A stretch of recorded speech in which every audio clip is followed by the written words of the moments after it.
Table of contents. Imprenta. Dedication. Part I Personi. Part II The Dramas. Part III Retrospective Adultery. Part I Personi. Part II The Drama. Part III Retrospective Adultery. Endnotes. Colophon. Landmarks. Endnotes.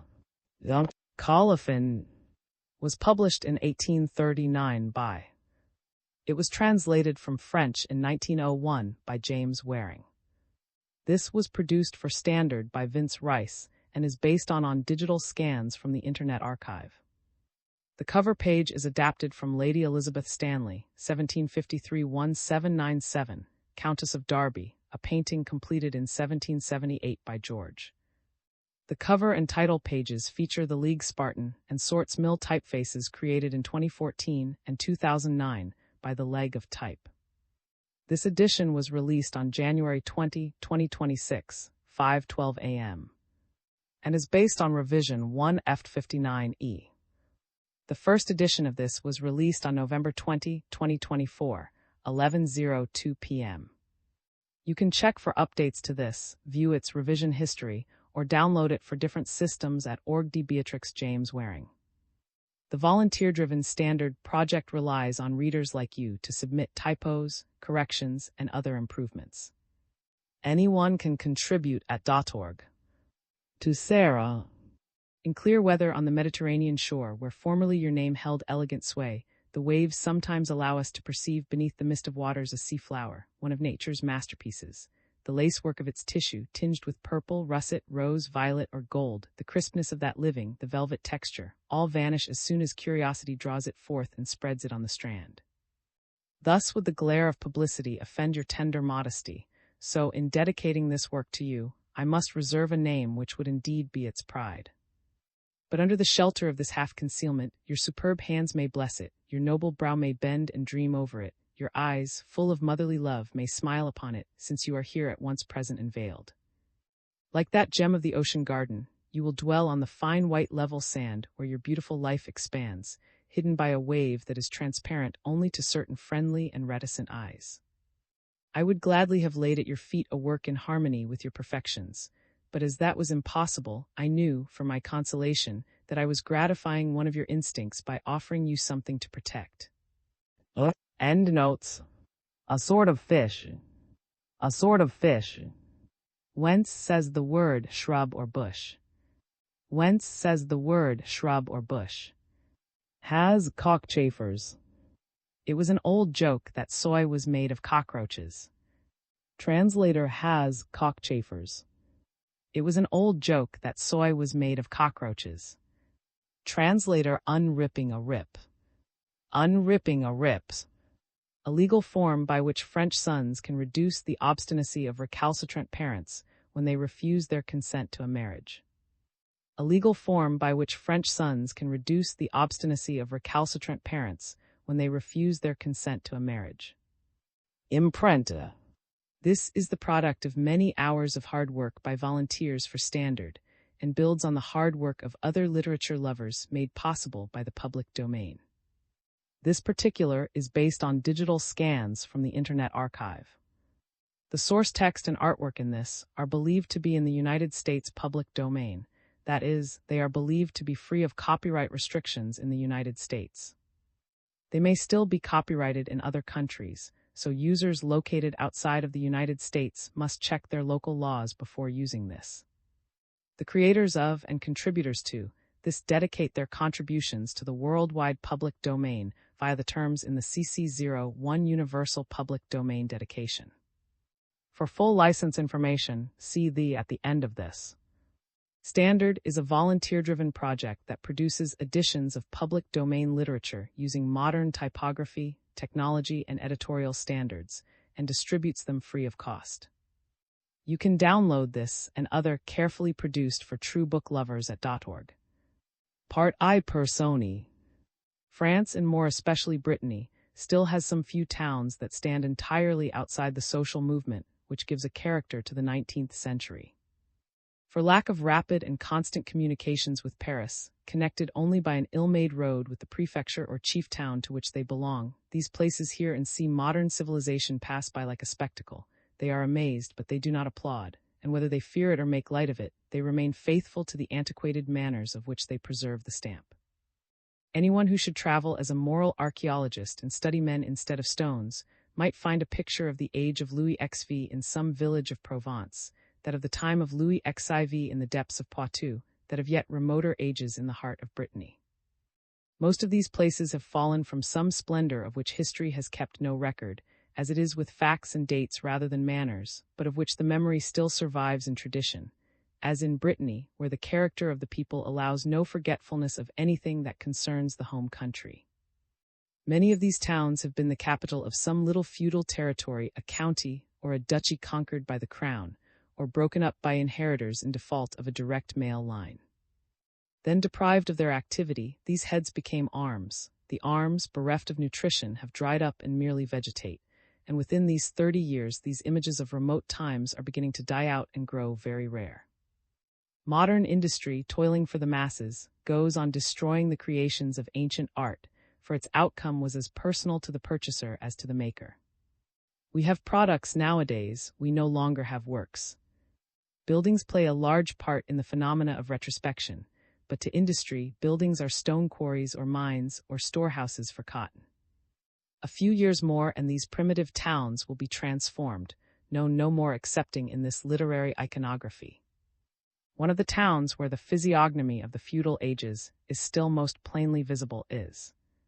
The name alone will revive 1,000 memories in the mind of painters, artists, and thinkers who may have been to the coast, and have seen this noble gem of feudality proudly perched where it commands the sandhills and the strand at low tide, the top corner, as it were, of a triangle at whose other points stand two not less curious relics and bourg bats. Besides, there are but two places, in the very center of Brittany, and Avignon in the south, which preserve their medieval aspect and features intact in the midst of our century. Is to this day enclosed by mighty walls, its wide moats are full of water, its battlements are unbroken, its loopholes are not filled up with shrubs, the ivy has thrown no mantle over its round and square towers. It has 3 gates where the rings may still be seen for suspending the portcullis. It is entered over drawbridges of timber shod with iron, which could be raised, though they are raised no longer. The municipality was blamed in 1820 for planting poplars by the side of the moat to shade the walk. It replied that on the land side, by the sandhills, for above 100 years, the fine, long esplanade by the walls, which look as if they had been built yesterday, had been made into a mall overshadowed by elms, where the inhabitants took their pleasure. The houses have known no changes, they are neither more nor less in number. Not one of them has felt on its face the hammer of the builder, or the brush of the whitewasher, or trembled under the weight of an added story. They all retain their primitive character. Some are raised on wooden columns forming rows, under which there is a footway, floored with planks that yield but do not break. The shop dwellings are small and low, and faced with slate shingles. Woodwork, now decayed, has been largely used for carved window frames, and the beams, prolonged beyond the pillars, project in grotesque heads or at the angles in the form of fantastic creatures, by the great idea of art, which at that time lent life to dead matter. These ancient things, defying the touch of time, offer to painters the brown tones and obliterated lines that they delight in. The streets are what they were 100 years ago. Only as the population is thinner now, as the social stir is less active, a traveler curious to wander through this town, as fine as a perfect suit of antique armor, may find his way, not untouched by melancholy, down an almost deserted street, where the stone window frames are choked with concrete to avoid the tax. This street ends at a postern gate built up with a stone wall, and crowned by a clump of saplings planted there by the hand of Breton nature. France can hardly show a more luxuriant and all-pervading vegetation.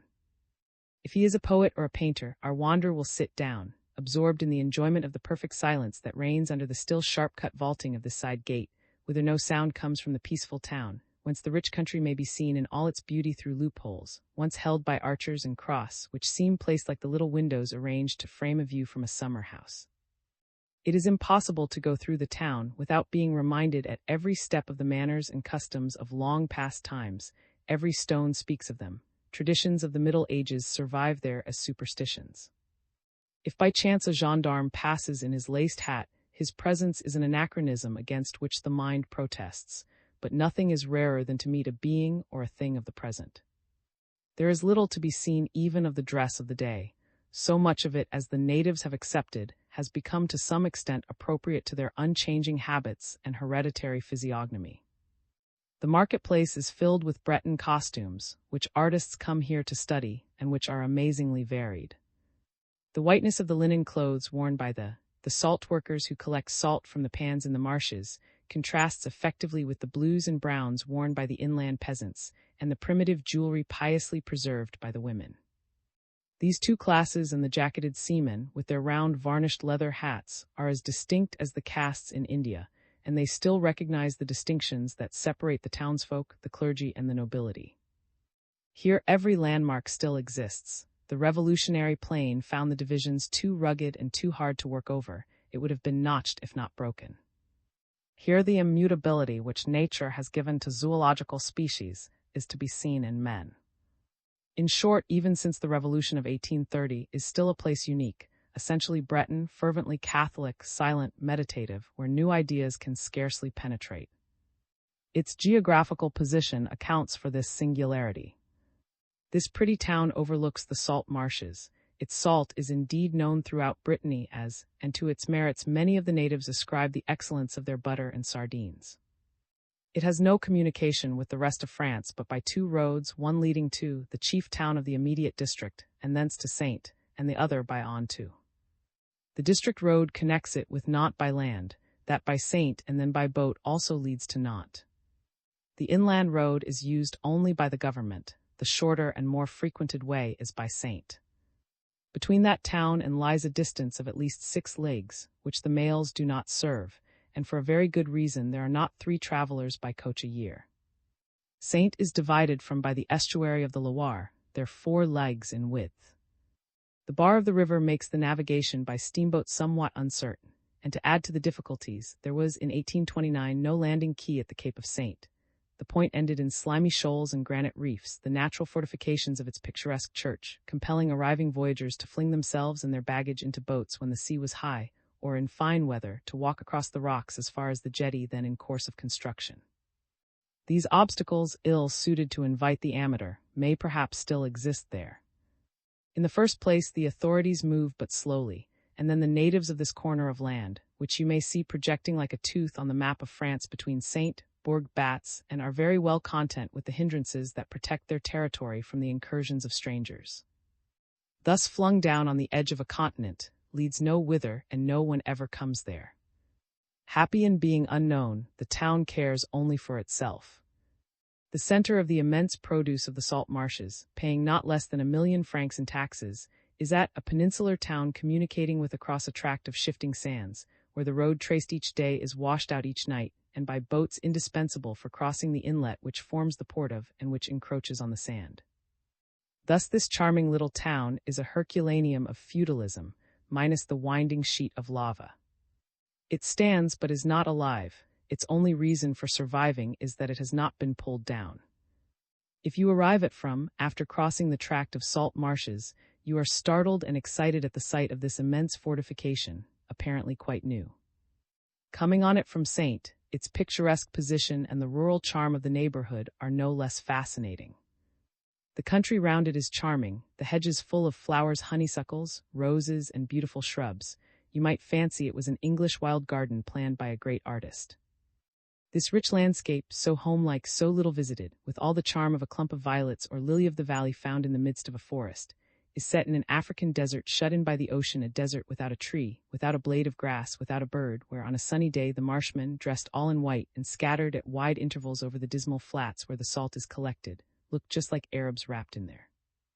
Indeed, with its pretty scenery inland, and its desert bounded on the right by and on the left by bats, is quite unlike anything else to be seen by the traveler in France.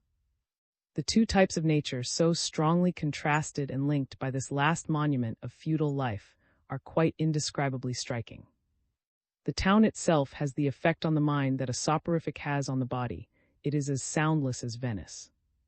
There is no public conveyance but that of a carrier who transports travelers, parcels, and possibly letters. in a wretched vehicle from Saint to or back again. The driver of this conveyance was, in 1829, the factotum of the whole community. He goes as he likes, the whole country knows him, he does everybody's commissions. The arrival of a carriage is an immense event. Some lady who is passing through by the land road to, or a few old invalids on their way to take sea baths, which among the rocks of this peninsula have virtues superior to those of, or sables.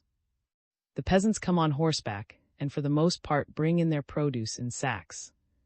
They come hither chiefly, as do the salt makers, for the business of purchasing the jewelry peculiar to their caste, which must always be given to Breton maidens on betrothal, and the white linen or the cloth for their clothes. For 10 leagues round is still that illustrious where a treaty was signed, famous in French history, the key of the coast displaying no less than Bourg Batz, a magnificence now lost in the darkness of ages. The jewelry, the cloth, the linen, the ribbons and hats are manufactured elsewhere, but to the purchasers they are the specialty of. Every artist, nay, and everyone who is not an artist who passes through, feels a desire soon forgotten to end his days in its peace and stillness, walking out in fine, whether on the mall that runs round the town from one gate to the other on the seaward side. Now and again a vision of this town comes to knock at the gates of memory. It comes in crowned with towers, belted with walls. It displays its robe strewn with lovely flowers, shakes its mantle of sandhills, wafts the intoxicating perfumes of its pretty thorn-hedged lanes, decked with posies lightly flung together. It fills your mind and invites you like some divine woman whom you have once seen in a foreign land and who has made herself a home in your heart. Close to the church of a house may be seen which is to the town what the town is to the country, an exact image of the past, the symbol of a great thing now gone, a poem. This house belongs to the noblest family in the land, that of, who, in the time of the, were as superior to them in fortune and antiquity as the Trojans were to the Romans. The also formerly spelt, has become, are descended from the as old as the granite of Brittany, are neither Franks nor Gauls, they are Bretons, or to be exact Celts. Of old they must have been Druids, have cut the mistletoe in sacred groves, and have sacrificed men on dolmens. Today this race, the equals of the, but never choosing to be made princes, powerful in the land before ancestors had been heard of, this family, pure from every alloy, is possessed of about 2,000 francs a year, this house at, and the little castle of. All the estates belonging to the barony of, the oldest in Brittany, are in the hands of farmers, and bring in about 60,000 francs a year in spite of defective culture. They are indeed still the owners of the land, but as they cannot pay up the capital deposited with them 200 years ago by those who then held them, they cannot take the income. They are in the position of the French crown towards its tenants in 1789. When and where could the barons find the 1,000,000 francs handed over to them by their farmers? Until 1789, the tenure of the fiefs held of the castle of, which stands on a hill, was still worth 50,000 francs, but by a single vote the National Assembly suppressed the fines on leases and sales paid to the feudal lords. In such circumstances, this family, no longer of any consequence in France, would be a subject of ridicule in Paris, as it is an epitome of Brittany. At the baron is one of the great barons of France, one of the men above whom there is but one, the King of France, chosen of old to be their chief. In these days the name is full of local meanings, of which the etymology has been explained in, or Brittany in 1799, has the same change as disfigures that of. The tax collector, like everyone else, writes it. At the end of a silent, damp, and gloomy alley, formed by the gabled fronts of the neighboring houses, the arch of a door in the wall may be seen, high and wide enough to admit a horseman, which is in itself sufficient evidence of the house having been finished at a time when carriages as yet were not. This arch, raised on jambs, is all of granite. The door, made of oak, has cracked like the bark of the trees that furnish the timber, and is set with enormous nails in a pattern. The arch is coved and displays the coat of arms of the, as sharp and clean cut as though the carver had but just finished it. This shield would delight an amateur of heraldry by its simplicity, testifying to the pride and the antiquity of the family. It is still the same as on the day when the crusaders of the Christian world invented these symbols to know each other by, that have never quartered their bearings with any others. It is always true to itself, like the arms of France, which heralds may recognize borne in chief or quarterly in the coats of the oldest families. This is the blazon as you still may see it at gules, a hand-proper ermine holding a sword argent in pale with this tremendous motto. Is not that a fine and great thing? The wreath of the baronial coronet surmounts this simple shield, on which the vertical lines used instead of color to represent gules are still clear and sharp. The sculptor has given an indescribable look of pride and chivalry to the hand. With what vigor does it hold the sword which has done the family service only yesterday? Indeed, if you should go to, after reading this story, you will not look at that coat of arms without a thrill. The most determined Republican cannot fail to be touched by the fidelity, the nobleness, and the dignity buried at the bottom of that narrow street. The did well yesterday, they are ready to do well tomorrow. To do is the great word of chivalry. You did well in the fight was always the praise bestowed by the High Constable par excellence, the great, who for a while drove the English out of France.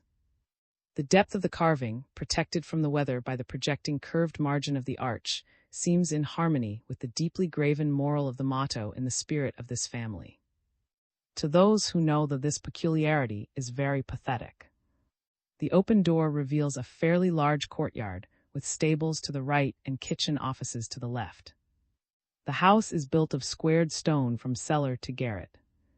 The front to the courtyard has a double flight of outside steps. The decorated landing at the top is covered with vestiges of sculpture much injured by time, but the eye of the antiquarian can still distinguish in the centerpiece of the principal ornament the hand holding the sword. Below this elegant balcony, graced with moldings now broken in many places and polished here and there by long use, is a little lodge once occupied by a watchdog. The stone balustrade is disjointed, and weeds, tiny flowers, and mosses sprout in the seams and on the steps, which ages have dislodged without destroying their solidity. The door into the house must have been pretty in its day. So far as the remains allow us to judge, it must have been wrought by an artist trained in the great Venetian school of the 13th century. It shows a singular combination of the and Byzantine styles, and is crowned by a semicircular bracket which is overgrown with plants, a posy of rose, yellow, brown, or blue, according to the season. The door, of nail-studded oak, opens into a vast hall, beyond which is a similar door leading to such another balcony and steps down into the garden. This hall is in wonderful preservation. The wainscot up to the height of a man's elbow is in chestnut wood. The walls above are covered with splendid Spanish leather stamped in relief, its gilding rubbed and rusty. The ceiling is coffered, artistically painted and gilt, but the gold is scarcely visible. It is in the same condition as that on the leather. A few red flowers and green leaves can still be seen. It seems probable that cleaning would revive the paintings, and show them to be like those which decorate the woodwork of the house at Tours, called La Tristan, which would prove that they had been restored or repaired in the time of Louis XI.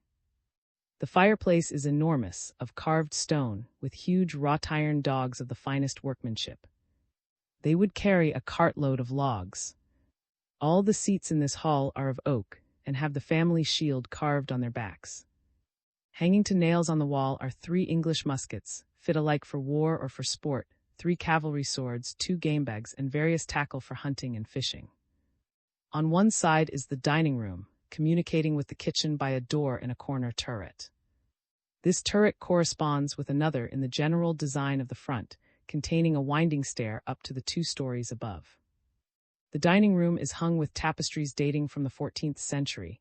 The style and spelling of the legends on ribbons below each figure prove their antiquity, but as they are couched in the Frank language of the fabliaux, they cannot be transcribed here.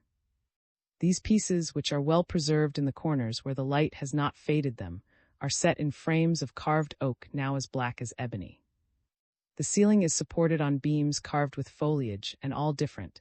The flats between are of painted wood, wreaths of flowers on a blue ground. 2 old dressers with cupboards face each other, and on the shelves, rubbed with Breton perseverance by the cook, may be seen now as at the time when kings were quite as poor in 1200 as the in 1834 old goblets, an ancient soup tureen and 2 in silver, a quantity of metal plates, a number of blue and gray stoneware jugs with arabesque designs in the arms and crowned with hinged metal lids. The fireplace has been modernized. Its state shows that since the last century this has been the family sitting room. It is of carved stone in the Louis XV style, surmounted by a mirror framed in a beaded and gilt molding. This anachronism, to which the family is indifferent, would grieve a poet. On the shelf covered with red velvet, there stands in the middle a clock of tortoiseshell, inlaid with brass, flanked by a pair of silver candelabra of strange design. A large table on heavy twisted legs stands in the middle of the room. The chairs are of turned wood, covered with tapestry. A round table with a center leg and claw carved to represent a vine stalk stands in front of the window to the garden, and on it stands a quaint lamp. This lamp is formed of a globe of common glass, rather smaller than an ostrich's egg, held in a candlestick by a glass knob at the bottom. From an opening at the top comes a flat wick in a sort of brass nozzle. The plate of cotton, curled up like a worm in a file, is fed with nut oil from the glass vessel. The window looking out on the garden, like that on the courtyard for they are alike, has stone mullions and hexagon panes set inlaid. They are hung with curtains and valances, decorated with heavy tassels of an old-fashioned stuff red silk shot with yellow, formerly known as or damask. Each floor of the house there are but two below. The attics consists of only 2 rooms. The first floor was of old inhabited by the head of the family, the second was given up to the children. Guests were lodged in the attic rooms. The servants were housed over the kitchens and stables. The sloping roof, leaded at every angle, has to the front and back like a noble dormer window with a pointed arch, almost as high as the ridge of the roof, supported on graceful brackets, but the carving of the stone is worn and eaten by the salt vapor of the atmosphere. Above the windows, divided into 4 by mullions of carved stone, the aristocratic weathercock still creaks as it veers. A detail precious by its originality, and not devoid of merit in the eyes of the archaeologist, must not be overlooked. The turret containing the winding stairs finishes the angle of a broad gabled wall in which there is no window. The stairs go down to a small arched door, opening on a sandy plot dividing the house from the outer wall which forms the back of the stables. The turret is repeated at the corner of the garden front, but instead of being circular, this turret has 5 angles and a hemispherical dome. Also, it is crowned by a little belfry instead of carrying a conical cap like its sister. This is how those elegant architects lent variety to symmetry. On the level of the first floor, these turrets are connected by a stone balcony, supported by brackets like prows with human heads. This outside gallery has a balustrade wrought with marvelous elegance and finish. Then from the top of the gable, below which there is a single small loophole, falls an ornamental stone canopy, like those which are seen over the heads of saints in a cathedral porch. Each turret has a pretty little doorway under a pointed arch, opening on to this balcony. Thus did the architects of the 13th century turn to account the bare, cold wall, which is presented to us in modern times by the end section of a house. Cannot you see a lady walking on this balcony in the morning, and looking out over to where the sun sheds a golden light on the sands, and is mirrored in the face of the ocean? Do you not admire this wall with its finial and gable, furnished at its corners with these reed-like turrets, one suddenly rounded off like a swallow's nest, the other displaying its little door and Gothic arch decorated with the hand and sword? The other end of the joins on to the next house. The harmony of effect so carefully aimed at by the builders of that period is preserved in the front to the courtyard, by the turret corresponding to that containing the winding stair, or an old word derived from the French. It serves as a passage from the dining room to the kitchen, but it ends at the first floor, and is capped by a little cupola on pillars covering a blackened statue of Saint. The garden is sumptuous within its ancient enclosure. It is more than half an acre in extent, and the walls are covered with fruit trees. The square beds for vegetables are marked out by standards, and kept by a manservant named, who also takes charge of the horses. At the bottom of the garden is an arbor with a bench under it. In the midst stands a sundial. The paths are gravelled. The garden front has no second turret to correspond with that at the corner of the gable. To make up for this there is a column with a spiral twist from bottom to top, which of old must have borne the standard of the family, for it ends in a large rusty iron socket in which lank weeds are growing. This ornament, harmonizing with the remains of stonework, shows that the building was designed by a Venetian architect. This elegant standard is like a sign manual left by Venice, and revealing the chivalry and refinement of the 13th century. If there could still be any doubt, the character of the details would remove them. The trefoils of the house have 4 leaves. This variant betrays the Venetian school debased by its trade with the East, since the semi-architects, indifferent to Catholic symbolism, gave the trefoil a fourth leaf, while Christian architects remained faithful to the emblem of the Trinity. From this point of view, Venetian inventiveness was heretical. If this house moves you to admiration, you will wonder, perhaps, why the present age never repeats these miracles of art. In our day, such fine houses are sold and pulled down, and make way for streets. Nobody knows whether the next generation will keep up the ancestral home, where each one abides as in an inn, whereas formerly men labored, or at least believed that they labored, for an eternal posterity. Hence the beauty of their houses. Faith in themselves worked wonders, as much as faith in God. With regard to the arrangement and furniture of the upper stories, they can only be imagined from this description of the ground floor, and from the appearance and habits of the family. For the last 50 years they have never admitted a visitor into any room but these two, which, like the courtyard and the external features of the house, are redolent of the grace, the spirit, and the originality of the noble province of Old Brittany. Without this topography and description of the town, without this detailed picture of their home, the singular figures of the family dwelling there might have been less well understood. The frame was necessarily placed before the portraits. Everyone must feel that mere things have an effect on people. There are buildings whose influence is visible on the persons who live near them. It is difficult to be irreligious under the shadow of a cathedral like that of Bourges. The soul that is constantly reminded of its destiny by imagery finds it less easy to fall short of it. So thought our ancestors, but the opinion is no longer held by a generation which has neither symbols nor distinctions, while its manners change every 10 years. Do you not expect to find the Baron, sword in hand, or all this picture will be false? In 1836, when this drama opens in the early days of August, the family consisted still of Mademoiselle, the Baron's elder sister, and of a son aged 21, named Louis, in obedience to an old custom in the family. His father's name was Charles. Only the last name was ever changed. Saint and Saint were always the patrons of the Baron had gone forth from as soon as Law in Brittany had taken up arms, and he had fought with Law and the prince. Before going, he had sold all his possessions to his elder sister, Mademoiselle, a stroke of prudence unique in revolutionary annals. After the death of all the heroes of the West, the Baron, preserved by some miracle from ending as they did, would not yield to Napoleon. He fought on till 1802, when, having narrowly escaped capture, he came back to, and from whence he sailed to Ireland, faithful to the traditional hatred of the Bretons for England.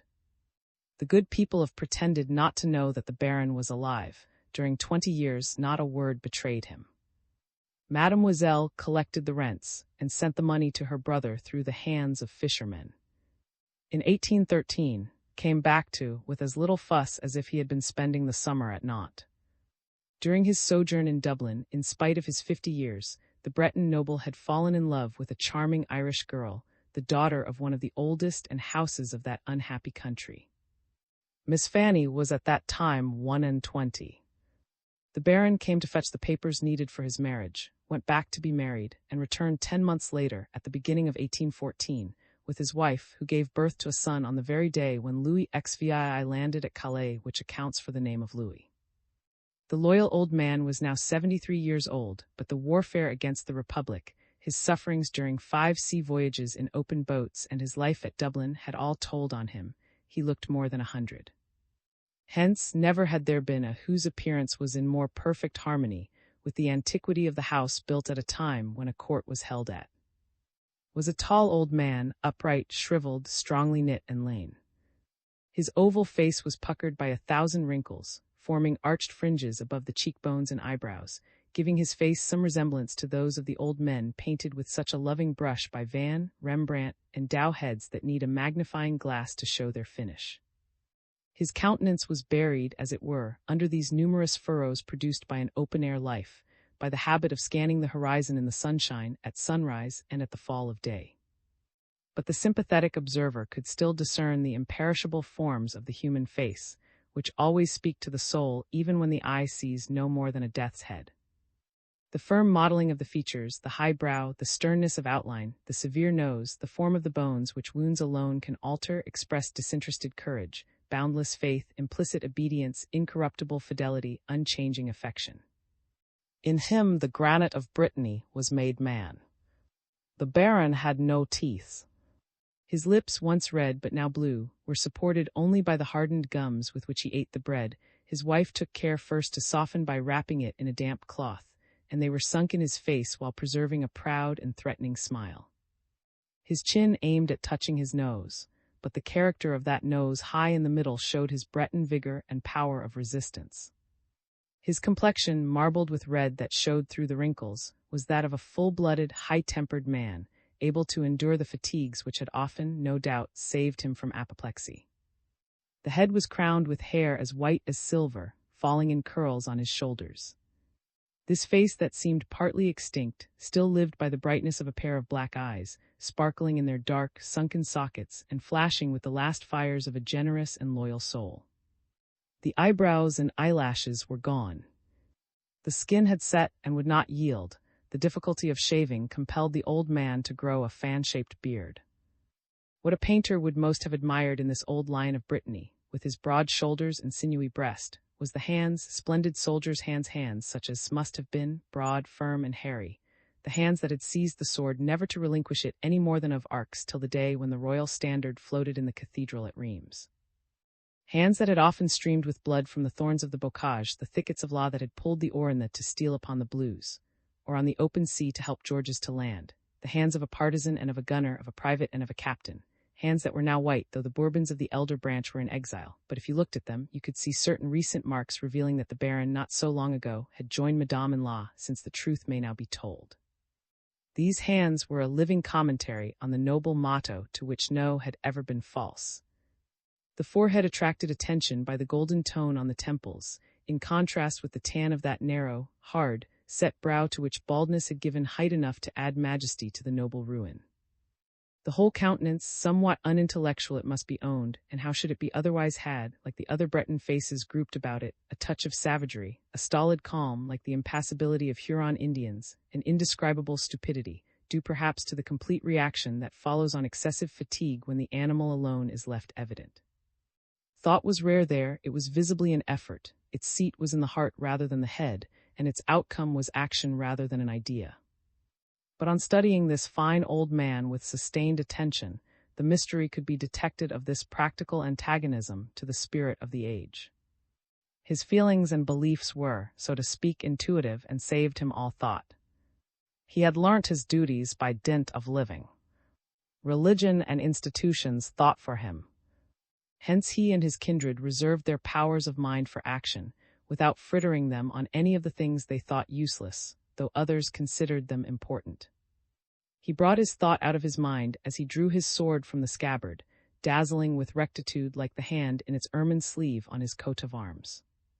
As soon as this secret was understood, everything was clear. It explained the depth of the resolutions due to clear, definite, loyal ideas, as immaculate as ermine. It accounted for the sale to his sister before the war, though to him it had meant everything: death, confiscation, exile.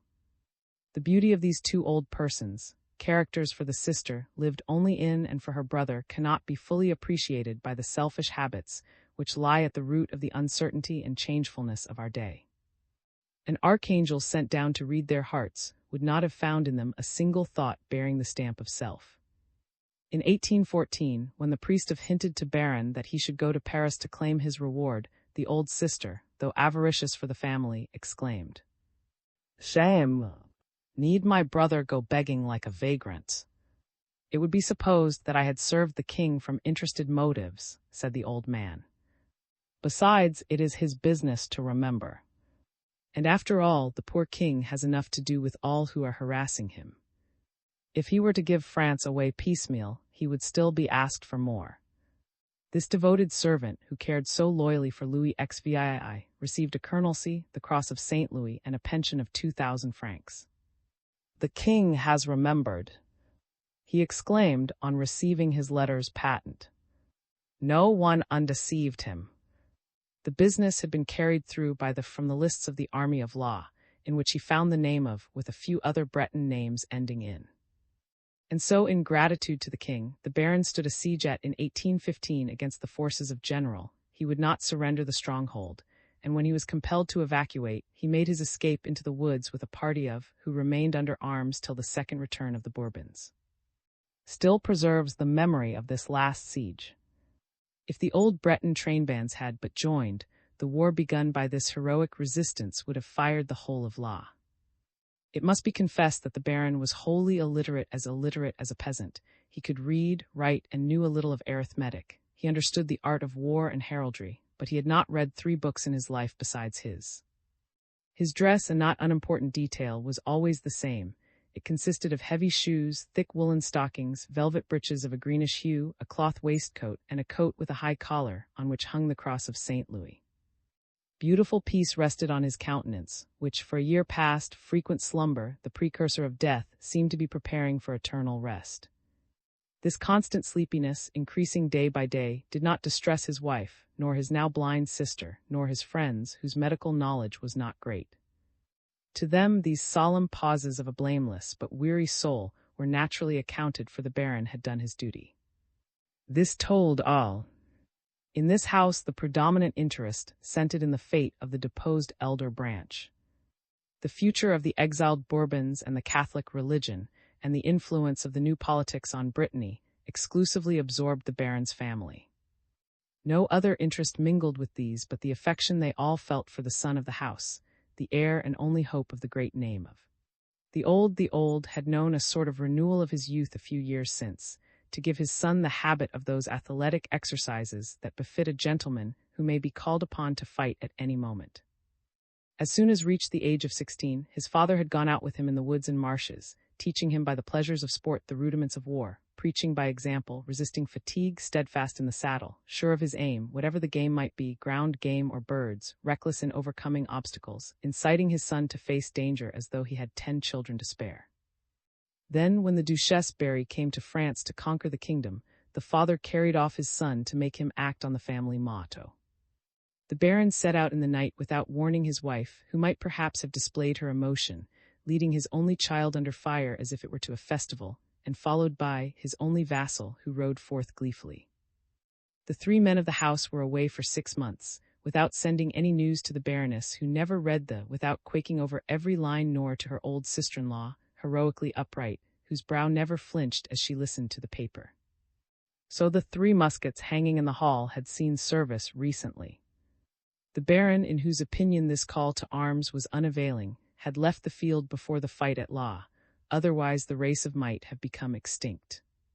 When one night of dreadful weather, the father, son, and serving-man had reached home after taking leave of Madame, surprising their friends, the Baroness and old Mademoiselle, though she, by a gift bestowed on all blind people, had recognized the steps of 3 men in the little street, the Baron looked round on the circle of his anxious friends gathered round the little table lighted up by the antique lamp, and merely said in a quavering voice, while hung up the muskets and swords in their place, "These words of feudal simplicity.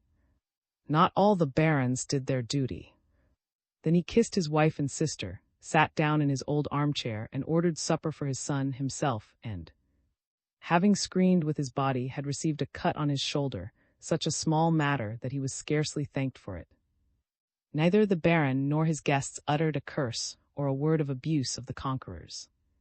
This taciturnity is a characteristically Breton trait. In 40 years no one had ever heard a contemptuous speech from the Baron as to his adversaries. They could but do their business as he did his duty. Such stern silence is an indication of immutable determination. This last struggle, the flicker of exhausted powers, had resulted in the weakness under which the Baron was now ailing.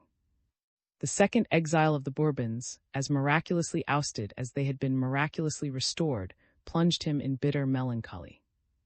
At about 6 in the evening, on the day when the scene opens, the Baron, who, according to old custom, had done his dinner by 4 o'clock, had gone to sleep while listening to the reading of the. His head rested against the back of his armchair by the fireside at the garden end. The Baroness, sitting on one of the old chairs in front of the fire, by the side of this gnarled trunk of an ancient tree, was of the type of those adorable women which exist nowhere but in England, Scotland, or Ireland. There only do we find girls kneaded with milk, golden-haired, with curls twined by angels' fingers, for the light of heaven seems to ripple over their tendrils with every air that fans them. Fanny was one of those sylphs, strong in tenderness, invincible in misfortune, as sweet as the music of her voice, as pure as the blue of her eyes, elegantly lovely and refined, with the prettiness and the exquisite flesh satin to the touch, and a joy to the eye that neither pencil nor pen can do justice to. Beautiful still at 42, many a man would have been happy to marry her as he looked at the charms of this glorious, richly toned autumn, full of flower and fruit, and renewed by dews from heaven. The Baroness held the newspaper in a hand soft with dimples, and turned up fingertips with squarely cut nails like those of an antique statue. She leaned back in her chair without awkwardness or affectation, her feet thrust forward to get warm, and she wore a black velvet dress, for the wind had turned cold these last few days. The bodice, fitting tight to the throat, covered shoulders of noble outline, and a bosom which had suffered no disfigurement from having nursed an only child. Her hair fell in ringlets on each side of her face, close to her cheeks in the English fashion. A simple twist on the top of her head was held by a tortoise-shell comb, and the mass, instead of being of a doubtful hue, glittered in the light like threads of brownish gold. She had made a plait of the loose, short hairs that grow low down and are a mark of fine breeding. This tiny tress, lost in the rest of her hair that was combed high on her head, allowed the eye to note with pleasure the flowing line from her neck to her beautiful shoulders. This little detail shows the care she always gave to her toilet. She persisted in charming the old man's eye. What a delightful and touching attention! When you see a woman lavishing in her home life the care for appearance which other women find for one feeling only, you may be sure that she is a noble mother, as she is a noble wife, the joy and flower of the household. She understands her duties as a woman, the elegance of her appearance dwells in her soul and her affections, she does good in secret, she knows how to love truly without ulterior motives, she loves her neighbor as she loves God for himself. And it really seemed as though the Virgin in paradise, under whose protection she lived, had rewarded her chaste girlhood and saintly womanhood by the side of the noble old man, by throwing over her a sort of glory that preserved her from the ravages of time. Plato would perhaps have honored the fading of her beauty as so much added grace. Her skin, once so white, had acquired those warm and pearly tones that painters delight in. Her forehead, broad and finely, seemed to love the light that played on it with sheeny touches. Her eyes of turquoise blue gleamed with wonderful softness under light, velvety lashes. The drooping lids and pathetic temples suggested some unspeakable, silent melancholy. Below the eyes her cheeks were dead white, faintly veined with blue to the bridge of the nose. The nose, aquiline and thin, had a touch of royal dignity, a reminder of her noble birth. Her lips, pure and delicately cut, were graced by a smile, the natural outcome of inexhaustible good humor. Her teeth were small and white. She had grown a little stout, but her shapely hips and slender waist were not disfigured by it. The autumn of her beauty displayed still some bright flowers forgotten by spring and the warmer glories of summer. Her finely arms, her smooth, lustrous skin had gained a finer texture, the forms had filled out. And her open, serene countenance, with its faint color, the purity of her blue eyes, to which too rude a gaze would have been an offense, expressed unchanging gentleness, the infinite tenderness of the angels. At the other side of the fireplace, in another armchair, sat the old sister of 80, in every particular but dressed the exact image of her brother. She listened to the paper while knitting stockings, for which sight is not needed. Her eyes were darkened by cataract, and she obstinately refused to be operated on, in spite of her sister-in-law's entreaties. She alone knew the secret motive of her determination. She ascribed it to lack of courage, but in fact she did not choose that 25 louis should be spent on her. There would have been so much less in the house. Nevertheless, she would have liked to see her brother again. These two old people were an admirable foil to the Baroness' beauty. What woman would not have seemed young and handsome between, and his sister? Mademoiselle, deprived of sight, knew nothing of the changes that her 80 years had wrought in her looks. Her pallid, hollow face, to which the fixity of her white and sightless eyes gave a look of death, while 3 or 4 projecting teeth added an almost threatening expression, in which the deep eye sockets were circled with red lines, and a few manly hairs, long since white, were visible on the chin and lips. This cold, calm face was framed in a little brown cotton hood quilted like a counterpane, edged with a cambric frill, and tied under her chin with ribbons that were never fresh. She wore a short upper skirt of stout cloth over a quilted petticoat, a perfect mattress within which lurked double Louis R, and she had pockets sewn to a waistband, which she took off at night and put on in the morning as a garment. Her figure was wrapped in the usual jacket bodice of Breton women, made of cloth like the skirt, and finished with a close pleated frill, of which the washing formed the only subject of difference between her and the Baroness. She insisted on changing it but once a week. Out of the wadded sleeves of this jacket came a pair of withered but sinewy arms, and two ever-busy hands, somewhat red, which made her arms look as white as poplar wood. These fingers, claw-like from the contraction induced by the habit of knitting, were like a stocking machine in constant motion. The wonder would have been to see them at rest. Now and then Mademoiselle would take one of the long knitting needles darned into the bosom of her dress, and push it in under her hood among her white hairs. A stranger would have laughed to see how calmly she stuck it in again, without any fear of pricking herself. She was as upright as a steeple. Her columnar rigidity might be regarded as one of those old women's vanities which prove that pride is a passion indispensable to vitality. She had a bright smile. She too had done her duty. As soon as Fanny saw that the Baron was asleep, she ceased reading. A sunbeam shot across from window to window, cutting the atmosphere of the old room in two by a band of gold, and casting a glory on the almost blackened furniture. The light caught the carvings of the cornice, fluttered over the cabinets, spread a shining face over the oak table, and gave cheerfulness to this softly somber room, just as Fanny's voice brought to the old woman's spirit a harmony as luminous and gay as the sunbeam. Ere long the rays of the sun assumed a reddish glow, which by insensible degrees sank to the melancholy hues of dusk. The Baroness fell into serious thought, one of those spells of perfect silence which her old sister-in-law had noticed during a fortnight past, trying to account for them without questioning the Baroness in any way. But she was studying the causes of this absence of mind as only blind people can, who read, as it were, a black book with white letters, while every sound rings through their soul as though it were an oracular echo. The old blind woman, to whom the falling darkness now meant nothing, went on knitting, and the silence was so complete that the tick of her steel knitting needles could be heard. "You have dropped the paper, but you are not asleep, sister," said the old woman sagaciously. It was now dark, came in to light the lamp, and placed it on a square table in front of the fire. Then she fetched her distaff, her hank of flax, and a little stool, and sat down to spin in the window recess on the side towards the courtyard, as she did every evening. Was still busy in the outbuildings, attending to the Baron's horse and that of, seeing that all was right in the stables, and giving the two fine hounds their evening meal. The glad barking of these two creatures was the last sound that roused the echoes lurking in the dark walls of the house. These two horses and two dogs were the last remains of the splendor of chivalry. An imaginative man, sitting on the outer steps, and abandoning himself to the poetry of the images still living in this dwelling, might have been startled at hearing the dogs and the tramping hoofs of the neighing steeds.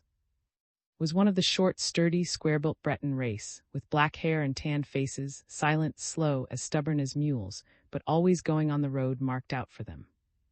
He was now 42, and had lived in the house 25 years. Mademoiselle had engaged as servant when he was 15, on hearing of the Baron's marriage and probable return. This henchman considered himself a member of the family. He had played with, he loved the horses and dogs, and talked to them and petted them as though they were his own. He wore a short jacket of blue linen with little pockets that flapped over his hips, and a waistcoat and trousers of the same material in all seasons alike, blue stockings and hobnailed shoes. When the weather was very cold or wet, he added the goatskin with the hair on, worn in his province. Who was also past 40, was as a woman exactly what was as a man. Never did a better pair run in harness, the same color, the same figure, the same small, sharp black eyes. It was hard to imagine why, and had never married, but it might have been criminal. They almost seemed like brother and sister. Had 30 crowns a year in wages, and 100, but not for 1,000 francs a year would they have quitted the house of the. They were both under the jurisdiction of old Mademoiselle, who had been in the habit of managing the house from the time of the war-in-law till her brother's return. Hence she had been greatly upset on hearing that her brother was bringing home a mistress of the house, supposing that she would have to lay down the domestic in favor of the, whose first subject she would then be.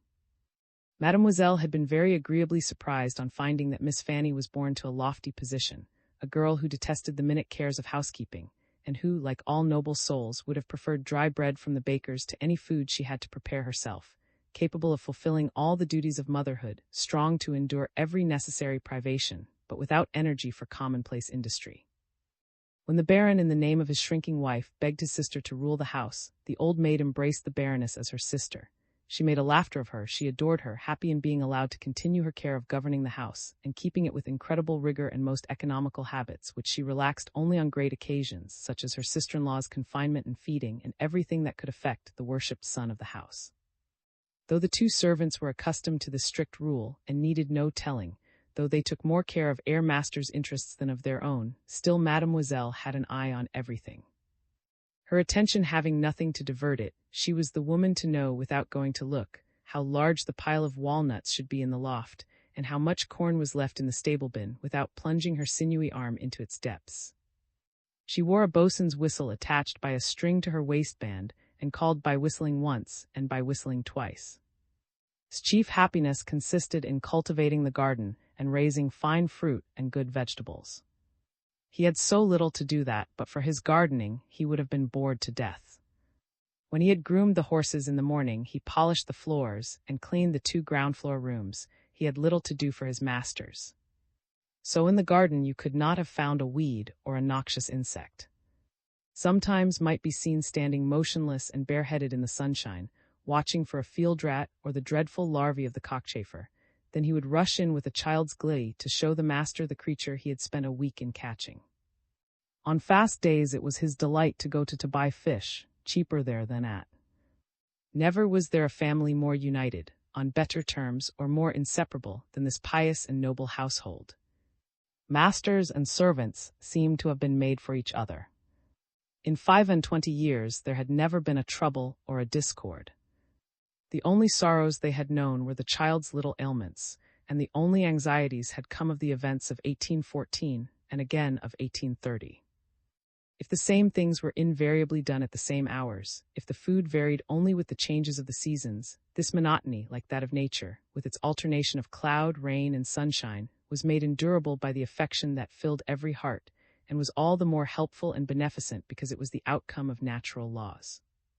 When twilight was ended, came into the room and respectfully inquired whether he were wanted. "After prayers you can go out or go to bed," said the Baron, rousing himself, "unless Madame or my sister." The 2 ladies nodded agreement. Seeing them all rise to kneel on their chairs, fell on his knees. Knelt on her stool. Old Mademoiselle said prayers aloud. As she finished, a knock was heard at the outer gate. "Went to open it." "It is, no doubt, he is almost always the first," remarked. And in fact they all recognized the footstep of the parish priest on the resonant steps to the balcony entrance. They bowed respectfully to the 3, addressing the Baron and the 2 ladies with the unctuous civility that a priest has at his command. In reply to an absent-minded good evening from the mistress of the house, he gave her a look of priestly scrutiny. "Are you uneasy, madame, or unwell?" he asked. "Thank you, no," said she.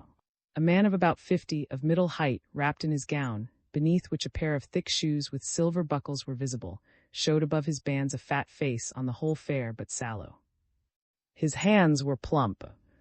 His abbot-like countenance had something of the Dutch burgomaster in its calm complexion and the tones of the flesh, and something, too, of the Breton peasant in its straight black hair and sparkling black eyes, which nevertheless were under the control of priestly decorum. His cheerfulness, like that of all people whose conscience is calm and pure, consented to jest. There was nothing anxious or forbidding in his look, as in that of those unhappy priests whose maintenance or power is disputed by their parishioners, and who, instead of being, as Napoleon so grandly said, the moral leaders of the people and natural justices of the peace, are regarded as enemies. The most unbelieving of strangers who should see walking through would have recognized him as the sovereign of the Catholic town, but this sovereign abdicated his spiritual rule before the feudal supremacy of the family. In this drawing-room he was as a chaplain in the hall of his liege. In church, as he gave the blessing, his hand always turned first towards the chapel of the house, where their hand and sword and their motto were carved on the keystone of the vaulting. "I thought that Mademoiselle Pen was here," said the, seating himself as he kissed the Baroness' hand. "She is losing her good habits. Is the fashion for dissipation spreading? for I observe that Chevalier is at Touches again this evening. Say nothing of his visits there before Mademoiselle Pen, exclaimed the old lady in an undertone. Ah, Mademoiselle put in, how can you keep the whole town from talking? And what do they say? Asked the Baroness. All the girls and the old gossips, everybody, in short, is saying that he is in love with Mademoiselle Touches. A young fellow so handsome as is only following his calling by making himself loved, said the Baron. Here is Mademoiselle Pen, said. The gravel in the courtyard was, in fact, heard to crunch under this lady's deliberate steps, heralded by a lad bearing a lantern. On seeing this, retainer transferred her stool and distaff to the large hall, where she could chat with him by the light of the rosin candle that burned at the cost of the rich and stingy old maid, thus saving her master. Mademoiselle Pen was a slight, thin woman, as yellow as the parchment of an archive, and wrinkled like a lake swept by the wind, with gray eyes, large, prominent teeth, and hands like a man's. She was short, certainly crooked, and perhaps even humpbacked, but no one had ever been curious to study her perfections or imperfections. Dressed in the same style as Mademoiselle, she made quite a commotion in a huge mass of petticoats and frills when she tried to find one of the two openings in her gown by which she got at her pockets. The strangest clinking of keys and money was then heard from beneath these skirts. All the iron paraphernalia of a good housewife was to be found on one side, and on the other her silver snuff-box, her thimble, her knitting, and other jangling objects. Instead of the quilted hood worn by Mademoiselle, she had a green bonnet, which she no doubt wore when she went to look at her melons. Like them, it had faded from green to yellow, and as for its shape, fashion has lately revived it in Paris under the name of bibai. This bonnet was made under her own eye by her nieces, of green purchased on a shape she bought new every 5 years at Nantes, for she allowed it the life of an administration. Her nieces also made her gowns, cut by an immemorial pattern. The old maid still used the crutch-handled cane, which ladies carried at the beginning of the reign of. She was of the first nobility of Brittany. On her shield figured the ermines of the ancient duchy. The illustrious Breton house of Pen ended in her and her sister. This younger sister had married who, in spite of the disapprobation of the neighbors, had added the name of Pen to his own, and called himself the Vicomte Pen. Heaven has punished him, the old maid would say. He has only daughters, and the name of Pen will become extinct. Mademoiselle Pen enjoyed an income of about 7,000 francs from land. For 36 years since she had come of age, she herself had managed her estates. She rode out to inspect them, and on every point displayed the firmness of will characteristic of deformed persons. Her avarice was the amazement of all for 10 leagues round, but viewed with no disapprobation. She kept one woman servant and this lad. All her expenditure, not inclusive of taxes, did not come to more than 1,000 francs a year. Hence she was the object of the most flattering attentions from the Pen, who spent the winter at Nantes, and the summer at their country house on the banks of the Loire just below. It was known that she intended to leave her fortune and her savings to that one of her nieces whom she might prefer. Every 3 months one of the 4 demoiselles came to spend a few days with her. Pen, a great friend of and brought up in the faith and fear of the Breton dignity of had conceived a plan, since birth, of securing her wealth to this youth by getting him to marry one of these nieces, to be bestowed on him by the Vicomtesse Pen. She proposed to repurchase some of the best land for by paying off the farmers' loans. When avarice has an end in view, it ceases to be a vice. It is the instrument of virtue. Its stern privations become a constant sacrifice. In short, it has greatness of purpose concealed beneath its meanness. Was perhaps in secret. Perhaps, too, the Baroness, whose whole intelligence was absorbed in love for her son and tender care for his father, may have guessed something when she saw with what pertinacious perseverance Mademoiselle Pen would bring with her, day after day, Charlotte, her favorite niece, now 15. The priest was undoubtedly in her confidence. He helped the old lady to invest her money well. But if Mademoiselle Pen had had 300,000 francs in gold, the sum at which her savings were commonly estimated, if she had had 10 times more land than she owned, they would never have allowed themselves to pay her such attention as might lead the old maid to fancy that they were thinking of her fortune. With an admirable instinct of truly Breton pride, Pen, gladly accepting the supremacy assumed by her old friends and the always expressed herself honored by a visit when the descendant of Irish kings and condescended to call on her. She went so far as to conceal with care the little extravagance which she winked at every evening by permitting her boy to burn at the gingerbread-colored candle, which is commonly used in various districts in the West. This rich old maid was indeed aristocracy, pride, and dignity. At the moment when the reader is studying her portrait, an indiscretion on the part of the had betrayed the fact that, on the evening when the old baron, the young chevalier, stole away armed with swords and fowling pieces to join Madame-in-law, to Fanny's extreme terror, and to the great joy of the Bretons, Mademoiselle Pen had placed in the baron's hands a sum of 10,000 francs in gold, an immense sacrifice, supplemented by 10,000 francs more, the fruits of a tithe collected by the which the old partisan was requested to lay at the feet of Henry V's mother, in the name of the Pen and of the parish of. Meanwhile she treated with the airs of a woman who believes she is in her rights. Her schemes justified her in keeping an eye on him. Not that she was straight-laced in her ideas as to questions of gallantry, she had all the indulgence of a woman of the old regime, but she had a horror of revolutionary manners.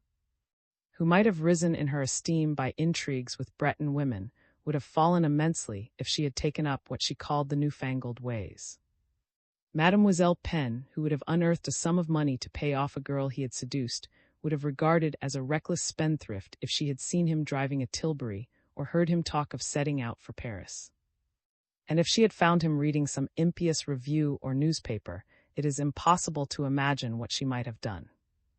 To her, new notions meant the rotation of crops, sheer ruin under the guise of improvements in method, lands ultimately mortgaged as a result of experiments. To her, thrift was the real way to make a fortune. Good management consisted in filling her outhouses with buckwheat, rye, and hemp, in waiting for prices to rise at the risk of being known to force the market, and in resolutely hoarding her corn sacks.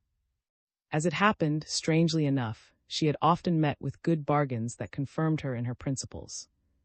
She was thought cunning, but she was not really clever. She had only the methodical habits of a Dutch woman, the caution of a cat, the pertinacity of a priest, and this, in a land of routine, was as good as the deepest perspicacity. "Shall we see this evening?" asked Mademoiselle Pen, taking off her knitted worsted mittens after exchanging the usual civilities. "Yes, mademoiselle, I saw him airing his dog in the mall," replied the. "Then our will be lively this evening," said she. "We were but 4 last night." On hearing the word, the priest rose and brought out of a drawer of one of the cabinets a small, round basket of fine willow, some ivory counters as yellow as Turkish tobacco, from 20 years' service, and a pack of cards as greasy as those of the custom-house officers of Saint, who only have a new pack once a fortnight. He himself sorted out the proper number of counters for each player, and put the basket by the lamp in the middle of the table, with childish eagerness and the manner of a man accustomed to this little task. A loud rap in military style presently echoed through the silent depths of the old house. Mademoiselle Pen's little servant went solemnly to open the gate. Before long, the tall, lean figure of the chevalier, formerly flag captain under admiral, was seen, carefully dressed to suit the season, a black object in the dusk that still prevailed outside. "Come in, chevalier," cried Mademoiselle Pen. "The altar is prepared," said the priest, whose health was poor, wore flannel for the rheumatism, a black silk cap to protect his head against the fog, and a spencer to guard his precious chest from the sudden blasts of wind that refreshed the atmosphere of. He always went about armed with a rattan to drive off dogs when they tried to make inopportune love to his own, which was a lady. This man, as minutely particular as any fine lady, put out by the smallest obstacles, speaking low to spare the voice remaining to him, had been in his day one of the bravest and most capable officers of the king's navy. He had been honored with the confidence of the Bailey and the friendship. His valor as captain of Admiral's flagship was scored in legible characters on his face, seamed with scars. No one on looking at him could have recognized the voice that had roared down the storm, the eye that had swept the horizon, the indomitable courage of a Breton seaman. He did not smoke, he never swore. He was as gentle and quiet as a girl, and devoted himself to his dog Thisbe and her various little whims with the absorption of an old woman. He gave everyone a high idea of his departed gallantry. He never spoke of the startling acts which had amazed the Stein. Though he stooped like a pensioner and walked as though he feared to tread on eggs at every step, Though he complained of a cool breeze, of a scorching sun, of a damp fog, he displayed fine white teeth set in red gums, which were reassuring as to his health, and indeed his complaint must have been an expensive one, for it consisted in eating 4 meals a day of monastic abundance. His frame, like the Baron, was large-boned and indestructibly strong, covered with parchment stretched tightly over the bones, like the coat of an Arab horse that shines in the sun over its sinews. His complexion had preserved the tanned hue it had acquired in his voyages to India, but he had brought back no ideas and no reminiscences. He had emigrated, he had lost all his fortune, then he had recovered the cross of St. Louis and a pension of 2,000 francs, legitimately earned by his services and paid out of the fund for naval pensions. The harmless hypochondria that led him to invent 1,000 imaginary ailments was easily accounted for by his sufferings during the emigration. He had served in the Russian Navy till the day when the Emperor Alexander wanted him to serve against France. He then retired and went to live at Odessa, near the with whom he came home, and who procured the payment of the pension due to this noble wreck of the old Breton navy. At the death of Louis XVI he came home to, and was chosen mayor of the town. The Chevalier and Mademoiselle Pen had been for 15 years in the habit of spending their evenings at the whither also came a few persons of good family from the town and immediate neighborhood. It is easy to see that the family were the leaders of this little Faubourg Saint-Germain of the district, into which no official was admitted who had been appointed to his post by the new government. For 6 years past they invariably coughed at the critical words of politics, always stuck at that point in. A sort of loo is a game played with 5 cards in each hand and a turn-up. The turned-up card decides the trumps. At every fresh deal each player is at liberty to play or to retire. If he throws away his hand, he loses only his deposit, for as long as no fines have been paid into the pool, each player must contribute to it. Those who play must make a trick, paid for in proportion to the contents of the pool. If there are 5 sous in the trick, he pays 1 sou. The player who fails to pay is looed. He then owes as much as the pool contains, which increases it for the following deal. The fines due are written down. They are added to the pools one after another in diminishing order, the heaviest before the lesser sums. Those who decline to play show their cards during the play, but they count for nothing. The players may discard and draw from the pack, as in order of seniority. Each player may change as many cards as he likes, so the eldest and the second hands may use up the pack between them. The turned-up card belongs to the dealer, who is the youngest hand. He has a right to exchange it for any card in his own hand. One terrible card takes all others, and is known as the knave of clubs. This game, though so excessively simple, is not devoid of interest. The covetousness natural to man finds scope in it, as well as some diplomatic finessing and play of expression. Each player purchased 20 counters for 5 sous, by which the stake amounted to 5 each deal, an important sum in the eyes of these gamblers. With very great luck, a player might win 50 sous, more than anyone spent in a day. And Mademoiselle Pen came to this game of which the simplicity is unsurpassed in the nomenclature of the Academy, unless by that of beggar my neighbor, with an eagerness as great as that of a sportsman at a great hunting party. Mademoiselle, who was the Baroness' partner, attached no less importance to the game of. To risk a liard for the chance of winning 5, deal after deal, constituted a serious financial speculation to the thrifty old woman, and she threw herself into it with as much moral energy as the greediest speculator puts into gambling on the bourse for the rise and fall of shares. By a diplomatic convention, dating from September 1825, after a certain evening when Mademoiselle Pen had lost 37 sous, the game was ended as soon as anyone expressed a wish to that effect after losing 10 sous. Politeness would not allow of a player being put to the little discomfort of looking on at the game without taking part in it. But every passion has its Jesuitical side. The Chevalier and the Baron, 2 old politicians, had found a way of evading the act. When all the players were equally eager to prolong an exciting game, the brave Chevalier, one of those bachelors who are prodigal and rich by the expenses they save, always offered to lend Mademoiselle Pen or Mademoiselle 10 counters when either of them had lost her 5 sous, on the understanding that she should repay them if she should win. An old bachelor might allow himself such an act of gallantry to the unmarried ladies. The Baron also would offer the old maids 10 counters, under of not stopping the game. The avaricious old women always accepted, not without some pressing, after the usage and custom of old maids. But to allow themselves such a piece of extravagance, the Baron and the Chevalier must first have won, otherwise the offer bore the character of an affront. This game was in its glory when a young mademoiselle was on a visit to her aunt only, for the family had never succeeded in getting itself called pen by anybody here, not even by the servants, who had indeed peremptory orders on this point. The aunt spoke of the parties at the as a great treat. The girl was enjoined to make herself agreeable and easy matter enough when she saw the handsome, on whom the 4 young ladies all doted. These damsels, brought up in the midst of modern civilization, thought little of 5 sous, and paid fine after fine. Then fines would be scored up to a total sometimes of 5 francs, on a scale ranging from 2 sous and a half up to 10 sous. These were evenings of intense excitement to the old blind woman. The tricks were called mains or hands at. The Baroness would press her foot on her sister-in-law, as many times as she had, as she believed, tricks in her hand. The question of play or no play on occasions when the pool was full led to secret struggles in which covetousness contended with alarms. The players would ask each other, "Are you coming in?"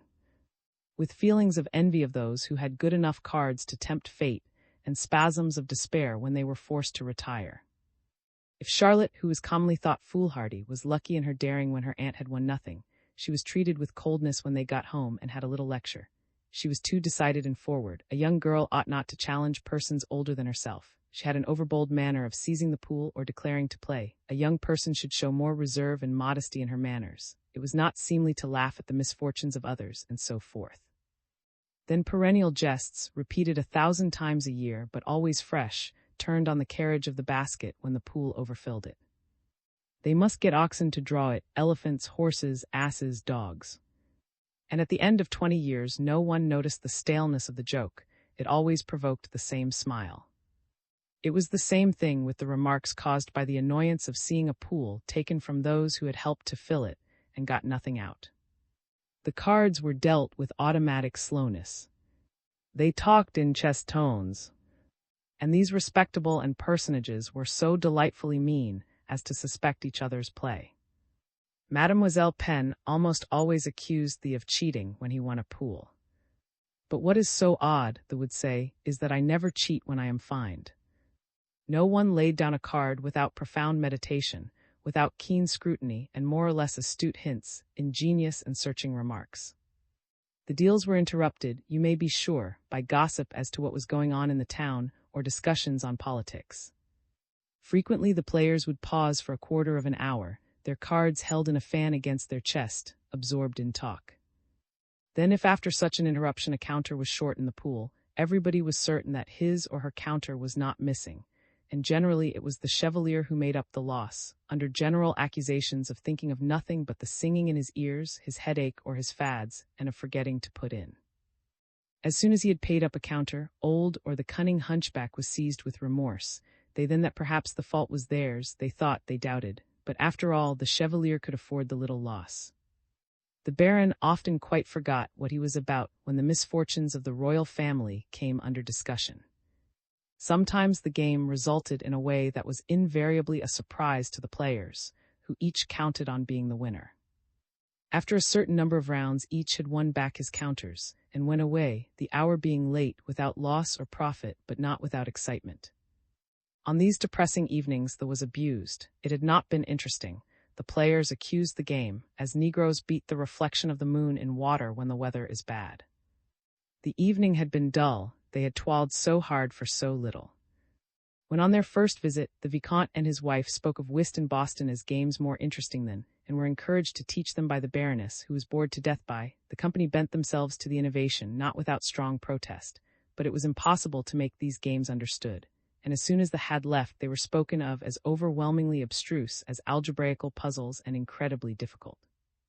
They all preferred their beloved, their unpretentious little, and triumphed over the modern games, as old things constantly triumph over new in Brittany. While they dealt the cards, the Baroness was asking the Chevalier the same question as she had asked the day before as to his health. The Chevalier made it a point of honor to have some new complaint. Though the questions were always the same, the captain had a great advantage in his replies. Today his false ribs had been troubling him. The remarkable thing was that the worthy man never complained of his wounds. Everything serious he was prepared for, he understood it, but fantastic ailments, pains in his head, dogs devouring his inside, bells ringing in his ears, and 1,000 other crotchets worried him greatly. He set up as an incurable, with all the more reason that physicians know no remedy for maladies that are non-existent. "Yesterday I fancy you had pains in your legs," said the very seriously. "They move about," replied. "Legs in your false ribs?" asked Mademoiselle, and made no halt on the way, said Mademoiselle Pen with a smile. The Chevalier bowed gravely, with a negative shake of the head, not without fun in it, which would have proved to an observer that in his youth the seaman must have been witty, loved, and loving. His fossilized life it covered, perhaps, many memories. As he stood planted on his heron legs in the sun, stupidly watching the sea, or his dog sporting on the mall, perhaps he was alive again in the earthly paradise of a past rich in remembrance.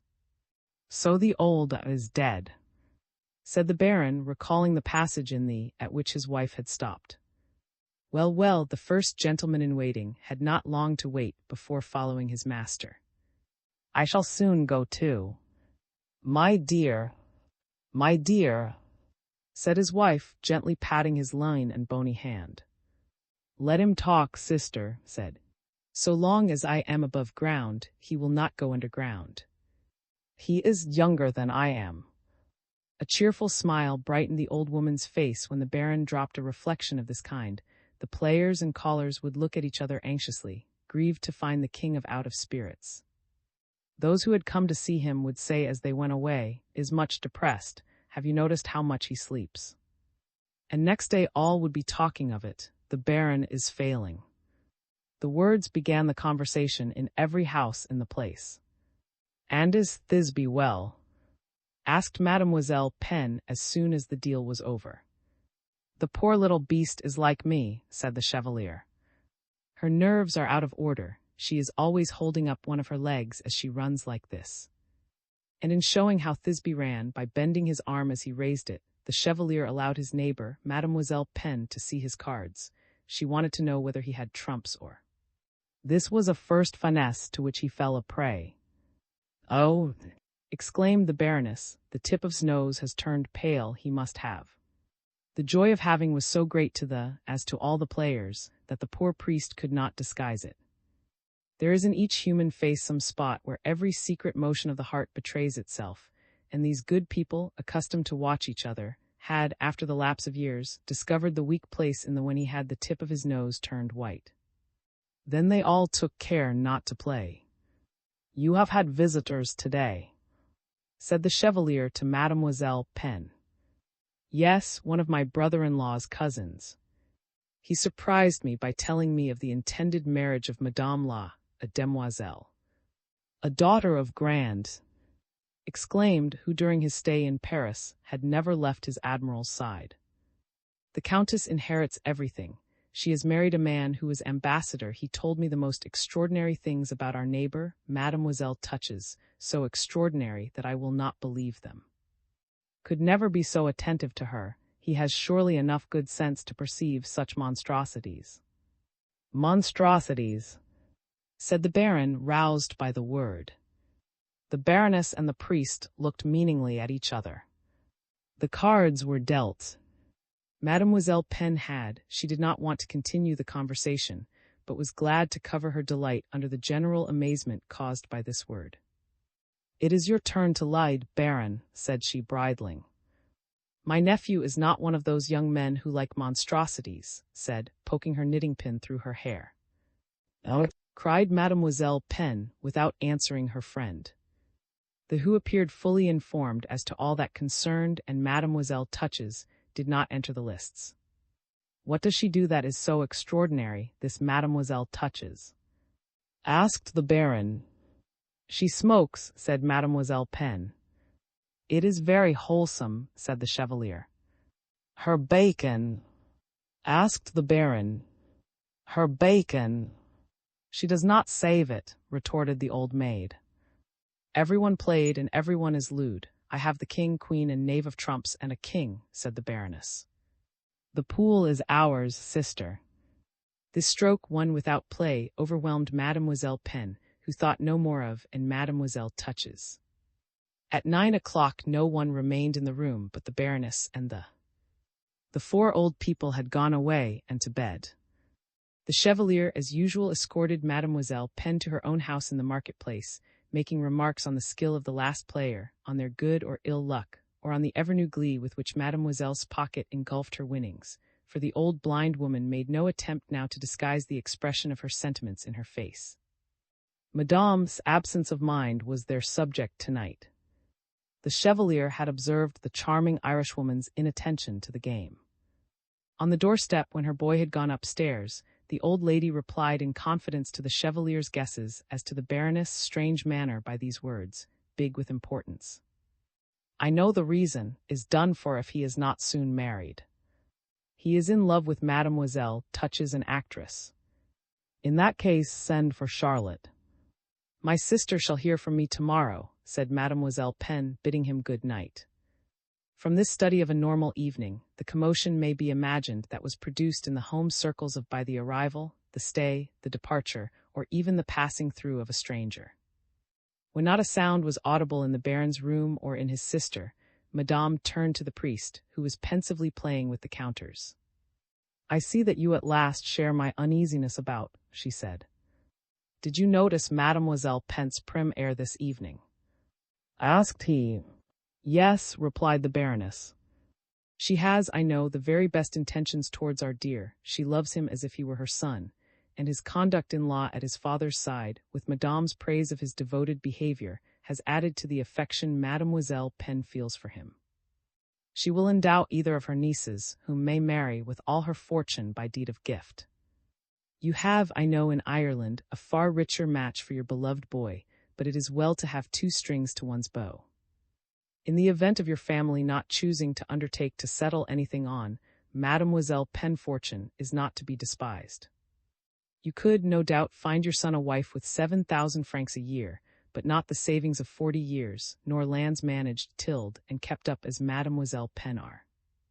That wicked woman, Mademoiselle Touches, has come to spoil everything. We have at last found out something about her. Well, asked the mother. Oh, she is a slut, a baggage, exclaimed a woman of doubtful habits, always hanging about thee in the company of actors and actresses, squandering her fortune with journalists, painters, musicians, the devil's own, in short. When she writes, she uses a different name in her books, and is better known by that, it is said, than by that of Touches. A perfect imp who has never been inside a church since her first communion, excepting to stare at statues or pictures. She has spent her fortune in decorating Touches in the most improper manner to make it a sort of Mohammed's paradise, where the houris are not women. There is more good wine drunk there while she is in the place than in all besides in a year. Last year the demoiselles had for lodgers some men with goats' beards, suspected of being blues, who used to go to her house, and who sang songs that made those virtuous girls blush and weep. That is the woman your son at present adores. If that creature were to ask this evening for one of the atrocious books in which atheists nowadays laugh everything to scorn, the young Chevalier would come and saddle his horse with his own hands, to ride off at a gallop to fetch it for her from Nantes. I do not know that would do so much for the church. And then, as she is not a royalist. If it were necessary to march out, gun in hand, for the good cause, should Mademoiselle Touches, or for that, I remember, is her name, want to keep with her, your son would let his old father set out alone. No, said the Baroness. I should not like to put him to the test, you might feel it too painfully, replied the. All is in a commotion over the Chevalier's passion for this amphibious creature that is neither man nor woman, who smokes like a trooper, writes like a journalist, and at this moment has under her roof the most malignant writer of them all, according to the postmaster, a trimmer who reads all the papers. It is talked of at Nantes. This morning the cousin, who wants to see Charlotte married to a man who has 60,000 francs a year, came to call on Mademoiselle Pen, and turned her head with roundabout tales about Mademoiselle Touches, which lasted 7 hours. There is a 10:15 striking by the church clock, and is not come in. He is at Touches, perhaps he will not come back till morning. The Baroness listened to the who had unconsciously substituted monologue for dialogue. He was looking at this lamb of his flock, reading her uneasy thoughts in her face. The Baroness was blushing and trembling. When the saw tears in the distressed mother's beautiful eyes, he was deeply touched. "I will see Mademoiselle Pen tomorrow, be comforted," said he in an encouraging tone. "The mischief is, perhaps, not so great as rumor says. I will find out the truth. Besides, Mademoiselle has confidence in me. Again we have brought up, and he will not allow himself to be bewitched by the demon. He will do nothing to disturb the peace of his family, or the plans we are making for his future life. Do not weep, all is not lost, madame, one fault is not vice." "You only tell me the details," said the Baroness. "Was not I the first to perceive the change in? A mother feels keenly the pain of being second in her son's affections, the grief of not being alone in his heart. That phase of a man's life is one of the woes of motherhood, but though I knew it must come, I did not expect it so soon. And then I could have wished that he should have taken into his heart some beautiful and noble creature, not a mere actress, a posture-maker, a woman who frequents, an authoress accustomed to feign feeling, a bad woman who will deceive him and make him wretched. She has had affairs with many men," said the, "and yet this miscreant was born in Brittany. She is a disgrace to her native soil. On Sunday I will preach a sermon about her." "By no means," exclaimed the Baroness. "The marshmen and peasants are capable of attacking Touches. Is worthy of his name, he is a true Breton, and some evil might come of it if he were there, for he would fight for her as if she were the Blessed Virgin. It is striking 10, I will bid you good night," said the, lighting the of his lantern, of which the clear glass panes and glittering metalwork showed his housekeeper's minute care for all the concerns of the house.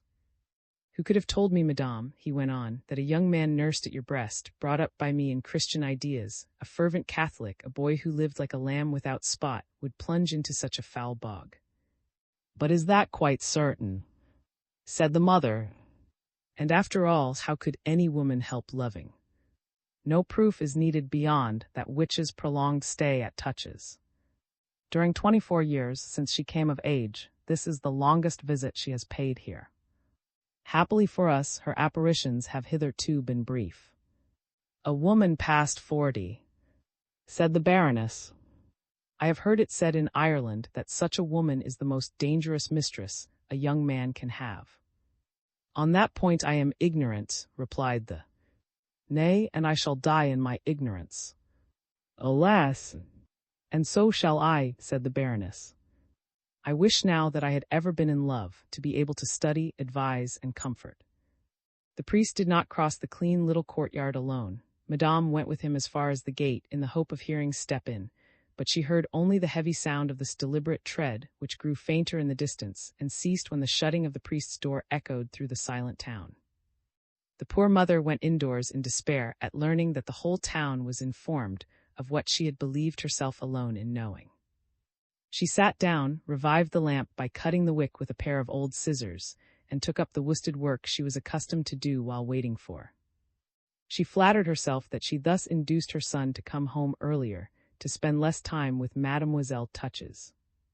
But this stratagem of maternal jealousy was in vain. His visits to Touches became more and more frequent, and every evening he came in a little later. At last, the previous night, he had not returned till midnight. The Baroness, sunk in meditation, set her stitches with the energy of women who can think while following some manual occupation. Anyone who should have seen her bent to catch the light of the lamp, in the midst of the paneling of this room, 4 centuries old, must have admired the noble picture. Fanny's flesh had a transparency that seemed to show her thoughts legible on her brow. Stung now by the curiosity that comes to pure-minded women, she wondered by what diabolical secrets these daughters of Baal so bewitched a man as to make him forget his mother and his family, his country, his self-interest. Then she went so far as to wish she could see the woman, so as to judge her sanely. She calculated the extent of the mischief that the innovating spirit of the age which the described as so dangerous to youthful souls might do to her only child, till now as guileless and pure as an innocent girl, whose beauty could not be fresher than his. A noble offshoot of the oldest Breton and the noblest Irish blood had been carefully brought up by his mother. Till the moment when the Baroness handed him over to the Of, she was sure that not an indecent word, nor an evil idea, had ever soiled her son's ear or his understanding.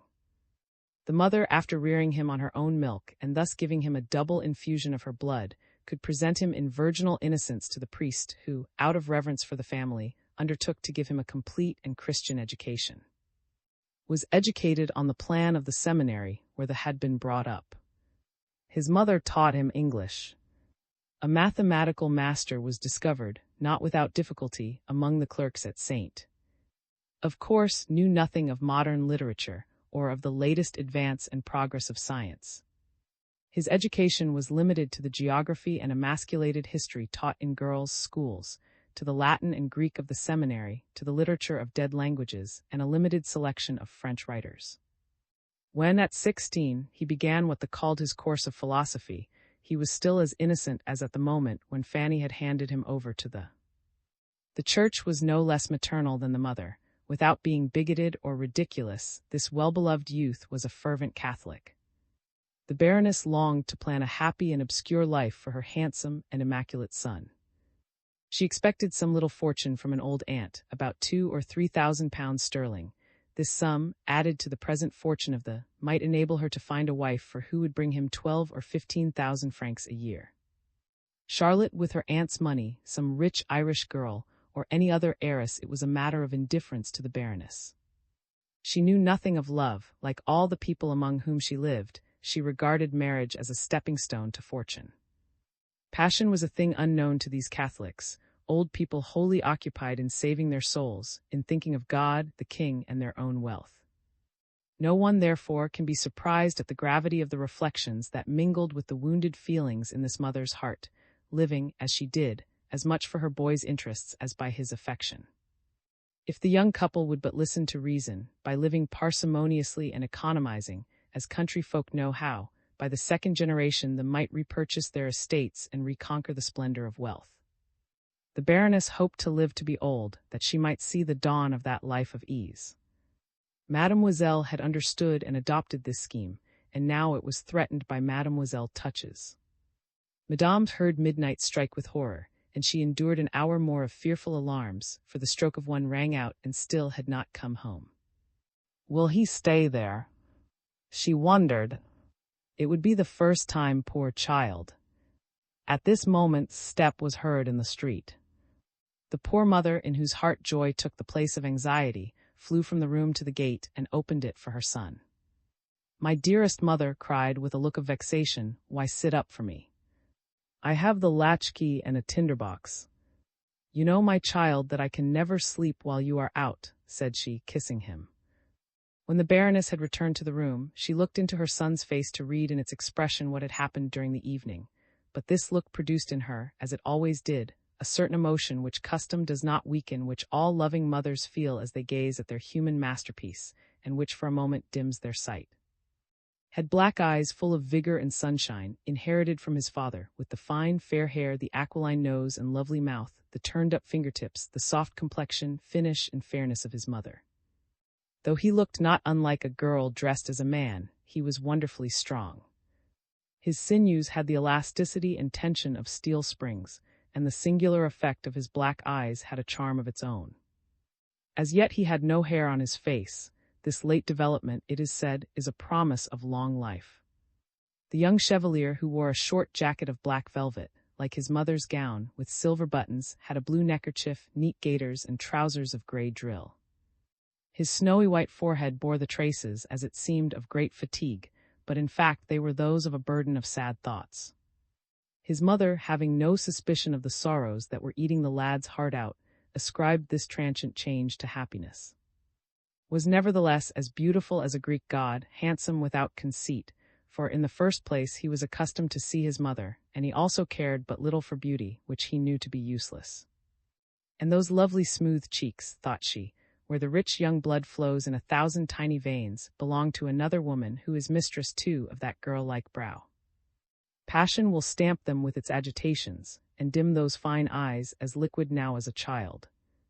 The bitter thought fell heavy on Madame's heart and spoilt her pleasure. It must seem strange that, in a family where 6 persons were obliged to live on 3,000 francs a year, the son should have a velvet coat and the mother a velvet dress. But Fanny had rich relations and aunts in London, who reminded the Breton baroness of their existence by sending her presents. Some of her sisters, having married well, took an interest in so far as to think of finding him a rich wife, knowing that he was as handsome and as their exiled favorite Fanny. "You stayed later at Touches than you did yesterday, my darling," she said at last in a broken voice. "Yes, mother dear," replied he, without adding any explanation. The brevity of the answer brought a cloud to his mother's brow. She postponed any explanation till the morrow. When mothers are disturbed by such alarms as the Baroness felt at this moment, they almost tremble before their sons. They instinctively feel the effects of the great emancipation of love. They understand all that this new feeling will rob them of. But at the same time, they are, in a sense, glad of their son's happiness. There is a fierce struggle in their heart. Though the result is that the son is grown up, and on a higher level, true mothers do not like their tacit abdication. They would rather keep their child little and wanting care. That perhaps is the secret of mothers: favoritism for weakly, deformed, and helpless children. "You are very tired, dear child," said she, swallowing down her tears. "Go to bed." A mother who does not know everything her son is doing thinks of him as lost when she loves, and is as well loved as Fanny. And perhaps any other mother would have quaked in her place as much as Madame. The patience of 20 years might be made useless. A human masterpiece of noble, prudent, and religious training might be ruined. The happiness so carefully prepared for him might be destroyed forever by a woman. Next day slept till noon, for his mother would not allow him to be roused, gave the spoilt boy his breakfast in bed. The immutable and almost conventual rule that governed the hours of meals yielded to the young gentleman's caprices. Indeed, when at any time it was necessary to obtain Mademoiselle's bunch of keys to get out something between meals which would necessitate interminable explanations, the only way of doing it was to plead some whim of. At about 1 o'clock, the Baron, his wife, and Mademoiselle were sitting in the dining-room. They dined at 3. The Baroness had taken up and was finishing it to her husband, who was always rather more wakeful before his meals.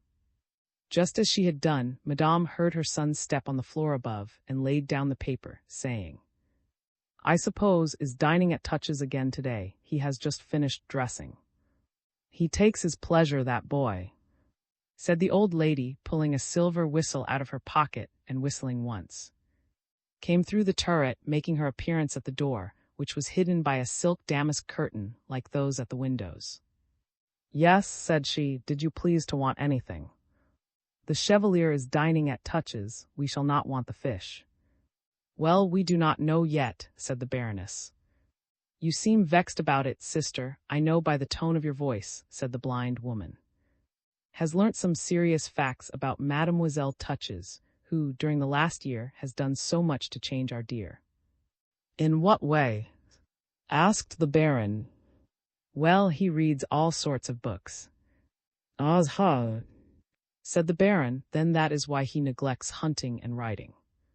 She leads a very reprehensible life and calls herself by a man's name," Madame went on. "A nickname among comrades," said the old man. "I used to be called the was Grand, the Marquis was Gars. I was a great friend of Ferdinand. He did not submit any more than I did. Those were good times. There was plenty of fighting, and we had some fun here and there all the same." These reminiscences of the war, thus taking the place of paternal anxiety, distressed Fanny for a moment. This revelations and her son's want of confidence had hindered her sleeping. And if Chevalier should be in love with Mademoiselle Touches, where is the harm? Exclaimed, "She is a fine woman and has 30,000 crowns a year." "What are you talking about?" cried the old man. To marry at Touches." The Touches were not even our squires at a time when they regarded an alliance with us as a distinguished honor. A woman who calls herself by a man's name, added the Baroness. They are an old family, said the old man. They are Norman and Bergules 3, he stopped short. But she cannot be a man and a woman at the same time. She calls herself at the... A Touches cannot be an actress, said the old man. If I did not know you, I should think you were mad. She writes pieces and books, the Baroness went on.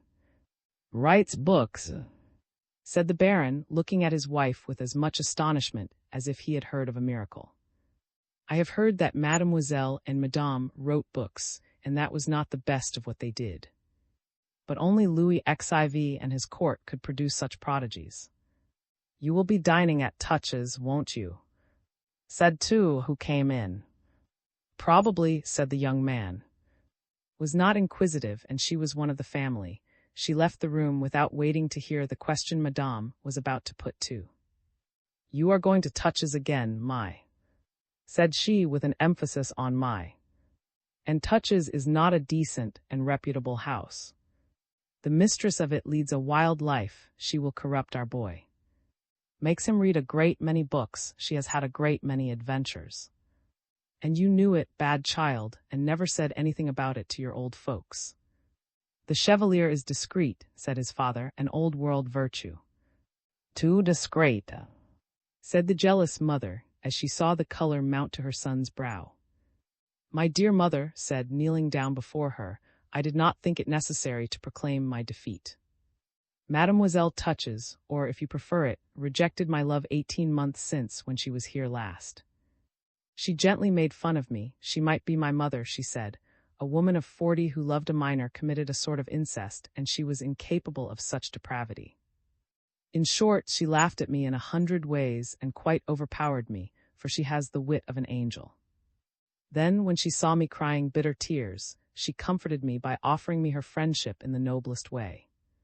She has even more heart than brains. She is as generous as you are. I am like a child to her now. Then, when she came here again, I heard that she loved another man, and I resigned myself. Do not repeat all the calumnies you hear about her. Is an artist, she has genius, and leads one of those exceptional lives which cannot be judged by ordinary standards. My child, said the pious Fanny, nothing can excuse a woman for not living according to the ordinances of the Church. She fails in her duties towards God and towards society by failing in the gentle religion of her sex. A woman commits a sin even by going to a, but when she writes impieties to be repeated by actors and flies about the world, sometimes with an enemy of the Pope, sometimes with a musician, you will find it hard to convince me that such things are acts of faith, hope, or charity. Her fortune was given her by God to do good. What use does she make of it? Suddenly stood up, he looked at his mother and said, Mother is my friend. I cannot hear her spoken of in this way, for I would give my life for her. Your life, said the Baroness, gazing at her son in terror. Your life is our life, the life of us all. My handsome nephew has made use of many words that I do not understand, said the old blind woman, turning to. Where has he learnt them? Added his mother. At Touches. Why, my dear mother, she found me as ignorant as a carp. You knew all that was essential in knowing the duties enjoined on us by religion, replied the Baroness. That woman will undermine your noble and holy beliefs. The old aunt rose and solemnly extended her hand towards her brother, who was sleeping. Said she in a voice that came from her heart, Your father never opened a book, he speaks Breton, he fought in the midst of perils for the king and for God. Educated men had done the mischief, and of learning had deserted their country. Learn, if you will. She sat down again and began knitting with the vehemence that came of her mental agitation. Was struck by this like utterance. In short, my dearest, I have a presentiment of some evil hanging over you in that house, said his mother in a broken voice as her tears fell. Who is making Fanny cry? Exclaimed the old man, suddenly wakened by the sound of his wife's voice. He looked round at her, his son and his sister. What is the matter? Nothing, my dear, replied the Baroness. Mamma said in his mother's ear, It is impossible that I should explain matters now. but we will talk it over this evening. When you know all, you will bless Mademoiselle Touches. Mothers have no love of cursing, replied the Baroness, and I should never curse any woman who truly loved my. The young man said goodbye to his father and left the house. The Baron and his wife rose to watch him as he crossed the courtyard, opened the gate, and disappeared. The Baroness did not take up the paper again. She was agitated. In a life so peaceful, so monotonous, this little discussion was as serious as a quarrel in any other family, and the mother's anxiety, though soothed, was not dispelled. Whither would this friendship, which might demand and imperil her boy's life, ultimately lead him? How could she, the Baroness, have reason to bless Mademoiselle Touches? These two questions were as all-important to her simple soul as the maddest revolution can be to a diplomatist. Was a revolution in the quiet and simple home. I am very much afraid that this woman will spoil him for us, said she, taking up the newspaper again. My dear Fanny, said the old Baron with knowing sprightliness, you are too completely an angel to understand such things. Mademoiselle Touches is, they say, as black as a crow, as strong as a Turk, and she is 40. Our dear boy was sure to be attracted by her. He will tell a few very honorable fibs to conceal his happiness. Let him enjoy the illusions of his first love. If it were any other woman's. But, dearest Fanny, if the woman was a saint, she would not make your son welcome. The Baroness went back to the paper. I will go to see her, said the old man, and tell you what I think of her. The speech has no point but in retrospect. After hearing the history of, you may imagine the Baron face to face with this famous woman. The town of which for 2 months past had seen its flower, and its pride going every day, morning or evening, sometimes both morning and evening, to Touches, supposed that Mademoiselle Touches was passionately in love with the handsome lad, and did her utmost to bewitch him. More than one girl and one young woman wondered what was the witchcraft of an old woman, that she had such absolute empire over the angelic youth. And so, as crossed the high street to go out by the gate too, more than one eye looked anxiously after him. It now becomes necessary to account for the reports that were current concerning the personage whom was going to see. These rumors, swelled by Breton gossip and envenomed by the ignorance of the public, had reached even the tax receiver, the justice of the peace, the head clerk of the customs at Saint, and other literate persons in the district, had not reassured them by telling him of the eccentric life led by the woman and artist hidden under the name of. She had not yet come to eating little children, to killing her slaves like Cleopatra, to throwing men into the river, as the heroine of the tour is falsely accused of doing. Still, to this monstrous creature, at once a siren and an atheist, was a most immoral combination of woman and philosopher, and fell short of every social law laid down to control or utilize the weaknesses of the fair sex. Just as is the feminine pseudonym of a clever man, and George Sand that of a woman of genius, so was the mask behind which a charming girl long hid herself a named Touches, she who is now giving thee, and the worthy of so much cause for anxiety. This family has no connection with that of the Touches of, to which the regent's ambassador belongs, a man more famous now for his literary talents than for his diplomacy. One of the few famous women of the 19th century was long supposed to be really a man, so manly was her first appearance as an author. Everybody is now familiar with the 2 volumes of dramas, impossible to put on the stage, written in the manner of Shakespeare or of Vega, and brought out in 1822, which caused a sort of literary revolution when the great question of Romanticism versus Classicism was a burning one in the papers, at clubs, and at the. Since then has written several plays and a novel which have not belied the success of her first efforts, now rather too completely forgotten. An explanation of the chain of circumstances by which a girl assumed a masculine incarnation, by which Touches made herself a man, and a writer of how, more fortunate than Madame, she remained free, and so was more readily excused for her celebrity, will, no doubt, satisfy much curiosity, and justify the existence of one of those monstrosities which stand up among mankind like monuments. Their fame being favored by their rarity, for in 20 centuries, scarcely 20 great women are to be counted. Hence, though she here plays but a secondary part, as she had great influence over, and is a figure in the literary history of the time, no one will be sorry if we pause to study her for a rather longer time than modern fiction usually allows. In 1793, Mademoiselle Touches found herself an orphan. Thus her estates escaped the confiscation, which no doubt would have fallen on her father or brother. Her father died on the 10th of August, killed on the palace steps among the defenders of the king, on whom he was in waiting as major of the bodyguard. Her brother, a young member of the corps, was massacred at. Mademoiselle Touches was but 2 years old when her mother died of grief, a few days after this second blow. On her deathbed, Madame Touches placed her little girl in the care of her sister, a nun at.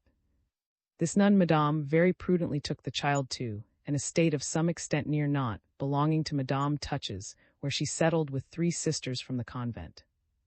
During the last days of the Terror, the mob of Nantes demolished and seized the sisters and Mademoiselle Touches, who were thrown into prison under a false charge of having harbored emissaries from Pitt and from.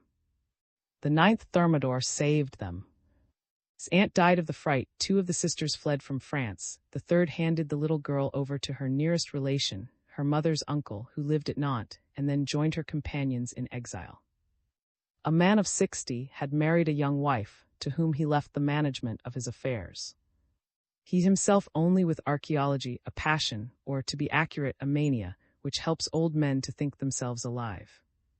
His ward's education was left entirely to chance. Little cared for by a young woman who threw herself into all the pleasures of the emperor's reign, brought herself up like a boy. She sat in his library, and read whatever he might happen to be reading. Thus she knew life well in theory, and preserved no innocence of mind, though virginal at heart. Her intelligence wandered through all the impurities of science, while her heart remained pure.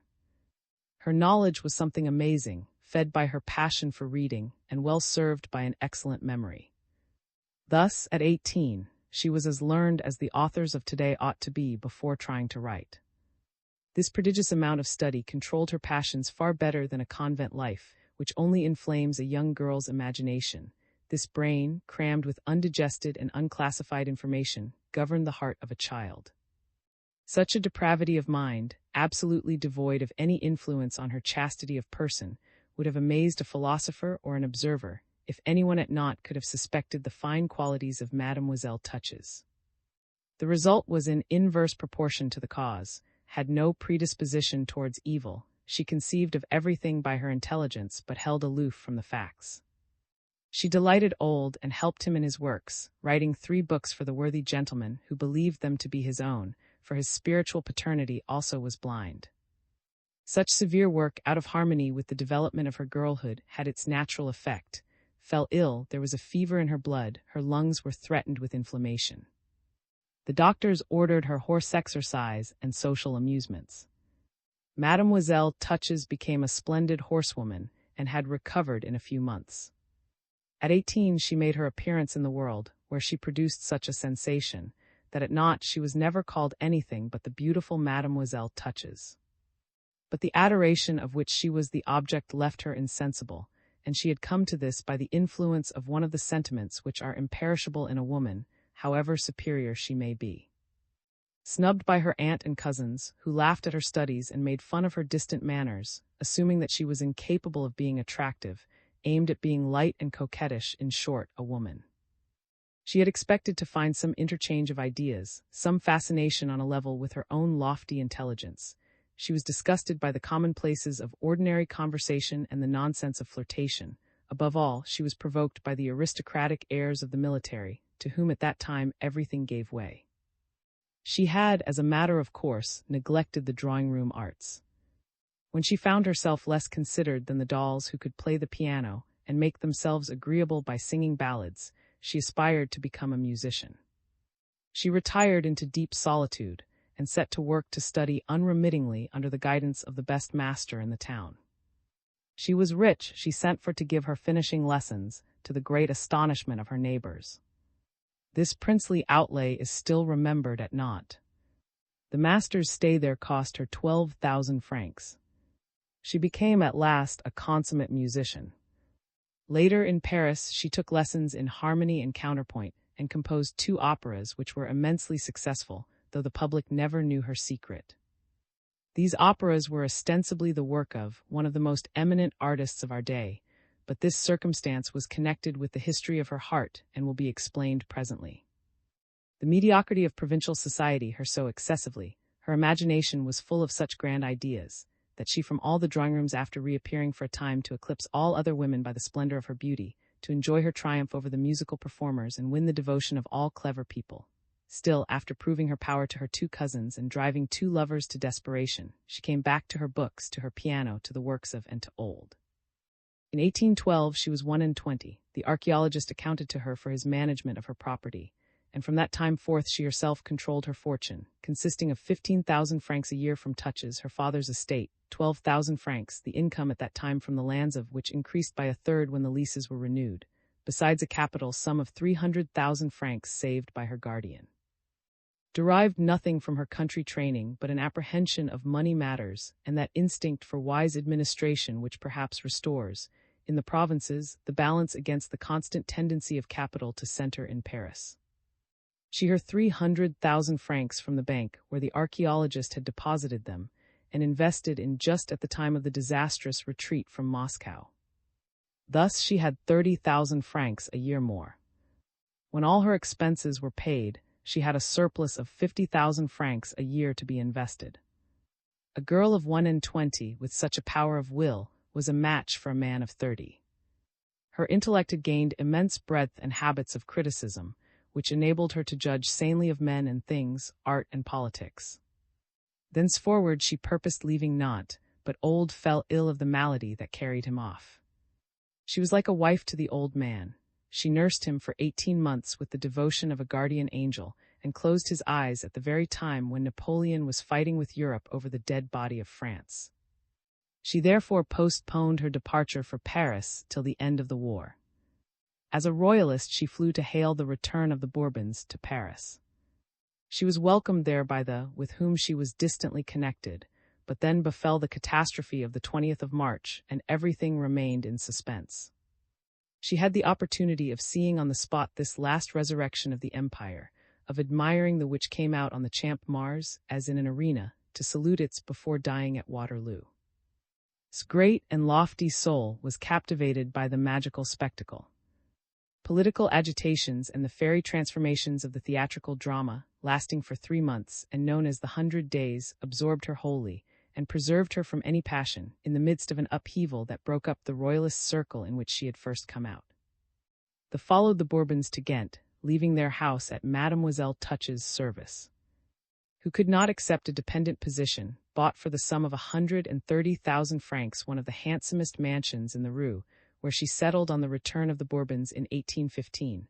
The garden alone is worth 2 million francs now. Being accustomed to act on her own responsibility, soon took the habit of independent action, which seems the privilege of men only. In 1816 she was 25. She knew nothing of marriage. She conceived of it only in her brain, judged of it by its causes instead of observing its effect, and saw only its disadvantages.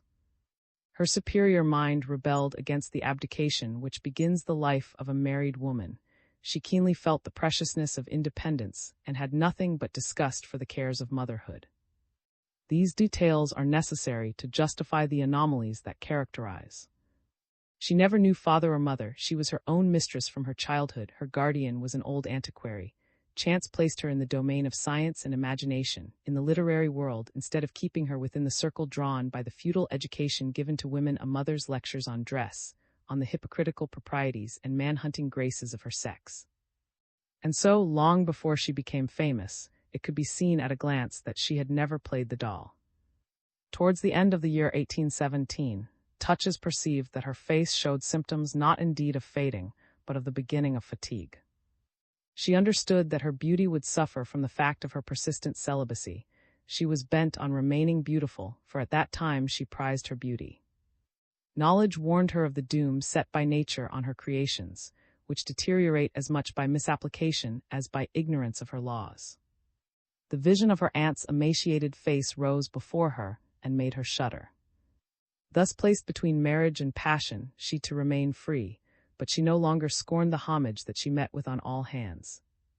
At the date when this story begins, she was almost the same as she had been in 1817.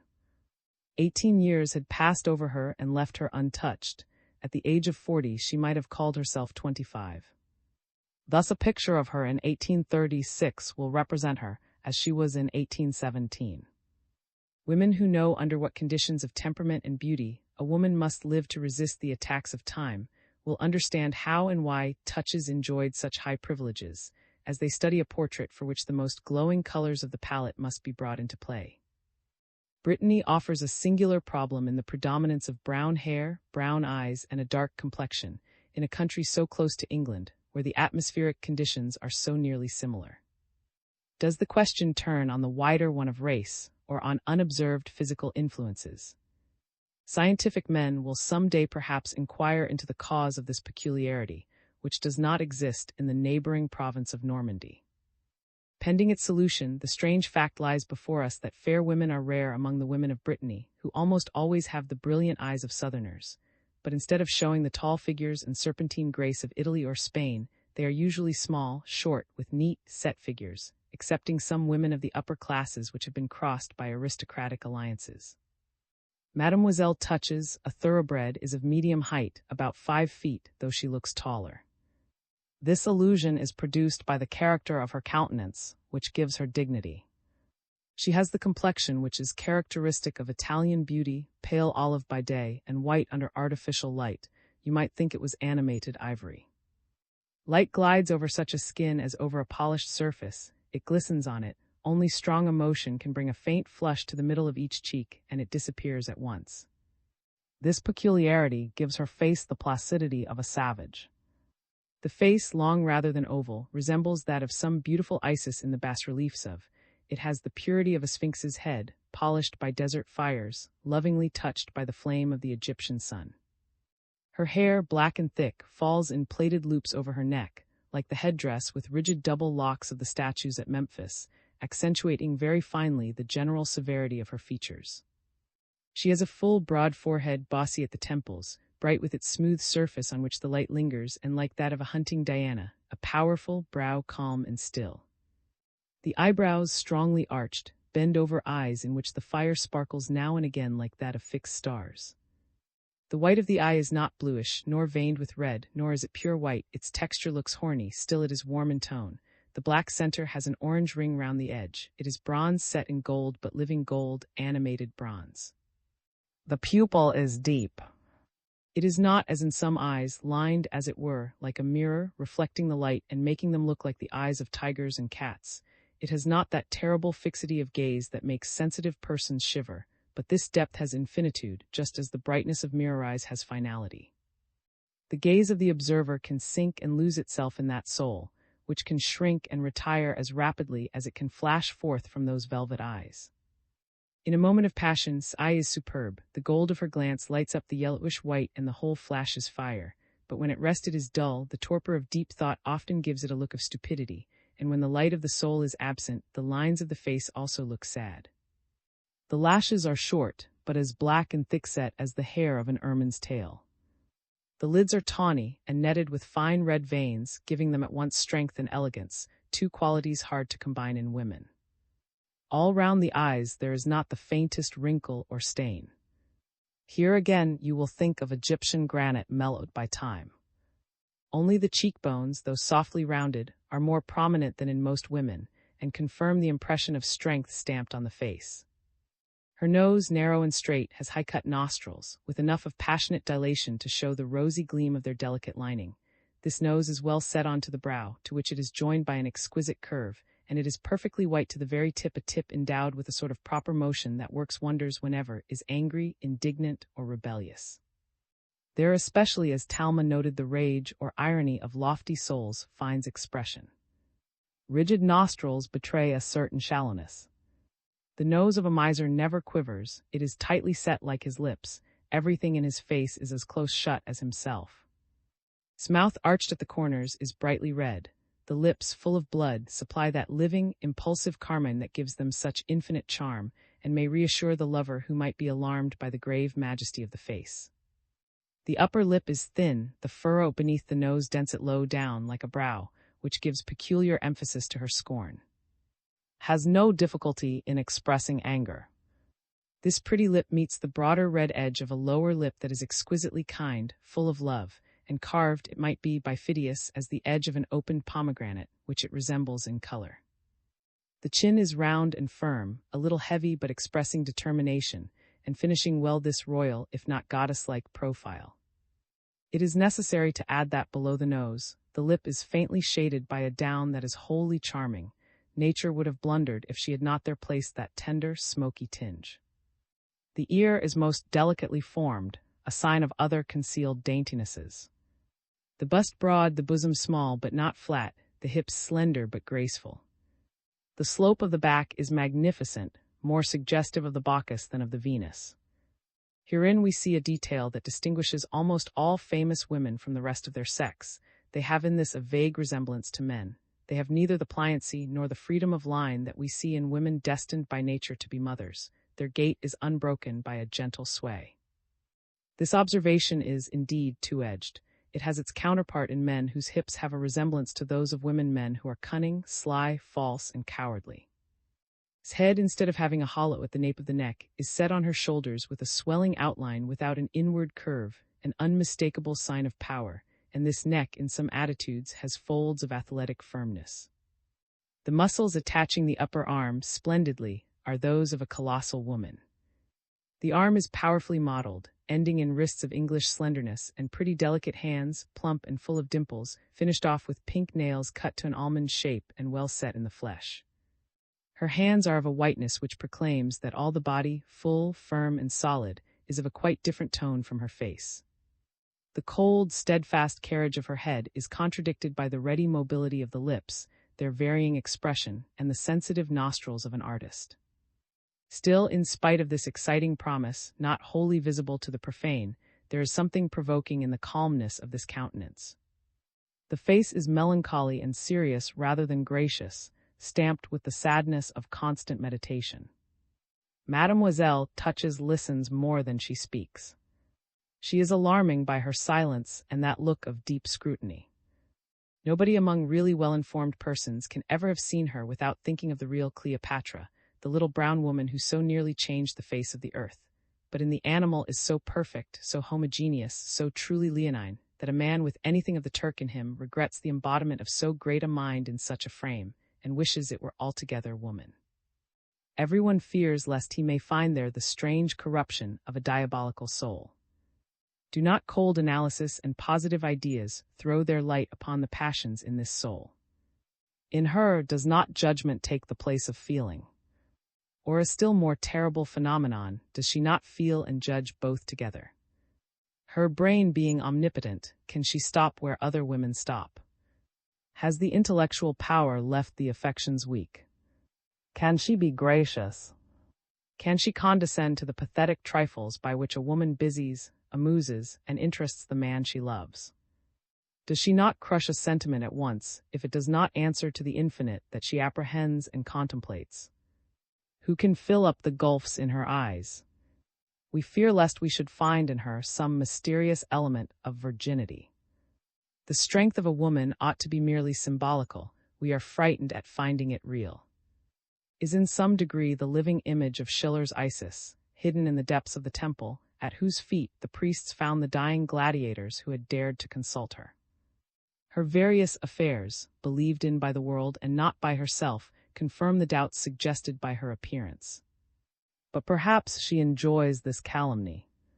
The character of her beauty has not been without effect on her reputation. It has helped her, just as her fortune and position have upheld her in the midst of society. If a sculptor should wish to make an admirable statue of Brittany, he might copy Mademoiselle Touches. Such a sanguine, bilious temperament alone can withstand the action of time.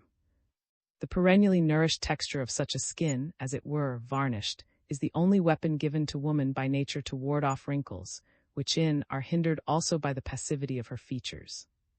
In 1817, this enchanting woman threw open her house to artists, famous authors, learned men, and journalists, the men to whom she was instinctively attracted. She had a drawing-room like that of Baron, where the aristocracy mingled with distinguished talents and the cream of Parisian womanhood. Mademoiselle Touch's family connections and her fine fortune, now augmented by that of her aunt the nun, protected her in her undertaking a difficult one in Paris of forming a circle. Her independence was one cause of her success. Many ambitious mothers dreamed of getting her to marry a son whose wealth was disproportioned to the splendor of his armorial bearings. Certain peers of France, attracted by her 80,000 francs a year and tempted by her splendid house and establishment, brought the strictest and most fastidious ladies of their family. The diplomatic world, on the lookout for wit and amusement, came and found pleasure there. Thus Mademoiselle Touches, the center of so many interests, could study the different comedies which all men, even the most distinguished, are led to play by passion, avarice, or ambition. She soon saw the world as it really is, and was so fortunate as not to fall at once into such an absorbing love as engrosses a woman's intellect and faculties, and prevents her wholesome judgment. Generally a woman feels, enjoys, and judges each in turn, hence 3 ages, the last coinciding with the sad period of old age. To the order was reversed. Her youth was shrouded in the snows of science, the chill of thoughtfulness. This transposition also explains the oddity of her life and the character of her talents. She was studying men at the age when most women see but one. She despised what they admire. She detected falsehood in the flatteries they accept as truth. She laughed at what makes them serious. This contradictory state lasted a long time. It had a disastrous termination. It was her fate to find her first love, newborn and tender in her heart, at an age when women are required by nature to renounce love. Her first liaison was kept so secret that no one ever knew of it. Like all women who believe in the of their feelings, was led to count on finding a beautiful soul in a beautiful body. She fell in love with a face and discovered all the foolishness of a ladies' man who thought of her merely as a woman. It took her some time to get over her disgust and this mad connection. Another man guessed her trouble and consoled her without looking for any return, or at any rate he concealed his purpose. Thought she had found the magnanimity of heart and mind that the dandy had lacked. This man had one of the most original intellects of the day. He himself wrote under a pseudonym, and his first works revealed him as an admirer of Italy. Must needs travel or perpetuate the only form of ignorance in which she remained. This man, and a scoffer, took to study the land of art. This famous Anonymous may be regarded as teacher and creator. He reduced her vast information to order. He added to it a knowledge of the masterpieces of which Italy is full, and gave her that subtle and ingenious one, epigrammatic and yet deep, which is characteristic of his talent, always a little eccentric in its expression, but modified in by the delicate feeling and the ingenious turn natural to women. He inoculated her with a taste for the works of English and German literature, and made her learn the 2 languages while traveling. At Rome in 1820, Mademoiselle Touches found herself deserted for an Italian. But for this disaster, she might never have become famous.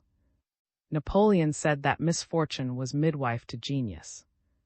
This event gave Mademoiselle Touches at once, and forever the scorn of mankind, which is her great strength.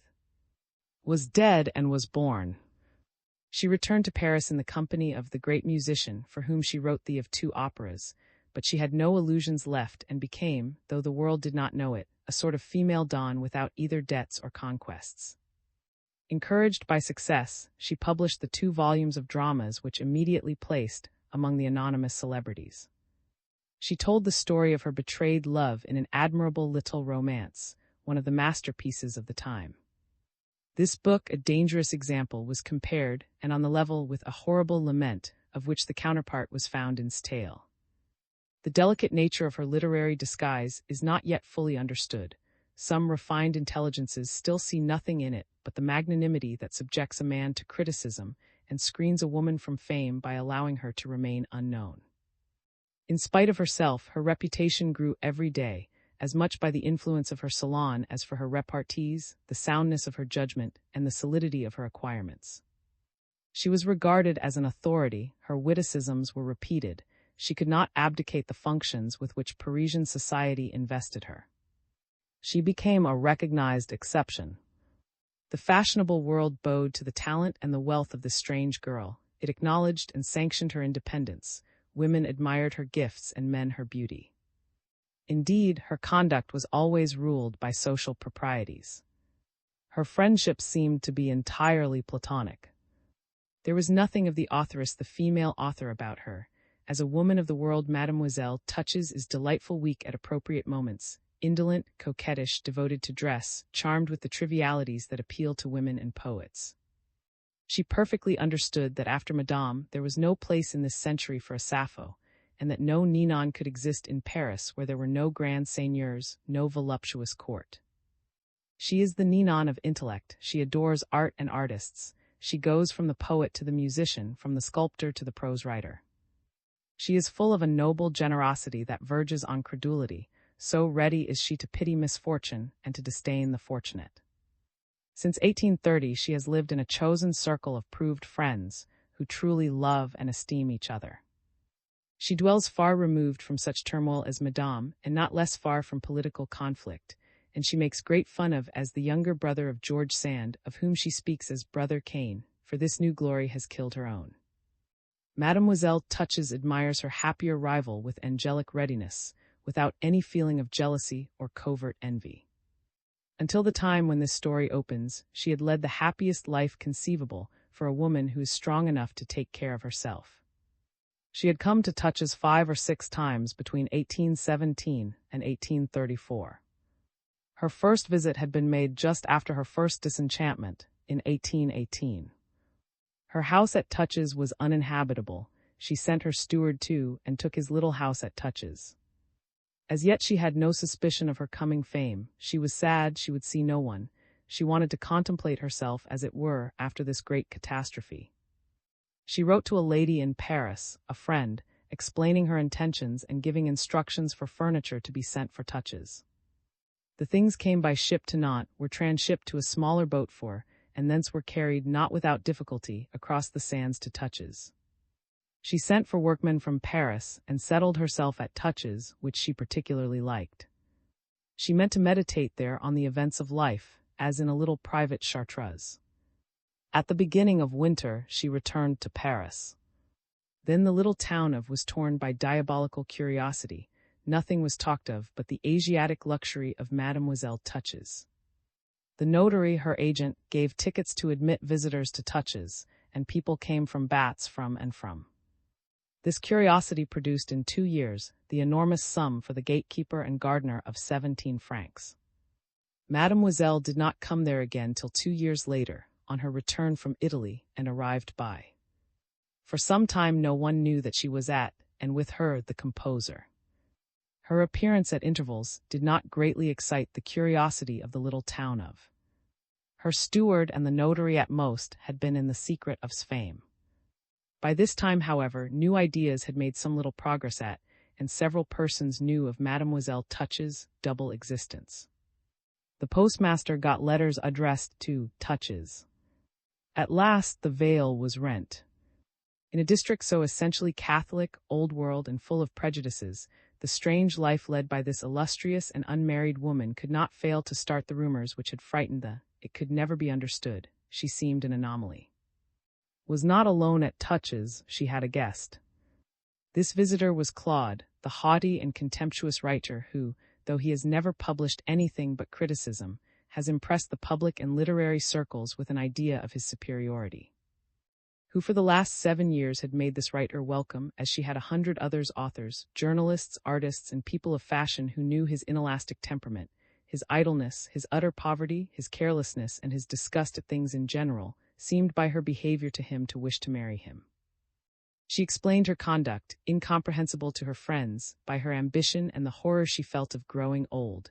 She wanted to place the rest of her life in the hands of a superior man for whom her fortune might be a stepping stone, and who would uphold her importance in the literary world. So she had carried off Claude from Paris to Touches, as an eagle takes a kid in his talons, to study him and take some vehement step, but she was deceiving both, and Claude she was not thinking of marriage. She was in the most violent throes that can convulse a soul so firm as hers, for she found herself the dupe of her own intellect, and saw her life illuminated too late by the sunshine of love, glowing as it glows in the heart of a girl of 20. Now for a picture of a chartreuse. At a few hundred paces from the terra firma of Brittany ends, and the salt marshes and sandhills begin.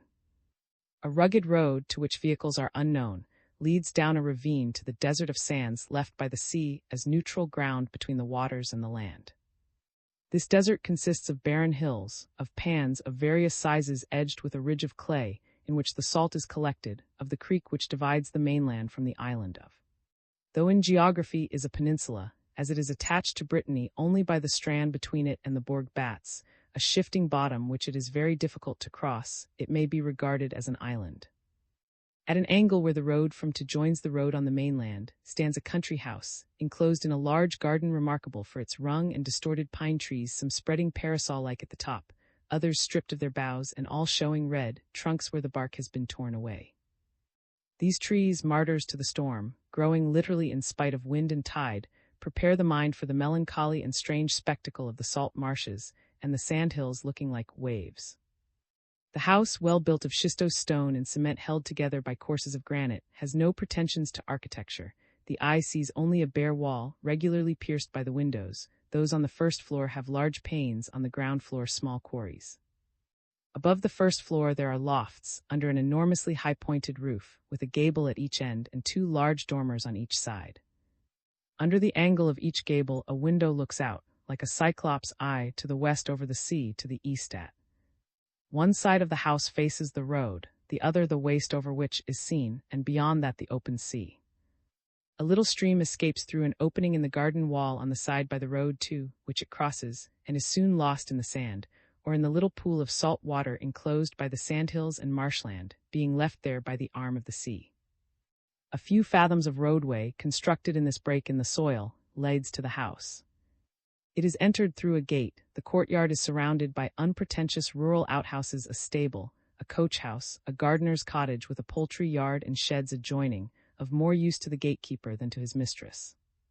The gray tones of this building harmonize delightfully with the scenery it stands in.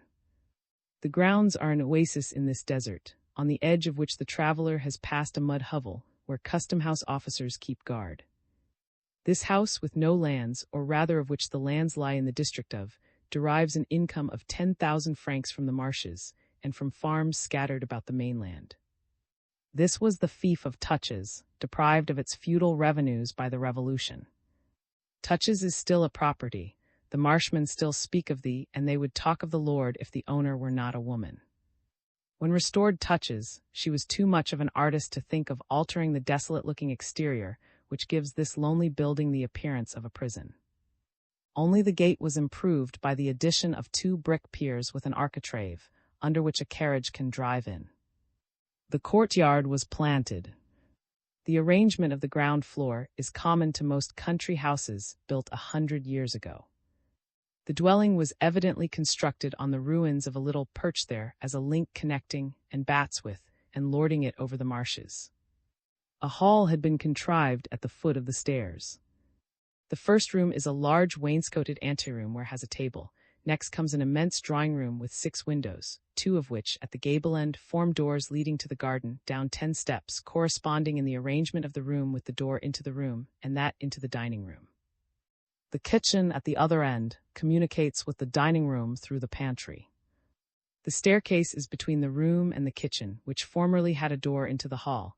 This Mademoiselle Touches closed and opened one to the courtyard.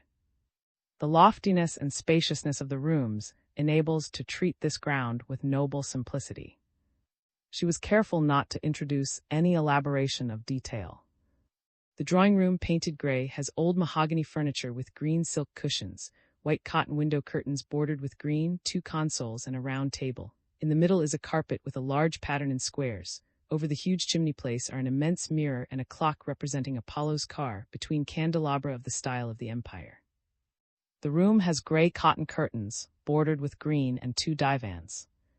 The dining room furniture consists of 4 large mahogany sideboards, a table, 12 mahogany chairs with horsehair seats, and some magnificent engravings in mahogany frames. From the middle of the ceiling hangs an elegant lamp such as were usual on the staircases of fine houses, with 2 lights. All the ceilings and the beams supporting them are painted to imitate wood.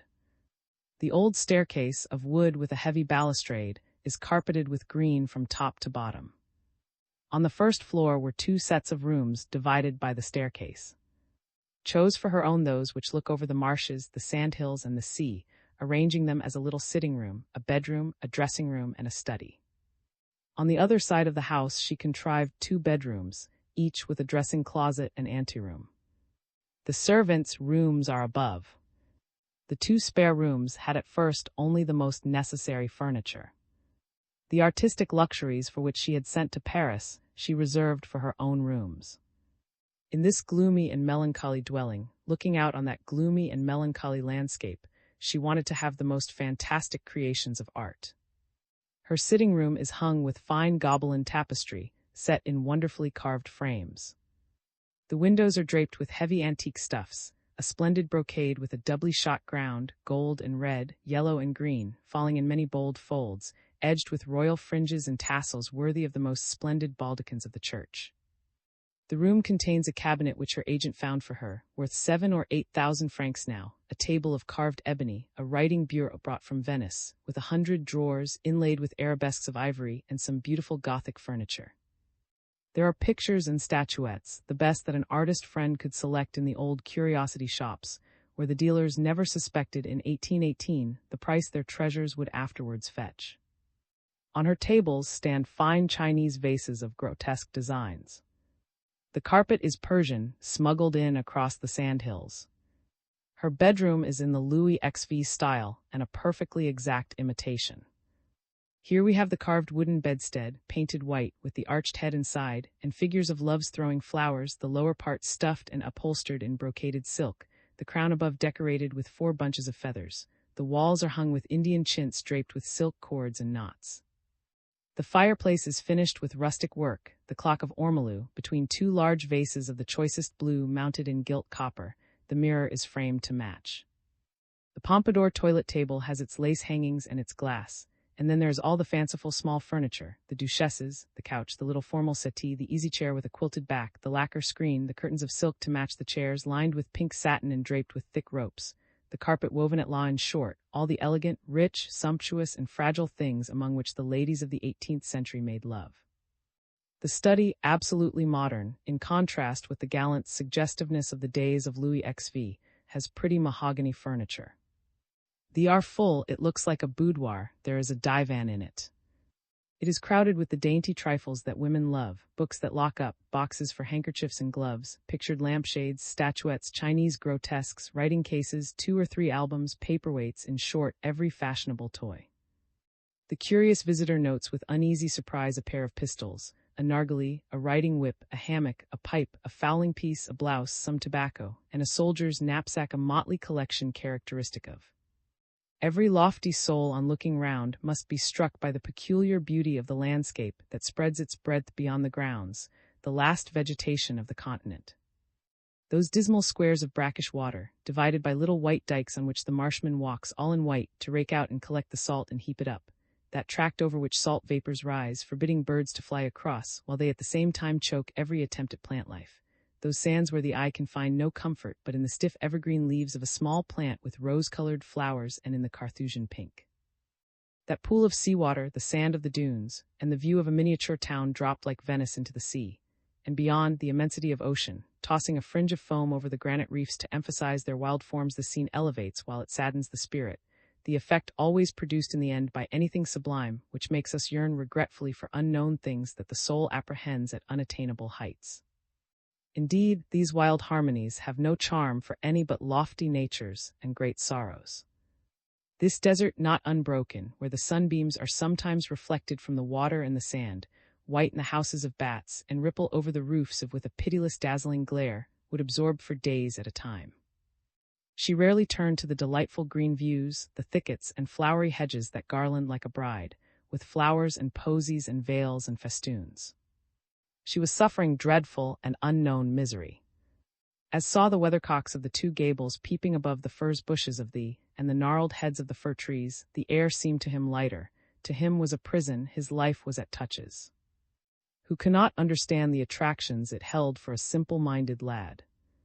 His love, like that of, which had brought him to the feet of a personage who had been a great idea to him before being a woman, naturally survived her inexplicable rejections.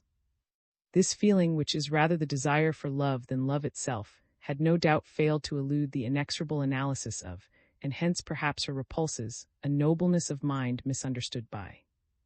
And then, the marvels of modern civilization seemed all the more dazzling here by contrast with, where the poverty of the was considered splendor. Here, spread before the ravished eyes of this ignorant youth, who had never seen anything but the yellow broom of Brittany and the heaths of Law, lay the Parisian glories of a new world, just as here he heard an unknown and sonorous language. Here listened to the poetical tones of the finest music, the amazing music of the 19th century, in which melody and harmony vie with each other as equal powers, and singing and orchestration have achieved incredible perfection. He here saw the works of the most prodigal painting, that of the French school of today, the inheritor of Italy, Spain, and Flanders, in which talent has become so common that our eyes and hearts, weary of so much talent, cry out loudly for genius. He here read those works of imagination, those astounding creations of modern literature, which produce their fullest effect on a fresh young heart.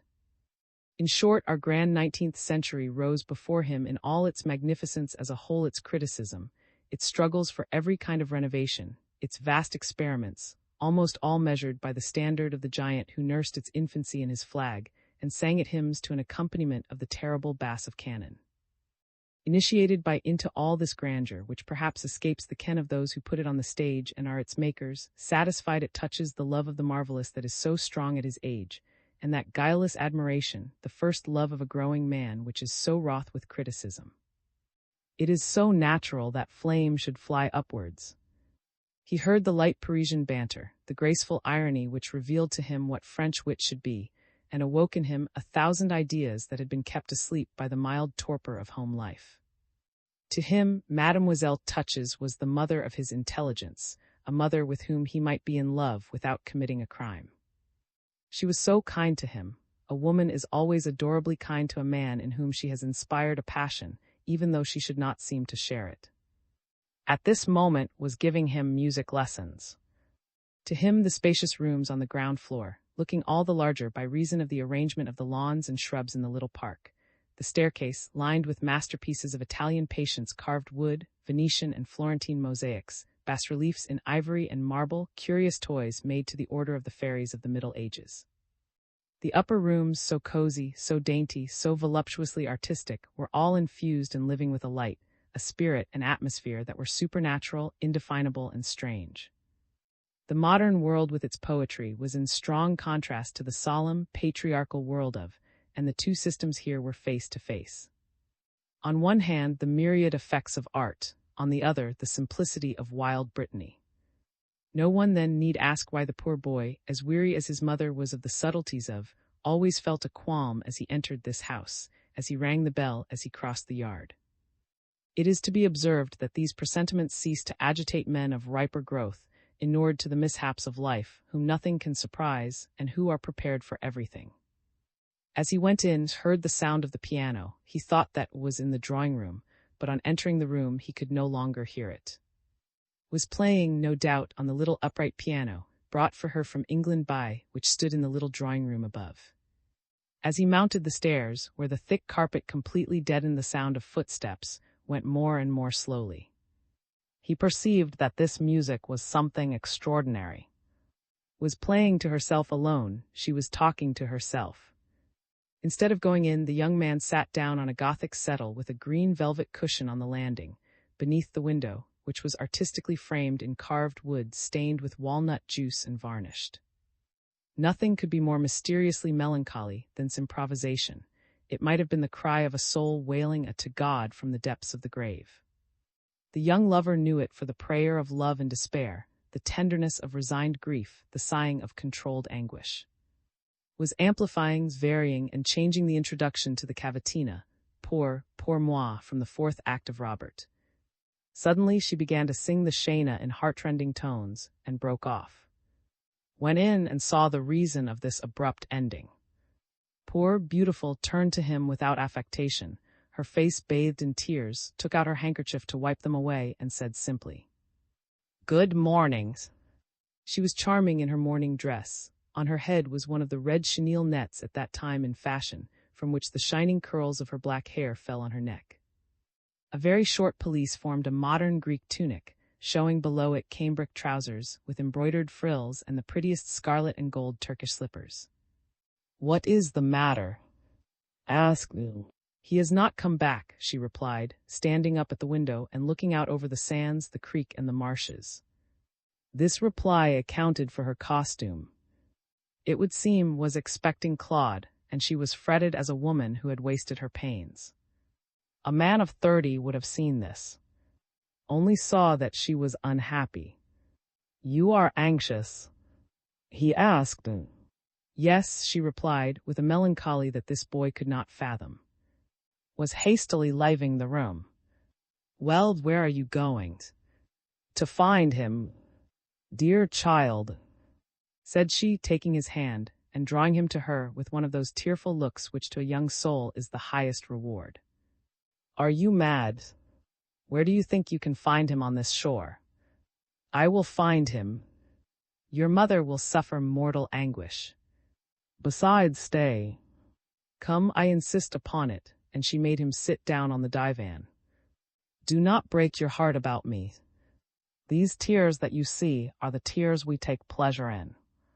There is a faculty in women which men have not, that of abandoning ourselves to our nerves by indulging our feelings to excess.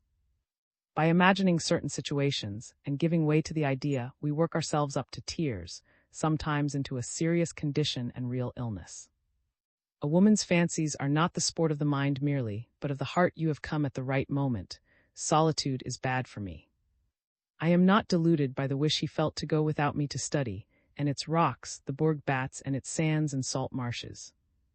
I knew he would spend several days over it instead of one. He wished to leave us two alone. He is jealous, or rather he is acting jealousy. You are young, you are handsome. Why did you not tell me sooner? Must I come no more?" asked, failing to restrain a tear that rolled down his cheek and touched deeply. "You are an angel," she exclaimed. Then she lightly sang Strain out of William Tell, to efface all gravity from this grand reply of a princess to her subject. "He thus hopes," she added, "to make me believe in a greater love for me than he feels. He knows all the regard I feel for him," she went on, looking narrowly at, "but he is perhaps humiliated to find himself my inferior in this. Possibly, too, he has formed some suspicions of you, and thinks he will take us by surprise, but even if he is guilty of nothing worse than of wishing to enjoy the delights of this expedition in the wilds without me, of refusing to let me share his excursions, and the ideas the scenes may arouse in him, of leaving me in mortal alarms, is not that enough? His great brain has no more love for me than had the musician, the wit, the soldier. Is right, names have a meaning, and mine is the bitterest mockery. I shall die without ever finding in a man such love as I have in my heart, such poetry as I have in my soul." She sat with her arms hanging limp, her head thrown back on the cushion, her eyes dull with concentrated thought and fixed on a flower in the carpet. The sufferings of superior minds are mysteriously grand and imposing. They reveal immense expanses of the soul, to which the spectator's fancy adds yet greater breadth. Such souls share in the privilege of royalty, whose affections cling to a nation and then strike a whole world. "Why did you?" began, who could not finish the sentence. His beautiful, burning hand was laid on his, and eloquently stopped him. "Nature has forsworn her laws by granting me 5 or 6 years of added youth. I have repelled you out of selfishness. Sooner or later age would have divided us. I am years older than he is, and that is quite enough. You will still be beautiful when you are 60. Cried heroically. "God grant it," she replied with a smile. "But my dear child, I intend to love him. In spite of his insensibility, his lack of imagination, his cowardly indifference, and the envy that consumes him, I believe that there is greatness under those husks. I hope to galvanize his heart, to save him from himself, to attach him to me, alas. I have the brain to see clearly while my heart is blind." She was appallingly clear to herself. She could suffer and analyze her suffering, as and could explain to their friends the fatal progress of their diseases and the steady advance of death. Knew passion as these two learned men knew anatomy. "I came here on purpose to form an opinion about him. He is already bored. He misses Paris, as I told him. He is homesick for something too. Here there is no author to be plucked, no system to be undermined, no poet to be driven to despair. he dares not here rush into some excess in which he could unburden himself of the weight of thought. Alas, my love, perhaps, is not true enough to refresh his brain. In short, I cannot intoxicate him tonight. You and he must get drunk together. I shall say I am ailing and stay in my room. I shall know if I am mistaken. Turned as red as a cherry, red from his chin to his hair, and his ears tingled with the glow. Good God! She exclaimed, and here am I depraving your maiden innocence without thinking of what I was doing. Forgive me. When you love, you will know that you would try to set the Seine on fire to give the least pleasure to the object of your affections, as the say. She paused. There are some proud and logical spirits, she went on, who at a certain age can exclaim, if I could live my life again, I would do everything the same. Now I do not think myself weak. I say, I would be such a woman as your mother. To have a of my own. What happiness! If I had had the greatest fool on earth for a husband, I should have been a humble and submissive wife. And yet I have not sinned against society, I have only hurt myself. Alas! Dear child, a woman can no longer go into society, unprotected, excepting in what is called a primitive state. The affections that are not in harmony with social or natural laws, the affections which are not binding, in short, evade us. If I am to suffer for suffering's sake, I might as well be useful. What do I care for the children of my cousins, who are no longer, whom I have not seen for 20 years, and who married merchants only? You are a son who has cost me none of the cares of motherhood. I shall leave you my fortune, and you will be happy, at any rate, so far as that is concerned, by my act, dear jewel of beauty and sweetness, which nothing should ever change or fade. As she spoke these words in a deep voice, her eyelids fell that he should not read her eyes. You have never chosen to accept anything from me, said. I shall restore your fortune to your heirs. Child, said in her rich tones while the tears fell down her cheeks, can nothing save me from myself? You have a story to tell me, and a letter too, the generous boy began to divert her from her distress. But she interrupted him before he could finish his sentence. You are right. I must, above all things, keep my word. It was too late yesterday, but we shall have time enough today, it would seem, she said in a half-playful, half-bitter tone. To my promise, I will sit where I can look down the road to the cliffs. Placed a deep Gothic armchair where she could look out in that direction, and opened the window. Who shared the oriental tastes of the more illustrious writer of her own sex, took out a magnificent Persian that an ambassador had given her. She filled it with patchouli leaves, cleaned the mouthpiece, scented the quill before she inserted it would serve her, but once put a match to the dried leaves, placed the handsome instrument of pleasure, with its long-necked bowl of blue and gold enamel at no great distance, and then rang for tea. If you would like a cigarette, I always forget that you do not smoke. Such immaculateness as yours is rare. I feel as though only the fingers of an Eve fresh from the hand of God ought to caress the downy satin of your cheeks. Reddened and sat down on a stool, he did not observe the deep emotion that made blush. The person from whom I yesterday received this letter, and who will perhaps be here tomorrow, is the Marquise, said. After getting his eldest daughter married to a Portuguese grandee who is settled in France, old, whose family is not as old as yours, wanted to connect his son with the highest nobility, so as to procure for him a peerage he had failed to obtain for himself. They told him that in the department of there was a certain Mademoiselle, Rose, the youngest daughter of the Marquis, who wanted to get his 2 daughters off his hands without any money, so as to leave his whole fortune to his son. It would seem, are descended direct from Adam. Born and brought up in the at the time of her marriage in 1828, was 20 years of age. She was remarkable for what you provincials call eccentricity, which is simply a superior mind, enthusiasm, a sense of the beautiful, and a fervid feeling for the works of art. Take the word of a poor woman who has trusted herself on these slopes, there is nothing more perilous for a woman. If she tries them, she arrives where you see me, and where the Marquise is in an abyss. Men only have the staff that can be a support on the edge of those precipices, a strength which we lack, or which makes us monsters if we have it. Her old grandmother, the Dowager Marquise, was delighted to see her marry a man whose superior she would certainly be in birth and mind. They did everything extremely well, could but be satisfied, and in the same way had every reason to be pleased with who, as connected with the obtained the peerage for their son-in-law as one of the last batch made by Charles X, though it was annulled by a decree of the Revolution of July. Is a fool, however, he began by having a son, and as he gave his wife no respite and almost killed her with his company, she soon had enough of him. The early days of married life are a rock of danger for small minds as for great passions. Being a fool mistook his wife's ignorance for coldness. He regarded as a lymphatic creature she is very fair, and thereupon lulled himself in perfect security, and led a bachelor life, trusting to the marquise's supposed coldness, her pride, her haughtiness, and the splendor of a style of living which surrounds a woman in Paris with 1,000 barriers. When you go there, you will understand what I mean. Those who hope to take advantage of his easy indifference would say to him, "You are a lucky fellow. You have a heartless wife whose passions will be in her brain. She is content with shining, her fancies are purely artistic, her jealousy and wishes will be amply satisfied if she can form a salon where all the wits and talents meet. She will have debauches of music, orgies of literature." And the husband took in all this nonsense with which simpletons are stuffed in Paris.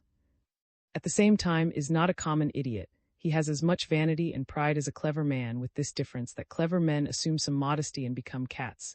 They coax to be coaxed in return, whereas has a fine flourishing conceit, rosy and plump, that admires itself in public and is always smiling. His vanity rolls in the stable and feeds noisily from the manger, tugging out the hay. He has faults such as are known only to those who are in a position to judge him intimately, which are noticeable only in the shade and mystery of private life, while in society and to society the man seems charming. Must have been intolerable the moment he that his hearth and home were threatened, for his is that cunning and squalid jealousy that is brutal when it is roused, cowardly for 6 months, and murderous the 7th. He thought he deceived his wife, and he feared her 2 reasons for tyranny if the day should come when he discerned that his wife was so merciful as to affect indifference to his infidelities. I have analyzed his character to explain's conduct. The Marquise used to admire me greatly, but there is but one step from admiration to jealousy. I have one of the most remarkable salons of Paris. She wished to have one, and tried to win away my circle. I have not the art of keeping those who wish to leave me. She has won such superficial persons as are everybody's friends from vacuity, and whose object is always to go out of a room as soon as they have come in, but she has not had time to make a circle. At that time, I supposed that she was consumed with the desire of any kind of celebrity. Nevertheless, she had some greatness of soul, a royal pride, ideas, and a wonderful gift of apprehending and understanding everything. She will talk of metaphysics and of music, of theology and of painting. You will see her as a woman what we saw her as a bride, but she is not without a little conceit. She gives herself too much the air of knowing difficult things, Chinese or Hebrew, of having ideas about hieroglyphics, and of being able to explain the papyrus that wraps a mummy. Is one of those fair women by whom fair Eve would look like a negress.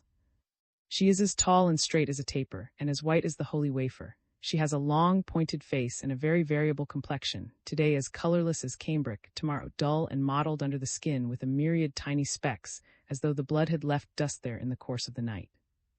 Her forehead is grand, but a little too bold, her eyes pale aquamarine tinted, floating in the white cornea under colorless eyebrows and indolent lids. There is often a dark circle round her eyes. Her nose, curved to a quarter of a circle, is pinched at the nostrils and full of refinement, but it is impertinent. She has the Austrian mouth, the upper lip thicker than the lower, which has a scornful droop. Her pale cheeks only flush under some very strong emotion. Her chin is rather fat, mine is not thin, and perhaps I ought not to tell you that women with a fat chin are exacting in love affairs. She has one of the most beautiful figures I ever saw, a back of dazzling whiteness which used to be very flat but which now I am told has filled out and grown dimpled, but the bust is not so fine as the shoulders, her arms are still thin. However, she has a mien and a freedom of manner which redeem all her defects and throw her beauties into relief. Nature has bestowed on her that air, as of a princess, which can never be acquired, which becomes her, and at once reveals the woman of birth. It is in harmony with the slender hips of exquisite form, with the prettiest foot in the world, and the abundant angel-like hair, resembling waves of light, such as brush has so often painted. Without being faultlessly beautiful or pretty, when she chooses, she can make an indelible impression. She has only to dress in cherry-colored velvet, with lace frillings and red roses in her hair to be divine. If on any pretext could dress in the costume of a time when women wore pointed stomachers laced with ribbon, rising, slender and fragile-looking, from the padded fullness of brocade skirts set in thick, deep pleats, when their heads were framed in starched ruffs and their arms hidden under slashed sleeves with lace ruffles, out of which the hand appeared like the pistil from the cup of a flower. When their hair was tossed back in 1,000 little curls over a knot held up by a network of jewels, would appear as a successful rival to any of the ideal beauties you may see in that array. Showed a good copy of picture, in which a lady in white satin stands singing with a gentleman of Brabant, while a Negro pours old Spanish wine into a glass with a foot, and a housekeeper is arranging some biscuits. Fair women, she went on, have the advantage over us dark women of the most delightful variety. You may be fair in 100 ways, but there is only one way of being dark. Fair women are more womanly than we are. We dark Frenchwomen are too like men. Well, she added, do not be falling in love with on the strength of the portrait I have given you, exactly like some prince in the Arabian Nights. Too late in the day, my dear boy. But be comforted. With her the bones are for the first comer. She spoke with meaning. The admiration expressed in the youth's face was evidently more for the picture than for the painter whose touch had missed its purpose.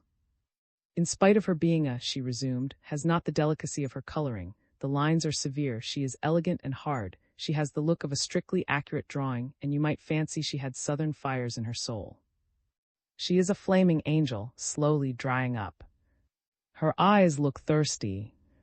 Her front face is the best. In profile, her face looks as if it had been flattened between two doors. You will see if I am wrong. This is what led to our being such intimate friends, for 3 years, from 1828 to 1831, while enjoying the last gaieties of the Restoration, wandering through drawing rooms, going to court, gracing the fancy dress balls at the Bourbon, was judging men, things, and events from the heights of her intellect. Her mind was fully occupied. This first bewilderment at seeing the world kept her heart dormant, and it remained torpid under the first startling experiences of marriage, a baby, a confinement, and all the business of motherhood which I cannot bear.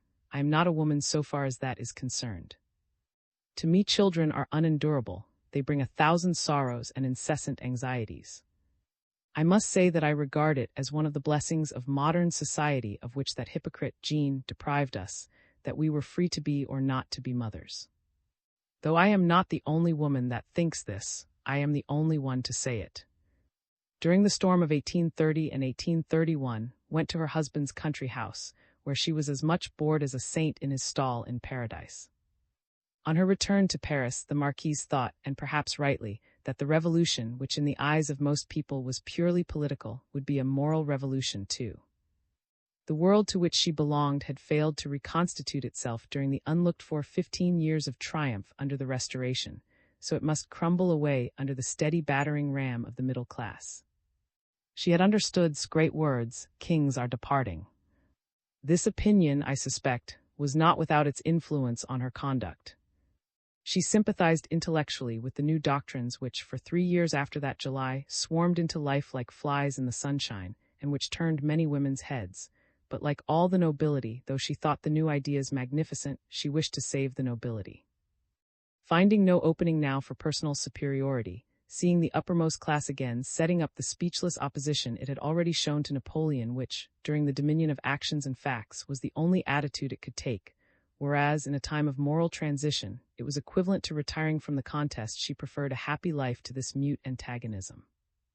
When we began to breathe a little, the Marquise met at my house the man with whom I had thought to end my days, the great composer of Neapolitan parentage, but born at Marseille. Is a very clever fellow and has gifts as a composer, though he can never rise to the highest rank. If we had not, and he might perhaps have passed for a genius. He has this advantage over them, that he is as a singer what is on the violin, Liszt on the piano, as a dancer, in short, what the famous was, of whom he reminds those who ever heard that singer. It is not a voice, my dear boy, it is a soul.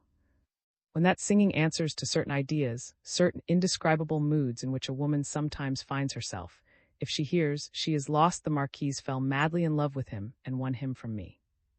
It was excessively provincial, but fair warfare. She gained my esteem and friendship by her conduct towards me. I was the woman to fight for my possession.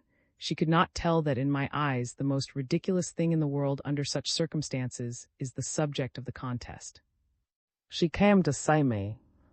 The woman, proud as she is, was so much in love that she betrayed her secret and left me mistress of her fate. She was quite charming. In my eyes she remained a woman and a marquise. I may tell you, my friend, that women are sometimes bad, but they have a secret greatness which men will never be able to appreciate. And so, as I may wind up my affairs as a woman on the brink of old age, which is awaiting me, I will tell you that I had been faithful to, that I should have continued faithful till death, and that nevertheless I knew him thoroughly. He has apparently a delightful nature. At bottom he is detestable. In matters of feeling he is a charlatan. There are men like of whom I have spoken to you, who are charlatans on the surface, but honest. Such men lie to themselves. Perched on stilts, they fancy that they are on their feet and play their tricks with a sort of innocence.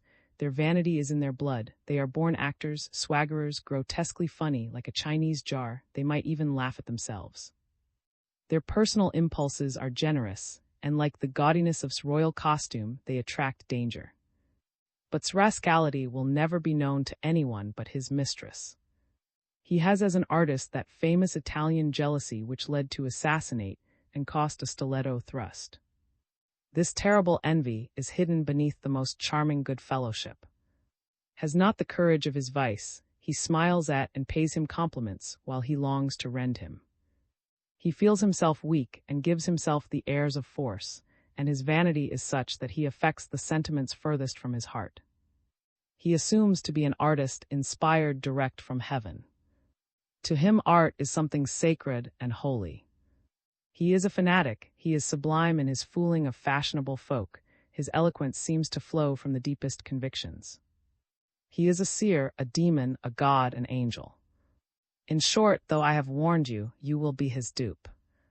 This southerner, this seething artist, is as cold as a well rope. You listen to him, the artist is a missionary, art is a religion that has its priesthood and must have its martyrs. Once started, mounts to the most disheveled pathos that ever a German philosopher spouted out on his audience. You admire his convictions, he believes in nothing. He carries you up to heaven by a song that seems to be some mysterious fluid flowing with love. He gives you a glance of ecstasy, but he keeps an eye on your admiration. He is asking himself, am I really a god to these people? And in the same instant he is perhaps saying to himself, I have eaten too much macaroni. You fancy he loves you, he hates you, and you do not know why. But I always knew.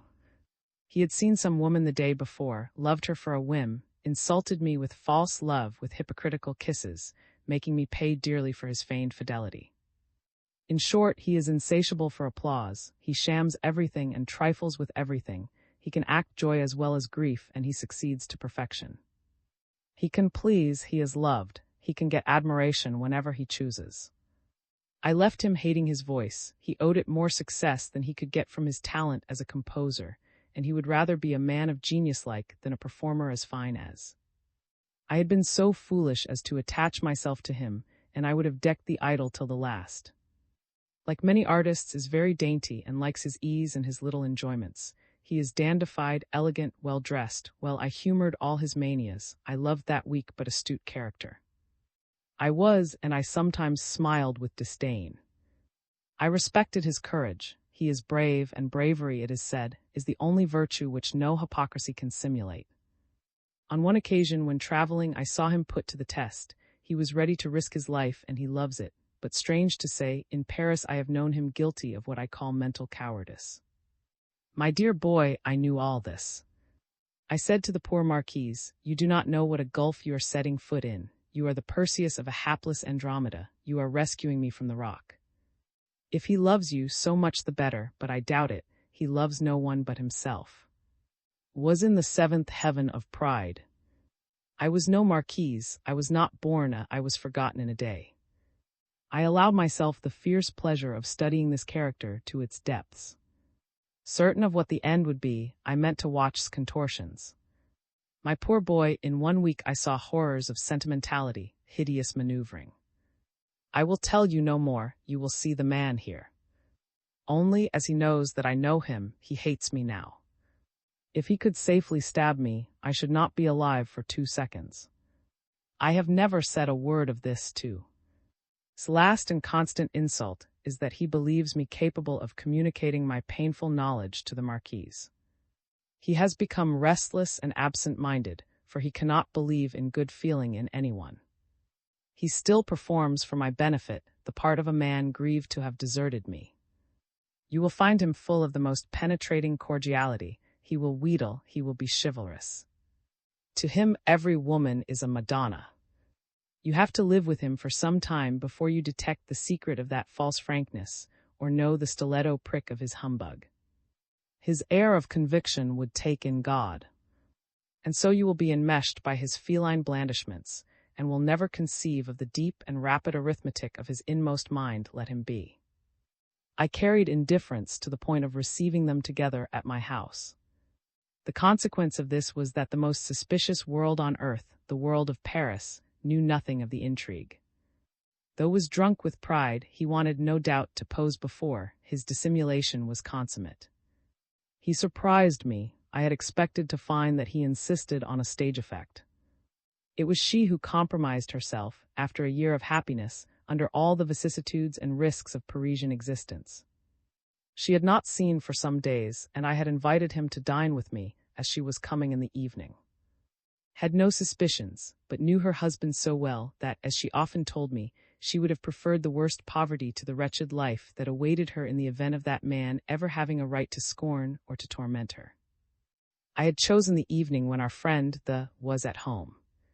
After seeing her husband served with his coffee, left the drawing-room to dress, though she was not in the habit of getting ready so early. "Your hairdresser is not here yet," said, when he heard why she was going. "Can do my hair," she replied. "Wise, where are you going?" "You cannot go to Madame," said 8 o'clock. "No," said she, "but I shall hear the first act at the Italian opera." The catechizing bailiff in Voltaire's Huron is a silent man by comparison with an idle husband. Fled to be no further questioned, and did not hear her husband say, "Very well, we will go together." He did not do it on purpose. He had no reason to suspect his wife. She was allowed so much liberty. He tried never to fetter her in any way. He prided himself on it.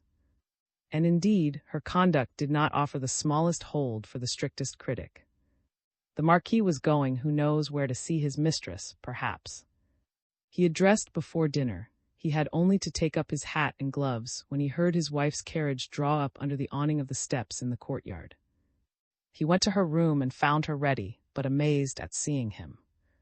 "Where are you going?" said she. "Did I not tell you I would go with you to the opera?" The Marquise controlled the outward expression of intense annoyance, but her cheeks turned as scarlet as though she had used rouge. "Well, come then," she replied. Followed her without heeding the agitation betrayed by her voice. She was burning with the most violent suppressed rage. "To the opera," said her husband. "No," cried, "to Mademoiselle Touches. I have a word to say to her," she added when the door was shut. The carriage started. "But if you like," added, "I can take you first to the opera and go to her afterwards." "No," said the Marquis, "if you have only a few words to say to her, I will wait in the carriage. It is only 7:30. If had said to her husband, "Go to the opera and leave me alone," he would have obeyed her quite calmly. Like every clever woman, knowing herself guilty, she was afraid of rousing his suspicions and resigned herself. Thus, when she gave up the opera to come to my house, her husband accompanied her. She came in scarlet with rage and impatience. She walked straight up to me and said in a low voice with the manner in the world, "My dear, I shall start for Italy tomorrow evening beg him to make his arrangements, and wait for me here with a carriage and passport." Then she left with her husband. Violent passions insist on liberty at any cost. Had for a year been suffering from want of freedom and the rarity of their meetings, for she considered herself one with. So nothing could surprise me. In her place, with my temper, I should have acted as she did. His happiness broke my heart, only his vanity was engaged in this matter. That is indeed being loved, he exclaimed in the midst of his transports. How few women would thus forgo their whole life, their fortune, their reputation. Oh yes, she loves you, said I, but you do not love her. He flew into a fury and made a scene. He harangued, he scolded, he described his passion, saying he had never thought it possible that he could love so much. I was immovably cool, and lent him the money he might want for the journey that had taken him by surprise. Wrote a letter to her husband, and set out for Italy the next evening. She stayed there 2 years, she wrote to me several times. Her letters are bewitchingly friendly. The poor child clings to me as the only woman that understands her. She tells me she adores me. One of money compelled to write an opera. He did not find in Italy the pecuniary resources open to a composer in Paris. Here is her last letter. You can understand it now if, at your age, you can analyze the emotions of the heart, she added, handing him the letter. At this moment Claude came in. At the unexpected sight, and sat silent for a minute, she from surprise, he from vague dissatisfaction. Claude's vast, high, and wide forehead, bald at 37, was dark with clouds. His firm, judicious lips expressed cold irony. Claude is an imposing person, in spite of the changes in a face that was splendid and is now grown livid.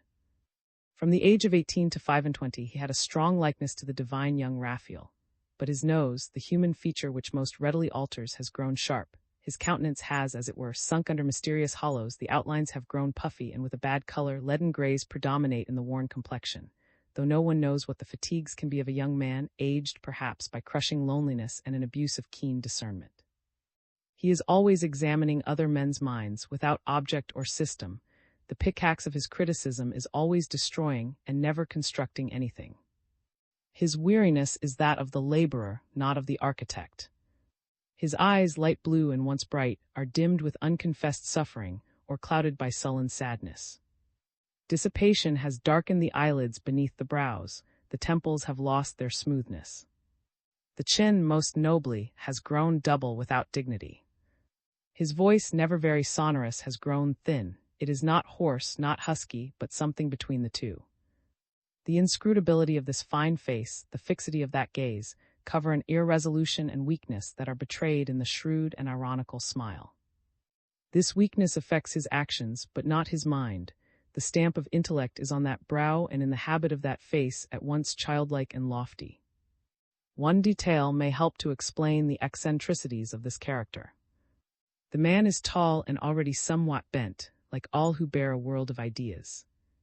These tall, long frames have never been remarkable for tenacious energy, for creative activity. Charlemagne and Constantine have been, in this particular, very noteworthy exceptions. Claude, no doubt, suggests mysteries to be solved. In the first place, he is at once very simple and very deep. Though he rushes into excess with the readiness of a courtesan, his mind remains unclouded. The intellect which can art, science, literature, and politics is inadequate to control his outer life. Claude contemplates himself in the wide extent of his intellectual realm and gives up the form of things with Diogenes-like indifference. Content with seeing into everything, understanding everything, he scorns material details, but being beset with hesitancy as soon as creation is needed, he sees obstacles without being carried away by beauties, and by dint of discussing means he sits, his hands hanging idle, producing no results. Intellectually, he is a Turk in whom meditation induces sleep. Criticism is his opium, and his harem of books has disgusted him with any work he might do. He is equally indifferent to the smallest and to the greatest things, and is compelled by the mere weight of his brain to throw himself into debauchery, to abdicate for a little while the irresistible power of his omnipotent analysis. He is too much absorbed by the seamy side of genius, and you may now conceive that should try to show him the right side. The task was a fascinating one. Claude believed himself no less great as a politician than he was as a writer, but this of private life laughs in his sleeve at ambitious persons. He knows all he can ever know. He instinctively measures his future life by his faculties. He sees himself great. He looks obstacles in the face, perceives the folly of parvenus, takes fright or is disgusted, and lets the time slip by without doing anything. Like the writer, like the famous dramatic author, like another journalist, he was born in the middle class to which we owe most of our great writers. "Which way did you come?" said Mademoiselle Touches, coloring with pleasure or surprise. "In at the door," replied Claude. "Well," she replied with a shrug, "I know you are not a man to come in at the window. Scaling a balcony is a sort of cross of honor for the beloved fair." "Enough," said I am in the way, said Claude. Said the guileless, "This letter. Keep it, I ask no questions." "At our age such things need no words," said he in a satirical tone, interrupting. "But indeed," began indignantly. "Be calm, young man, my indulgence for feelings is boundless." "My dear," said, anxious to speak. "Dear," said, interrupting her. "Claude is jesting," went on, addressing, "and he is wrong with you who know nothing of Paris and its chaff." "Oh, I had no idea that I was funny," said very gravely. "By what road did you come?" "For 2 hours I have never ceased looking out towards." "You were not incessantly looking," replied. "You are intolerable with your banter." "Banter? Rose." "You are not so badly off here that you need leave," said. "On the contrary," said the indignant youth, to whom gave her hand, which he kissed instead of merely taking it, and left on it a scalding tear. "I wish I were that little young man," said the critic, seating himself and taking the end of the hookah. "How he will love." "Too much, for then he will not be loved," said Mademoiselle Touches. "Madame is coming here." "Good," said Claude, and with, "She will stay here alone, but he is bringing her." "Have they quarreled?" "No." "Play me a sonata by, I know nothing of the music he has written for the piano." Claude filled the bowl of the hookah with tobacco, watching more closely than she knew. A hideous idea possessed him, he that a straightforward woman believed she had duped him. The situation was a new one. As he went away, was thinking neither of nor her letter. He was furious with Claude, full of wrath at what he thought want of delicacy, and of pity for poor. How could a man be loved by that perfect woman and not worship her on his knees, not trust her on the faith of a look or a smile? After being the privileged spectator of the suffering had endured while waiting, he felt an impulse to rend that pale, cold spectre. He knew nothing himself, as had told him, of the sort of deceptive witticisms in which the satirists of the press excel. To him, love was a human form of religion. On seeing him cross the courtyard, his mother could not restrain a joyful exclamation, and old Mademoiselle whistled for. "Here is the child, give us the—" "I saw him, Mademoiselle," replied the cook. His mother, a little distressed by the melancholy that sat on's brow, never suspecting that it was caused by what he thought's bad treatment of, took up her worsted work. The old aunt pulled out her knitting. The Baron gave up his easy chair to his son, and walked up and down the room as if to unstiffen his legs before taking a turn in the garden. No Flemish or Dutch picture represents an interior of richer tone, or furnished with more happily suitable figures. The handsome youth dressed in black velvet, the mother still so handsome, and the 2 old folks in the setting of ancient paneling were the expression of the most domestic harmony. Fanny longed to question, but he had taken's letter out of his pocket, the letter which was, perhaps, to destroy all the happiness this noble family enjoyed. As he unfolded it, his lively imagination called up the Marquise dressed, as had fantastically described her.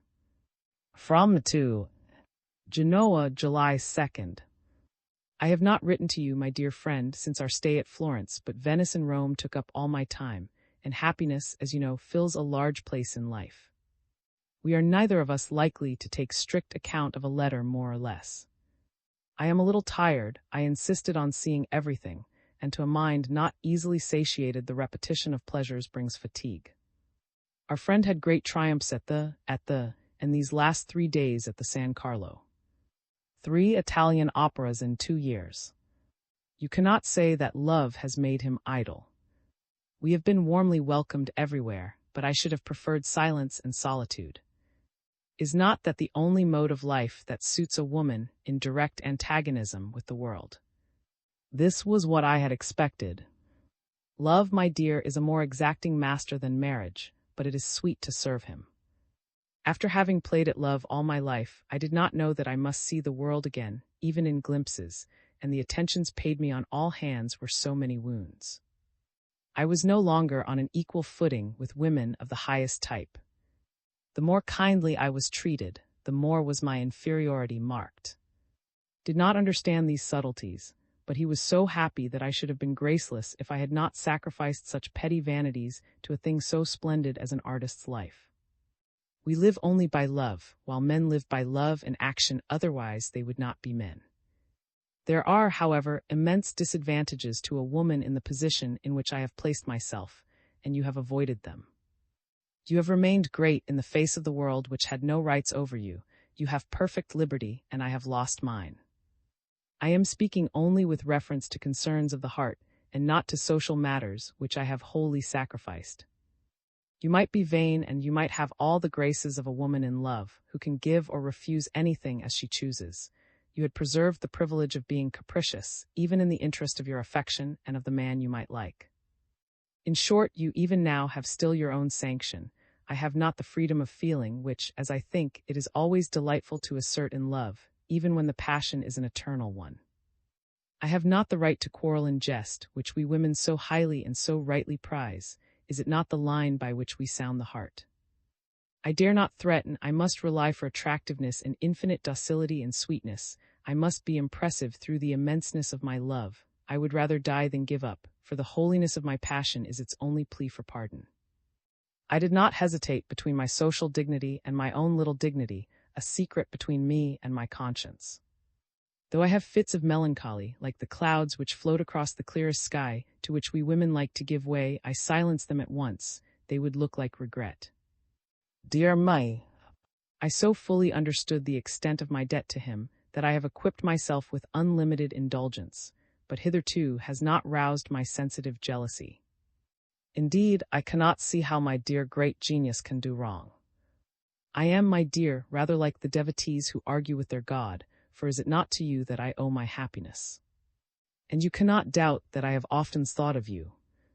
At last I have seen Italy, as you saw it as it ought to be seen, illuminated to the soul by love, as it is by its glorious sun and its masterpieces of art.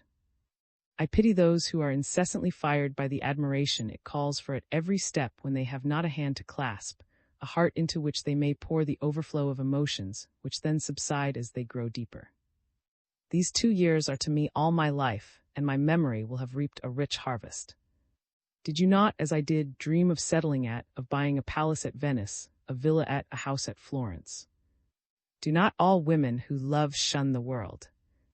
And I, forever an outcast, could I help longing to bury myself in a lovely landscape, in a heap of flowers, looking out on the pretty sea, or a valley as good as the sea, like the valley you look on from?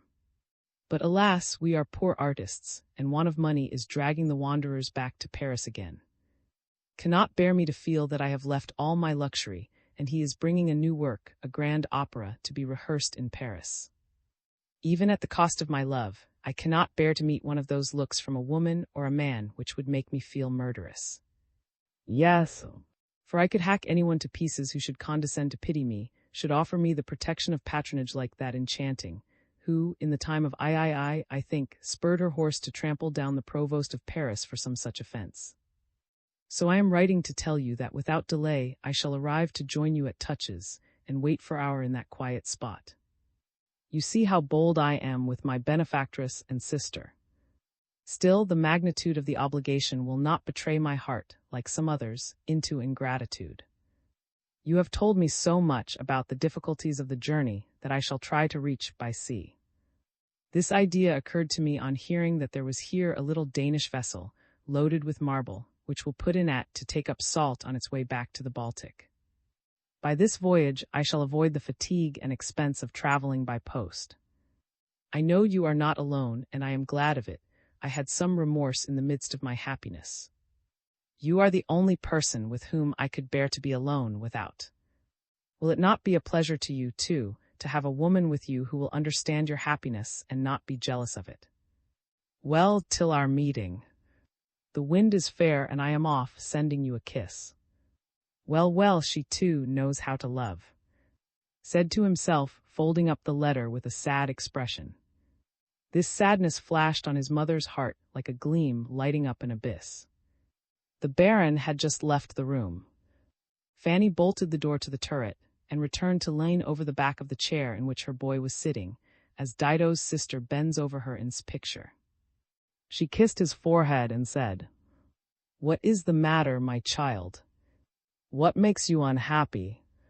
You promised to account to me for your constant visits to Touches. I ought to bless its mistress, you say." "Yes, indeed," he replied. "She, my dear mother, has shown me all the defects of my education in these times, when men of noble birth must acquire personal merit if they are to restore their names to life again. I was as remote from my day as is from Paris. She has been, in a way, the mother of my intelligence.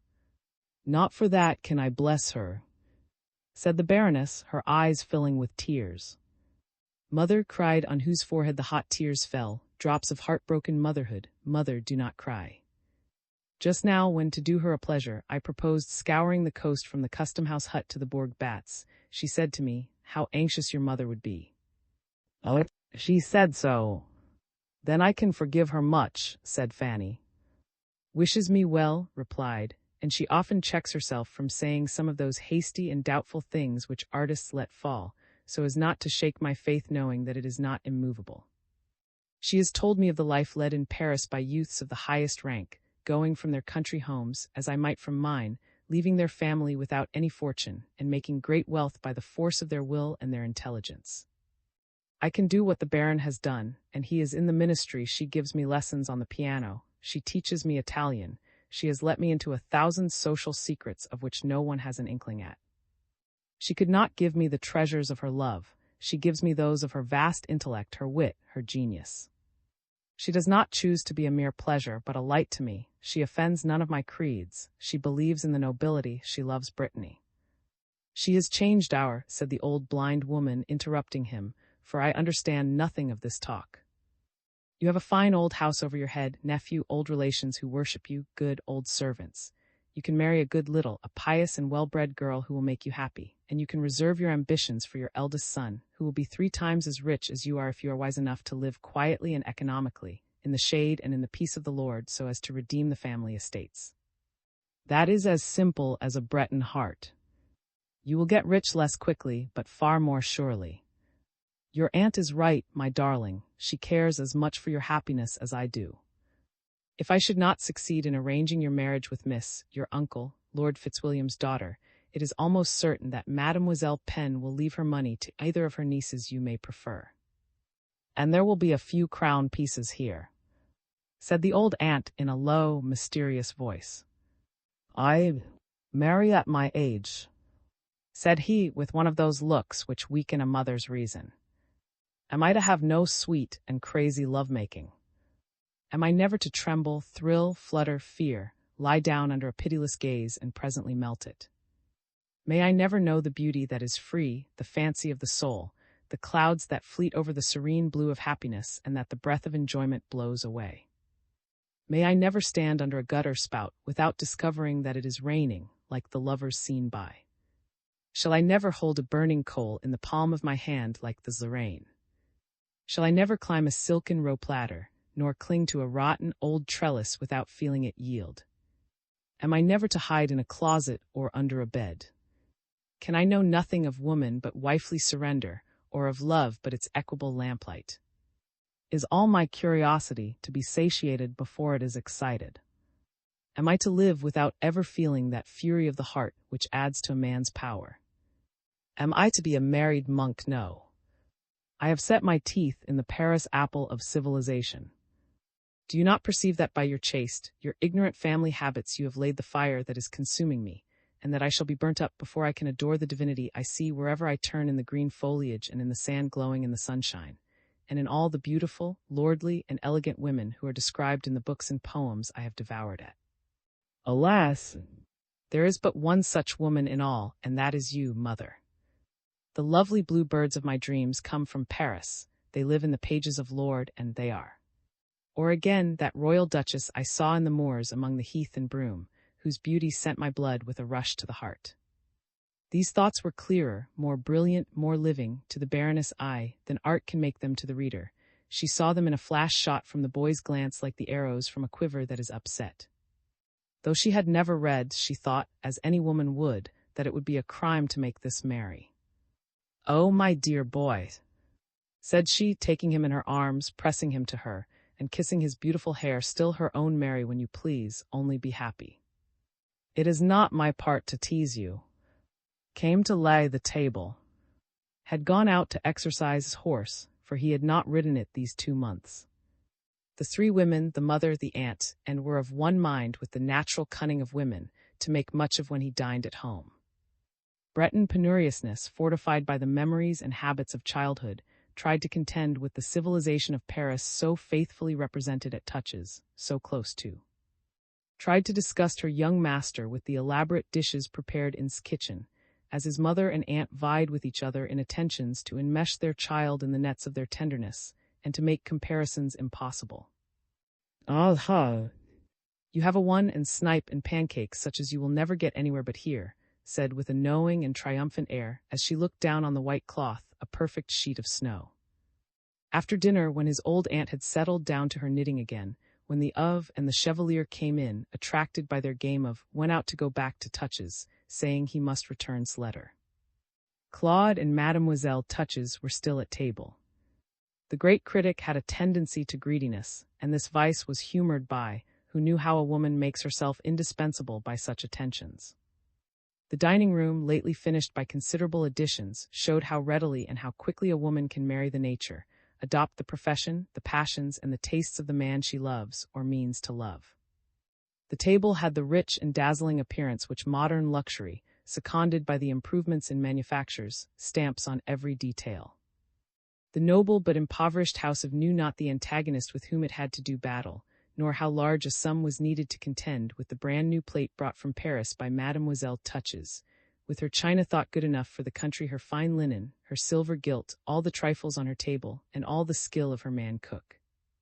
Declined to take any of the liqueurs contained in one of the beautiful inlaid cases of precious woods, that might be shrines. "Here is your letter," he said, with childish ostentation, looking at Claude, who was sipping a glass of West Indian liqueur. "Well, what do you think of it?" asked Mademoiselle Touches, tossing the letter across the table to, who read it, alternately lifting and setting down his glass. "Why, that the women of Paris are very happy. They all have men of genius who love them to worship." "Dear me, you are still but a rustic," said with a laugh. "What? You did not discover that she already loves him less, that?"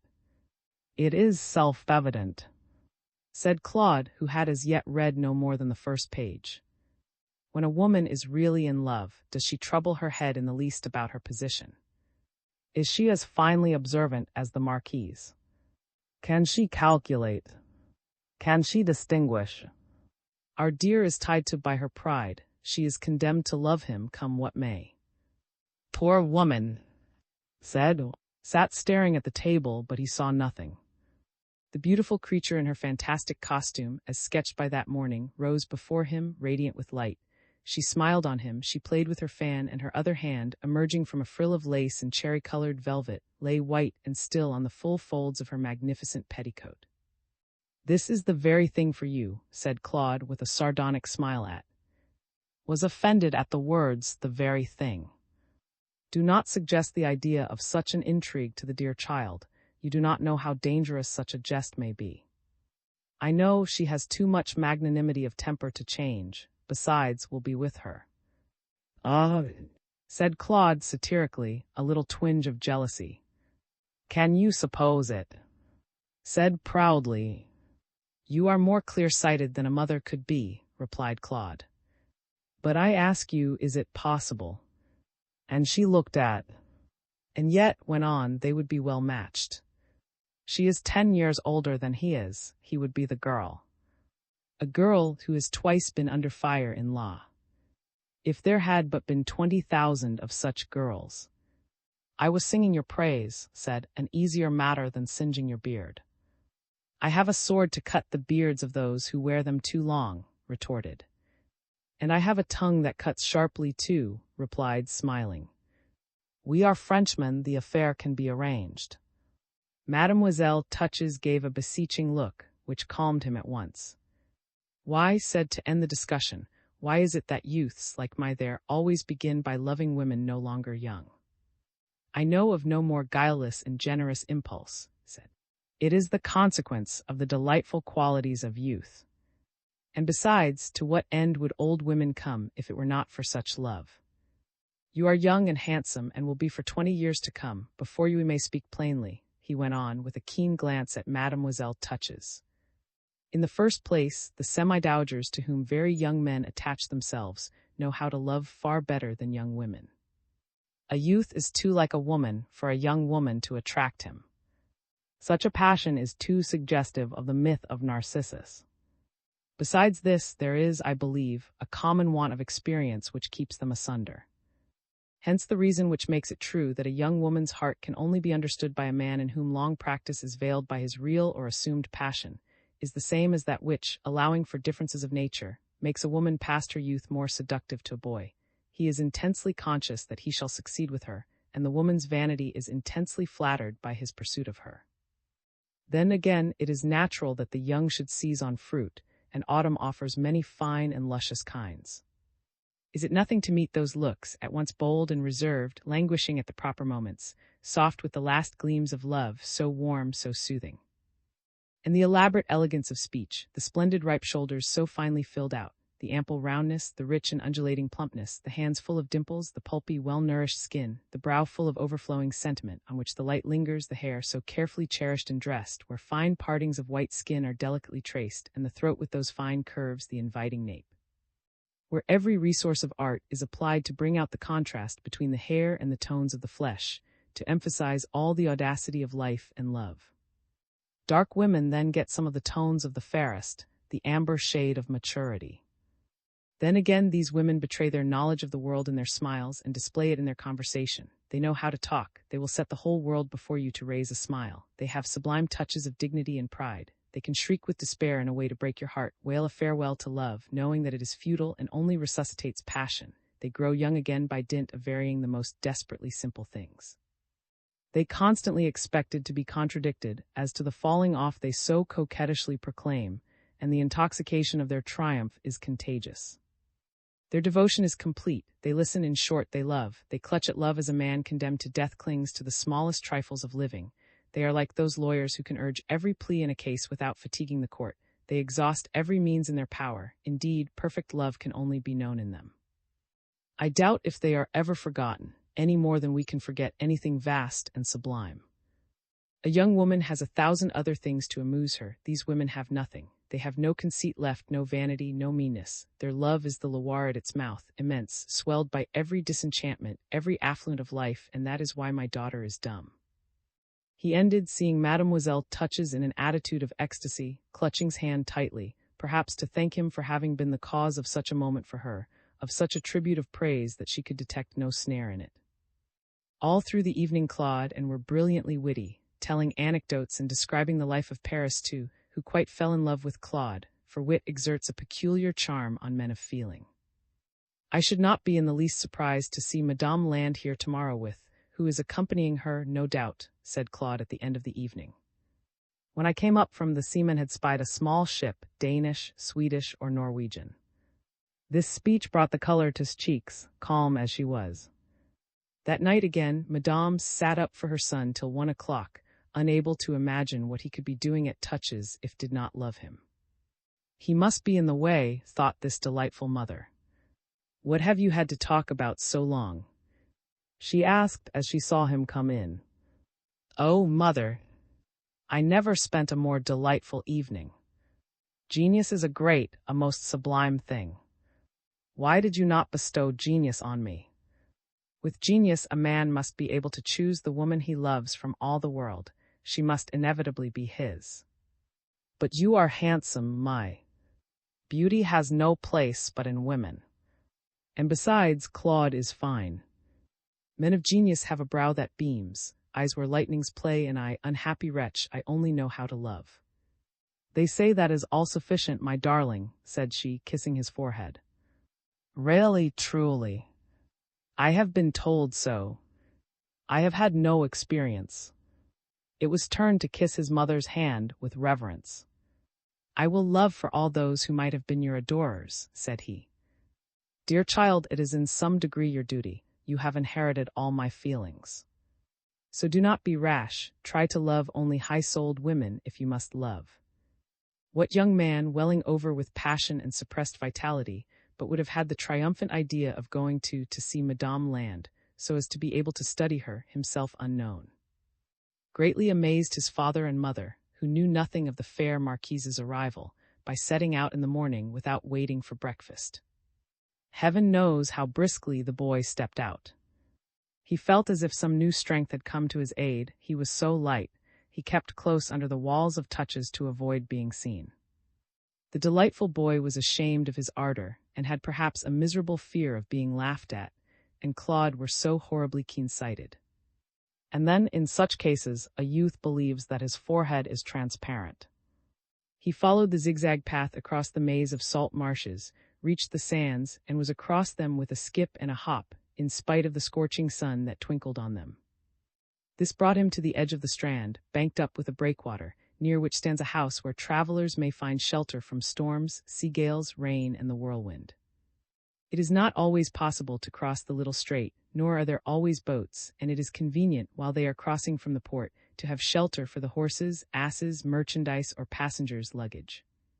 From thence men can scan the open sea and the port of, and from thence soon discern two boats coming, loaded with baggage bundles, trunks, carpet-bags, and cases, of which the shape and size proclaim to the natives the arrival of extraordinary things, such as could only belong to a voyager of distinction. In one of these boats sat a young woman with a straw hat and green veil, accompanied by a man. This boat was the first to come to land. Felt a thrill, but their appearance showed them to be a maid and a manservant, and he dared not question them. "Are you crossing too?"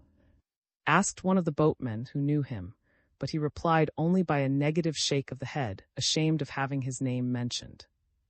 Was enchanted at the sight of a trunk covered with waterproof canvas, on which he read Madame la Marquise. The name glittered in his eyes like some talisman. It had to him a purport of mysterious doom. He knew beyond a shadow of a doubt that he should fall in love with this woman. The smallest things relating to her interested him already, spurred his fancy and his curiosity.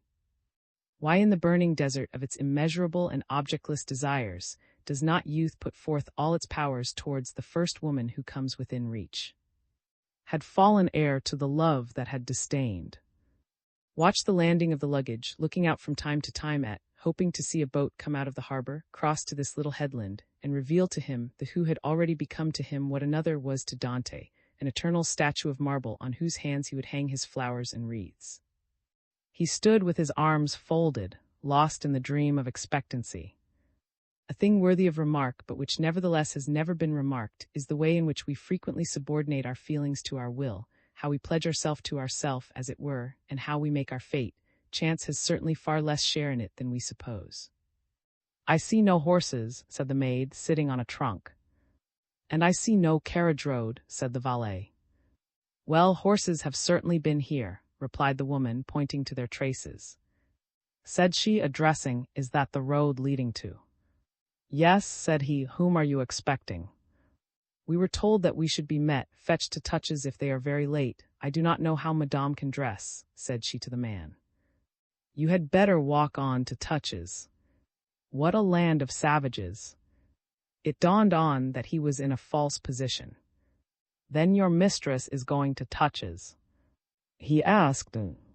"Mademoiselle came to meet her at 7 this morning," was the reply. Here come the horses." Fled, running back with the swiftness and lightness of a chamois, and doubling like a hare to avoid being seen by the servants from touches. Still, he met two of them in the narrow way across the marsh which he had to cross. "Shall I go in? Shall I not?" he asked himself as he saw the tops of the pine trees of touches. He was afraid. He returned to hangdog and repentant, and walked up and down the mall, where he continued the discussion with himself. He started as he caught sight of touches, and studied the weathercocks. "She can have no idea of my excitement," said he to himself. His wandering thoughts became so many grapnels that caught in his heart, and held the marquise there. Had felt none of these terrors, these anticipatory joys with regard to. He had first met her on horseback, and his desire had sprung up, as at the sight of a beautiful flower he might have longed to pluck. These vacillations constitute a sort of poem in a timid soul. Fired by the first flames of imagination, these souls rise up in wrath, are appeased and eager by turns, and in silence and solitude reach the utmost heights of love before they have even spoken to the object of so many struggles. Saw from afar on the mall the Chevalier walking with Mademoiselle Pen. He hid himself. The Chevalier and the old lady, believing themselves alone on the mall, were talking aloud. "Since Charlotte is coming to you," said the Chevalier, "keep her 3 or 4 months. How can you expect her to flirt with? She never stays here long enough to attempt it, whereas, if they see each other every day, the 2 children will end by being desperately in love, and you will see them married this winter.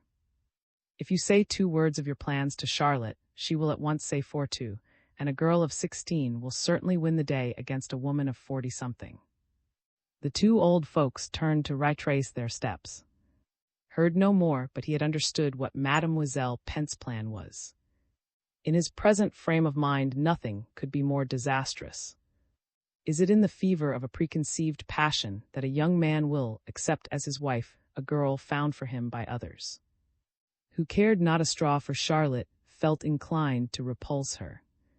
Considerations of money could not touch him. He had been accustomed from childhood to the modest style of his father's house. Besides, seeing Mademoiselle Pen live as poorly as themselves, he had no notion of her wealth. And a youth brought up as had been would not, in any case, consider anything but feeling, and all his mind was set on the marquise. Compared with the portrait drawn by, what was Charlotte?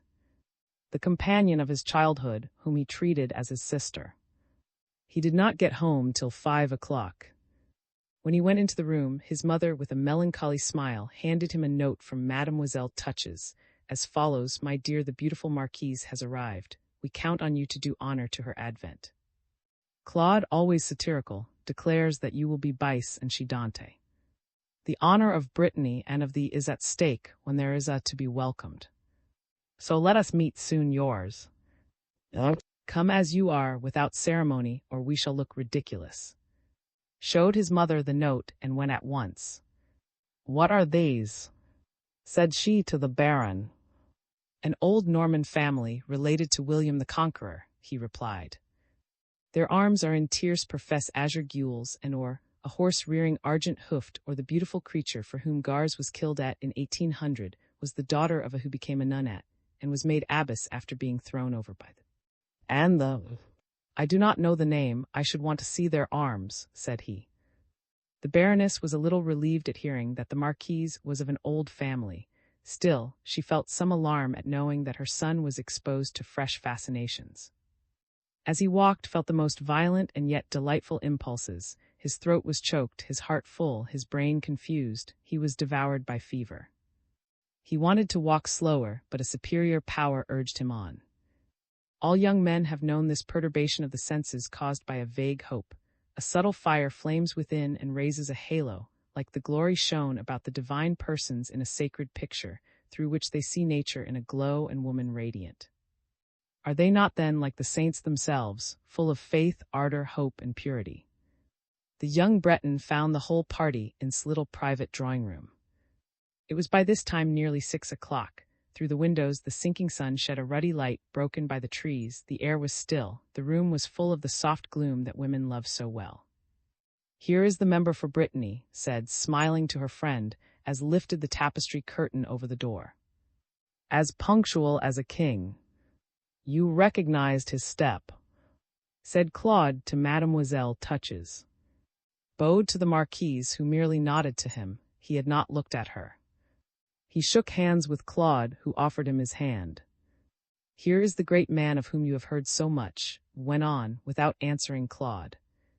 She introduced to a man of middle height, thin and slender, with chestnut hair, eyes that were almost orange color, with a white, freckled skin, in short, so exactly the well-known head of lord that it would be superfluous to describe it, but perhaps he held it better. Was not a little proud of this resemblance.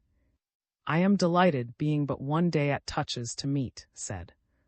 "It is my part to say as much to you," replied with sufficient ease of manner. "He is as handsome as an angel," the Marquise said too. Standing between the divan and the two women, overheard the words, though spoken in a whisper. He moved to an armchair and stole watchful looks at the Marquise. In the soft light of the setting sun, he saw lounging on the divan, as though a sculptor had placed her in position, a white, sinuous figure which seemed to dazzle his sight. Without knowing it, had served her friend well by her description. Was superior to the not too flattering portrait drawn by. Was it not partly for the stranger's benefit that had placed in her splendid hair bunches of blue cornflowers, which showed off the pale gleam of her ringlets, arranged to frame her face and flicker over her cheeks? Her eyes were set in circles darkened by fatigue, but only to the tone of the and most opalescent mother of pearl. Her cheeks were as bright as her eyes. Under her white skin, as delicate as the silky lining of an eggshell, life flushed in the purple blood. The finish of her features was exquisite, her brow seemed diaphanous. This fair and gentle head, finely set on a long neck of marvelous beauty, lent itself to the most varying expression. Her waist, slight enough to span, had a bewitching grace. Her bare shoulders gleamed in the twilight like a white camellia in black hair. The bosom, well supported but covered with a clear handkerchief, showed two exquisitely enticing curves.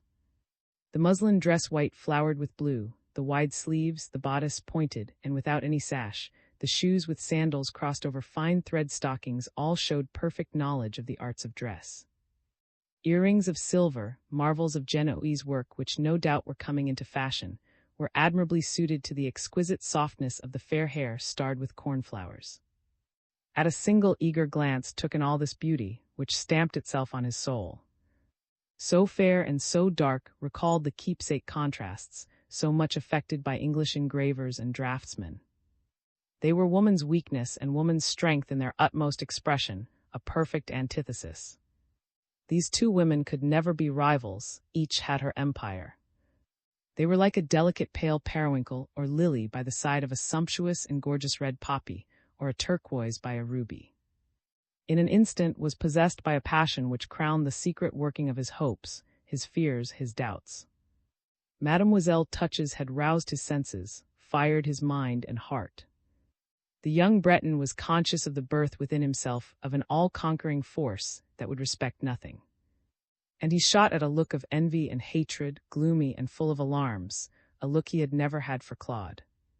Called upon all his resolution to restrain himself, thinking, nevertheless, that the Turks were very right to keep their women shut up, and that such beautiful creatures should be forbidden to show themselves in their tempting witcheries to young men aflame with love. This hot hurricane was lulled as soon as turned her eyes on him, and her gentle voice made itself heard. The poor boy already feared her as he feared God. The dinner bell rang. "Give your arm to the Marquise," said Mademoiselle Touches, taking on her right and Claude on her left as she stood aside to let the young couple pass. Thus to go down the old staircase of Touches was to like a first battle. His heart failed him, he found nothing to say, a faint moisture stood on his brow and down his spine. His arm trembled so violently that at the bottom step the Marquise said to him, "What is the matter?" "Never," said he in a choked voice, "never in my life have I seen a woman so beautiful as you are, excepting my mother, and I cannot control my agitation." "Why have you not here?" "But what a difference!" Said artlessly, whispered in his ear, "Did I not tell you that you would forget me as though I had never existed?" "Sit there next her on her right and on her left. As for you, I keep you by me," she added, laughing. "We will keep an eye on her flirtations."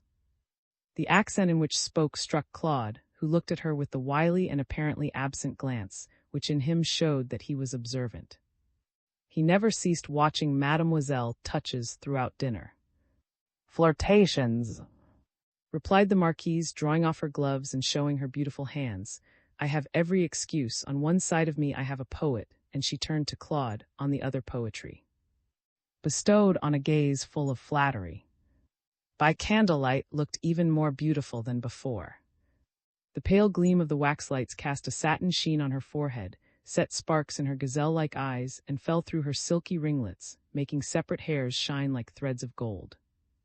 With a graceful movement, she threw off her gauze scarf, uncovering her shoulders. Could then see the delicate nape, as white as milk, with a deep hollow that parted into two, curving off towards each shoulder with a lovely and delusive symmetry. The changes of aspect in which pretty women indulge produce very little effect in the fashionable world, where every eye is, but they commit fearful ravages in a soul as fresh as was. This bust, so unlikes, revealed a perfectly different character in. There could be seen pride of race, a tenacity peculiar to the aristocracy, and a certain hardness in that double muscle of the shoulder, which is perhaps the last surviving vestige of the conqueror's strength. Found it very difficult to seem to eat. He was full of nervous failings which took away his hunger. As in all young men, nature was in the clutches of those throes which precede first love, and stamp it so deeply on the soul. At his age, the ardor of the heart repressed by the ardor of the moral sense leads to an internal conflict, which accounts for the long, respectful hesitancy, the deep absorption of love, the absence of all self-interest, all the peculiar attractions of youths whose heart and life are pure. As he noted by stealth, so as not to rouse jealous suspicions, all the details which make the marquise so supremely beautiful, was oppressed by the majesty of the lady beloved. He felt himself shrink before the haughtiness of some of her glances, the imposing aspect of her face overflowing with aristocratic self-consciousness, a pride which women can express by slight movements, by airs of the head and a magnificent slowness of gesture, which are all less affected and less studied than might be supposed. There is a sentiment behind all these modes of expression.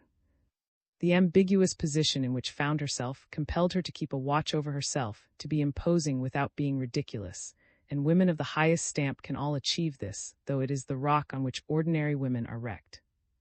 Could guess from his looks all the secret adoration she inspired in her neighbor, and that it was unworthy of her to encourage it, so from time to time she bestowed on him a glance that fell on him like an avalanche of snow. The unfortunate youth appealed to Mademoiselle Touches by a gaze in which she felt the tears kept down in his heart by superhuman determination, and kindly asked him why he ate nothing. Stuffed to order, and made a feint of joining in the conversation. The idea of being tiresome instead of agreeable was unendurable, and hammered at his brain. He was all the more bashful because he saw, behind the marquise's chair, the manservant he had met in the morning on the jetty, who would no doubt report his curiosity. Whether he were contrite or happy, Madame paid no attention to him. Mademoiselle Touches had led her to talk of her journey in Italy, and she gave a very witty account of the point-blank fire of passion with which a little Russian diplomat at Florence had honored her, laughing at these little young men who fling themselves at a woman as a locust rushes on grass. She made Claude and laugh and also, but these darts of sarcasm went straight to his heart, who only heard words through the humming in his ears and brain. The poor boy made no vow, as some obstinate men have done, to win this woman at any cost. No, he was not angry, he was miserable. When he discerned in an intention to sacrifice him at his feet, he only said to himself, if only I can serve her in any way, and allowed himself to be trampled on with the meekness of a lamb. How is it, said Claude to the marquise, that you, who so much admire poetry, give it so bad a reception? Such artless admiration, so sweet in its expression, with no second thought, no reservation, is not that the poetry of the heart? Confess now that it gives you a sense of satisfaction and well-being. Certainly, she replied, but we should be very unhappy, and above all, very worthless if we yielded to every passion we inspire. If you made no selection, said, we should not be so proud of being loved. When shall I be chosen and distinguished by a woman? Wondered to himself, restraining his agony of emotion with difficulty. He reddened like a sufferer on whose wound a finger is laid. Mademoiselle Touches was startled by the expression she saw in his face, and tried to comfort him with a sympathizing look. Claude caught that look. From that moment the writer's spirits rose, and he vented his gaiety in sarcasms. He maintained that love lived only in desire, that most women were mistaken in their love, that they often loved for reasons unknown to the men and to themselves, that they sometimes wished to deceive themselves, that the noblest of them were still insincere. Be content to books and do not our feelings, said with an imperious flash. The dinner ceased to be lively. Claude's satire had made both the women grave. Was in acute torment, in spite of the happiness of gazing at. tried to read Madame's eyes and guess her thoughts. When the meal was ended, Mademoiselle Touches-Took's arm left the other two men to the Marquise, and allowed them to lead the way so as to say to the youth, "My dear boy, if the Marquise falls in love with you, she will pitch out of the window, but you are behaving in such a way as to tighten their bonds. Even if she were enchanted by your worship, could she take any notice of it? Command yourself." "She is so hard on me, she will never love me," said, "and if she does not love me, I shall die." "Die? You? My dear, you are childish," said. "You would not have died for me then."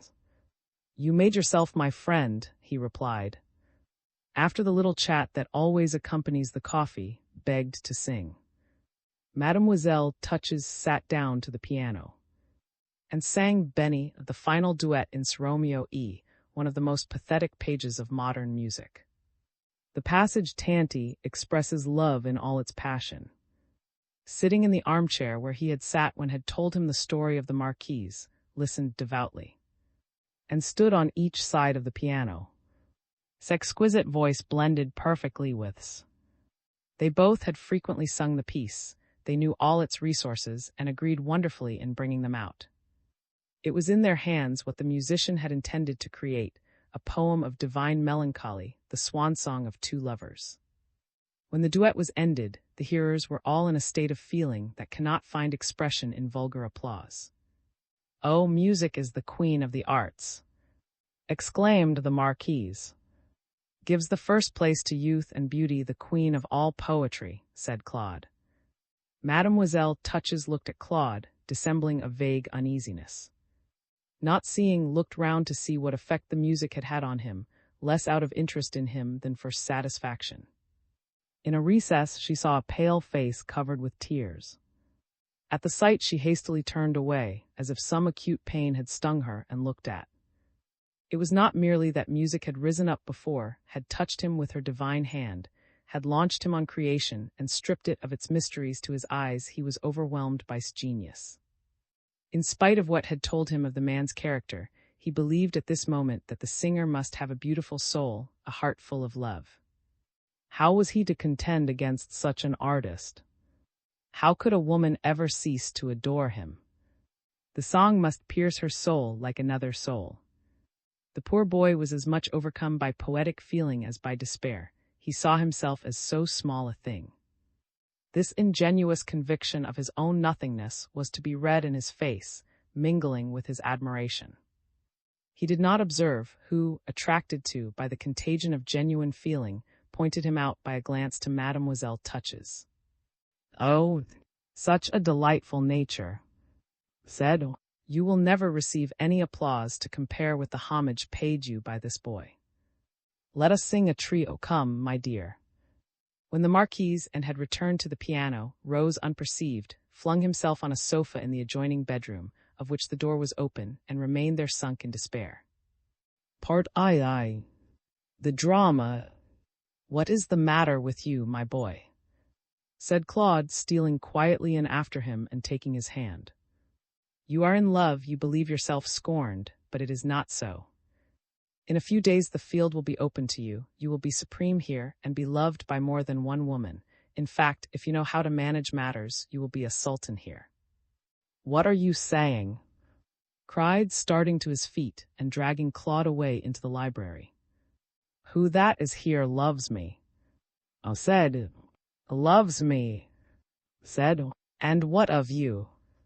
"I," said Claude, "I." He paused. Then he sat down and rested his head against a pillow in the deepest melancholy. "I am weary of life," he went on after a short silence, "and I have not the courage to end it. I wish I were mistaken in what I have told you, but within the last few days more than one vivid gleam has flashed upon me. I did not wander about the rocks for my amusement, on my soul. The bitterness of my tone when, on my return, I found you talking to, had its source in the depths of my wounded self-respect. I will have an explanation presently with. Two minds so clear-sighted as hers and mine cannot deceive each other. Between two professional duelists, a fight is soon ended. So I may at once announce my departure. Yes, I shall leave touches tomorrow perhaps with. When we are no longer here, some strange, perhaps terrible things will certainly happen, and I shall be sorry not to look on at these struggles of passion, so rare in France, and so dramatic. You are very young to enter on so perilous a fight. I am interested in you. But for the deep disgust I feel for women, I would stay to help you to play the game. It is difficult, you may lose it. You have two remarkable women to deal with, and you are already too much in love with one to make use of the other. Must surely have some tenacity in her nature, and has magnanimity. You, perhaps, like some fragile and brittle thing, will be dashed between the two rocks, swept away by the torrent of passion. Take care. His amazement on hearing these words allowed Claude to finish his speech and leave the lad, who remained in the position of a traveler in the Alps to whom his guide has proved the depth of an abyss by dropping a stone in. He had heard from Claude himself that loved him, at the moment when he knew that his love for would end only with his life. There was something in the situation too much for such a guileless young soul. Crushed by immense regret that weighed upon him for the past, killed by the perplexities of the present between whom he loved and whom he no longer loved, when Claude said that she loved him, the poor youth was desperate. He sat undecided, lost in thought. He vainly sought to guess the reasons for which had rejected his devotion, to go to Paris and accept that of Claude. Now and again Madame's voice came to his ear, pure and clear, reviving the violent excitement from which he had fled in leaving the drawing-room. Several times he could hardly master himself so far as to restrain a fierce desire to seize her and snatch her away. What would become of him? Could he ever come again to touches? Knowing that loved him, how could he hear worship? He could find no issue from his difficulties. Gradually silence fell on the house. Without heeding it, he heard the shutting of doors.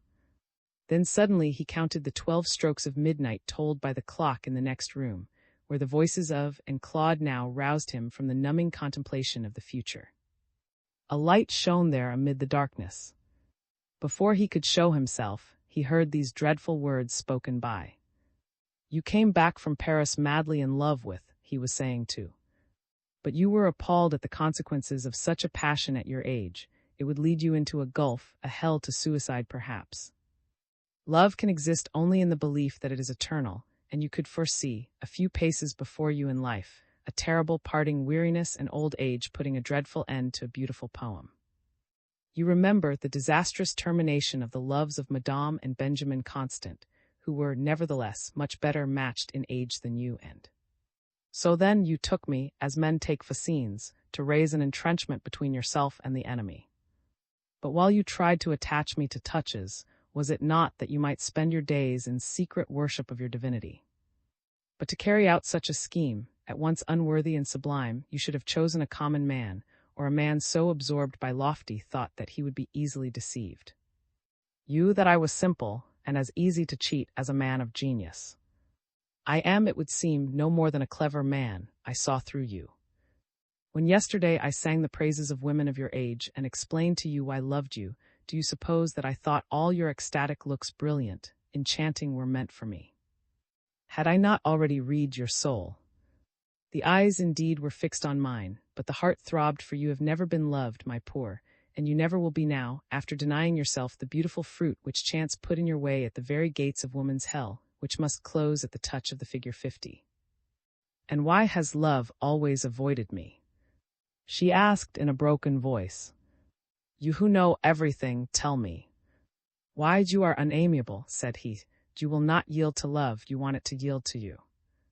You can perhaps be led into the mischief and spirit of a schoolboy, but you have no youth of heart, your mind it too deep, you never were artless and you cannot begin now. Your charm lies in mystery, it is abstract and not practical. And again, your power repels very powerful natures, they dread a conflict. Your strength may attract young souls which likes love to feel protected, but in the long run it is fatiguing. You are superior, sublime. You must accept the disadvantages of these two qualities, they are wearisome. What a verdict! Cried. Can I never be a woman? Am I a monster? Possibly, said Claude. We shall see, cried the woman, stung to the quick. Good night, my dear. I leave tomorrow. I owe you no grudge. I think you the greatest of women, But if I should consent to play the part any longer of a screen or a curtain, said Claude, with two marked inflections of his voice, you would despise me utterly. We can part now without grief or remorse. We have no happiness to mourn for, no hopes to disappoint. To you, as to some infinitely rare men of genius, love is not what nature made it a vehement necessity, with acute but transient delights attached to its satisfaction, and then death. You regard it as what Christianity has made it. An ideal realm full of noble sentiments, of immense small things, of poetry and spiritual sensations, of sacrifices, flowers of morality, enchanting harmonies, placed far above all vulgar grossness, but whither two beings joined to be one angel are carried up on the wings of pleasure. This was what I hoped for. I thought I held one of the keys which open the door that is shut to so many persons, and through which we soar into infinitude. You were there already, and so I was deceived. I am going back to misery in my vast prison, Paris. Such a deception at the beginning of my career would have been enough to make me flee from woman. Now, it fills my soul with such disenchantment as casts me forever into appalling solitude. I shall be destitute even of the faith which helped the Holy Fathers to people it with sacred visions. This, my dear, is what a superior nature brings us to. We may each of us sing the terrible chant that a poet has put into the mouth of Moses, addressing the Almighty. O Lord, thou hast made me powerful and alone. At this moment came in. I ought to let you know that I am here, said he. Mademoiselle Touches looked absolutely terrified. A sudden color flushed her calm features with a fiery red. All through the scene she was handsomer than she had ever been in her life. We thought you had gone, said Claude, but this involuntary indiscretion on both sides will have done no harm. Perhaps you will feel more free at Touches now that you know so completely. Her silence shows me that I was not mistaken as to the part she intended that I should play. She loves you as I told you, but she loves you for yourself, and not for herself, a feeling which few women are fitted to conceive of or to cling to. Very few of them know the delights of pain kept alive by desire. It is one of the grander passions reserved for men, but she is somewhat of a man, he added with a smile. Your passion for will torture her and make her happy, both at once. Tears rose to Mademoiselle Touch's eyes. She dared not look either at the merciless Claude or the ingenuous. She was frightened at having been understood.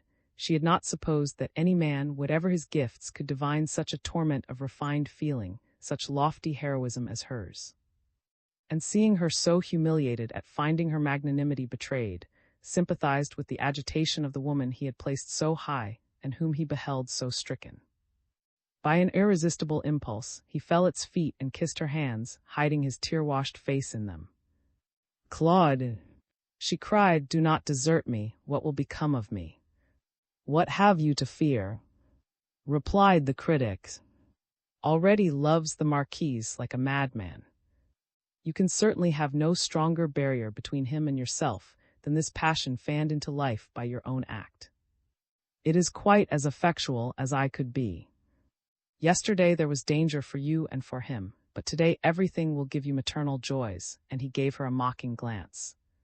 You will be proud of his triumphs. Looked at who, at these words, raised his head with a hasty movement. Claude was sufficiently revenged by the pleasure he took in seeing their confusion. You pushed him towards Madame, went on. He is now under the spell. You have dug your own grave. If you had but trusted yourself to me, you would have avoided the disasters that await you. Disasters? Cried, raising his head to the level of her own, kissing his hair and wetting it with her tears. No, forget all you have just heard and count me for nothing. She stood up in front of the two men, drawn to her full height, quelling them by the lightnings that flashed from her eyes in which all her soul shone. While Claude was speaking, she went on, I saw all the beauty, the dignity of hopeless love. Is it not the only sentiment that brings us near to God? Do not love me, but I will love you as no other woman can ever love. It was the wildest cry that ever a wounded eagle sent out from his.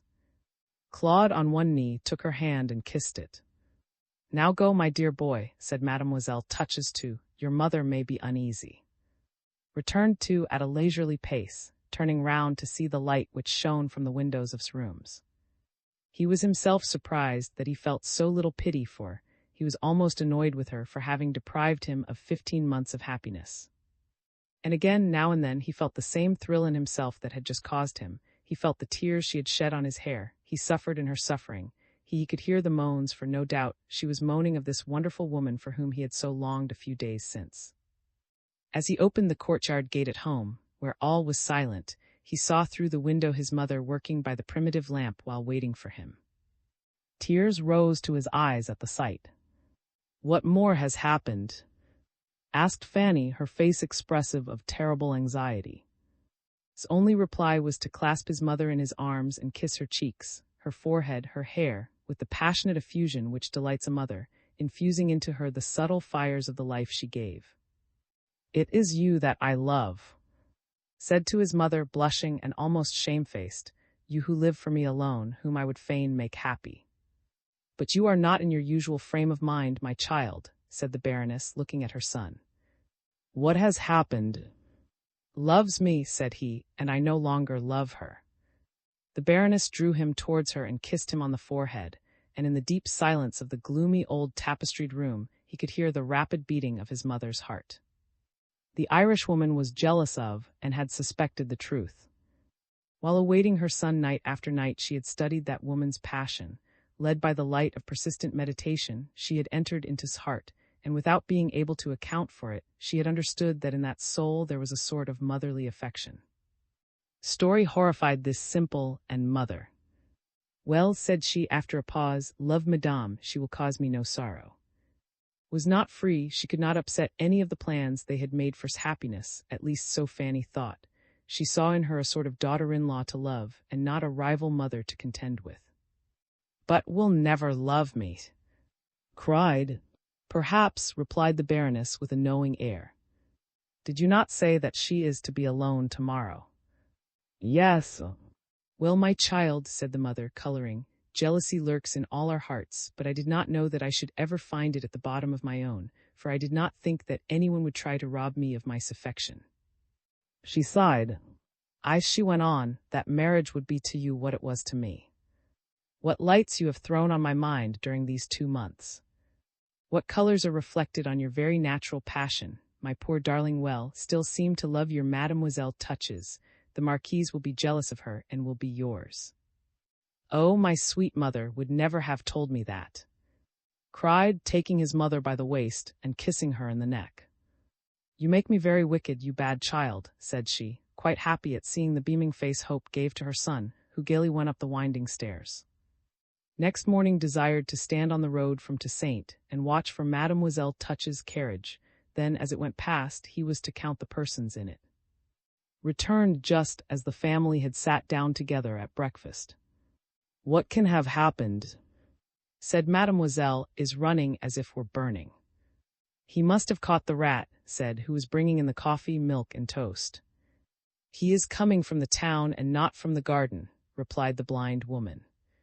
"But the rat's hole is behind the wall to the front by the street," said Chevalier. "There were 5 of them, 4 inside and the coachman.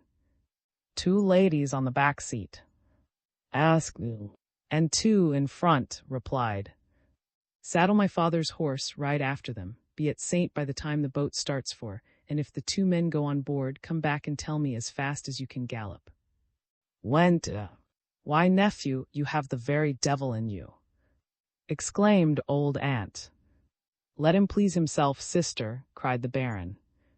"He was as gloomy as an owl, and now he is as merry as a lark." "Perhaps you told him that our dear Charlotte was coming," said the old lady, turning to her sister-in-law. "No," replied the Baroness. "I thought he might wish to go to meet her," said Mademoiselle slyly. "If Charlotte is to stay 3 months with her aunt, he has time enough to see her in," replied the Baroness. "Why, sister, what has occurred since yesterday?" asked the old lady.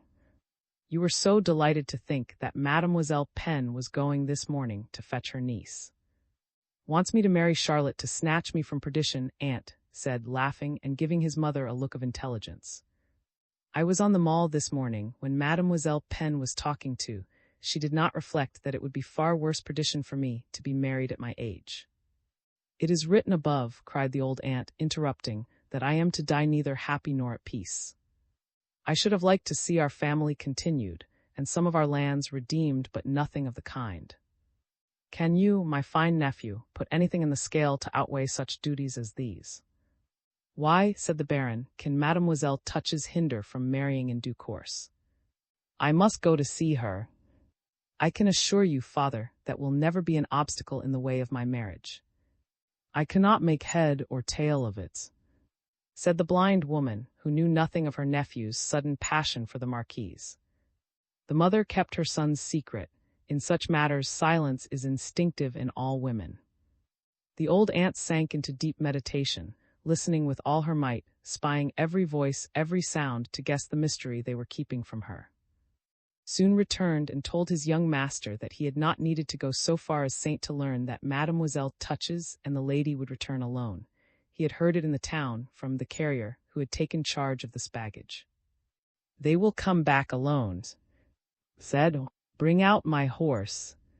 Supposed from his young master's voice that there was something serious on hand, he saddled both the horses, loaded the pistols without saying anything, and dressed to ride out with. Was so delighted to know that Claude and were gone, that he never thought of the party he would meet at Saint. He thought only of the pleasure of escorting the Marquise. He took his old father's hands and pressed them affectionately. He kissed his mother and put his arm round his old aunt's waist. Well, at any rate, I like him better thus than when he is sad, said old. Where are you off to, Chevalier? Asked his father. To Saint. The deuce you are. And when is the wedding to be? Said the Baron, who thought he was in a hurry to see Charlotte. I should like to be a grandfather, it is high time. When showed his evident intention of riding out with, it occurred to the young man that he might return in his carriage with, leaving his horse in his care, and he clapped the man on the shoulder, saying, That was well thought of. So I should think, replied. Spare the horses, my boy, said his father, coming out on the steps with Fanny. They have 12 leagues before them. Exchanged looks full of meaning with his mother, and was gone. Dearest treasure, said she, seeing him bend his head under the top of the gate. God preserve him, replied the Baron, for we shall never make another. This little speech, in the rather coarse taste of a country gentleman, made the Baroness shiver. My nephew is not so much in love with Charlotte as to rush to meet her, said old Mademoiselle too, who was clearing the table. Oh, a fine lady has come to Touches, a marquise, and he is running after her. Well, well, he is young, said. Those women will be the death of him, said Mademoiselle. That won't kill him, Mademoiselle, quite the contrary, replied, who seemed quite happy in his happiness. Was riding at a pace that might have killed his horse, when very happily asked his master whether he wished to arrive before the departure of the boat. This was by no means his purpose. He had no wish to be seen by either or. The young man reined in his horse, and looked complacently at the double furrow traced by the wheels of the carriage on the sandy parts of the road. He was wildly gay merely at the thought. She passed this way, she will come back this way, her eyes rested on those woods, on these trees. What a pretty road, said he to. Yes, sir, Brittany is the finest country in the world, replied the servant. Are there such flowers in the hedges, or green lanes that wind like this one, anywhere else to be found? Nowhere. Here comes carriage, said. Mademoiselle Pen will be in it with her niece. Let us hide, said. Hide here, sir. Are you crazy? We are in the midst of the sands. The carriage, which was in fact crawling up a sandy hill above Saint, presently appeared, in all the artless simplicity of rude Breton construction. To his great astonishment, the conveyance was full. We have left Mademoiselle Pen and her sister and her niece in a great pother, said the driver too. All the places had been taken by the custom-house. I am done for, cried. The vehicle was in fact full of custom-house men on their way, no doubt, to relieve those in charge at the salt marshes. When reached the little esplanade surrounding the Church of Saint, whence there is a view of and of the majestic estuary of the Loire where it struggles with the tide, he found, and the Marquise waving their handkerchiefs to bid a last farewell to the 2 passengers borne away by the steam packet. It was quite bewitching, her face tenderly shaded by the reflection from a rice straw hat on which poppies were lightly piled, tied by a scarlet ribbon. in a flowered muslin dress, one little slender foot put forward in a green gaitered shoe, leaning on her slight parasol stick and waving her well-gloved hand. Nothing is more strikingly effective than a woman on a rock, like a statue on its pedestal. Could see go up too. I thought, said the youth to Mademoiselle Touches, that you two ladies would be returning alone. That was very nice of you, she replied, taking his hand. Looked round, glanced at her young adorer, and gave him the most imperious flash at her command. A smile that the Marquise caught on eloquent lips made her feel the vulgarity of this impulse, worthy of a mere bourgeoise. Madame then said with a smile too, and was it not rather impertinent to suppose that I could bore on the way? My dear, 1 man for 2 widows is not much in the way, said Mademoiselle Touches, taking his arm and leaving to gaze after the boat. At this instant heard in the street of what must be called the port of Saint the voices of Mademoiselle Pen, Charlotte, and all 3 chattering like magpies. The old maid was catechizing and wanted to know what had brought him and his master to Saint. Mademoiselle Touches' carriage had made a commotion. Before the lad could escape, Charlotte had caught sight of him. There is, cried the girl. Go and offer them my carriage, their woman can sit by my coachman, said, who knew that Madame, with her daughter and Mademoiselle Pen, had failed to get places. Who could not avoid obeying, went to deliver this message. As soon as she knew that she would have to ride with the Marquise, and the famous Madame ignored her elder sister's objections, Mademoiselle Pen refused to avail herself of what she called the devil's chariot. At Nantes people lived in rather more civilized latitudes than was admired. She was regarded as the muse of Brittany and an honor to the country. She excited as much curiosity as jealousy. The absolution granted her in Paris by the fashionable world was consecrated by Mademoiselle Touches' fine fortune, and perhaps by her former successes at Nantes, which was proud of having been the birthplace of. So the Viscountess, crazy with curiosity, dragged away her old sister, turning a deaf ear to her jeremiads. "Good morning," said little Charlotte. "Good morning," Charlotte replied, but he did not offer her his arm. Both speechless with surprise, she at his coldness, he at his own cruelty, they went up the hollow ravine that is called a street at Saint, following the 2 sisters in silence. In an instant the girl of 16 saw the castle in the air, which her romantic hopes had built and furnished crumble into ruins. She and had so constantly played together during their childhood, they had been so intimately connected, that she imagined her future life secure. She had hurried on, carried away by heedless happiness, like a bird rushing down on a field of wheat. She was checked in her flight without being able to imagine what the obstacle could be. "What is the matter?" she asked, taking his hand. "Nothing," he replied, withdrawing his hand with terrible haste as he thought of his aunt's schemes and Mademoiselle Pen. Tears filled Charlotte's eyes. She looked at the handsome youth without animosity, but she was to feel the first pangs of jealousy and know the dreadful rage of rivalry at the sight of the 2 Parisian beauties, which led her to suspect the cause of coldness.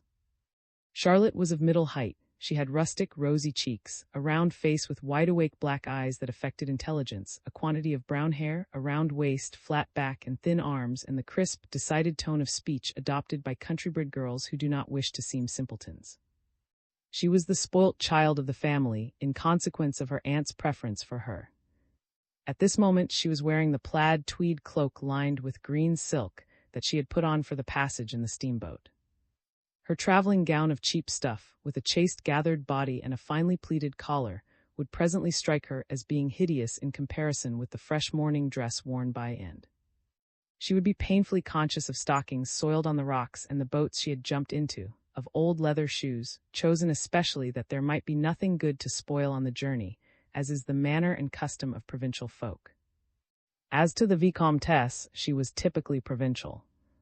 Tall, line, faded, full of covert pretentiousness, which only showed when it was wounded, a great talker, and by dint of talk picking up a few ideas as a player makes a cannon, which gave her a reputation for trying to snub Parisians by a display of blunt country shrewdness, and an assumption of perfect contentment constantly paraded, stooping in the hope of being picked up and furious at being left on her knees, fishing for compliments as the English have it and not always catching them. Dressing in a style at once exaggerated and slatternly, fancying that a lack of politeness was lofty impertinence and that she could distress people greatly by paying them no attention, refusing things she wished for to have them offered a second time and pressed on her beyond reason, her head full of extinct subjects and much astonished to find herself behind the times. Finally, hardly able to abstain for 1 hour from dragging in Nantes, and the small lions of Nantes, and the gossip of the upper ten of Nantes, complaining of Nantes and criticizing Nantes, and then regarding as a personal affront the concurrence extorted from the politeness of those who rashly agreed with all she said. Her manners, her speech, and her ideas had to some extent rubbed off on her 4 daughters. To meet and Madame. Here was fame for the future, and matter for 100 conversations. She marched on the church as if to take it by storm, flourishing her handkerchief, which she unfolded to show the corners ponderously embroidered at home and trimmed with worn-out lace. She had a rather stalwart gait, which did not matter in a woman of 47. "Chevalier," said she, and she pointed to, who was following sulkily enough with Charlotte, "has informed us of your amiable offer, but my sister, my daughter, and I fear we shall incommode you." "Not I, sister, I shall not inconvenience these ladies," said the old maid sharply. "I can surely find a horse in Saint to carry me home." And exchanged sidelong looks which noted, and that glance was enough to annihilate every memory of his youth, all his belief in the pen, and to wreck forever the schemes laid by the 2 families. "5 can sit quite easily in the carriage," replied Mademoiselle Touches, on whom had turned her back. "Even if we were horribly squeezed, which is impossible, as you are all so slight, I should be amply compensated by the pleasure of doing a service to friends of. Your maid, madame, will find a seat, and your bundles, if you have any, can be put in the rumble. I have no servant with me." The Viscountess was profusely grateful, and blamed her sister, who had been in such a hurry for her niece that she would not give her time to travel by land in their carriage. To be sure, the post road was not only longer, but expensive. She must return immediately to Nantes, where she had left 3 more little kittens eager to have her back again, and she stroked her daughter's chin. But Charlotte put on a little victimized air as she looked up at her mother, which made it seem likely that the Viscountess bored her 4 daughters most consumedly by trotting them out as persistently as, in Tristram Shandy, Corporal Trim puts his cap on. "You are a happy mother, and you must," began, but she broke off, remembering that must have deserted her boy to follow. "Oh," said the Viscountess, "though it is my misfortune to spend my life in the country, and at Nantes, I have the comfort of knowing that my children adore me." "Have you any children?" she asked. "I am Mademoiselle Touches," replied. "Madame is the Marquise." "Then you are to be, for not knowing the greatest happiness we poor mere women can have." "Is it not so, madame?" said she to the Marquise, to remedy her blunder. "But you have many compensations." A hot tear welled up in his eyes. She turned hastily away and went to the clumsy parapet at the edge of the rock, whither followed her. "Madame," said in a low voice to Madame, "do you not know that the Marquise is separated from her husband, that she has not seen her son for 2 years, and does not know when they may meet again?" "Dear," cried Madame, "poor lady, is it a judicial separation?" "No," said. "I can quite understand that," replied the Viscountess, undaunted.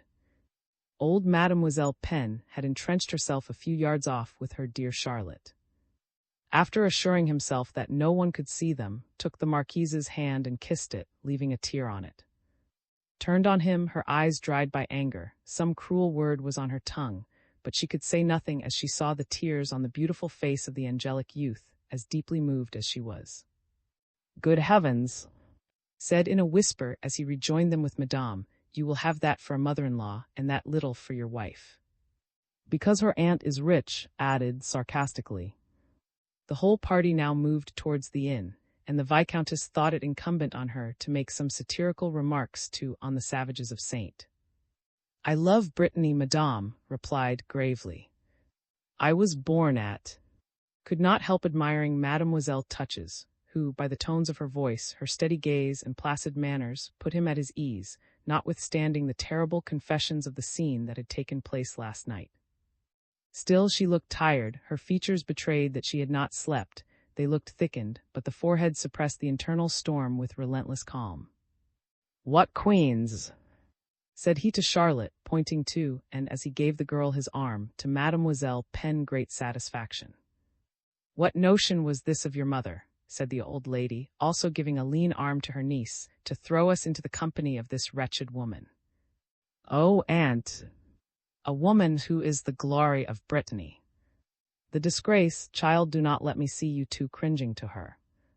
Mademoiselle Charlotte is right, said, you are unjust. Oh, she has bewitched you, retorted Mademoiselle Pen. I have the same friendship for her that I have for you, said. How long have they taken to lying? Said the old woman. Since the Pen took to being deaf, retorted. Then you are not in love with her?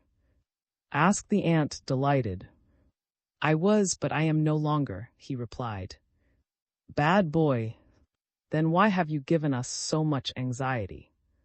I knew that love was but a folly, only marriage is to be relied on, said she, looking at Charlotte.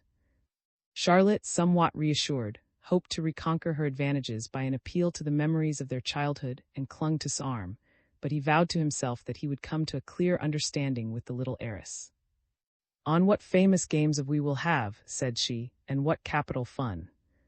The horses were put in, made the Viscountess and Charlotte take the best seats, for had disappeared, then she and the Marquise sat with their backs to the horses.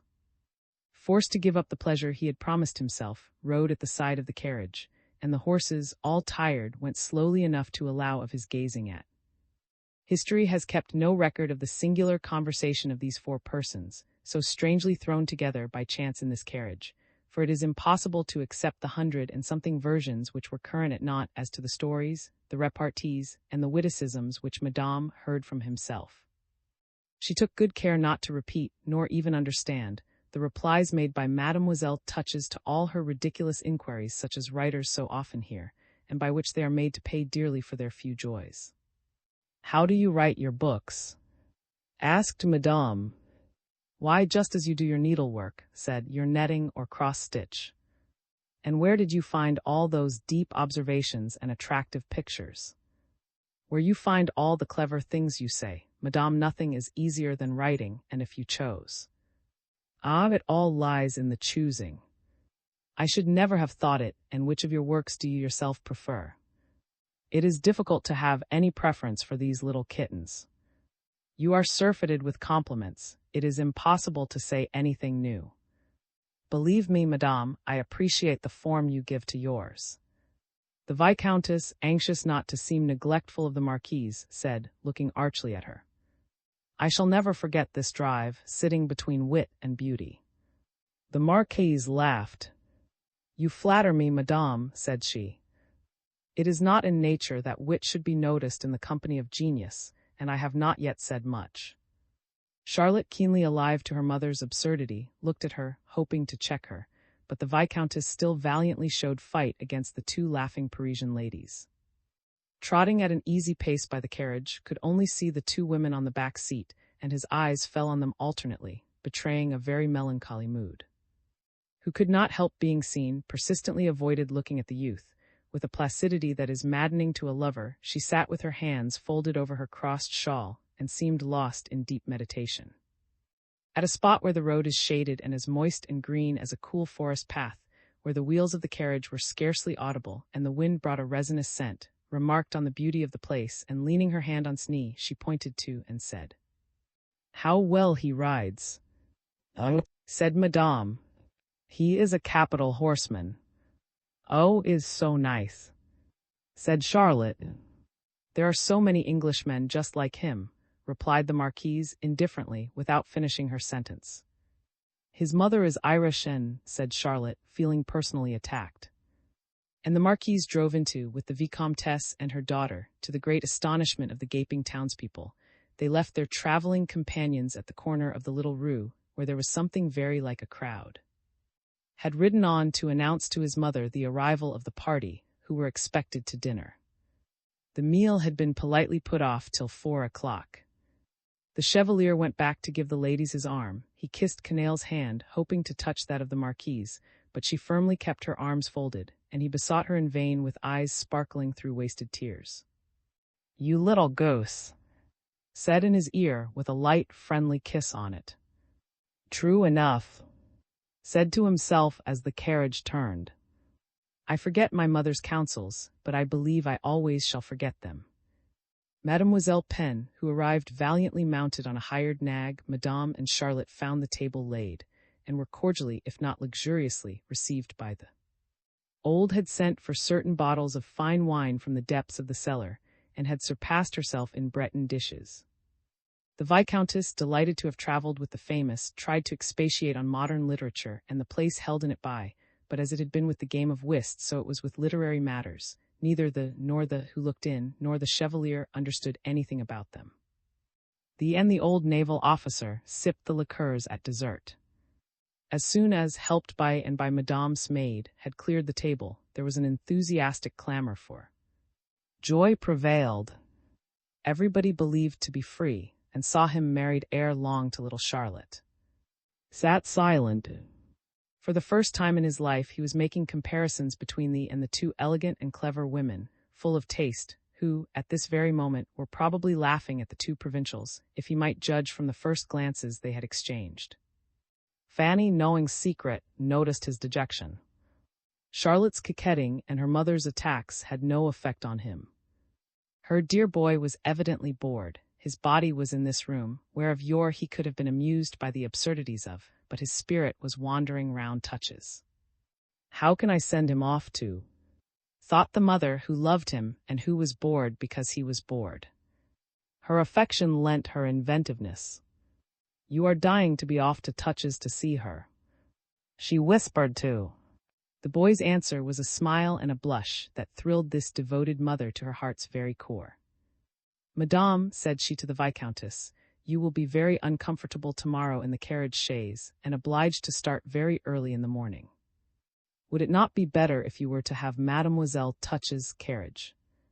Go over, said she, turning to her son, and arrange the matter at Touches, but come back quickly. It will not take 10 minutes, cried, giving his mother a wild hug out on the steps, whither she followed him. Flew with the speed of a fawn, and was in the entrance hall of Touches just as came out of the dining room after dinner. He had the wit to offer his arm to. You have deserted the Viscountess and her daughter for us, said she, pressing his arm. We are able to appreciate the extent of the sacrifice. Are these related to an old admiral, whose widow married Charles? Madame asked. Mademoiselle Charlotte is the admiral's grandniece, replied. She is a charming young person, said, seating herself in a Gothic armchair, the very thing for. That marriage shall never be, cried vehemently. Overwhelmed by the cold indifference of the Marquise, who spoke of the little country girl as the only creature for whom he was a match, sat speechless and bewildered. And why not? Said Madame. My dear, said, seeing's despair, I did not advise to get married, and I believe I was delightful to him. You are ungenerous. Looked at her with surprise mingled with indefinable suspicions. Almost understood self-immolation as he saw the pale flush rise in her cheeks, which in her betrayed the most violent emotions. He went up to her awkwardly enough, took her hand, and kissed it. Sat down to the piano with an easy air, as if equally sure of her friend and of the lover she had claimed, turning her back upon them and leaving them to each other. She improvised some variations on airs, unconsciously suggested by her thoughts, for they were all deeply sad. The Marquise appeared to be listening, but she was watching, who was too young and too guileless to play the part suggested to him by, and sat lost in ecstasy before his real idol. At the end of an hour, during which Mademoiselle Touches gave herself up to her jealous feelings, went to her room. At once led into her own room, so as not to be overheard, for women have an admirable sense of distrust. My child, said she, you must pretend to love me or you are lost. You are a perfect child, you know nothing about women, you know only how to love. To love and to be loved are two very different things. You are rushing into terrible suffering. I want you to be happy. If you provoke, not in her pride, but in her obstinacy, she is capable of flying off to join at a few leagues from Paris. Then what would become of you? I should love her, replied. You would not see her again. "Oh yes, I should," said he. "Pray how?" "I should follow her." "But you are as poor as Job, my dear child." "My father and I lived in law for 3 months on 150 francs, marching day and night." I said, "Listen to me." "I see you are too honest to act a part. I do not wish to corrupt so pure a nature as yours. I will take it all on myself. Shall love you. Is it possible?" he cried, clasping his hands. "Yes," said, "but we must undo the vows she had made to herself. I will lie for you. Only do not interfere in any way with the arduous task I am about to undertake. The Marquise has much aristocratic cunning. She is intellectually suspicious. No hunter ever had to take more difficult game, so in this case, my poor boy, the sportsman must take his dog's advice. Will you promise to obey me blindly?" "I will be your fox," said she, naming's best hound. "What then am I to do?" replied the young man. "Very little," said. "Come here every day at noon. I, like an impatient mistress, shall always be at the window of the corridor that looks out on the road to see you coming. I shall fly to my room, so as not to be seen, not to let you know the depth of a passion that is a burden on you, but sometimes you will see me and wave your handkerchief to me. Then in the courtyard, and as you come upstairs, you must put on a look of some annoyance. That will be no dissimulation, my child," said she, leaning her head on his breast. "Will it do not hurry up? Look out of the staircase window on to the garden to look for. When she is there, and she will be there, never fear if she sees you. Come straight, but very slowly, to the little drawing-room and thence to my room. If you should see me at the window spying your treachery, you must start back, that I may not catch you imploring a glance from. Once in my room you will be my prisoner. Yes, we will sit there till 4 o'clock. You may spend the time in reading, I will smoke. You will be horribly bored by not seeing her, but I will provide you with interesting books. You have read nothing of George Sand. I will send a man tonight to buy her works at Nantes, and those of some other writers that are unknown to you. I shall be the first to leave the room. You must not put down your book or come into the little drawing-room till you hear in there talking to me. Whenever you see a music book open on the piano, you can ask if you may stay. You may be positively rude to me if you can. I give you leave, all will be well. I know," said he with delightful good faith, "that you have the rarest affection for me. It makes me quite sorry that I ever saw, but what do you hope for? In a week we'll be crazy about you." "Good God!" cried he, "is that possible?" And clasping his hands, he fell on his knees before, who was touched and happy to give him such joy at her own cost. "Listen to me," said she. "If you speak to the Marquise not merely in the way of conversation, but if you exchange even a few words with her, if you allow her to question you, if you fail in the wordless part I set you to play, and which is certainly easy enough, understand clearly," and she spoke in a serious tone, "you will lose her forever." "I do not understand anything of all this," cried, looking at her with adorable guilelessness. "If you understood, you would not be the exquisite child that you are, the noble, handsome," said she, taking his hand and kissing it. And did what he had never done before. He put his arm round and kissed her gently in the neck, without passion, but tenderly, as he kissed his mother. Mademoiselle Touches could not restrain a burst of tears. "Now go, child," said she, "and tell your Viscountess that my carriage is at her orders." Wanted to stay, but he was obliged to obey this imperious and imperative gesture. He went home in high spirits, for he was sure of being loved within a week by the beautiful. The players found in him that they had lost these 2 months. Charlotte ascribed the change to her own presence. Mademoiselle Pen was affectionately teasing. The tried to read in the Baroness eyes the reason for the calm he saw there. The Chevalier rubbed his hands. The 2 old maids were as lively as a couple of lizards. The Viscountess owed 5 francs worth of accumulated fines.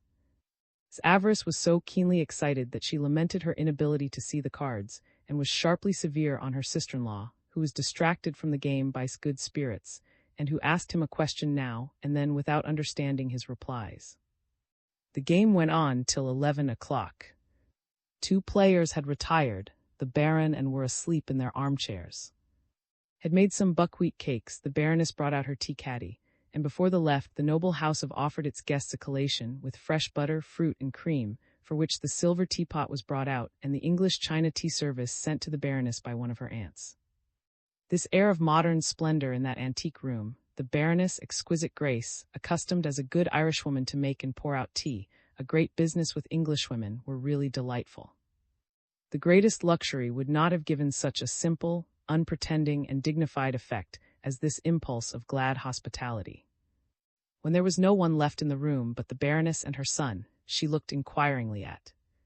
"What happened this evening at Touches?" she asked. Told her of the hope had put into his heart and of her strange instructions. "Poor woman!" exclaimed Fanny, clasping her hands, and for the first time pitying Mademoiselle Touches.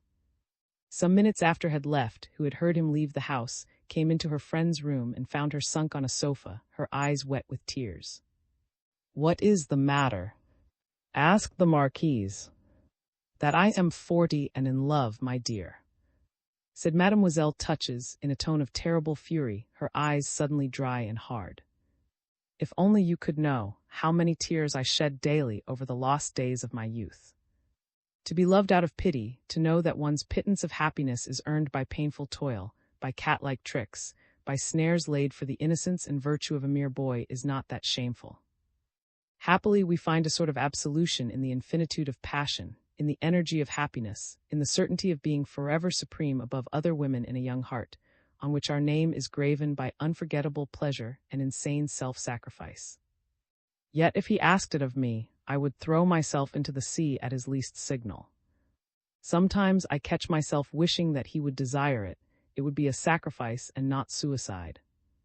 Oh, in coming here you set me a cruel task. I know how difficult it is to triumph against you, but you love, you are noble and generous, and you will not deceive me. On the contrary, you will help me to preserve my. I was prepared for the impression you would make on him, but I have not been so foolish as to seem jealous. That would but add fuel to the fire. On the contrary, I announced your arrival, depicting you in such bright colors that you could never come up to the portrait, and unluckily you are handsomer than ever." This vehement lament, in which truth and untruth were mingled, completely deceived Madame. Claude had told his reasons for leaving, was of course informed, so she showed magnanimity by behaving coldly too, but at this instant there awoke in her that thrill of joy which every woman feels at the bottom of her heart on hearing that she is loved. The love she inspires in any man implies an unfeigned flattery which it is impossible not to appreciate, but when the man belongs to another woman, his homage gives more than joy, it is heavenly bliss. Sat down by her friend, and was full of little coaxing ways. "You have not a white hair," said she, "you have not a wrinkle, your temples are smooth still, while I know many a woman of 30 obliged to cover hers. Look, my dear," she added, raising her curls, "what my journey cost me." She showed the faintest pucker that ruffled the surface of her exquisite skin. She turned up her sleeve and displayed the same wrinkles on her wrists, where the transparent texture already showed lines, and a network of swollen veins, and 3 deep marks made a bracelet of furrows. Are not these the 2 spots which can tell no lies, as a writer, investigating our miseries, has said? We must suffer much before we see the truth of his terrible shrewdness, but happily for us most men know nothing about it, and do not read that atrocious writer. "Your letter told me all," replied. "Happiness is not fatuous, you boasted too much of yours. In love, truth is deaf, dumb, and blind. And I, knowing you had reasons for throwing over, dreaded your visit here. My dear is an angel, he is as good as he is handsome. The poor innocent will not resist one look from you. He admires you too much not to love on the smallest encouragement. Your disdain will preserve him to me. I confess it with the cowardice of true passion. If you take him from me, you kill me. That terrible book by Benjamin Constant has told us of sufferings, but what of the woman's?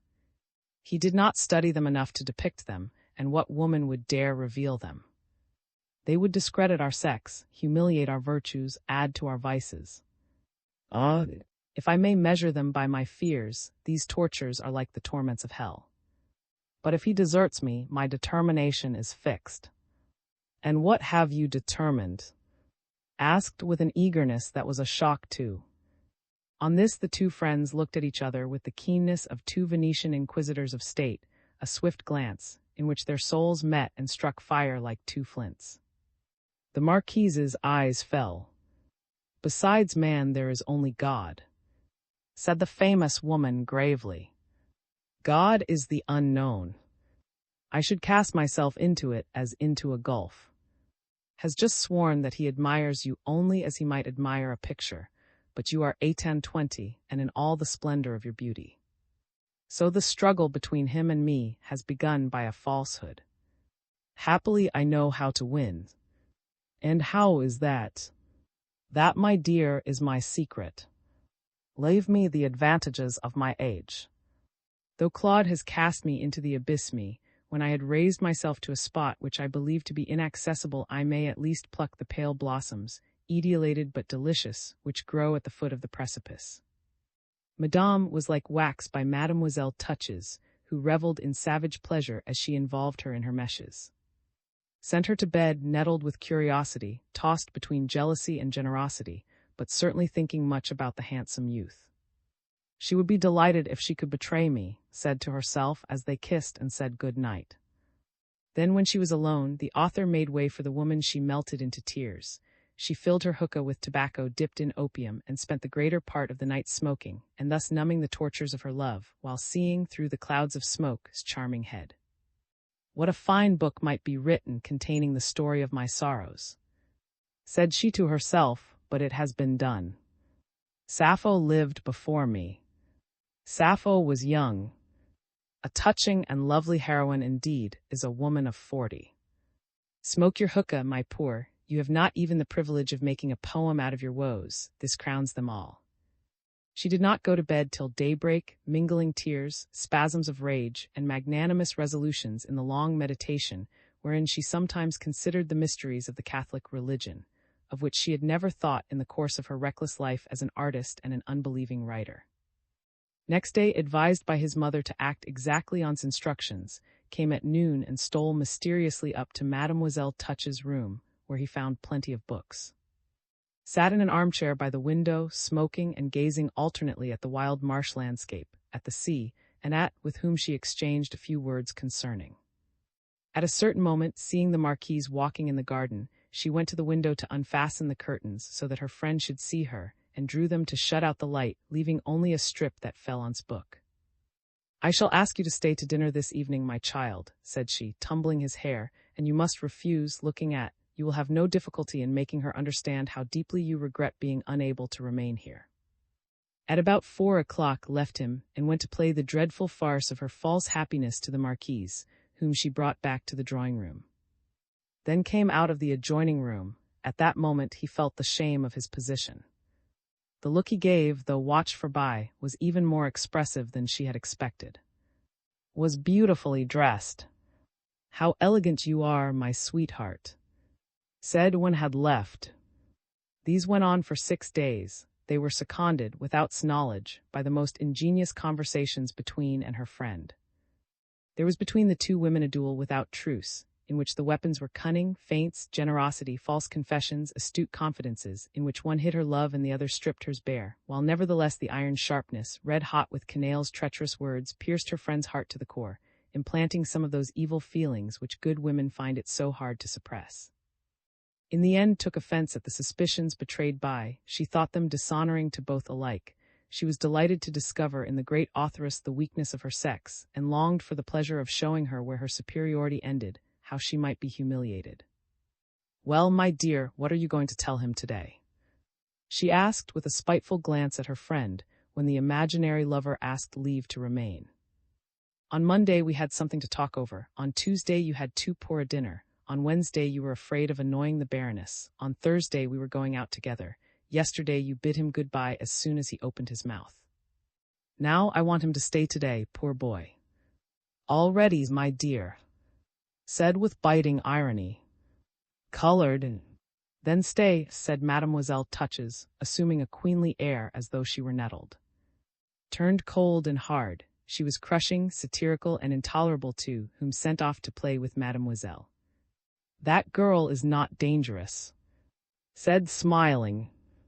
Young men in love are like starving people. The cook's preparations do not satisfy them. They think too much of the end to understand the means. As he turned from touches to, his mind was full of, he did not know what deep feminine skill was employing to promote his interests, to use a cant phrase.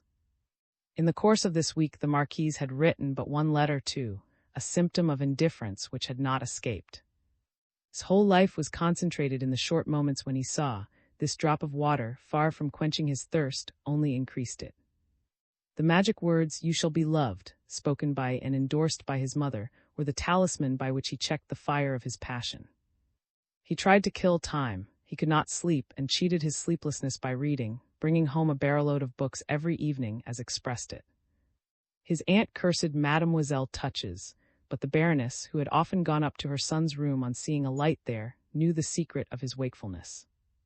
Though Fanny had never got beyond her timidity as an ignorant girl, and Love's books had remained closed to her, her motherly tenderness guided her to certain notions. Still, the abysses of the sentiment were dark to her and hidden by clouds, and she was very much alarmed at the state in which she saw her son, terrifying herself over the one absorbing and desire that was consuming him. Had in fact but one idea, the image of was always before him. During the evening, over the cards, his absence of mind was like his father's slumbers. Finding him so unlike what he had been when he had believed himself in love with, his mother recognized with a sort of terror the symptoms of a genuine passion, a thing altogether unknown in the old family home. Feverish irritability and constant dreaming made stupid. He would often sit for hours gazing at one figure in the tapestry. That morning she had advised him to go no more to Touches, but to give up these two women. "Not go to Touches," cried he. "Nay, go, my dear, go. Do not be angry, my darling," replied she, kissing his eyes, which had flashed flame at her. In this state was within an ace of losing the fruits of skill by the Breton impetuosity of his love, which he could no longer master.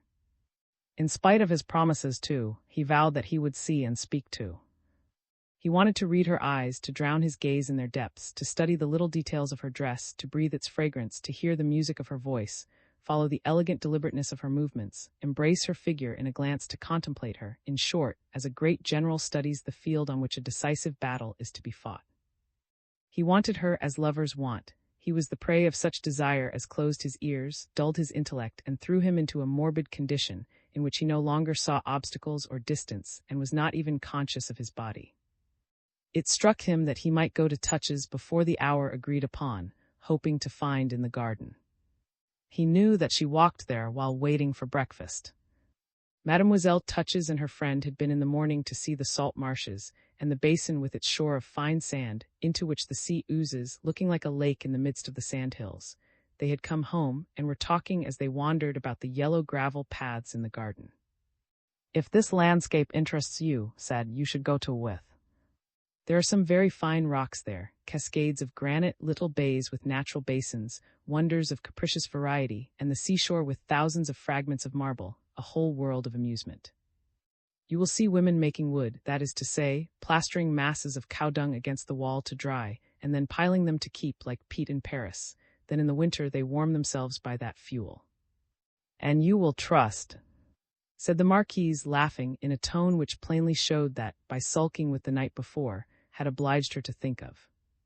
"Oh, my dear, when you know the angelic soul of a boy like him, you will understand me. In him beauty is as nothing. You must know that pure heart, that guilelessness that is amazed at every step taken in the realm of love. What faith, what candor, what grace! The ancients had good reason to worship beauty as holy. Some traveler, I forget who, tells us that horses in a state of freedom take the handsomest of them to be their leader. Beauty, my dear, is the genius of matter. It is the hallmark set by nature on her most perfect creations. It is the truest symbol as it is the greatest chance. Did anyone ever imagine a deformed angel? Do not they combine grace and strength? What has kept us standing for hours together before certain pictures in Italy, in which genius has striven for years to realize one of these caprices of nature? Come, with your hand on your conscience, was it not the ideal of beauty which we combined in our minds with moral grandeur? Well, and is one of those dreams made real? he has the courage of the lion, who remains quiet without suspecting his sovereignty. When he feels at his ease, he is brilliant. I like his girlish diffidence. In his heart my soul is refreshed after all the corruption, the ideas of science, literature, the world, politics, all the futile accessories under which we stifle happiness. I am now what I never was before. I am a child. I am sure of him, but I like to pretend jealousy. It makes him happy. Besides, it is part of my secret. Walked on, silent and pensive, was enduring unspoken martyrdom and flashing side glances at her that looked like flames. Ah, my dear, you are happy, said, leaning her hand on his arm like a woman weary of some covert resistance. Yes, very happy, replied Poor with savage bitterness. The women sank on to a bench, both exhausted. No creature of her sex was ever subjected to more elaborate seduction or more clear-sighted than Madame had been during the last week. But I who cease infidelities, who swallow them, who? And why do you not give him up? Said, discerning a favorable moment for striking a decisive blow. Can I? Oh, poor child. They both sat stupidly gazing at a clump of trees. I will go and hasten breakfast, said. This walk has given me an appetite. Our conversation has taken away mine, said. A white figure in a morning dress stood out against the green masses of foliage. Who had stolen into the garden through the drawing room, turned down a path, walking slowly to meet the Marquise by chance, as it were, and could not help starting a little when she saw him.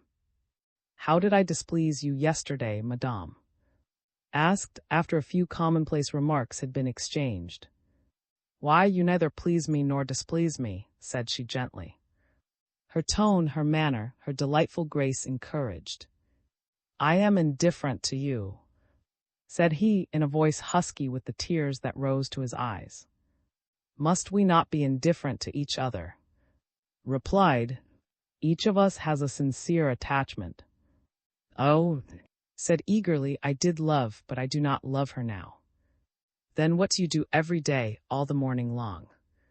Asked she with a perfidious smile. I cannot suppose that, in spite of her passion for tobacco, prefers her cigar to you, or that, in spite of your admiration for authoresses, you spend 4 hours in reading novels by women. Then you know, said the innocent boy, his face flushed with the joy of gazing at his idol.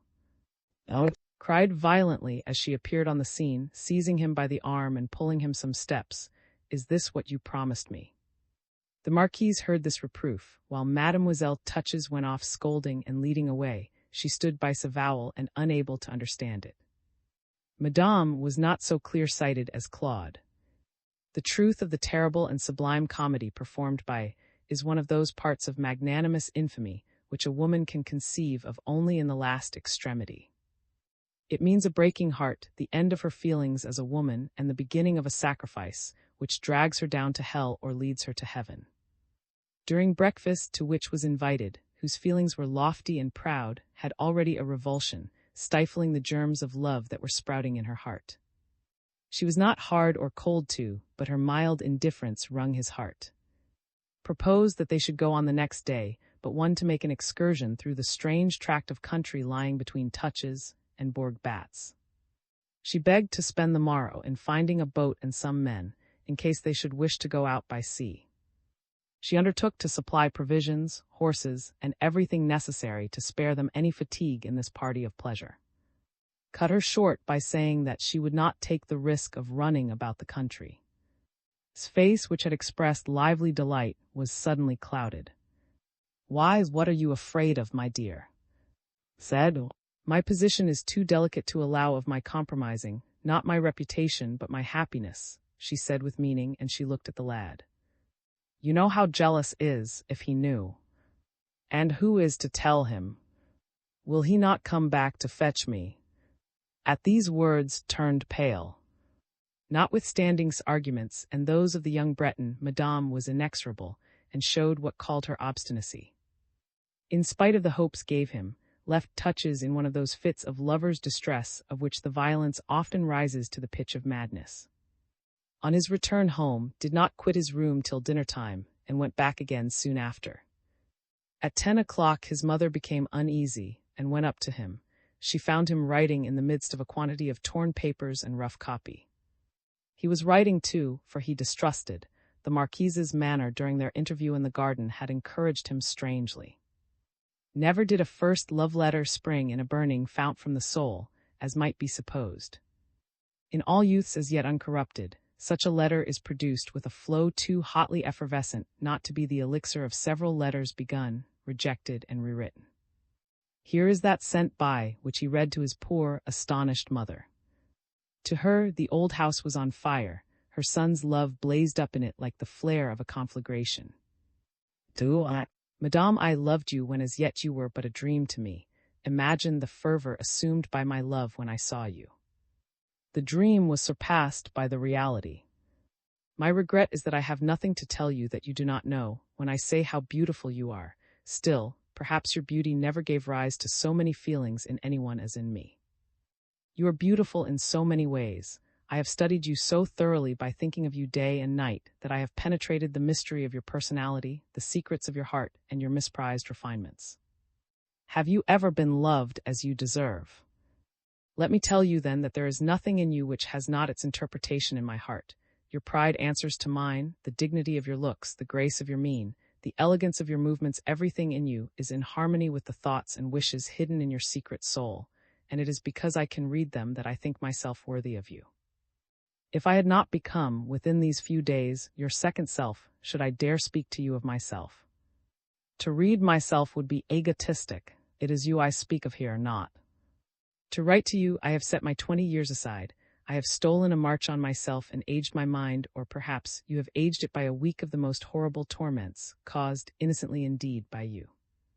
Do not take me for one of those commonplace lovers, at whom you laugh with such good reason. What merit is there, indeed, in loving a young, beautiful, clever, noble woman? Alas, I cannot even dream of deserving you. What am I to you? A boy attracted by beauty and moral worth, as an insect is attracted by light. You cannot do anything else than trample on the flowers of my soul, yet all my happiness lies in seeing you spurn them underfoot.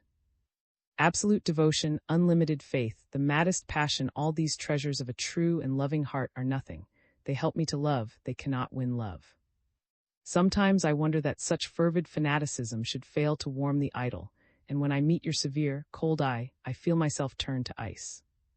Your disdain affects me then, and not my adoration. Why?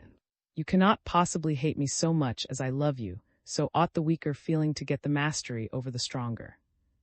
I loved with all the strength of my heart. I forgot her in a day, in an instant, on seeing you. She was a mistake, you are the truth. You, without knowing it, have wrecked my happiness, and you owe me nothing in exchange. I loved without hope, and you give me no hopes. Nothing is changed but the divinity. I was a pagan, I am a Christian, that is all. Only, you have taught me to love. To be loved does not come till later. Says it is not love that loves only for a few days. The love that does not grow day by day is a contemptible passion. To continue growing, it must not foresee its end, and she could see the setting of our sun. On seeing you, I understood these sayings which I had struggled against with all my youth, all the rage of my desires, all the fierce despotism of my 20 years. Then our great and sublime mingled her tears with mine. So I may love you on earth and in heaven as we love God. If you loved me, you could not meet me with the reasoning by which annihilated my efforts. We are both young, we can fly on the same wings, under the same sky, and never fear the storm that threatened that eagle. But what am I saying? I am carried far beyond the modesty of my hopes. You will cease to believe in the submission, the patience, the mute worship which I implore you not to wound needlessly. I know that you cannot love me without falling in your own esteem. And I ask for no return. Said once that there was an innate fatality in names, as in her own. I felt this fatality in yours when on the pier at it struck my eyes on the seashore. You will come into my life as Beatrix came into Dante. My heart will be the pedestal for a white statue, vindictive, jealous, and tyrannous. You are prohibited from loving me. You would endure 1,000 deaths. You would be deceived, unhappy. There is in you a diabolical pride which binds you to the pillar you have laid hold on. You will perish while shaking the temple like Samson. I did not discover all these things, my love is too blind, told me. Here it is not my mind that speaks, but hers. I have no wits when you are in question. A tide of blood comes up from my heart, darkening my intellect with its waves, depriving me of my powers, paralyzing my tongue, making my knees quake and bend. I can only adore you, whatever you do. Calls your firmness obstinacy, I defend you, I believe it to be dictated by virtue. You are only all the more beautiful in my eyes. I know my fate, the pride of Brittany, is a match for the woman who has made a virtue of hers. And so, dear, be kind and comforting to me. When the victims were chosen, they were crowned with flowers. You owe me the garlands of compassion and music for the sacrifice. Am I not the proof of your greatness, and will you not rise to the height of my love, scorned in spite of its sincerity, in spite of its undying fires? Ask what my conduct has been since the day when she told me that she loved Claude. I was mute, I suffered in silence. Well then, for you I could find yet greater strength, if you do not drive me to desperation, if you understand my heroism. One word of praise from you would enable me to bear the torments of martyrdom. If you persist in this cold silence, this deadly disdain, you will make me believe that I am to be feared. Oh, be to me all you can be charming, gay, witty, affectionate. Talk to me of as did of Claude. I have no genius but that of love, there is nothing formidable in me, and in your presence I will behave as though I did not love you. Can you reject the prayer of such humble devotion, of a hapless youth who only asks that his sun should give him light and warm him? The man you love will always see you, poor has but a few days before him, you will soon be rid of him. So I may go to touches again tomorrow, may I not? You will not refuse my arm to guide you round the shores of and Bourg Batz if you should not come. That will be an answer and understood by. There were 4 pages more of close small writing, in which explained the terrible threat contained in these last words, by relating the story of his boyhood and life, but he told it in exclamatory phrases. There were many of those dots and dashes lavishly scattered through modern literature in perilous passages, like planks laid before the reader to enable him to cross the gulf.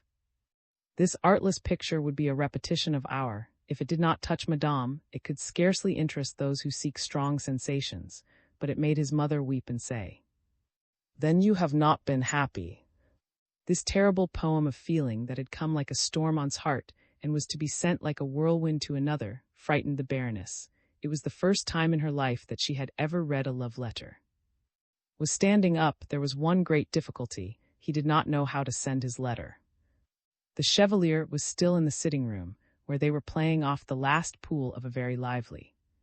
Charlotte, in despair at his indifference, was trying to charm the old people in the hope of thus securing her marriage.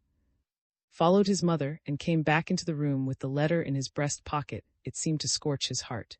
He wandered about and up and down the room like a moth that had come in by mistake. At last the mother and son got into the hall, whence they dismissed and Mademoiselle Pence's little servant. "What do they want of the Chevalier?" said old to the other old maid. "Seems to me to be out of his mind," replied she. "He pays no more heed to Charlotte than if she were one of the Marsh girls." The Baroness had very shrewdly supposed that the Chevalier must, somewhere about the year 1780, have sailed the seas of gallant adventure, and she advised to consult him. "What is the best way to send a letter secretly to a lady?" said to the Chevalier in a whisper. "You can give the note to her lady's maid with a few louis in her hand, for sooner or later the maid is in the secret, and it is best to let her know it from the first," replied the Chevalier, who could not suppress a smile, "but it is better to deliver it yourself." "A few louis!" exclaimed the Baroness. Went away and fetched his hat, then he flew off to touches, and walked like an apparition into the little drawing-room where he heard and talking. They were sitting on the divan, and seemed on the best possible terms. With the sudden wit that love imparts, flung himself heedlessly on the divan by the Marquise, seized her hand, and pressed the letter into it, so that, watchful as she might be, could not see it done. His heart fluttered with an emotion that was at once acute and delightful, as he felt his hand grasp his, and without even interrupting her sentence or seeming surprised, she slipped the letter into her glove. You fling yourself on a woman as if she were a divan, said she with a laugh. He has not, however, adopted the doctrine of the Turks, said, who could not forbear from this retort. Rose took's hand and kissed it. Then he went to the piano and made every note sound in a long scale by running one finger over them. This glad excitement puzzled, who told him to come to speak to her. "What is it?" she asked in his ear. "Nothing," said he. "There is something between them," said Mademoiselle Touches to herself. The Marquise was impenetrable. Tried to make talk, hoping that he might betray himself, but the boy made an excuse of the uneasiness his mother would feel, and he left Touches at 11 o'clock, not without having stood the fire of a piercing look from, to whom he had never before made this excuse. After the agitations of a night filled with, after he had been into the town 20 times in the course of the morning, in the hope of meeting the answer which did not come, the Marquise's maid came to the, and gave the following reply to, who went off to read it in the arbor at the end of the garden too. "You are a noble boy, but you are a boy. You owe yourself to, who worships you. You will not find in me either the perfections that distinguish her, or the happiness she lavishes on you. Whatever you may think, it is she who is young and I who am old. Her heart is full of treasures and mine is empty. She is devoted to you in a way you do not appreciate enough. She has no selfishness and lives wholly in you. I should be full of doubts. I should drag you into a life that is ignoble and spoiled by my own fault. Is free, she comes and goes at her will, I am a slave. In short, you forget that I love and am loved. The position in which I find myself ought to protect me against any homage. To love me, to tell me that you love me, is an insult. Would not a second lapse place me on the level of the most abandoned woman? You, who are young and full of delicate feeling, how can you compel me to say things which the heart cannot utter without being torn? I prefer the scandal of an irreparable disaster to the shame of perpetual deceit, my own ruin to the loss of my self-respect. In the eyes of many people whose esteem I value, I stand still high. If I should change, I should fall some steps lower. The world is still merciful to women whose constancy cloaks their illicit happiness, but it is pitiless to a vicious habit. I feel neither scorn nor anger. I am answering you with frank simplicity. You are young, you know nothing of the world, you are carried away by imagination, and like all men of pure life, you are incapable of the reflections induced by disaster. I will go further. If I should be of all women the most, if I had horrible misery to hide, if I were deceived and deserted at last, and thank God, nothing of that is possible, if I say, by the vengeance of heaven these things were, no one in the world would ever see me again. And then I could find it in me to kill the man who should speak to me of love, if a man could still find me where I should be. There you have the whole of my mind. Perhaps I have to thank you for having written to me. After your letter, and especially after my reply, I may be quite at my ease with you at Touches, follow the bent of my humor, and be what you ask me to be. I say nothing of the bitter ridicule I should incur if my eyes should cease to express the sentiments of which you complain. To rob a second time would be an evidence of weakness to which no woman could twice resign herself. If I loved you madly, if I were blind, if I were forgetful of everything else, I should always see. Her love for you is a barrier too high to be crossed by any force, even with the wings of an angel. Only lemons would not recoil from such base treachery. In this, my child, lies a world of reasons which noble and refined women keep to themselves, of which you men know nothing, even when a man is so like a woman as you are at this moment. Finally, you have a mother who has shown you what a woman's life ought to be, pure and spotless. She has fulfilled her fate nobly. All I know of her has filled my eyes with tears of envy which has risen from the depths of my heart. I might have been like her. This is what your wife ought to be, this what her life ought to be. I will not again cast you back maliciously, as I have done, on little Charlotte, who would bore you from the first, but on some exquisite girl who is worthy of you. If I gave myself to you, I should spoil your life. Either you would fail in faithfulness, in constancy, or you would resolve to devote your life to me. I will be honest, I should take it. I should carry you off I know not whither, far from the world. I should make you very unhappy. I am jealous. I see monsters in a drop of water. I am in despair over odious trifles which many women put up with. there are even inexorable thoughts originating in myself not caused by you, which would wound me to death. When a man is not as respectful and as delicate in the 10th year of his happiness as he was on the eve of the day when he was a beggar for a favor, he seems to me a wretch and degrades me in my own eyes. Such a lover no longer believes in the Encyrus of my dreams. In our day love is purely mythical, and in you I find no more than the fatuity of a desire which knows not its end. I am not 40, I cannot yet bring my pride to bend to the authority of experience. I know not the love that could make me humble. In fact, I am a woman whose nature is still too youthful not to be detestable. I cannot answer for my moods, all my graciousness is on the surface. Perhaps I have not suffered enough yet to have acquired the indulgent ways, the perfect tenderness that we owe to cruel deceptions. Happiness has its impertinence, and I am very impertinent. Will always be your devoted slave, I should be an unreasonable tyrant. Indeed, is not set by your side by your good angel, to guard you till you have reached the moment when you must start on the life that is in store for you, and which you must not fail in.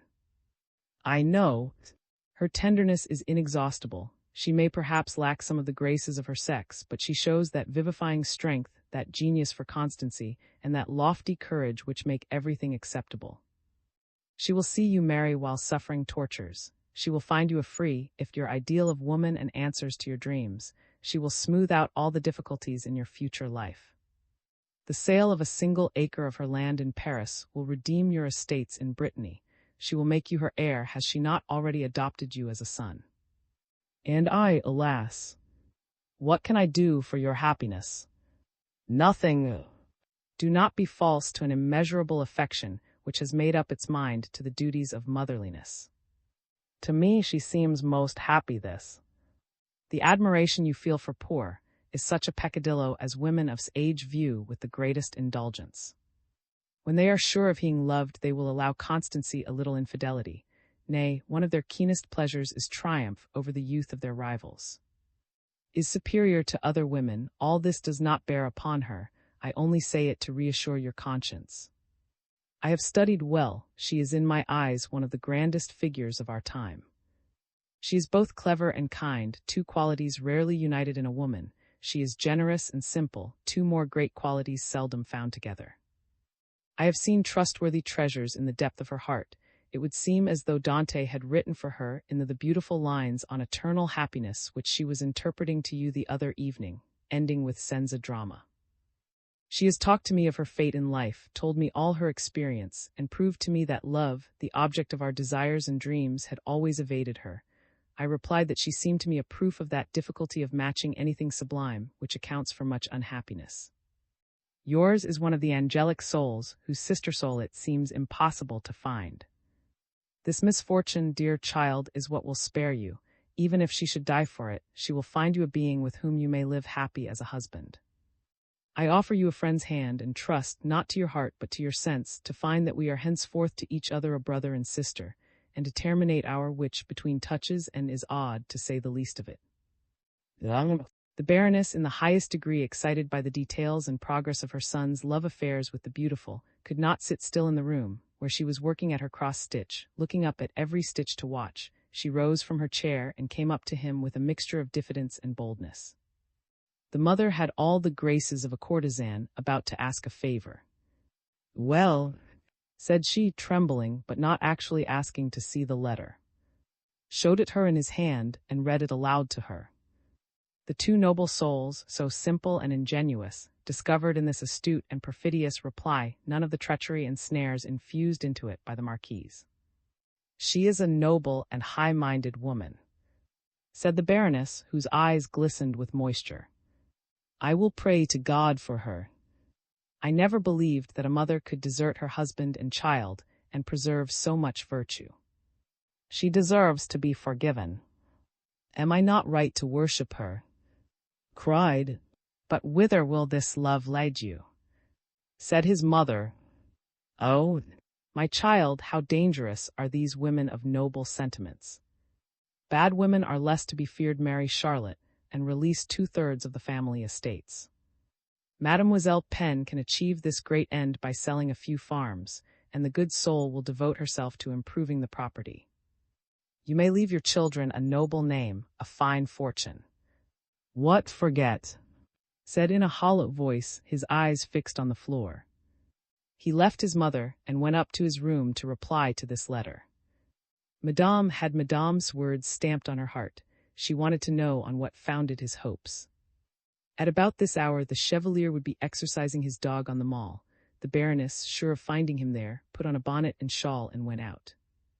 It was so extraordinary an event to see Madame out, excepting at church or in one of the two pretty alleys that were frequented on days, when she would accompany her husband and Mademoiselle Pen, that within 2 hours everyone was saying to everyone else, "Madame was out today, did you see her?" Thus before long the news came to Mademoiselle Pen's ears, and she said to her niece, "Something very strange is happening at the—" "Is madly in love with the beautiful Marquise," said Charlotte. "I should do better to leave and go back to Nantes." At this moment the Chevalier, surprised at being sought out by the Baroness, had released Thisbe from her word, recognizing the impossibility of attending to 2 ladies at once. "Chevalier, you have had some experience in love affairs," said the Baroness. Captain drew himself up with not a little of the airs of a coxcomb. Madame, without naming her son or the Marquise, told him the contents of the love letter, asking him what could be the meaning of such an answer. The Chevalier stood with his nose in the air caressing his chin. He listened with little grimaces, and at last he looked keenly at the Baroness. "When a thoroughbred horse means to leap a fence, it goes up to it first to smell it and examine it," he said. "Will be the happiest young rogue." "Hush," said the Baroness. "I am dumb." "In old times that was my only point," said the old man. "It is fine weather," he went on after a pause. "The wind is northeasterly." "By heaven!" How the bell danced before that wind on the day, but, he went on, interrupting himself, "I have a singing in my ears and pains in the false ribs. The weather will change, you know that the fight of the bell was so famous that ladies wore caps la belle. Madame was the first to appear at the opera in such a headdress. 'You are dressed for conquest,' I said to her." The words were repeated in every box. The Baroness listened politely to the old man, who, faithful to the laws of old-world etiquette, escorted her back to the little street, neglecting Thisbe. He let out the secret of Thisbe's birth. She was the granddaughter of that sweet Thisbe that had belonged to Madame La, the Admiral's first wife. This Thisbe the third was 18 years old. The Baroness ran lightly up to his room, as gleeful as if she were in love herself.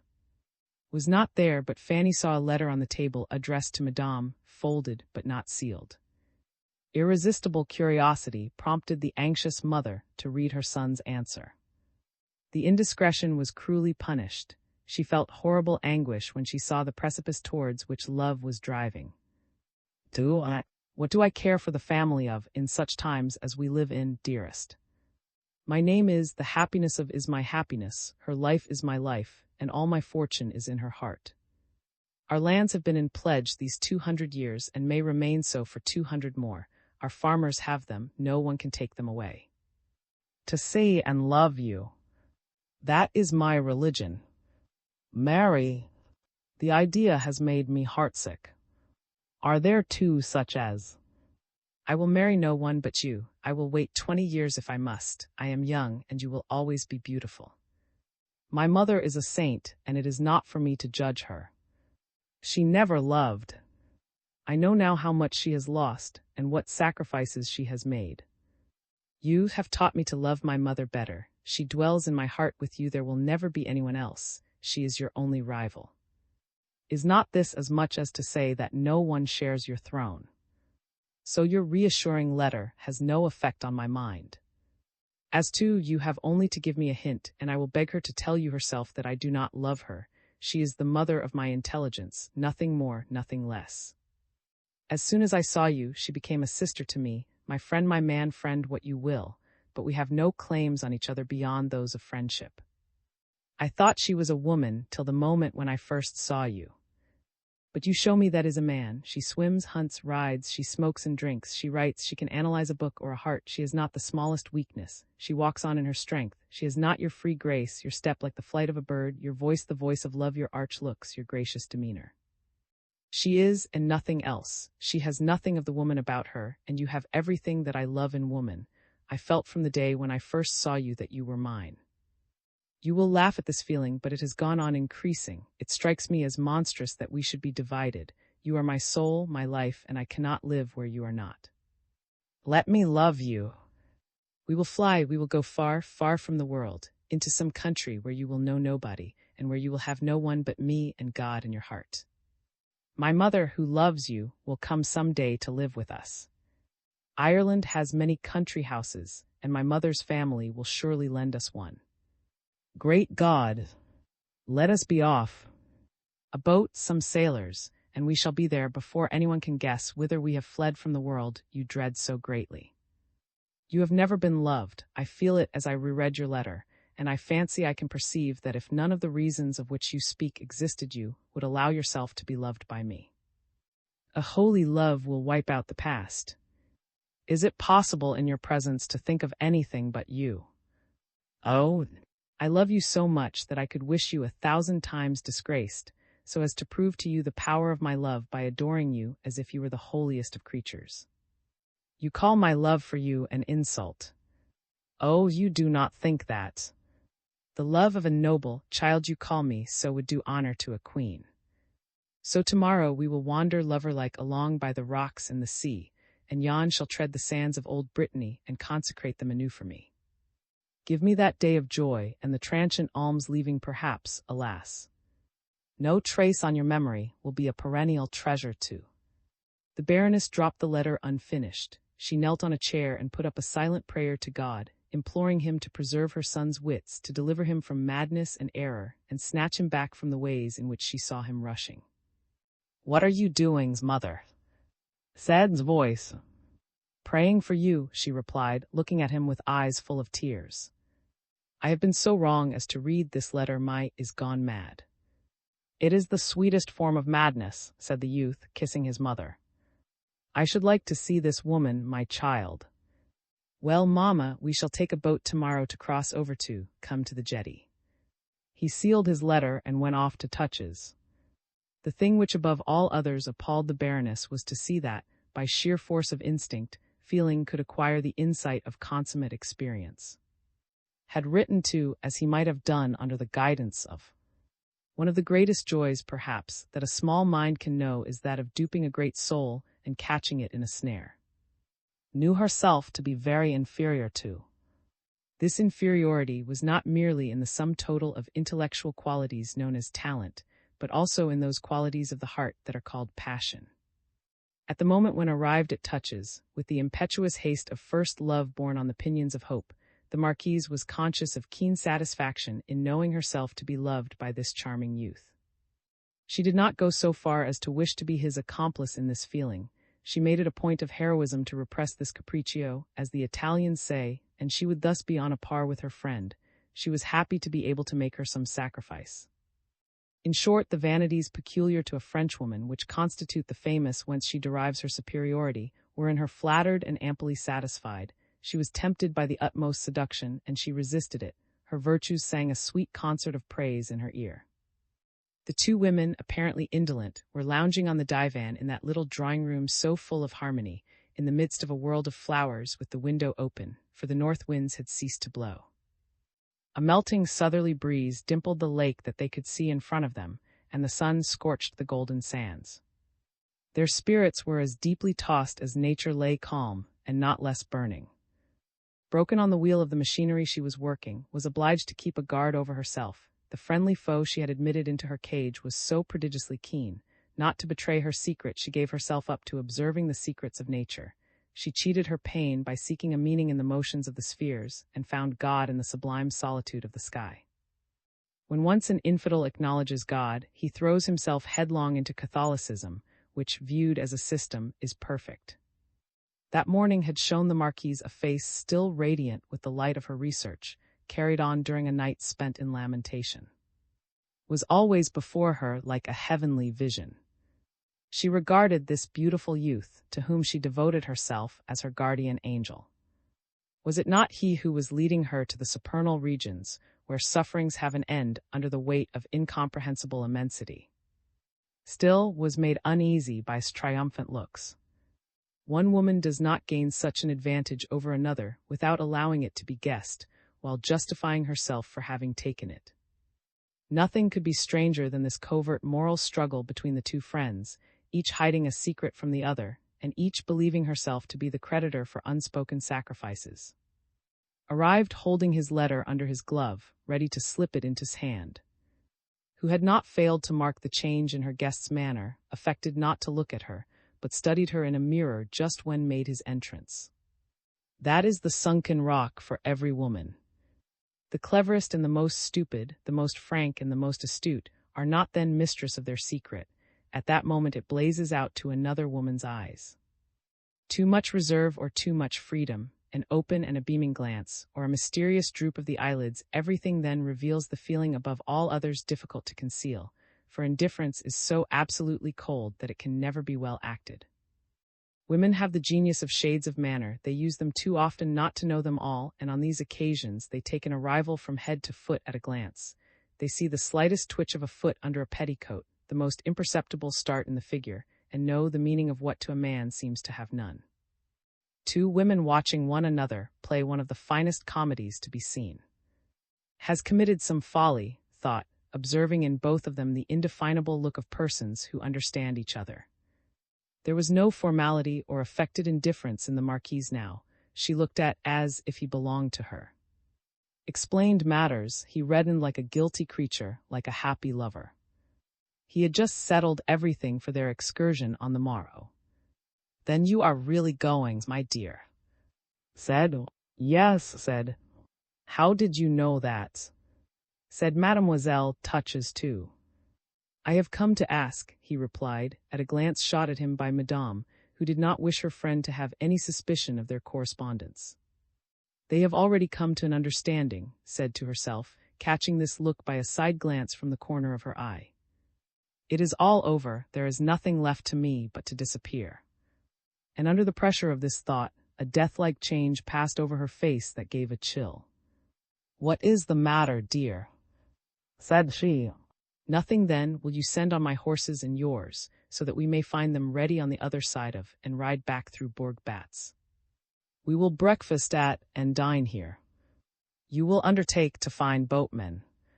We will start at 8:30 in the morning, such fine scenery." She added to, "You will see, a man who is doing penance on a rock for having murdered his son. Oh, you are in a primitive land where men do not feel like the common herd. We'll tell you the story." She went into her room, she was stifling. Delivered his letter and followed. "She loves you, I believe, but you are hiding something. You have certainly disobeyed my injunctions." "She loves me," said he, dropping into a chair. Looked out at the door. Had vanished. This was strange. A woman does not fly from a room where the man is whom she loves, and whom she is certain to see again, unless she has something better to do. Mademoiselle Touches asked herself, can she have a letter from? But she thought the innocent lad incapable of such audacity. "If you have disobeyed me, all is lost by your own fault," said she gravely. "Go and prepare for the joys of tomorrow." She dismissed him with a gesture which could not rebel against. There are silent sorrows that are despotically eloquent. As he went to find the boatman, had some qualms of fear. Speech bore a stamp of doom that revealed the foresight of a mother. 4 hours later, when he returned, very tired, counting on dinner at Touches, he was met at the door by his maid, who told him that her mistress and the Marquise could not see him this evening. Was surprised and wanted to question the maid, but she shut the door and vanished. 6 o'clock was striking by the clocks of. Went home, asked for some dinner, and then played, a prey to gloomy meditations. These alternations of joy and grief, the overthrow of his hopes following hard upon what seemed the certainty that he was loved, crushed the young soul that had been soaring heavenward to the sky, and had risen so high that the fall must be tremendous. "What ails you, my?" his mother whispered to him. "Nothing," said he, looking at her with eyes whence the light of his soul and the flame of love had died out. "It is not hope but despair that gives the measure of our ambitions. We give ourselves over in secret to the beautiful poems of hope, while grief shows itself unveiled. You are not at all nice, said Charlotte, after vainly wasting on him those little provincial teasing ways which always degenerate into annoyance. I am tired, he said, rising and bidding the party good night. Is much altered, said Mademoiselle Pen. We haven't fine gowns covered with lace, we don't flourish our sleeves like this, we don't sit so, or know how to look on one side and wriggle our heads, said Charlotte, imitating and caricaturing the Marquise's airs and attitude and looks. We haven't a voice with a squeak in the head, or a little interesting cough. Like the sigh of a ghost, we are so unfortunate as to have robust health and be fond of our friends without any nonsense. When we look at them, we do not seem to be stabbing them with a dart, or examining them with a hypocritical glance. We don't know how to droop our heads like a weeping willow, and appear quite affable merely by raising it so. Mademoiselle Pen could not help laughing at her niece's performance, but neither the Chevalier nor the Baron understood this satire of the country on Paris. But the Marquise is very handsome, said the old lady. My dear, said the Baroness to her husband, I happen to know that she is going tomorrow too, we will walk down there. I should very much like to meet her. While was racking his brain to divine why the door of touches should have been closed in his face, a scene was taking place between the two friends which was to have its effect on the events of the morrow. This letter had given birth to unknown emotions in Madame's heart. A woman is not often the object of a passion so youthful, so guileless, so sincere and absolute as was this boy. Had loved more than she had been loved. After being a slave, she felt an unaccountable longing to be the tyrant in her turn. In the midst of her joy, as she read and rereads letter, a cruel thought pierced her like a stab. What had and been about together since Claude's departure? If did not love and knew it, what did they do in those long mornings? The memory of her brain insidiously compared this remark with all had said. It was as though a smiling devil held up before her, as in a mirror, the portrait of her heroic friend, with certain looks, certain gestures, which finally enlightened. Far from being's equal, she was crushed by her. Far from deceiving her, it was she who was deceived. She herself was but a toy that wanted to give the child she loved with an extraordinary and never vulgar passion. To a woman like this discovery was a thunderbolt. She recalled every detail of the past week. In an instant's part, and her own lay before her in their fullest development, she saw herself strangely abased. In the rush of her jealous hatred she detected in some plot of revenge on. All the events of the past 2 years had perhaps led up to these 2 weeks. Once started on the downward slope of suspicions, hypotheses, and anger, did not check herself. She walked up and down her rooms, spurred by impulses of passion, or, sitting down now and again, tried to make a plan. Still, until the dinner hour she remained a prey to indecision, and only went down when dinner was served without changing her dress. On seeing her rival come in, guessed everything. In morning dress, had a cold look and an expression of reserve, which to an observer so keen as betrayed the animosity of embittered feelings. Immediately left the room and gave the order that had so greatly astonished. She thought that if the guileless lad, with his insane adoration, came into the middle of the quarrel he might never see again, and compromise the future of his passion by some foolish bluntness. She meant to fight out this duel of dupery without any witness. With no one to uphold her, must certainly yield. Knew how shallow her soul was, and how mean her pride, to which she had justly given the name of obstinacy. The dinner was gloomy. Both the women had too much spirit and good taste to have any explanation before the servants, or when they might listen at the doors. Was gentle and kind, she felt herself so much the superior.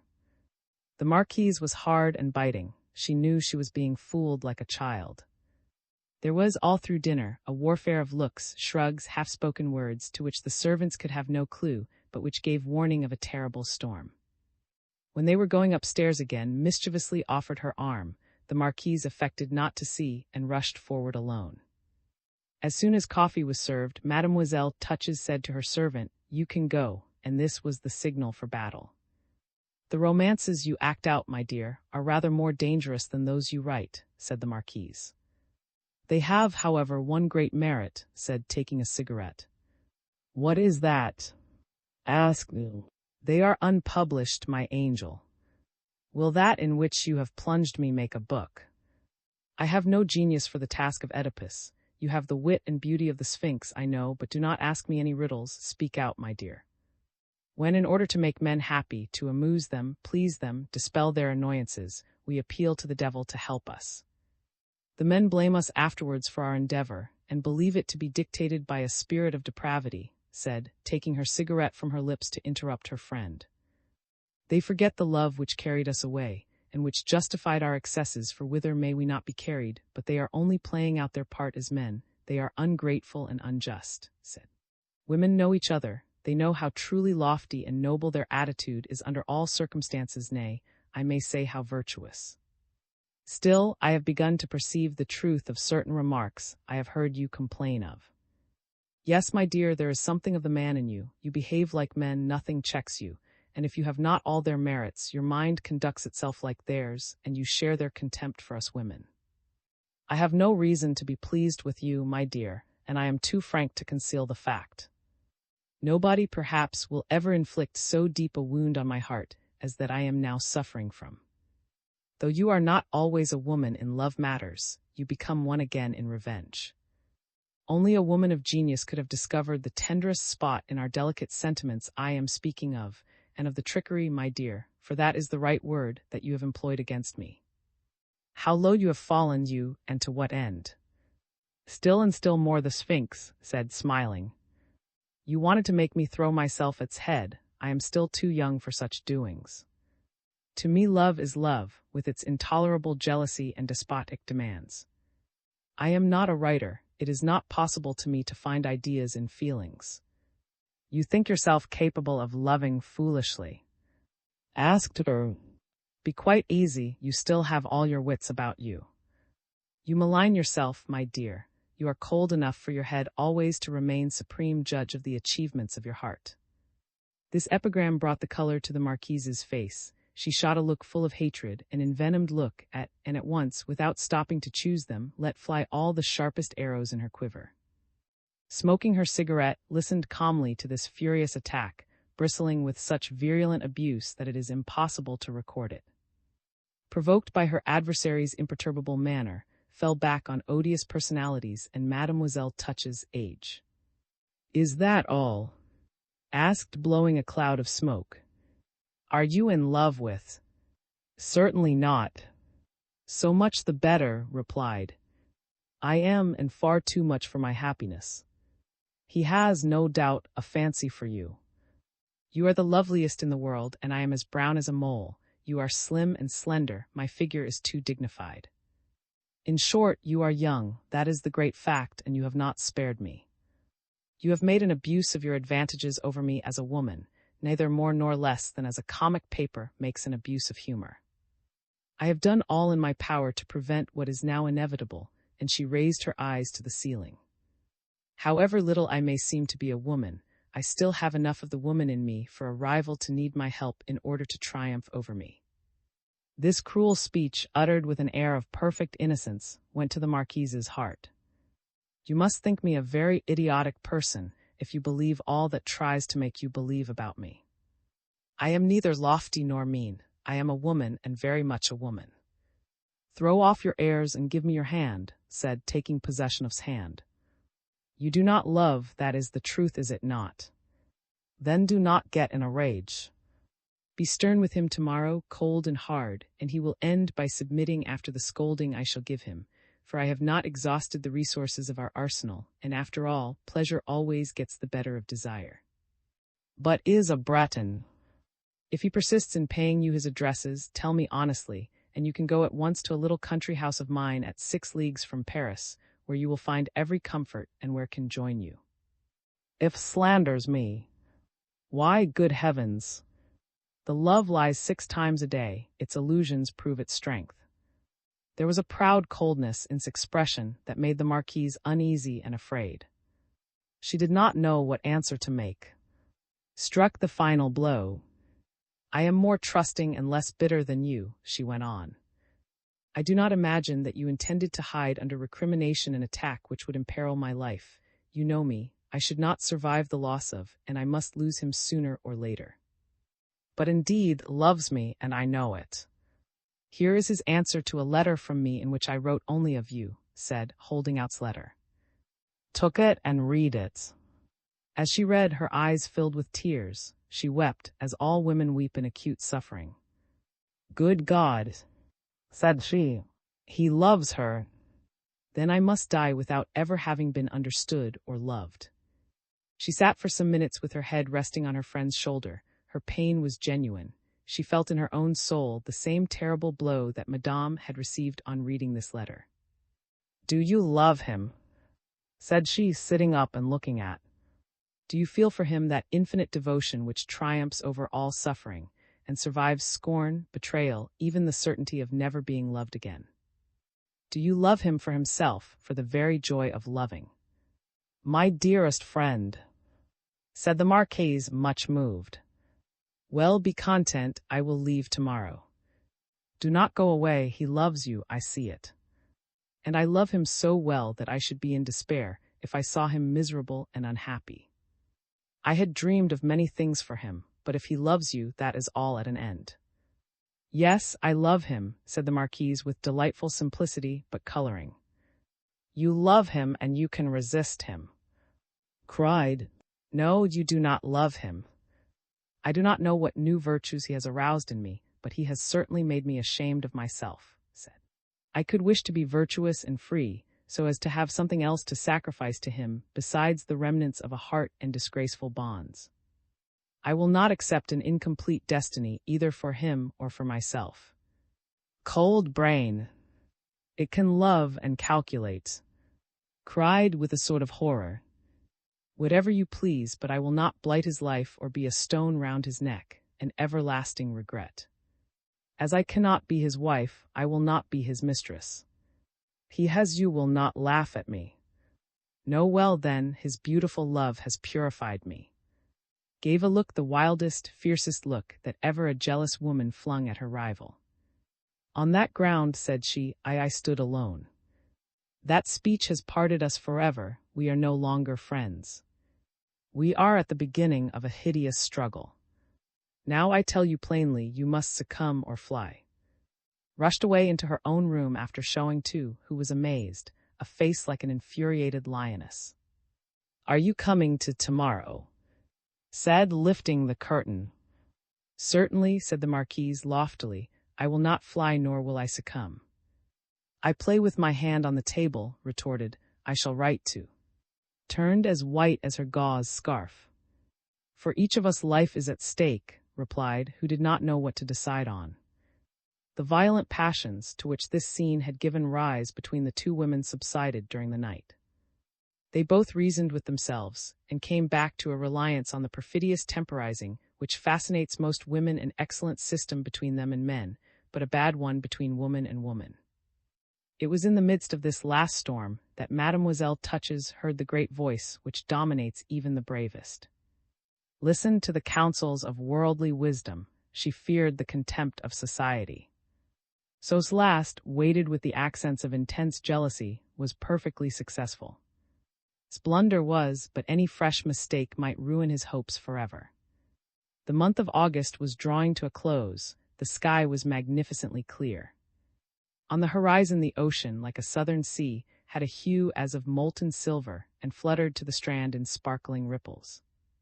A sort of glistening vapor, produced by the sun's rays falling directly on the sand, made an atmosphere at least equal to that of the tropics. The salt blossomed into little white stars on the surface of the salt pans. The laborious marshmen, dressed in white on purpose to defy the heat of the sun, were at their post by daybreak armed with their long rakes, some leaning against the mud walls dividing the plots, and watching this process of natural chemistry, familiar to them from their infancy, others playing with their little ones and wives. Those green dragons called smoked their pipes in peace. There was something oriental in the picture, and certainly a Parisian, suddenly dropped there, would not have believed that he was in France. The Baron and Baroness, who had made a pretext of their wish to see how the salt-raking was going on, were on the jetty, admiring the silent scene, where no sound was to be heard but the sea moaning with regular rhythm, where boats cut through the water, and the green belt of cultivated land was all the more lovely in its effect because it is so uncommon on the desert shores of the ocean. Well, my friends, I shall have seen the marshes of once more before I die, said the Baron to the marshmen, who stood in groups at the fringe of the marsh to greet him. As if the died, said one of the men. At this moment the little party from Touches came down the narrow road. The Marquise led the way alone and followed arm in arm. About 20 yards behind them came. There are my father and mother, said two. The Marquise stopped. Madame felt the most vehement repulsion at the sight of, though she was dressed to advantage, in a broad-brimmed leghorn hat trimmed with blue cornflowers, her hair waved beneath it, a dress of grey linen stuff and a blue sash with long ends, in short, the garb of a princess disguised as a shepherdess. She has no heart, said Fanny to herself. Mademoiselle, said two, here are Madame and my father. Then he added to his parents, Mademoiselle Touches and Madame la Marquise, my father. The Baron bowed to Mademoiselle Touches, who bowed with an air of humble gratitude to the Baroness. She, thought Fanny, really loves my boy. She seems to be thanking me for having brought him into the world. You, like me, are come to see if the yield is good, but you have more reasons than I for curiosity, mademoiselle, said the Baron too, for you have property here. Mademoiselle is the richest owner of them all, said one of the marshmen, and God preserve her, for she is a very good lady. The two parties bowed and went their way. You would never suppose Mademoiselle Touches to be more than 30, said the good man to his wife. She is very handsome, and prefers that jade of a Parisian marquise to that good daughter of Brittany. Alas, yes, said the Baroness. A boat was lying at the end of the jetty. They got in, but not in high spirits. Was cold and dignified, had scolded for his disobedience, and explained to him the position of his love affair. Sunk in gloomy despair, cast eyes at, in which love and hatred struggled for the upper hand. Not a word was spoken during the short passage from the jetty of to the extreme point of the harbor of, the spot where the salt is shipped, being brought down to the shore by women in large earthen pans, which they carry on their heads, holding them in such a way as to look like caryatides. These women are barefoot and wear a very short skirt. Many of them leave the kerchief that covers their shoulders to fly loose, and several wear only a shift and are the proudest, for the less clothes they wear the more they display their modest beauties. The little Danish bark was taking in her cargo. Thus the landing of these two beautiful ladies excited the curiosity of the salt carriers, and partly to escape them, as well as to do a service, hurried on towards the rocks, leaving him with. Lingered at least 200 yards behind his master. On the seaward side, the peninsula of is fringed with granite rocks so singularly grotesque in form that they can only be appreciated by travelers who are able from experience to make comparisons between the different grand spectacles of wild nature. The rocks have, perhaps, the same superiority over other similar scenes that the road to the Chartreuse is admitted to have over other narrow gorges. Neither the Corsican shore, where the granite forms very remarkable reefs, nor that of Sardinia, where nature has reveled in grand and terrible effects, nor the basaltic formations of northern seas have quite so distinctive a character. Fancy seems to have disported itself there in endless arabesques, where the most grotesque shapes mingle or stand forth. Every form may be seen there. Imagination may perhaps be weary of this vast collection of monsters, among which in furious weather the sea rushes in, and has at last polished down all the rough edges. Under a natural vault, arched with a boldness only faintly imitated by for the greatest efforts of art, are but a timid counterpart of some work of nature, you will find a basin polished like a marble bath, and strewn with smooth, fine white sand, in which you may bathe in safety in 4 feet of tepid water. As you walk on you admire the cool little creeks, under shelter of porticos rough-hewn but stately, like those of the palace, another imitation of the freaks of nature. The variety is infinite. Nothing is lacking that the most extravagant fancy could invent or wish for. There is even a large shrub of box too, a thing so rare on the shore of the Atlantic that perhaps this is the only specimen. This box shrub, the greatest curiosity in, where trees cannot grow, is at about a league from the port, on the utmost headland of the coast. On one of the promontories formed by the granite, rising so high above the sea that the waves cannot reach it even in the wildest storms, and facing the south, the floods have worn a hollow shelf about 4 feet deep. In this cleft chance or perhaps man has deposited soil enough to enable a box, sown by some bird, to grow thick and closely shorn. The gnarled roots would indicate an age of at least 300 years. Below it the rock falls sheer. Some shock, of which the traces are stamped in indelible characters on this coast, has swept off the fragments of granite I know not whither. The sea comes, without breaking over any shoals, to the bottom of this cliff, where the water is more than 500 feet deep. On either hand some reefs, just beneath the surface, form a sort of large cirque, traceable by the foaming breakers. It needs some courage and resolution to climb to the top of this little Gibraltar. Its cap is almost spherical, and a gust of wind might carry the inquirer into the sea, or, which would be worse, onto the rocks below. This giant sentinel is like the lantern towers of old, whence miles of country could be scanned and attacks guarded against. From its height are seen the steeple and the thrifty fields of the sandhills that threaten to encroach on the arable land, and which have invaded the neighborhood of Bourg Batz. Some old men declare that there was, long ago, a castle on this spot. The sardine fishers have a name for this headland, which can be seen from afar at sea, but I must be forgiven for having forgotten that Breton name, as hard to pronounce as it is to remember. Led towards this height, whence the view is superb, and where the forms of the granite surpass all the surprises they can have caused along the sandy margin of the shore. It is vain to explain why I had hurried on in front. Like a wounded animal, she longed for solitude. She lost herself in the grottos, reappeared on the boulders, chased the crabs out of their holes, or discovered them in the very act of their eccentric behavior. Not to be inconvenienced by her women's skirts, she had put on Turkish trousers with embroidered frills, a short blouse, and a felt hat, and by way of a traveler's staff she carried a riding whip, for she was always vain of her strength and agility. Thus attired, she was 100 times handsomer than. She had tied a little red China silk shawl across her bosom, and nodded behind, as we wrap a child. For some little time, and saw her flitting over rocks and rifts like a will-o'-the-wisp, trying to stultify grief by facing perils. She was the first to arrive at the box cliff, and sat down in the shade of one of the clefts, lost in meditation. What could such a woman as she do in old age, after drinking the cup of fame which all great talents, too greedy to sip the dull driblets of vanity, drain at one draught? She has since confessed that then and there, one of the coincidences suggested by a mere trifle, by one of the accidents which count for nothing with ordinary people, though they open a gulf of meditation to a great soul, brought her to a decision as to the strange deed, which was afterwards the close of her social career. She drew out of her pocket a little box in which she had brought, in case of thirst, some strawberry pastilles. She ate several, but as she sucked them, she could not help reflecting that the strawberries, which were no more, yet lived by their qualities. Hence she concluded that it might be the same with us. The sea offered her an image of the infinite. No great mind can get away from the infinite, granting the immortality of the soul, without being brought to infer some religious future. This idea still haunted her when she smelt at her scent bottle of Portugal. Her for handing over to then struck her as very sordid. She felt the woman die in her, and she emerged the noble angelic being hitherto veiled in the flesh. Her vast intellect, her learning, her acquirements, her spurious loves had brought her face to face with what? Who could have foretold it?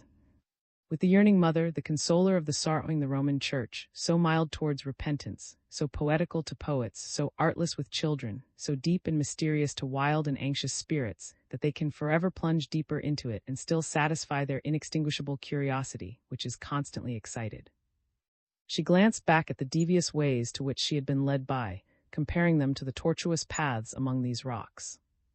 Was still in her eyes the lovely messenger from heaven, a divine leader. She smothered earthly in sacred love.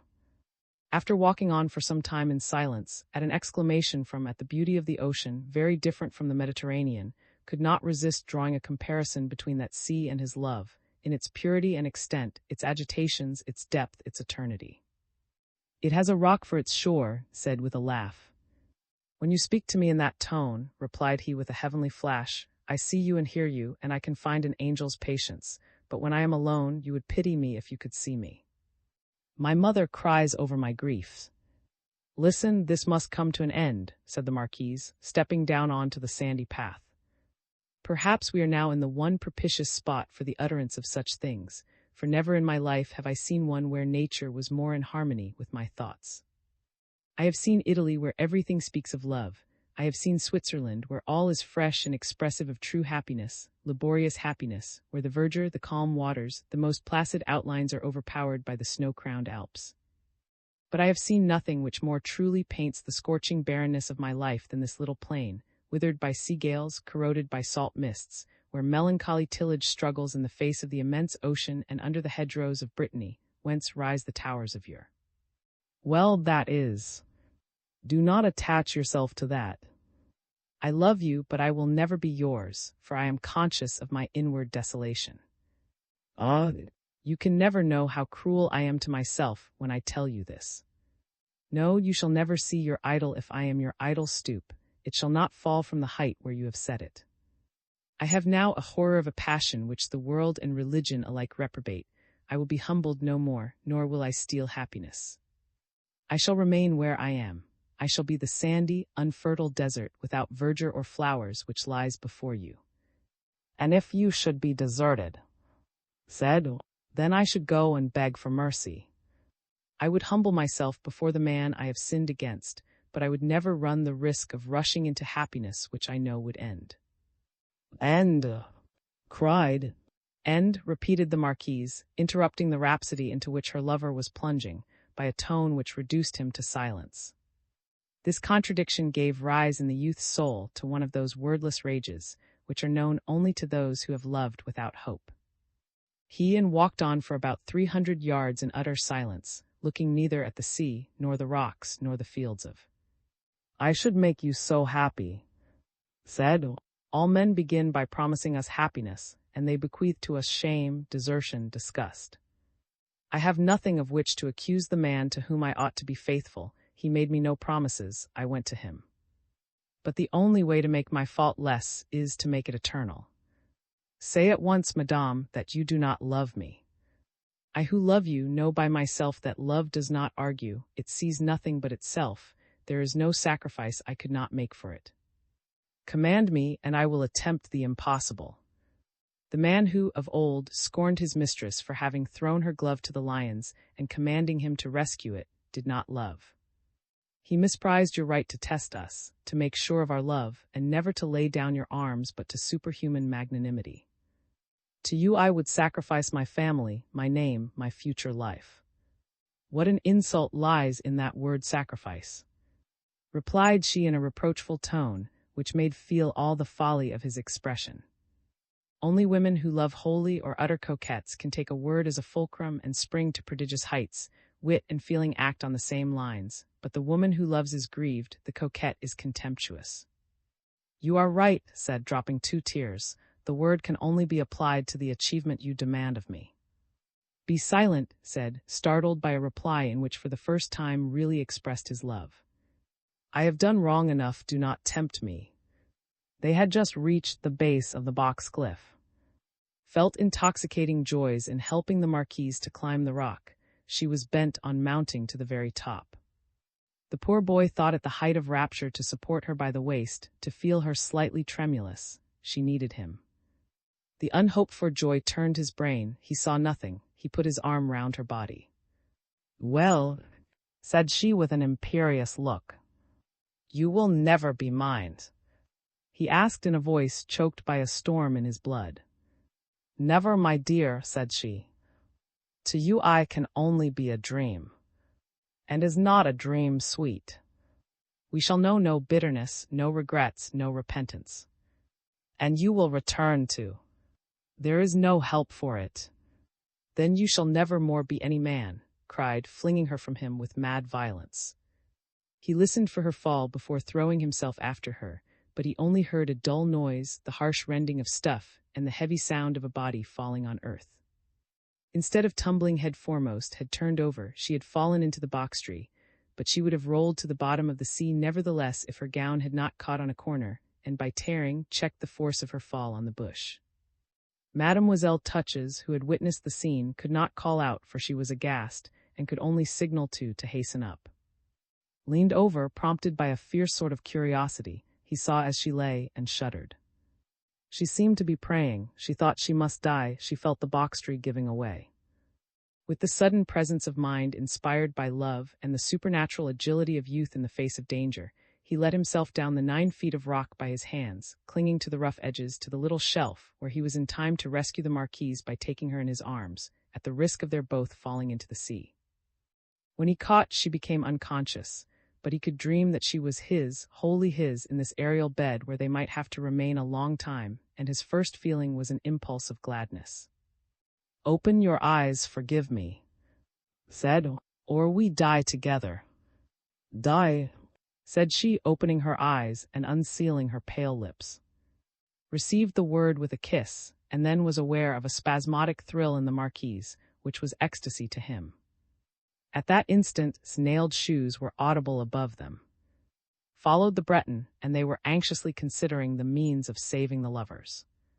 "There is but one way, mademoiselle," said. "I will let myself down, they will climb up on my shoulders, and you will give them your hand." "And you?" said. The man seemed astonished at being held of any account when his young master was in danger. "It will be better to fetch a ladder from," said. "She is a knowing one, she is," said to himself as he went off. In a feeble voice begged to be laid on the ground. She felt faint. Laid her down on the cool earth between the rock and the box tree. "I saw you," said. "Whether dies or is saved, this must never be anything but an accident." "She will hate me," he cried, his eyes full of tears. "She will worship you," replied. "This is an end to our excursion. She must be carried to Touches. What would have become of you if she had been killed?" She said, "I should have followed her." "And your mother and," she softly added after a pause, "and me." Stood pale, motionless, and silent, his back against the granite. Very soon returned from one of the little farms that lie scattered among the fields, running with a ladder he had borrowed. Had somewhat recovered her strength.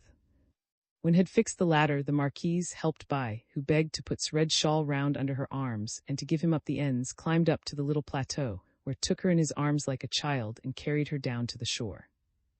"Death I would not say nay to, but pain," said she in a weak voice to Mademoiselle Touches. The faintness and shock from which was suffering made it necessary that she should be carried as far as the farm whence had borrowed the ladder, and took off such garments as they could dispense with, and made a sort of mattress on the ladder, on which they laid, carrying it like a litter. The farm people offered their bed.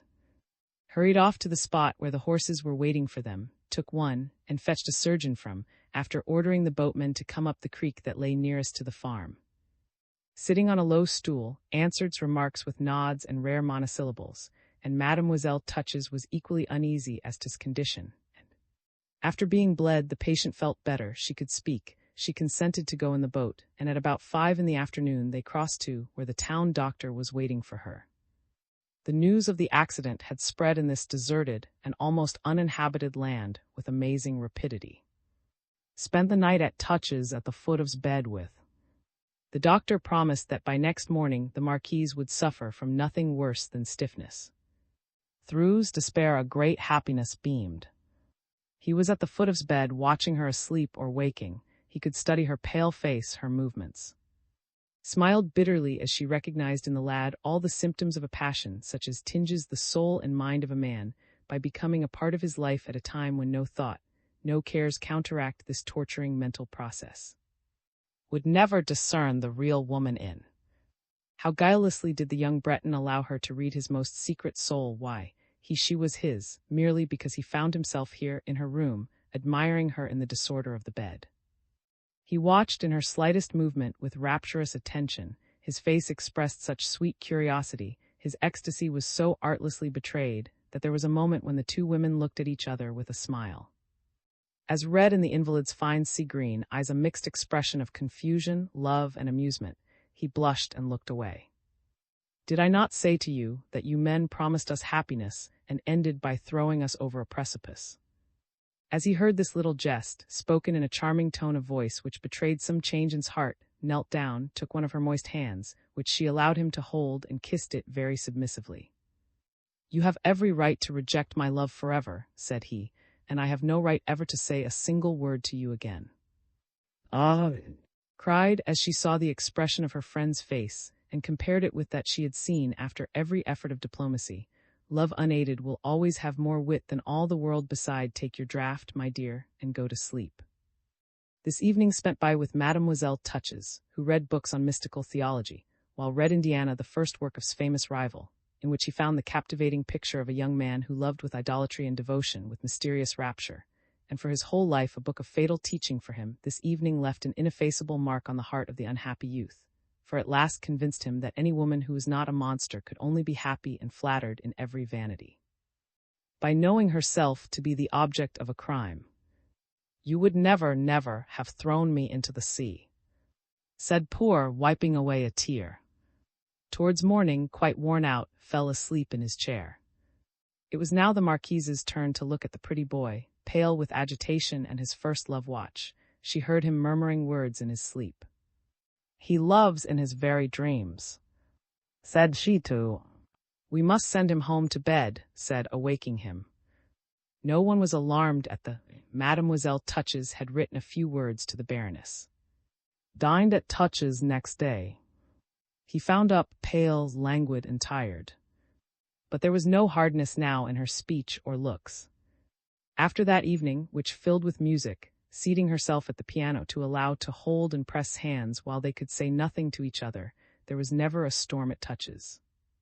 Completely effaced herself. Women like Madame, cold, fragile, hard, and thin, such women, whose throat shows a form of collarbone suggestive of the feline race, have souls as pale and colorless as their pale gray or green eyes. To melt them, to vitrify these flints, a thunderbolt is needed. To this thunderbolt had fallen its rage of love and attempt on her life. It was such a flame as nothing can resist, changing the most stubborn nature. Felt herself softened, pure and true love flooded her soul with its soothing, lapping glow. She floated in a mild and tender atmosphere of feeling hitherto unknown, in which she felt ennobled, elevated. She had entered into the heaven where, in all ages, woman has dwelt in Brittany. She enjoyed the respectful worship of this boy, whose happiness cost her so little. For a smile, a look, a word was enough for her. Such value set by feeling on such trifles touched her extremely. To this angelic soul, the glove she had worn could be more than her whole body was to the man who ought to have adored her. What a contrast! What woman could have resisted this persistent idolatry? She was sure of being understood and obeyed. If she had bid to risk his life for her smallest whim, he would not even have paused to think. And acquired an indescribable air of imposing dignity.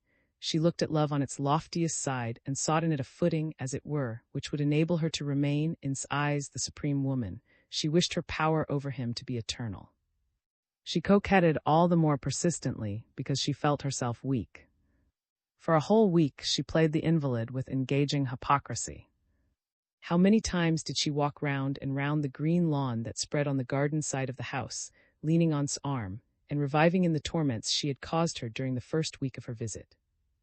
"Well, my dear, you are taking him the grand tour," said Mademoiselle Touches to the Marquise. One evening before the excursion the two women had been discussing love, and laughing over the various ways in which men made their declarations, confessing that the most, and of course, therefore the least devoted, did not waste time in wandering through the mazes of sentimentality, and were right, so that those who loved best were, at a certain stage, the worst used. "They set to work as lauded to get into the academy," said. Her remark now recalled this conversation to his memory, while reproving her conduct. Madame had absolute power over, and could keep him within the bounds she chose, reminding him by a look or a gesture of his horrible violence by the seashore. Then the poor martyr's eyes would fill with tears. He was silent, swallowing down his arguments, his hopes, his griefs, with a heroism that would have touched any other woman. Her infernal coquetting brought him to such desperation that he came one day to throw himself into his arms and ask her advice. Armed with his letter, had picked out the passage in which he said that loving was the chief happiness, that being loved was second to it, and she had made use of this axiom to suppress his passion to such a degree of respectful idolatry as she chose to permit. She reveled in having her spirit soothed by the sweet concert of praise and adoration which nature suggests to youth, and there is so much art too, though unconscious, so much innocent seductiveness in their cries, their prayers, their exclamations, their appeals to themselves, in their readiness to mortgage the future, that took care not to answer him. She had told him she doubted. Happiness was not yet in question, only the permission to love that the lad was constantly asking for, persistently bent on taking the citadel from the strongest side, that of the mind and heart. The woman who is bravest in word is often weak in action. After seeing what progress he had made by his attempt to push into the sea, it is strange that should not have continued the pursuit of happiness through violence, but love in these young lads is so ecstatic and religious that it insists on absolute conviction. Hence its sublimity. However, one day, driven to bay by desire, complained vehemently too of Madame's conduct. "I wanted to cure you by enabling you to know her from the first," replied Mademoiselle Touches, "but you spoilt all by your impetuosity. 10 days since you were her master, now you are her slave, my poor boy. So you would never be strong enough to carry out my orders. What must I do? Quarrel with her on the ground of her cruelty. A woman is always carried away by talk. Make her treat you badly, and do not return to Touches till she sends for you. There is a moment in every severe disease when the patient accepts the most painful remedies and submits to the most horrible operations." Was at this crisis. He took advice. He stayed at home for 2 days, but on the third he was tapping its door and telling her that he and were waiting breakfast for her. "Another chance lost," said, seeing him sneak back so tamely. During those 2 days had stopped frequently at the window, whence the road could be seen. When found her there, she said that she was studying the effect of the gorse by the roadside, its golden bloom blazing under the September sun. Thus had read her friend's secret. She had only to say the word for to be happy. But she did not speak it. She was still too much a woman to urge him to the deeds so dreaded by young hearts, who seem aware of all that their ideal must lose by it. Kept and waiting some little time, if he had been any other man, the delay would have seemed significant, for the Marquise's dress suggested her wish to fascinate and prevent his absenting himself again. After breakfast she went to walk in the garden, and enchanted him with joy as she enchanted him with love, by expressing her wish to go with him again to see the spot where she had so nearly perished. "Let us go alone," said in a broken voice. "If I refused," said she, "I might give you reason to think that you were dangerous. Alas, as I have told you 1,000 times, I belong to another, and must forever be his alone. I chose him, knowing nothing of love.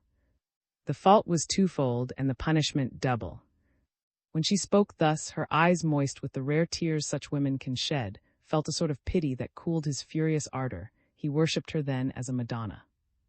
We must not expect that different natures should resemble each other in the expression of their feelings, any more than we look for the same fruits from different trees.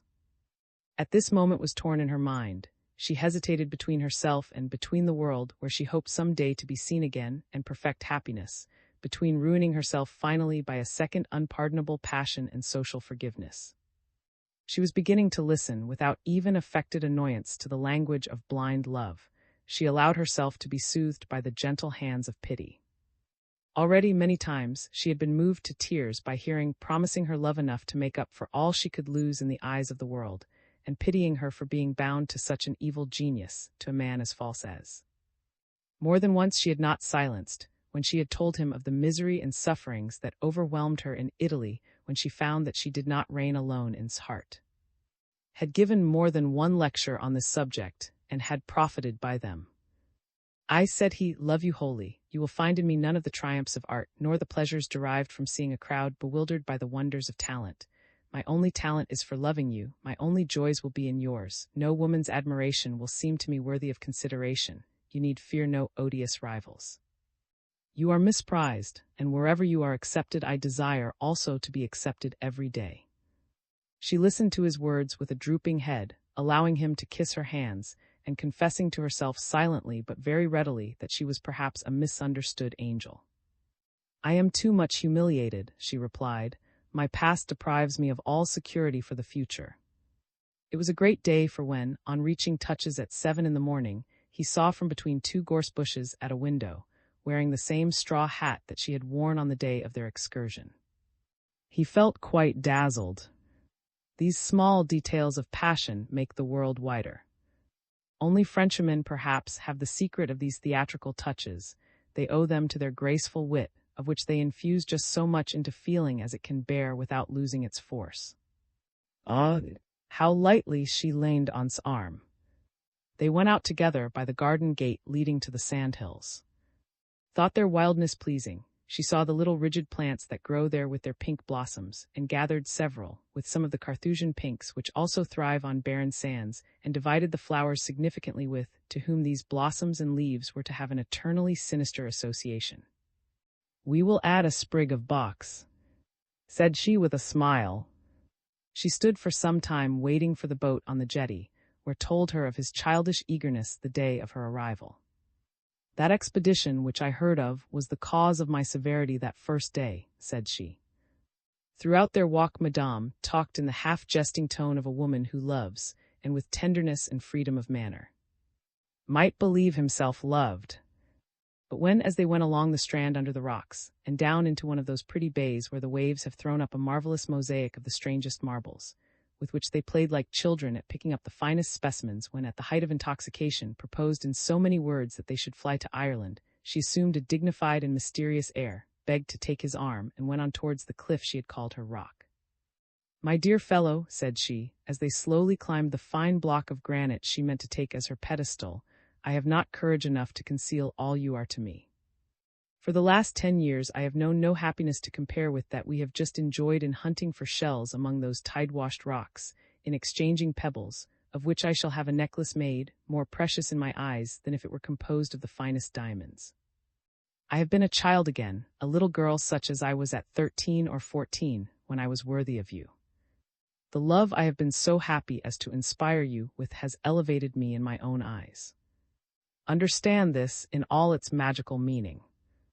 You have made me the proudest, the happiest of my sex, and you will live longer in my memory than I probably shall in yours." At this moment she had reached the summit of the cliff, whence the vast ocean was seen spreading on one side, and on the other the Brittany coast with its golden islets, its feudal towers, and its clumps of gorse. Never had a woman a finer stage on which to make a grand avowal. "But," she went on, "I am not my own. I am more firmly bound by my own act than I was by law. So you are punished for my misfortune. You must be content to know that we suffer together. Dante never saw Beatrice again. Petrarch never possessed his Laura. Such disasters befall none but great souls. Oh, if ever I should be deserted, if I should fall 1,000 degrees lower in shame and infamy, if you're as cruelly misunderstood by a world that will be loathsome to her, if she should be the most despised of women, then, beloved child," she added, taking his hand, "you will know that she is the foremost of them all, that she could rise to heaven with your support. But then, my friend," she added with a lofty glance at him, "when you want to throw her down, do not miss your stroke, after your love, death." Had his arm round her waist, he clasped her to his heart. To confirm her tender words, Madame sealed his forehead with the most chaste and timid kiss. Then they went down the path and returned slowly, talking like two people who perfectly understand and enter into each other's minds. She believing she had secured peace, he no longer doubting that he was to be happy, and both deceived. Hoped from what had observed, that would be delighted to seize the opportunity of giving up. The Marquise on her part abandoned herself to the uncertainty of things, waiting on chance. Was too deeply in love and too ingenuous to create the chance. They both reached touches in the most delightful frame of mind, going in by the garden gate of which had taken the key. It was now about 6 o'clock. The intoxicating perfumes, the mild atmosphere, the golden tones of the evening light were all in harmony with their tender mood and talk. Their steps were matched and equal as those of lovers are, their movements betrayed the unison of their minds. Such silence reigned at touches that the sound of the opening and closing gate echoed distinctly, and must have been heard all over the grounds. As and had said all they had to say, and their agitating walk had tired them, they came in slowly and without speaking. Suddenly, as she turned an angle, was seized with a spasm of horror, the infectious dread that is caused by the sight of a reptile, and that chilled before he saw its occasion. On a bench under a weeping ash sat talking to. Madame's convulsive interval trembling was more evident than she wished. now knew how dear he was to this woman who had just built up the barrier between herself and him, no doubt with a view to securing a few days more for coquetting before overleaping it. In one instant, a tragical drama in endless perspective was felt in each heart. "You did not expect me so soon, I dare say," said the artist, offering his arm. The Marquise could not avoid relinquishing his arm and takings. This undignified transition, so imperatively demanded, so full of offense to the later love, was too much for who went to throw himself on the bench by, after exchanging the most distant greeting with his rival. He felt 100 contending sensations. On discerning how much loved him, his impulse was to rush at the artist and declare that she was his, but the poor woman's moral convulsion, betraying her sufferings for she had in that one moment paid the forfeit of all her sins, had startled him so much that he remained stupefied, stricken, like her, by relentless necessity. These antagonistic impulses produced the most violent storm of feeling he had yet known since he had loved. Madame and went past the seat where had thrown himself by his side, the Marquise looking at her rival with one of those terrible flashes by which a woman can convey everything. She avoided his eye and seemed to listen to who was talking lightly. "What can they be saying?" asked of. "Dear child, you have no idea yet of the terrible hold a man has over a woman on the strength of a dead passion. Could not refuse him her hand. He is laughing at her, no doubt, over her fresh love affair. He guessed it, of course, from your behavior and the way in which you came in together when he saw you." "He is laughing at her," cried the vehement youth. "Keep calm," said, "or you will lose the few chances that remain to you. If he wounds too much in her vanities, she will trample him underfoot like a worm. But he is astute, he will know how to do it cleverly. He will not suppose that the haughty Madame could possibly be false to him. It would be too base to love a young man for his beauty.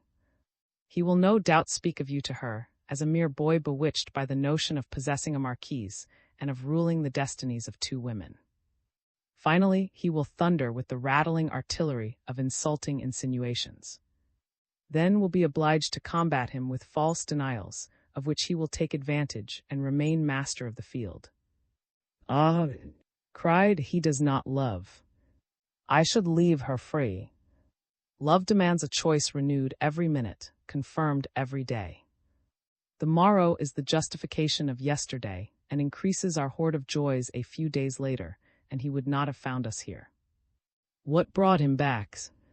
A journalist's taunt said. "The opera on whose success he had counted is a failure, a dead failure." These words spoken in the green room, perhaps by Claude, "It is hard to lose your reputation and your mistress both at once," stung him, no doubt, in all his vanities.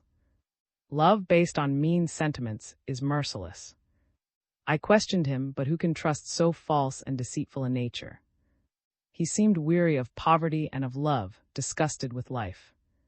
He regretted having connected himself so publicly with the Marquise, and in speaking of their past, happiness fell into a strain of poetic melancholy rather too elegant to be genuine.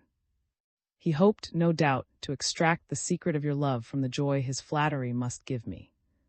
"Well," said, looking at and returning and listening no longer to. Had prudently kept on the defensive, she had not betrayed either secret or. The artist was a man to dupe anyone in the world, and Mademoiselle Touches warned to be on his guard with him. "My dear child," said she, "this is for you the most critical moment. Such prudence and skill are needed as you have not, and you will be fooled by the most cunning man on earth, for I can do no more for you." A bell announced that dinner was served. Offered his arm to, took that of. Let the Marquise lead the way. She had a moment to look at and enjoin prudence by putting her finger to her lips. All through dinner was in the highest spirits. This was perhaps a way of gauging Madame, who played her part badly. As a coquette she might have deceived, but being seriously in love she betrayed herself. The wily musician, far from watching her, seemed not to observe her embarrassment. At dessert he began talking of women and crying up their noble feelings. "A woman who would desert us in prosperity will sacrifice everything to us in adversity," said he. "Women have the advantage of men in constancy. A woman must be deeply offended indeed to throw over a first lover. she clings to him as to her honor, a second love is a disgrace, and so forth. He was astoundingly moral. He burnt incense before the altar on which a heart was bleeding, pierced by 1,000 stabs. Only and understood the virulence of the acrid satire he poured out in the form of praises. Now and again they both colored, but they were obliged to control themselves. They went up to sitting-room arm in arm, and with one consent passed through the larger drawing-room, where there were no lights and they could exchange a few words. "I cannot endure to let walk over my prostrate body, to give him a right over me," said in an undertone. "The convict on the hulks is always at the mercy of the man he is chained to. I am lost. I must go back to the hulks of love, and it is you who have sent me back. Ah, you made him come a day too late or too soon. I recognize your infernal gift of romance. Yes, the revenge is complete, the climax perfect. I could threaten you that I would write to, but as to doing it, I am incapable of such a thing." Cried, "You are miserable, so I forgive you." "What will become of," said the Marquise with the exquisite artlessness of vanity, "then is taking you away." Cried, "Ah, you expect to triumph." Retorted. The Marquise spoke the hideous words with rage, her beautiful features distorted, while tried to conceal her gladness under an assumed expression of regret, but the light in her eyes gave the lie to the gravity of her face and could see through the mask. When they saw each other by candlelight, sitting on the divan where during the last 3 weeks so many comedies had been played out, where the secret tragedy of so many thwarted passions had had its beginning, the two women studied each other for the last time. They saw that they were divided by a deep gulf of hatred. "I leave you," said, seeing her rival's eyes. "But I am fixed in his heart, and no woman will oust me." Retorted by quoting, in a tone of subtle irony which stung the Marquise to the quick, the famous speech of Sneeze to Louis XIV, "You reign, you love him, and you are going." Neither of them throughout this scene, which was a stormy one, noticed the absence of end.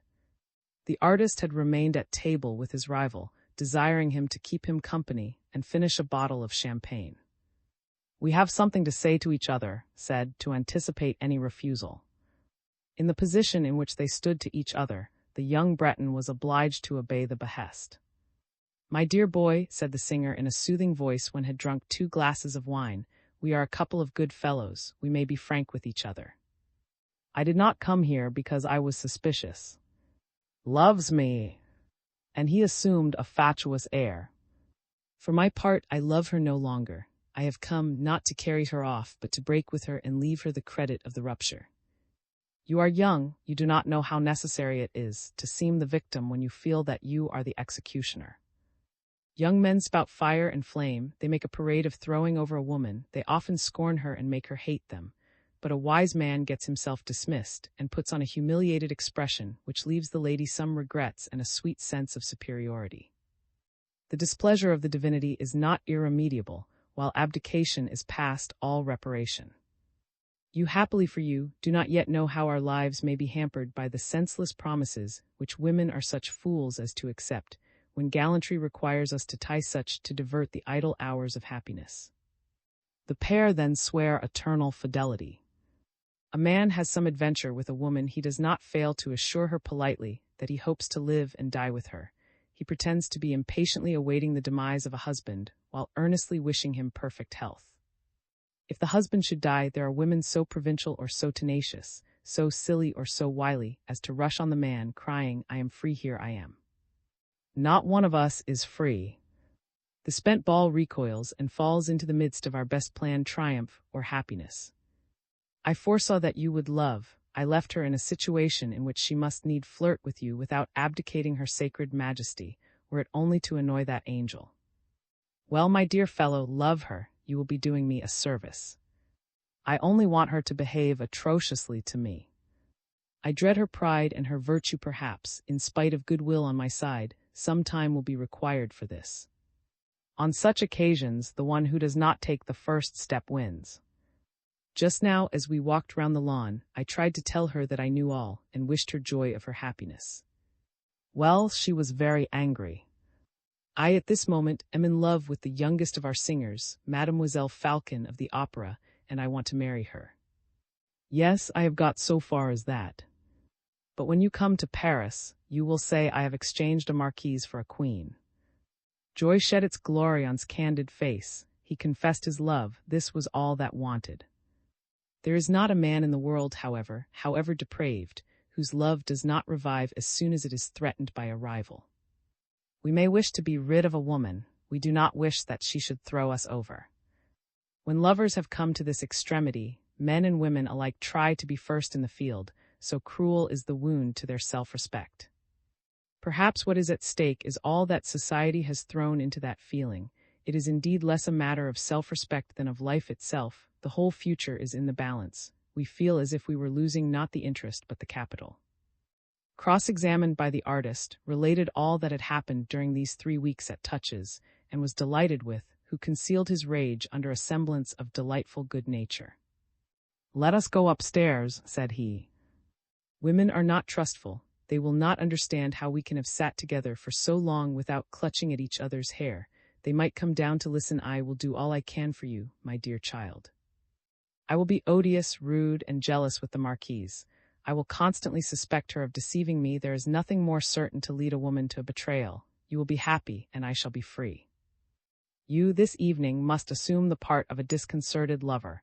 I shall play the suspicious and jealous man. Pity the angel for her. To a man without fine feelings, weep. You can weep, you are young. I, alas, can no longer weep. It is a great advantage lost."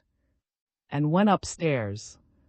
The musician, requested to sing by his young rival, chose the greatest test known to musical executants, the famous pria, which himself never attempts without a qualm, and in which had often triumphed. Never had he been more wonderful than at this moment, when so many feelings were seething in his breast. Was in ecstasies. At the first note of the cavatina, the singer fired a glance at the marquise which gave cruel significance to the words, and which was understood. Playing the accompaniment, guessed that it was a command that made bow her head. She looked at and suspected that the boy had fallen into some snare in spite of her warnings. She was certain of it when the youth went gleefully to bid good night, kissing her hand and pressing it with a little knowing and confident look.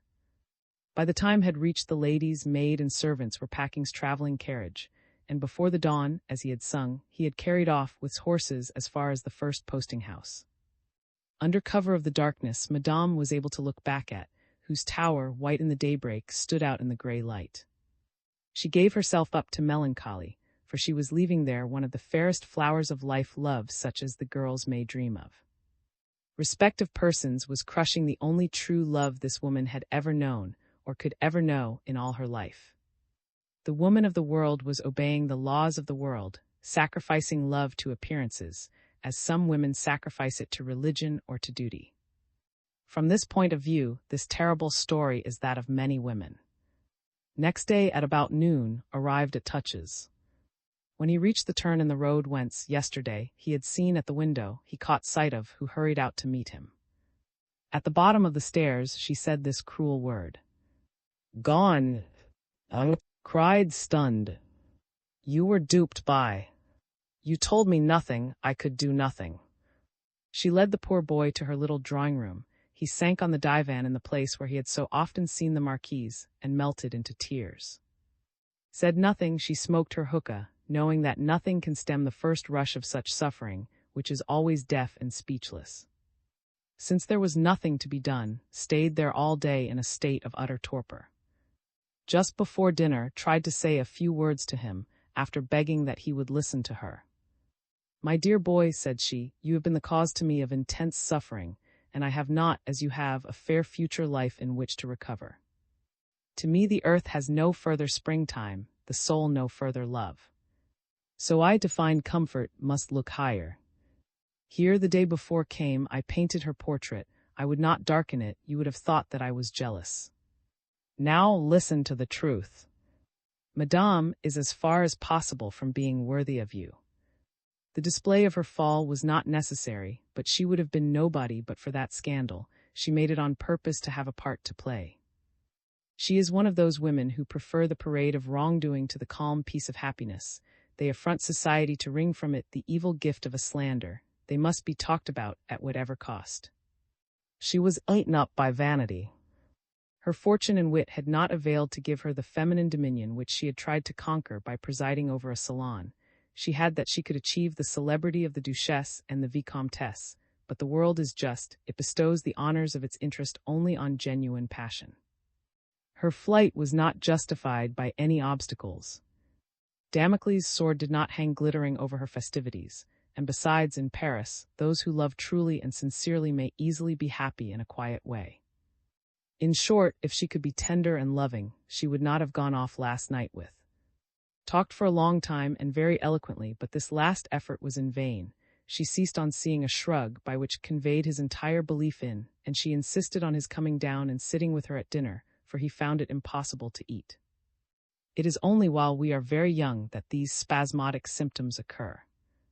At a later period the organs have formed habits, and are, as it were, hardened. The reaction of the moral system on the physical is never strong enough to induce mortal illness, unless the constitution preserves its original delicacy. A man can resist a violent grief which kills a youth, less because his feelings are not so strong than because his organs are stronger. Mademoiselle Touches was indeed alarmed from the first by his calm and resigned attitude after the first flood of tears. Before leaving the house, he begged to cease room once more, and hid his face in the pillow on which hers had rested. "This is folly," said he, shaking hands with and leaving her, sunk in melancholy. He returned home, found the usual party engaged in playing, and sat by his mother all the evening. The Chevalier and Mademoiselle Pen all knew of Madame's departure, and were all glad. Would now come back to them, and they all watched, almost by stealth, seeing that he was silent.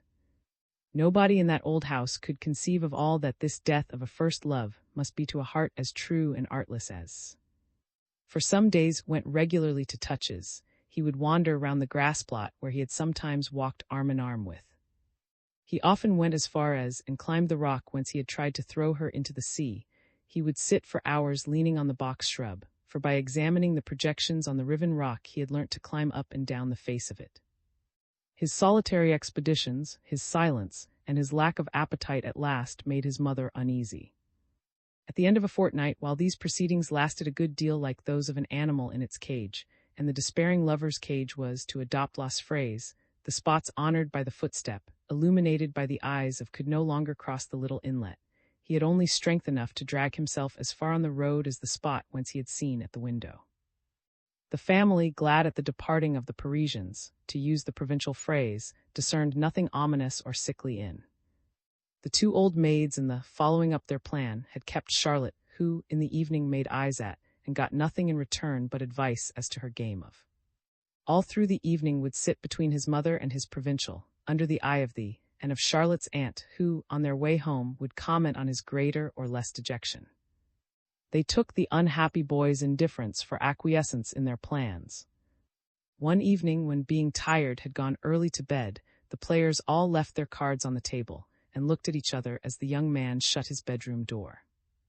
They had listened anxiously to his footsteps. "Something ails," said the Baroness, wiping her eyes. "There is nothing the matter with him," replied Mademoiselle Pen. "We must get him married as soon as may be." "Do you think that will divert him?" said the Chevalier. Charlotte looked sternly at whom she thought in very bad taste this evening, immoral, depraved, irreligious, and quite ridiculous with his dog, in spite of her aunt, who always took the old sailor's part. "Tomorrow morning I will lecture," said the Baron, whom they had thought asleep. "I do not want to go out of this world without having seen my grandson, a little pink and white, with a Breton hood on in his cradle." "He never speaks a word," said Old. "No one knows what ails him. He never ate less in his life. What does he live on? If he eats at Touches, the devil's cookery does him no good." "He is in love," said the Chevalier, proffering this opinion with extreme timidity. "Now then, old dotard, you have not put into the pool," said Mademoiselle Pen. "When you are thinking of your young days, you forget everything else. Come to breakfast with us tomorrow morning," said Old to Charlotte, "and my brother will talk to his son, and we will settle everything. One nail drives out another." "Not in a Breton," said the Chevalier. The next morning saw Charlotte arrive, dressed with unusual care, though it was still early, just as his father had ended giving him, in the dining room, a discourse on matrimony, to which the lad could find nothing to say. He knew how ignorant his aunt, his father, and his mother were, and all their friends. He was gathering the fruits of knowledge. He found himself isolated, no longer speaking the language of the household. So he only begged a few days' respite, and his father rubbed his hands with joy, and gave new life to the Baroness by whispering the good news in her ear. Breakfast was a cheerful meal. Charlotte, to whom the Baron had given a wink, was in high spirits. A rumor filtered through, by which all the town knew that the had come to an understanding. After breakfast went out of the hall by the steps on the garden side, and was followed by Charlotte. He offered her his arm, and led her to the arbor at the bottom of the garden.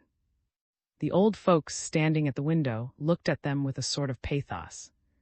Charlotte looked back at the pretty house, somewhat uneasy at her companion's silence, and took advantage of their presence to begin the conversation by saying too, "They are watching us."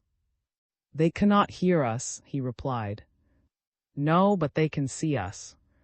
"Let us sit down," said gently as he took her hand.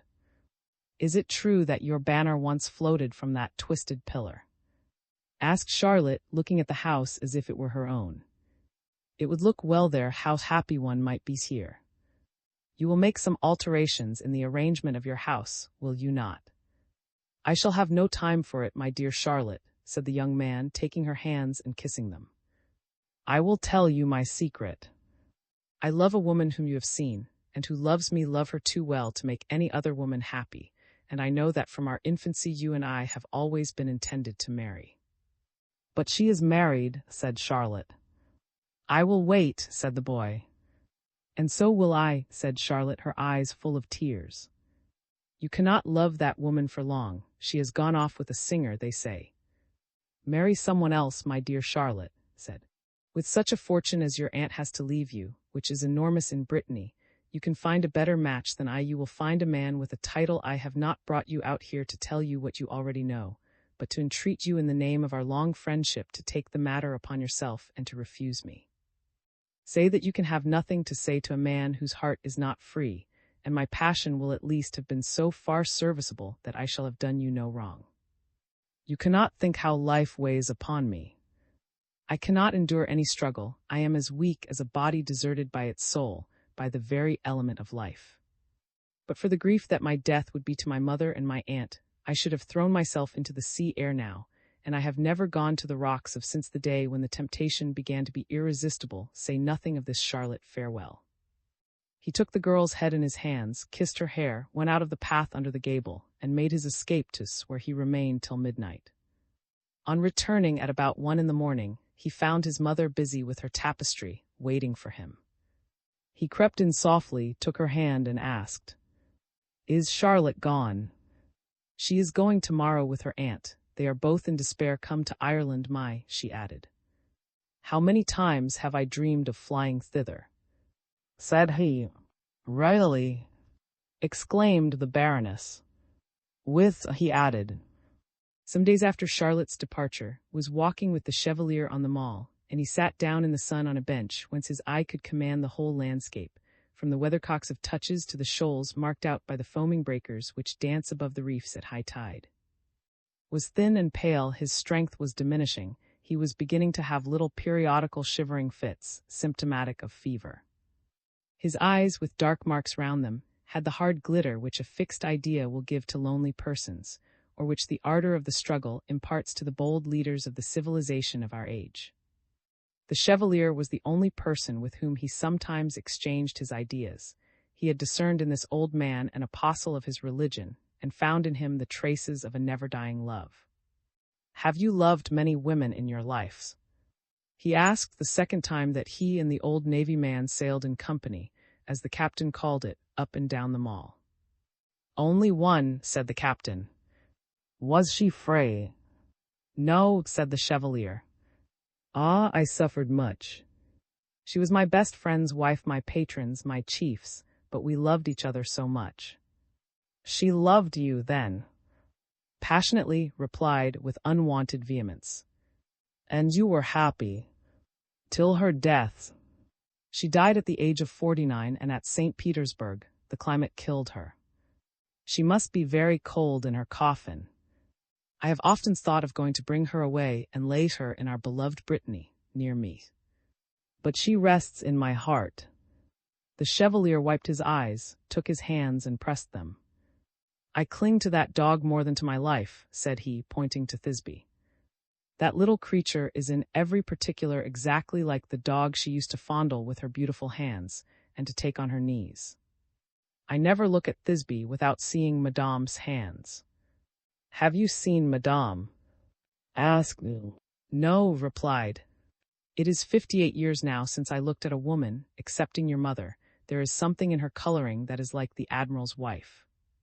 3 days later the Chevalier said too, as they met on the Mall, "My boy, all I have in the world is 180 louis. When you know where to find Madame, come and ask me for them to go to see her." Thank the old man, whose life he. But day by day he became more morose. He seemed to care for no one. He was gentle and kind only to his mother. The Baroness watched the progress of this mania with increasing anxiety. She alone, by much entreaty, could persuade to take some nourishment. By the beginning of October, the young fellow could no longer walk on the Mall with the Chevalier, who came in vain to ask him out with an old man's attempts at coaxing.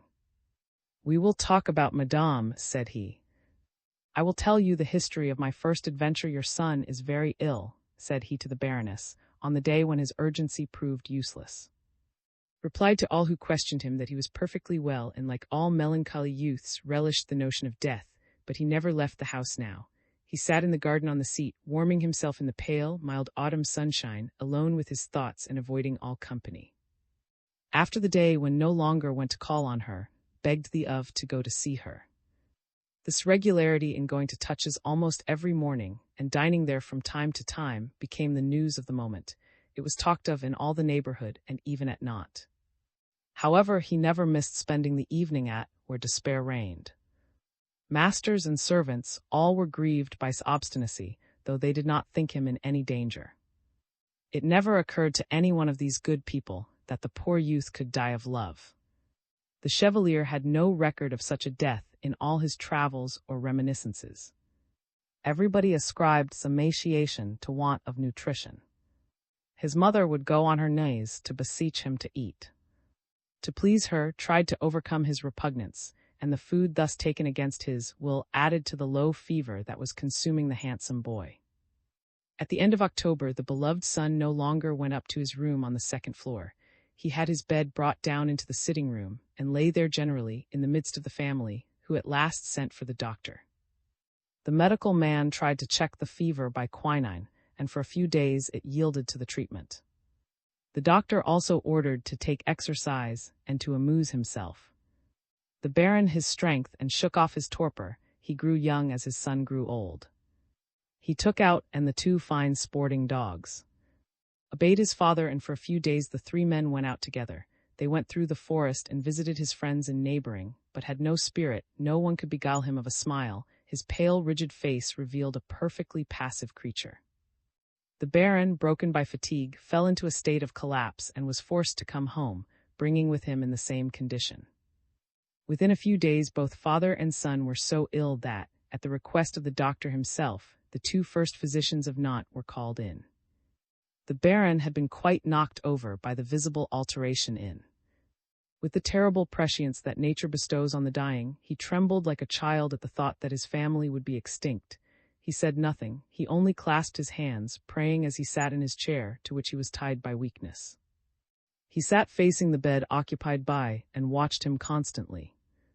At his child's slightest movement he was greatly agitated, as if the flame of his life were fluttered by it. The Baroness never left the room, and Old sat knitting by the fire in a state of agonizing anxiety. She was constantly being asked for wood, for the father and son both felt the cold, and her stores were invaded. She had made up her mind to give up her keys, for she was no longer brisk enough to go with, but she insisted on knowing everything. Every minute she questioned, or her sister-in-law, and would take them aside to hear about the state of her brother and nephew. One evening, when and his father were dozing, old Mademoiselle Pen remarked that they would no doubt have to resign themselves to losing the Baron, whose face was quite white, and had assumed a waxen look. Mademoiselle dropped her knitting, fumbled in her pocket, and pulled out an old rosary of black wooden beads, which she proceeded to tell with a fervency that gave such a glory of energy to her ancient parched features, that the other old maid followed her example, and then, at a sign from they all united in the silent exaltation of the old blind lady. "I was the first to pray to God," said the Baroness, remembering the fateful letter written by, but he did not hear me. "Perhaps," said we should be wise to beg Mademoiselle Touches to come to see." "Say," cried the author of all our woes, she who lured him away from his family, who tore him from us, who made him read impious books, who taught him the language of heresy. "Curse her, and may God never forgive her. She has crushed, though. She may perhaps raise them up again," said in a mild voice. "She is a saintly and virtuous woman, I am her warranty. She has none but good intentions as regards. May she be able to realize them. Give me notice the day she is to set foot here, and I will go out," cried the old lady. "She has killed both father and son. Do you suppose I cannot hear how Week's voice is? He hardly has strength to speak." Just then the 3 physicians came in. They with questions. As to his father, their examination was brief. They knew all in a moment. The only wonder was that he still lived. The doctor quietly explained to the Baroness that it would probably be necessary to take to Paris to consult the most eminent authorities, for that it would cost more than 100 louis to bring them to. "A man must die of something, but love is nothing," said Mademoiselle Pen. "Alas, whatever the cause may be, is dying," said his mother. "I recognize every symptom of consumption, the most horrible malady of my native land." "Is dying," said the Baron, opening his eyes, whence trickled 2 large tears which, caught in the many furrows of his face, slowly fell to the bottom of his cheeks, the only tears, no doubt, that he had ever shed in his life. He dragged himself on to his feet, shuffled to his son's bed, took his hands and looked at him. "What do you want, father?" said the boy. "I want you to live," cried the Baron. "I cannot live without," said to the old man, who sank back into his chair. "Where can I find 100 louis to fetch the doctors from Paris?" cried the Baroness. "We have yet time." 100 louis, exclaimed. "Will they save him?" Without waiting for her sister-in-law's reply, the old woman put her hands into her pocket holes and untied an under petticoat, which fell with a heavy sound. She knew so well where she had sewn in her louis that she ripped them out with a rapidity that seemed magical. The gold pieces rang as they dropped one by one. Old Mademoiselle Pen looked on with stupefied amazement. "They can see you," she whispered in her friend's ear. 37, said, counting the gold. "Everyone will know how much you have." 42. Double louis and all new. "How did you get them, you who cannot see them?" "I could feel them. Here are 104 louis, cried. "Is that enough?" "What are you doing?"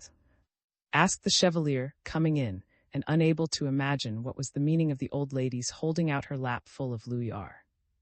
Mademoiselle Pen explained the case in 2 words. "I had heard of it," said he, "and I came to bring you 140 louis I had kept at service, as he knows." The Chevalier took out of his pocket 2 rolls of coin, which he showed them. Seeing all these riches, bid lock the door. "Gold will not restore him to health," said the Baroness in tears. "But it may enable him to run after his marquise," said. Come, sat up in bed and exclaimed gleefully, "Let us be off." "Then he will live," said the Baron in a stricken voice, "and I may die. Go and fetch the—" These words struck them all with terror. Seeing his father turn ghastly pale from the painful agitation of this scene, could not restrain his tears. Those who knew the decision the doctors had come to had gone off to fetch Mademoiselle Touches, for at this moment he displayed as much admiration for her as he had not long since felt repugnance, and could defend her as a pastor defends one of the favorites of his flock. On hearing of the Baron's desperate extremity, a crowd gathered in the little street, the peasants, the marshmen, and the townsfolk all kneeling in the courtyard, while the priest administered the last sacrament to the old Breton warrior. Everybody was deeply touched to think of the father dying by the bed of his sick son. The extinction of the old family was regarded as a public calamity. The ceremony struck. For a while his grief silenced his passion. All through the death struggles of this heroic defender of the monarchy he remained on his knees, watching the approach of death and weeping. The old man died in his chair, in the presence of the assembled family. "I die faithful to the king and religion. Great God, as the reward of my efforts, let live," he said. "I will live, father, and obey you," replied the young man. "If you would make my death as easy as Fanny has made my life, swear that you will marry." "I promise it, father." It was touching to see, or rather his ghost, leaning on the old chevalier, a spectre leading a shade, following the baron's bier as chief mourner. The church and the little square before the porch were full of people who had come from 10 leagues round. The baroness and were deeply grieved when they saw that, in spite of his efforts to obey his father, was still sunk in an ominous stupor. On the first day of their mourning, the baroness led her son to the seat at the bottom of the garden and questioned him. Replied with gentle submissiveness, but his answers were heartbreaking. "Mother," said he, "there is no life left in me. What I eat does not nourish me, the air I breathe into my lungs does not renew my blood, the sun seems cold to me, and when it shines for you on the front of the house as at this moment, where you see carvings bathed in light, I see dim forms wrapped in mist. If we're here, all would be bright once more. There is but one thing in the world that has her color and form, this flower and these leaves," and he drew out of his bosom the withered blossoms that the marquise had given him. The baroness dared ask him no more. The madness betrayed by his replies seemed worse than the sorrow of his silence, but was thrilled as he caught sight of Mademoiselle touches through the windows at opposite ends of the room. Reminded him of. Thus it was to her that the two women owed the one gleam of joy that lightened their griefs. "Well," said Mademoiselle Touches when she saw him, "the carriage is ready, we will go together and find." "Come." The pale, thin face of the boy, all in black, was brightened by a flush, and a smile dawned on his features. "We will save him," said Mademoiselle Touches to the mother, who wrung her hand, shedding tears of joy. A week after the baron's death, Mademoiselle Touches and set out for Paris, leaving the business matters in the hands of old Mademoiselle. Affection for had planned a brilliant future for the poor boy. She was connected with and the ducal branch was ending in a family of 5 daughters. She had written to the Duchesse, telling her the whole story of, and announcing her intention of selling her house in the Rue, for which a company of speculators had offered 2,500,000 francs. Her business manager had already bought for her one of the finest houses in the Rue Bourbon, at a cost of 700,000 francs. Out of the surplus money from the sale of the house in the Rue, she meant to devote 1 million to repurchasing the estates of and would leave the rest of her fortune among the 5 girls. Knew the plans made by the Duke and Duchess, who intended that their youngest daughter should marry the Vicomte, the heir to their titles. The second meant, she knew, to remain unmarried without taking the veil, however, as her eldest sister had done. So the only one to be disposed of was Sabine, a pretty creature just 20 years of age, on whom she counted to cure of his passion for Madame. During their journey told Madame of all these plans. The house in the Rue Bourbon was now being furnished, and in it was to live if these schemes should succeed. They all 3 went straight to where the Baroness was received with all the respect due to her name as a girl and as a wife. Mademoiselle Touches, of course, advised to see all he could of Paris while she made inquiries as to where might be, and she left him to the fascinations of every kind which awaited him there.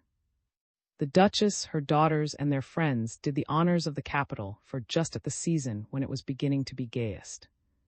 The bustle of Paris entirely diverted the young Breton's mind.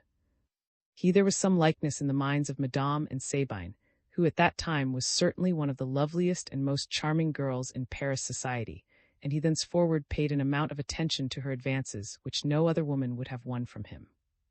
Sabine played her part all the more successfully because she liked. Matters were so managed that in the course of the winter of 1837 the young baron, who had recovered his color and youthful beauty, could listen without disgust when his mother reminded him of his promise to his dying father and spoke of his marrying Sabine. Still, while keeping his promise, he concealed an indifference which the Baroness could discern, while she hoped it might be dispelled by the satisfactions of a happy home. On the day when the family and the Baroness, supported on this occasion by her relations from England, held a sitting in the large drawing-room of the Duke's house, while the family notary explained the conditions of the marriage contract before reading it through, whose brow was clouded, as all could see, refused point-blank to accept the benefactions offered to him by Mademoiselle Touches. He still trusted to his devotion, and believed that she was seeking.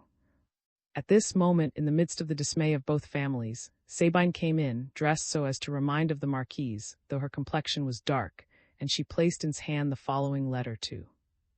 Before retiring into my cell as a novice, I may be allowed to glance back at the world I am quitting to enter the world of prayer. This glance is solely for you, who in these later days have been all the world to me. My voice will reach you, if I have calculated exactly, in the middle of a ceremony which I could not possibly witness. On the day when you stand before the altar, to give your hand to a young and lovely girl who is free to love before heaven and the world, I shall be in a religious house at Nantes before the altar too, but plighted forever to him who can never deceive nor disappoint. I write not to sadden you, but to beseech you not to allow any false delicacy to hinder the good I have always wished to do you since our first meeting. Do not deny the right I have so hardly earned. If love is suffering, then I have loved you well, but you need feel no remorse. The only pleasures I have known in my life I owe to you, and the pain has come from myself. Compensate me for all this past suffering by giving me one eternal joy.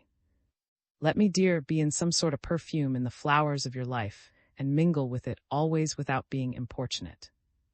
I shall certainly owe to you my happiness in life eternal. Will you not let me pay my debt by the offering of some transient and perishable possessions? You will not fail in generosity. You will not regard this as the last subterfuge of scorned love. The world was nothing to me without you. You made it a fearful desert, and you have led the infidel, the writer of books and dramas, which I shall solemnly disown. You have led that audacious and perverted woman, tied hand and foot, to the throne of God. I am now what I ought always to have been, an innocent child. Yes, I have washed my robes in the tears of repentance, and I may go to the altar presented by an angel by my dearly loved. How sweet it is to call you so now that my resolution has the word. I love you without self-interest, as a mother loves her son, as the Church loves her children. I can pray for you and yours without the infusion of a single desire, but that for your happiness. If you knew the supreme peace in which I live after having lifted myself by thought above the petty interests of the world, and how exquisite is the feeling of having done one's duty, in accordance with your noble motto, you would enter on your happy life with a firm step, nor glance behind nor around you. So I am writing to beseech you to be true to yourself and to your family. My dear, the society in which you must live cannot exist without the religion of duty, and you will misunderstand life as I have misunderstood it if you give yourself up to passion and to fancy as I have done. Woman can only be equal with man by making her life a perpetual sacrifice, as man's must be perpetual action. Now my life has been, as it were, one long outbreak of egoism. God perhaps brought you in its evening to my door, as a messenger charged with my punishment and pardon. Remember this confession from a woman to whom fame was a pharos, whose light showed her the right way. Be great. Sacrifice your fancy to your duties as the head of a house, as husband and father. Raise the downtrodden banner of the old, show the present age, when principles and religion are, what a gentleman may be in all his glory and distinction. Dear child of my soul, let me play the mother a little.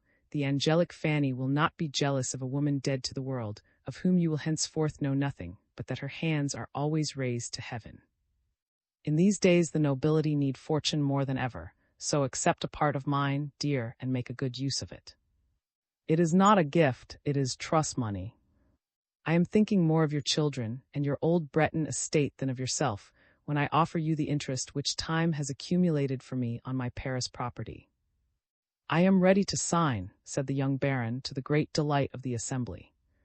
Part I. Retrospective adultery. The week after this, when the marriage service had been celebrated at St. Thomas Quin, at 7 in the morning, as was the custom in some families of the Faubourg Saint-Germain, and Sabine got into a neat traveling carriage in the midst of the embracing, congratulations, and tears of a score of persons gathered in groups under the awning of the congratulations were offered by the witnesses and the men. The tears were to be seen in the eyes of the Duchess and her daughter, both tremulous and from the same reflection. Poor Sabine! She is starting in life at the mercy of a man who is married not altogether willingly. Marriage does not consist solely of pleasures, which are as fugitive under those conditions as under any others. It involves a consonance of tempers and physical sympathies, a concord of character, which make this social necessity an ever-new problem. Girls to be married know the conditions and dangers of this lottery fully as well as their mothers do. This is why women shed tears as they look on at a marriage, while men smile. The men think they risk nothing. The women know pretty well how much they risk. In another carriage, which had started first, was the to whom the Duchess had said at parting, "You are a mother, though you have only a son. Try to fill my place to my darling Sabine." On the box of that carriage sat a groom serving as a courier, and behind it 2 ladies' maids.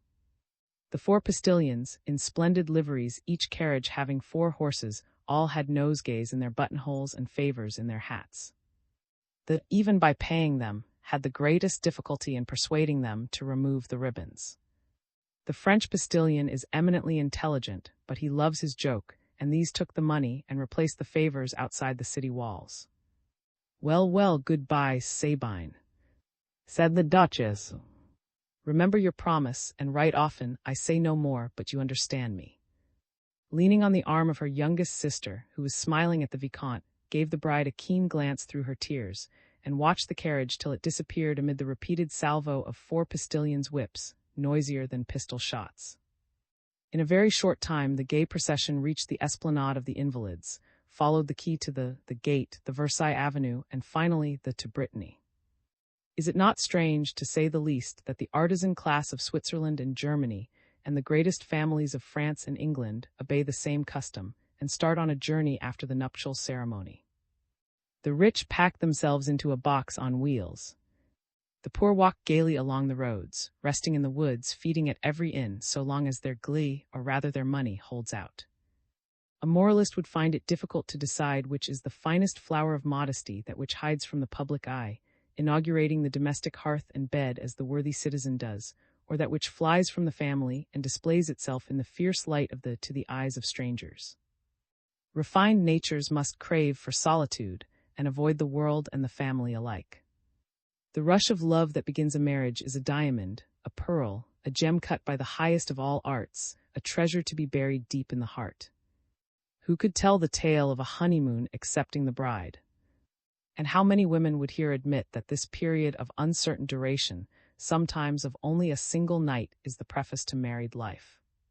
Sabine's first 3 letters to her mother betrayed a state of things which, unfortunately, will not seem new to some young wives, nor to many old women.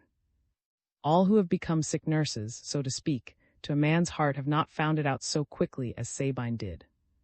But the girls of the Faubourg Saint-Germain, when they are keen, are women already in mind. Before marriage, they have received the baptism of fine manners from the world and from their mothers. Duchesses, anxious to perpetuate the tradition, are often unaware of all the bearings of their lessons when they say to their daughters, "No one ever does that." Do not laugh at such things. You must never fling yourself on a sofa, you must sit down quietly. Never do such a thing again. It is most incorrect, my dear. And so forth. And critical middle-class folks refuse to recognize any innocence or virtue in young creatures who, like Sabine, are virgin souls, but perfected by cleverness, by the habits of good style and good taste, knowing from the age of 16 how to use an opera glass. Sabine, to lend herself to Mademoiselle Touch's schemes for her marriage, could not but be of the school of Mademoiselle. This innate motherwit, these gifts of birth, may perhaps make this young wife as interesting as the heroine of in which we see the vanity of such social advantages in the great crisis of married life, where they are often crushed under the double weight of unhappiness and passion. I to Madame la Duchesse. April 1838. Dear Mother, you can easily understand why I did not write to you on the journey. One's mind turns like the wheels. So here I have been these 2 days in the depths of Brittany, at a house carved all over like a coconut box. Notwithstanding the affectionate attentions of family, I feel an eager longing to fly away to you, and tell you 1,000 things which I feel can only be told to a mother. Dear Mamma married me cherishing a great sorrow in his soul. We all of us know it, and you did not disguise the difficulties of my position, but alas, they are greater than you imagined. Oh, dear Mamma, how much experience we may acquire in a few days, why should I not say to you in a few hours? All your counsels proved useless, and you will understand why by this simple fact: I love as if he were not my husband. That is to say, if I were married to another man and were traveling with, I should love him and hate my husband. Consider him, then, as a man loved entirely, involuntarily, absolutely, and as many more adverbs as you choose to supply. So, in spite of your warnings, my slavery is an established fact. You advised me to keep myself lofty, haughty, dignified, and proud, in order to bring to a state of feeling which should never undergo any changes throughout life, in the esteem and respect which must sanctify the wife in the home and family. You spoke warmly, and with reason, no doubt, against the young women of the day who, under the excuse of living on good terms with their husbands, begin by being docile, obliging, submissive, with a familiarity, a freean which are, in your opinion, rather too cheap a word I own to not understanding yet, but we shall see by and by, in which, if you are right, are only the early and rapid stages towards indifference and perhaps contempt. Remember that you are you said in my ear. This advice, full of the maternal eloquence of, has shared the fate of mythological things. Dear, darling mother, could you believe that I should begin by the catastrophe which, according to you, closes the honeymoon of the young wives of our day? When and I were alone in the carriage, each thought the other as silly as himself, as we both perceived the importance of the first word, the first look, and each, bewildered by the marriage sacrament, sat looking out of a window. It was so preposterous that, as we got near the city gate, made me a little speech in a rather broken voice, a speech prepared, no doubt, like all extempore efforts, to which I listened with a beating heart, and which I take the liberty of epitomizing for your benefit. My dear Sabine, said he, I wish you to be happy, and above all to be happy in your own way, said he. In our position, instead of deceiving each other as to our characters and sentiments by magnanimous concessions, let us both be now what we should be a few years hence. Regard me as being your brother, as I would wish to find a sister in you. Though this was most delicately meant, I did not find in this first speech of married love anything answering to the eagerness of my soul, and after replying that I felt quite as he did, I remained pensive. After this declaration of rights to be equally cold, we talked of the weather, the dust, the houses, and the scenery with the most gracious politeness, I laughing a rather forced laugh he lost in dreams. Finally, as we left Versailles, I asked point-blank, calling him my dear, as he called me, my dear Sabine, if he could tell me the history of the events which had brought him to death's door, and to which I owed the honor of being his wife. He hesitated for a long time. In fact, it was the subject of a little discussion lasting through 3 stages, I trying to play the part of a girl determined to sulk, he debating with himself on the ominous question asked as a challenge to Charles X by the public press, will the king give in? At last, when we had left, and after swearing often enough to satisfy 3 dynasties that I would never remind him of his folly, never treat him coldly, and so on, he painted his passion for Madame. I do not wish, he said in conclusion, that there should be any secrets between us. Poor dear did not know, I suppose, that his friend Mademoiselle touches, and you had been obliged to tell me all, for a girl cannot be dressed as I was on the day of the contract without being taught her part. I cannot but tell everything to so good a mother as you are. Well then, I was deeply hurt at seeing that he had yielded far less to my request than to his own wish to talk about the unknown object of his passion. Will you blame me, dearest mother, for having wanted to know the extent of this sorrow, of the aching wound in his heart of which you had told me?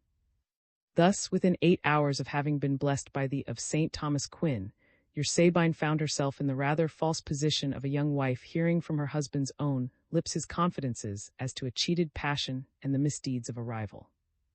Yes, I was playing a part in the drama of a young wife, officially informed that she owed her marriage to the disdain of an old beauty. By this narrative I gained what I sought. What? You will ask. Oh, my dear mother! On clocks and chimney carvings I have often enough seen loves leading each other on, hand in hand, to put the lesson into practice. ended the romance of his memories with the most vehement protestations that he had entirely got over what he called his madness. Every protest needs a signature. The happy hapless one took my hand, pressed it to his lips, and then held it for a long time. A declaration followed. This one seemed to me more suitable than the first to our position as man and wife, though our lips did not utter a single word. This happiness I owed to my spirited indignation against the bad taste of a woman so stupid as not to love my handsome and delightful. I am called away to play a game of cards, which I have not yet mastered. I will continue my letter tomorrow. That I should have to leave you just now to make the fifth at a game of.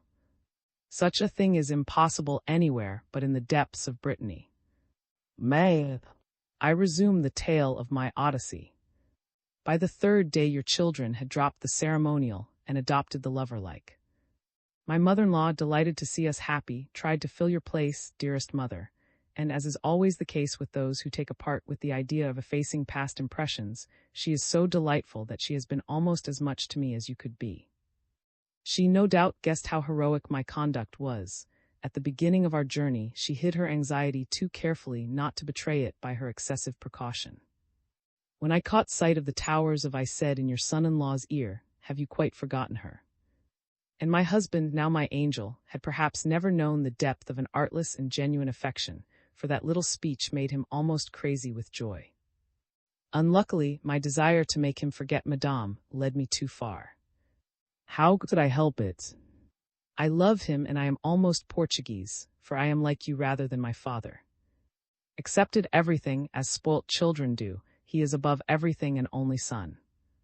Between you and me, I will never let my daughter, if I ever should have a daughter, marry an only son. It is quite enough to have to manage one tyrant, and in an only son there are several. And so we exchanged parts. I played the devoted wife. There are dangers in self-devotion to gain an end. It is loss of dignity. So I have to announce the wreck in me of that semi-virtue. Dignity is really no more than a screen set up by pride, behind which we may fume at our ease. How could I help myself, Mamma? You were not here and I looked into a gulf. If I had maintained my dignity, I should have known the chill pangs of a sort of brotherliness, which would certainly have become simple indifference. And what future would have lain before me? As a result of my devotion, I am slave. Shall I get out of that position? We shall see. For the present, I like it. I love him entirely with the frenzy of a mother who thinks everything right that her son can do, even when he punishes her a little. May 15. So far, dear mother, marriage has come to me in a most attractive form. I lavish all my tenderest affection on the handsomest of men, who is thrown over by a fool for the sake of a wretched singer, for the woman is evidently a fool, and a fool in cold blood, the worst sort of fool. I am charitable in my lawful passion, and heal his scars while inflicting eternal wounds on myself. Yes, for the more I love, the more I feel that I should die of grief if anything put an end to our present happiness. And I am worshipped, too, by all the family, and by the little company that meets at the all of them born figures in some ancient tapestry, and having stepped out of it to show that the impossible can exist. One day when I am alone, I will describe them to you, Aunt, Mademoiselle Pen, the Chevalier, the Demoiselles, and the rest, down to the 2 servants, whom I shall be allowed, I hope, to take to Paris, and who regard me as an angel alighted on earth from heaven, and who are still startled when I speak to them. They are all figures to put under glass shades. My mother-in-law solemnly installed us in the rooms she and her deceased husband had formerly inhabited. The scene was a touching one. I lived all my married life here, said she, quite happy. May that be a happy omen for you, my dear children. And she has taken's room. The saintly woman seemed to wish to divest herself of her memories and her admirable life as a wife to endow us with them. The province of Brittany, this town, this family with its antique manners, the whole thing, in spite of the absurdities which are invisible to any but a mocking Parisian woman, has something indescribably grandiose, even in its details, to be expressed only by the word sacred. The tenants of the last estates of the repurchased, as you know, by Mademoiselle Touches, whom we are to visit in the convent, all came out to receive us. These good folks in their holiday dresses, expressing the greatest joy at greeting as really their master once more, made me understand what Brittany is and feudality and old France. It was a festival I will not write about, I will tell you when we meet. The terms of all the leases have been proposed by the tenants themselves, and we are to sign after the tour of inspection. We are to make round our lands that have been pledged this century and a half. Mademoiselle Pen tells us that these have assessed the returns with an accuracy that Paris folk would not believe in. We are to start 3 days hence and ride everywhere. On my return I will write again, dear mother, but what can I have to say to you, since my happiness is already complete? So I must write what you know already, namely, how much I love you. Aye. From the same to the same. After playing the part of the lady of the castle, worshipped by her vassals as though the revolutions of 1830 and 1789 had never torn down our banners, after riding through woods, halting at farms, dining at old tables spread with cloths a century old, and groaning under Homeric dishes served in antediluvian plate, after drinking delicious wine out of goblets like those we see in the hands of conjurers, after salvos fired at dessert and deafening shouts of, and balls where the orchestra is a bagpipe, which a man blows at for 10 hours on end, and such bouquets, and brides who insist on having our blessing, and healthy fatigue cured by such sleep as I had never known, and a delicious waking to love as radiant as the sun that shines above us, twinkling on a myriad insects that hum in genuine Breton.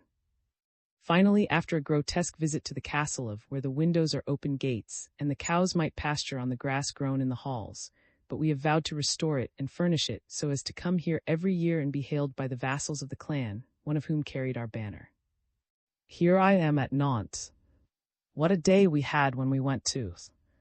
The priest and all the clergy came out to meet us, all crowned with flowers, mother, and blessed us with such joy.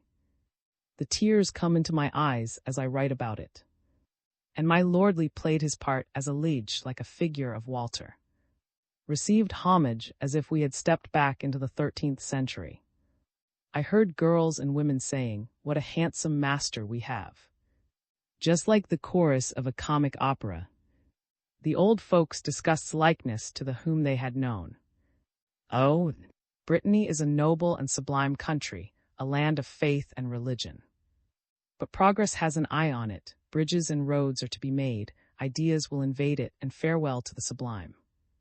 The peasants will certainly cease to be as free and proud as I saw them when it has been proved to them that they are equals, if indeed they can be brought to believe it. So after the poetry of this Pacific restoration, when we had signed the leases, we left that delightful country, flowery and smiling, gloomy and barren by turns, and we came here to kneel before her to whom we owe our good fortune and give her thanks. And I both felt the need to thank the novice of the visitation. In memory of her, he will bear on his shield quarterly the arms of touches, party per pale engrailed or invert. He will assume one of the silver eagles as a supporter, and place in its beak the pretty womanly motto. So we went yesterday to the convent of the Ladies of the Visitation, conducted by a friend of the family. He told us that your beloved dear mamma is a saint. Indeed, she can be no less to him, since this illustrious conversion has led to his being made vicar general of the diocese. Mademoiselle Touches would not see, she received me alone. I found her a little altered, paler and thinner. She seemed extremely pleased by my visit. Tell, said she in a low voice, that my not seeing him is a matter of conscience and self-discipline, for I have permission, but I would rather not purchase the happiness of a few minutes with months of suffering. Oh, if you could only know how difficult I find it to answer when I am asked, "What are you thinking about?" The mistress of the novices can never understand the vastness and multiplicity of the ideas which rush through my brain like a whirlwind. Sometimes I see Italy once more, or Paris with all their display, always with who, she said with the poetic turn you know so well, is the son of my memory. I was too old to be admitted to the Carmelites, so I chose the order of St. Francis Sales, solely because he said, "I will have you bareheaded instead of barefoot," disapproving of such austerities as only mortify the body. In fact, the head is the sinner. The holy bishop did well to make his rules stern to the brain and merciless to the will. This was what I needed, for my mind is the real culprit. It deceived me as to my heart till the age of 40, when, though we are sometimes for a moment 40 times happier than younger women, We are sometimes 50 times more wretched. Well, my child, and are you happy? She ended by asking me, evidently glad to say no more about herself. You see me in a rapture of love and happiness, I told her. Is as kind and genuine as he is noble and handsome, she said gravely. You are my heiress. You have, besides my fortune, the twofold ideal of which I dreamed. I am glad of what I have done, she added after a pause. Now, my child, do not be blinded. You have easily grasped happiness. You had only to put out your hand. Now try to keep it. If you had come here merely to carry away the advice of my experience, your journey would be well rewarded. At this moment is fired by an infection of passion. You did not inspire it. To make your happiness durable, dear child, strive to add this element to the former one. In your own interest and your husband, try to be capricious, coy, a little severe if necessary. I do not advise a spirit of odious calculation, nor tyranny, but the science of conduct. Between usury and extravagance there is economy. Learn to acquire a certain decent control of your husband. These are the last worldly words I shall ever speak. I have been waiting to say them to you, for my conscience quaked at the notion of having sacrificed you to save. Attach him to you, give him children, let him respect you as their mother. Finally, she added in an agitated voice, manage that he shall never see again. This name was enough to produce a sort of torpor in us both. We remained looking into each other's eyes, exchanging our vague sentiments of uneasiness. Are you going home too? She asked. Yes, said I. Well, never go to Touches. I was wrong to give you the place. Why? Child, Touches is for you a Bluebeard's cupboard, for there is nothing so dangerous as rousing a sleeping passion. I have given you the substance of our conversation, my dear mother. If Mademoiselle Touches made me talk, on the other hand, she gave me much to think about, all the more because in the excitement of our travels, and my happiness with I had forgotten the serious matter of which I spoke in my first letter. After admiring Nantes, a delightful and splendid city, after going to see, in the Place Bretagne, the spot where so nobly fell, we arranged to return to Saint-Down-the-Loire, since we had already gone from Nantes by the road. Public traveling is an invention of the modern monster, the monopole. Two rather pretty women belonging to Nantes were behaving rather noisily on deck, suffering evidently from a jest. You will understand when I shall have told you what they are. Behaved very well. Like a true gentleman, he did not parade me as his wife. Though pleased by his good taste, like a child with his first drum, I thought this an admirable opportunity for practicing the system recommended for it was certainly not the novice that had spoken to me. I put on a little sulky face and was very flatteringly distressed. In reply to his question, whispered in my ear, "What is the matter?" I answered the truth. Nothing whatever. And I could judge at once how little effect the truth has in the first instance.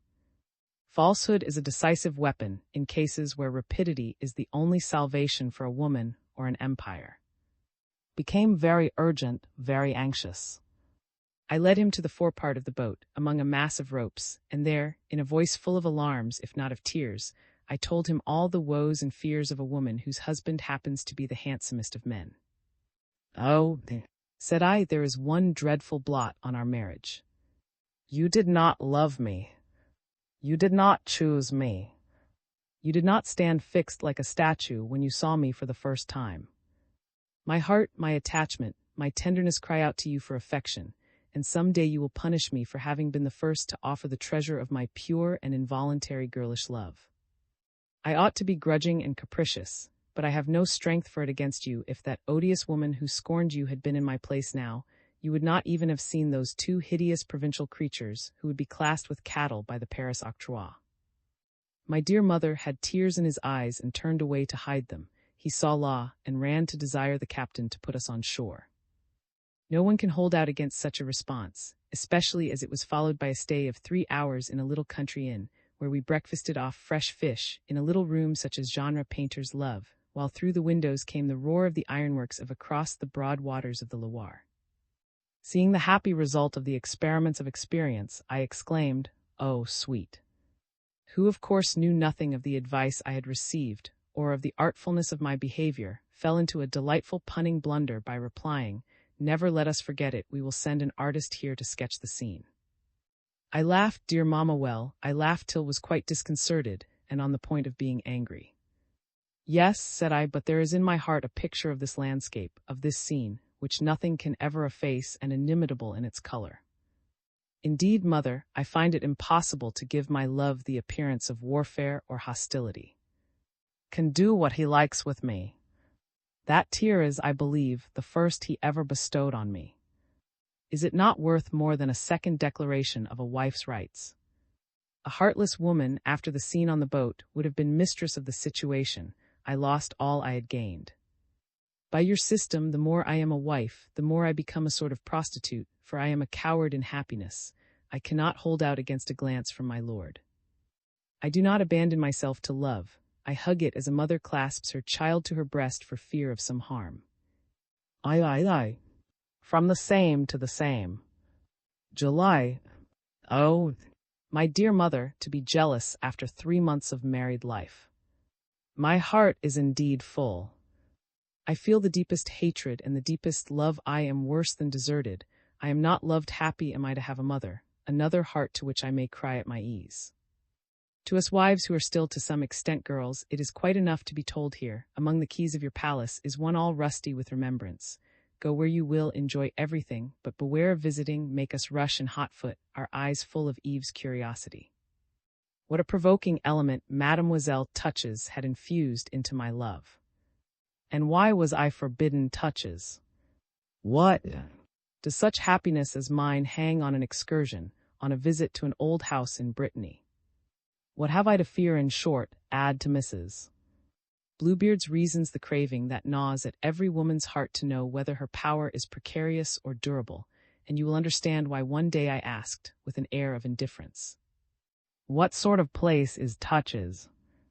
"Touches is your own," said my adorable mother-in-law. "Ah, if only had never set his foot there," said Aunt, shaking her head. "He would not now be my husband," said I. "Then you know what happened there," said my mother-in-law sharply. "It is a place of perdition," said Mademoiselle Pen. "Mademoiselle Touches committed many sins there, for which she now begs forgiveness of God. And has it not saved that noble creature's soul, besides making the fortune of the convent?" cried the Chevalier. "That tells me that she has given 100,000 francs to the ladies of the Visitation." "Would you like to go to Touches?" said the Baroness. "It is worth saying." No, cried I eagerly. Now, does not this little scene strike you as taken from some diabolical drama? And it was repeated under 100.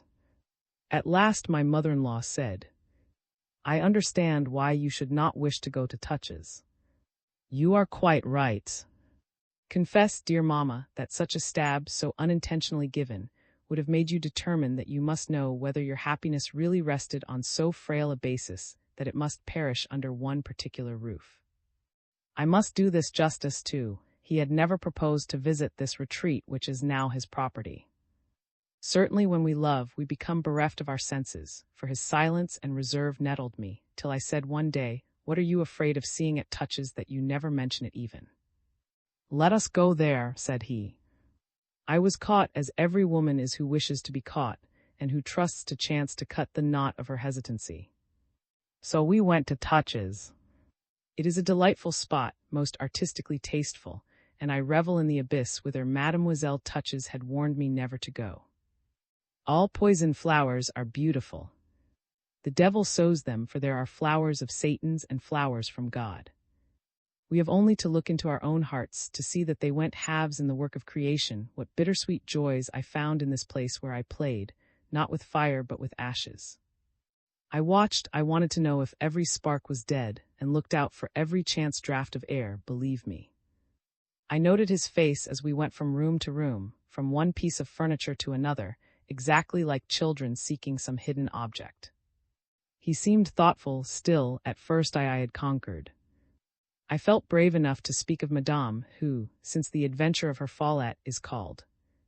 Finally, we went to look at the famous box shrub on which was caught, when pushed her into the sea, that she might never belong to any man. She must be very light to have rested there. said I, laughing. Said nothing. Peace to the dead, I added. Still he was silent. Have I vexed you? I asked. No, but do not galvanize that passion, he replied. What a speech, seeing it had saddened me, was doubly kind and tender to me. August, alas, I was at the bottom of the pit and amusing myself, like the innocents in a melodrama, with plucking the flowers.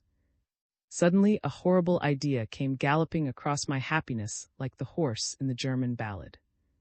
I could discern that love was fed by his reminiscences, that he was wreaking on me the storms I could revive in him, by reminding him of that horrible coquette, that unwholesome, cold, limp, tenacious nature akin to the mollusk and the coral insect dares to be called. So already, dear mother, I am forced to have an eye on a suspicion when my heart is wholly, and is it not a terrible misfortune that the eye should get the better of the heart, that the suspicion, in short, has been justified, and in this way?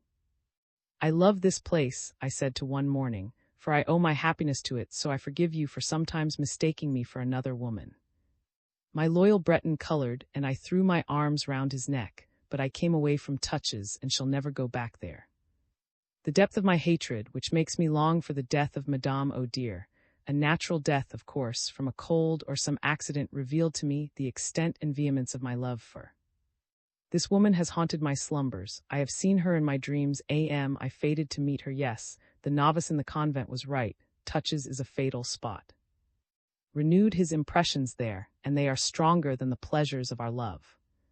Find out, my dear mother, whether Madame is in Paris, for if so, I shall remain on our estates in Brittany.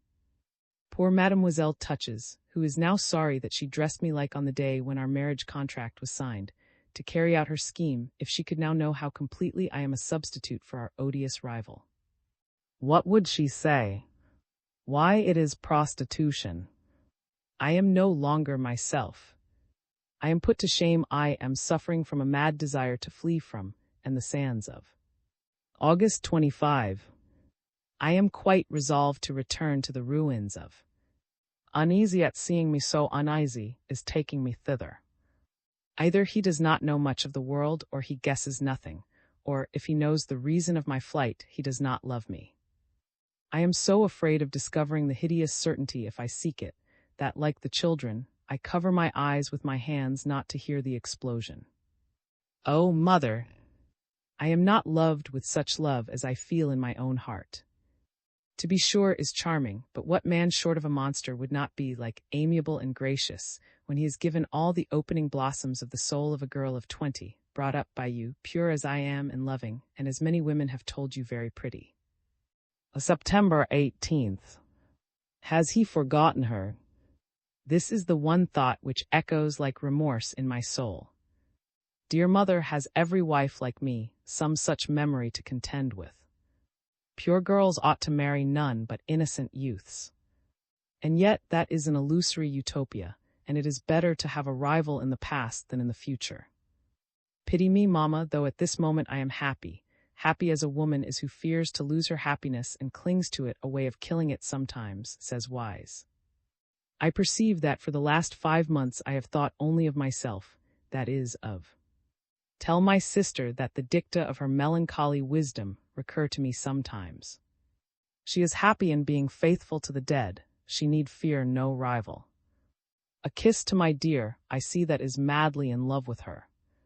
From what you say in your last letter, all he fears is that he may not win her. Cultivate that fear as a precious flower. Will be mistress, I who dreaded lest I should not win from himself, shall be the handmaid. 1,000 loves, dearest mother. Indeed, if my fears should not prove vain, I shall have paid very dear for fortune. Affectionate respects to my father. These letters fully explain the secret attitude of this husband and wife. Where Sabine saw a love match, saw a convenance, and the joys of the honeymoon had not altogether fulfilled the requirements of the law as to community of goods. During their stay in Brittany, the work of restoring, arranging, and decorating in Paris had been carried on by the famous architect, under the eye of and the Duchesse, and every step was taken to enable the young couple to return to Paris in December 1838, and Sabine was glad to settle in the Rue Bourbon, less for the pleasure of being mistress of the house than to discover what her family thought of her married life. Handsome and indifferent, readily allowed himself to be guided in matters of fashion by and his mother-in-law, who were by his docility. He filled the place in the world to which his name, his fortune, and his connection entitled him. His wife's success, regarded as she was as one of the most charming women of the year, the amusements of the best society, duties to be done, and the dissipations of a Paris season, somewhat recruited the happiness of the young couple by supplying excitement and interludes. The Duchess believed in Sabine's happiness, ascribing cold manners to his English blood, and the young wife got over her gloomy notions. She heard herself by so many less happy wives that she banished her terrors to the limbo of bad dreams. Finally, Sabine's prospect of motherhood was the crowning guarantee for the future of this neutral-tinted union, a good augury which women of experience rely on. In October 1839, the young had a son, and was so foolish as to nurse him herself, like almost every woman under similar circumstances. How can she help being wholly a mother when her child is the child of a husband so truly idolized? Thus, by the end of the following summer, Sabine was preparing to wean her first child. In the course of a 2 years' residence in Paris, had entirely shed the innocence which had cast the light of its prestige on his first experience in the world of passion. As the comrade of the young like himself, lately married to an heiress, Bertha of the Vicomte, of the Duchesse, and all the company that met in his mother-in-law's drawing-room, learnt to see the differences that divide provincial from Paris life. Wealth has its dark hours, its tracts of idleness, for which Paris, better than any other capital, can provide amusement, diversion, and interest. Hence, under the influence of these young husbands, who would leave the noblest and most beautiful creatures for the delights of the cigar or of whist, for the sublime conversation at a club or the absorbing interests of the turf, many of the domestic virtues were undermined in the young Breton husband.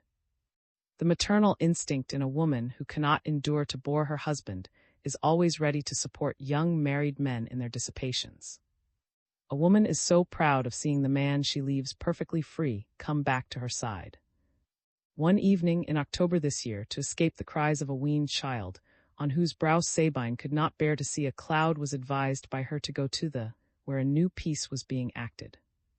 The servant sent to secure a stall had taken one quite near to the stage boxes. Between the first and second acts, looking about him, saw in one of these boxes on the ground tier, not 4 yards away, Madame. In Paris, in public. The two ideas pierced his brain like 2 arrows.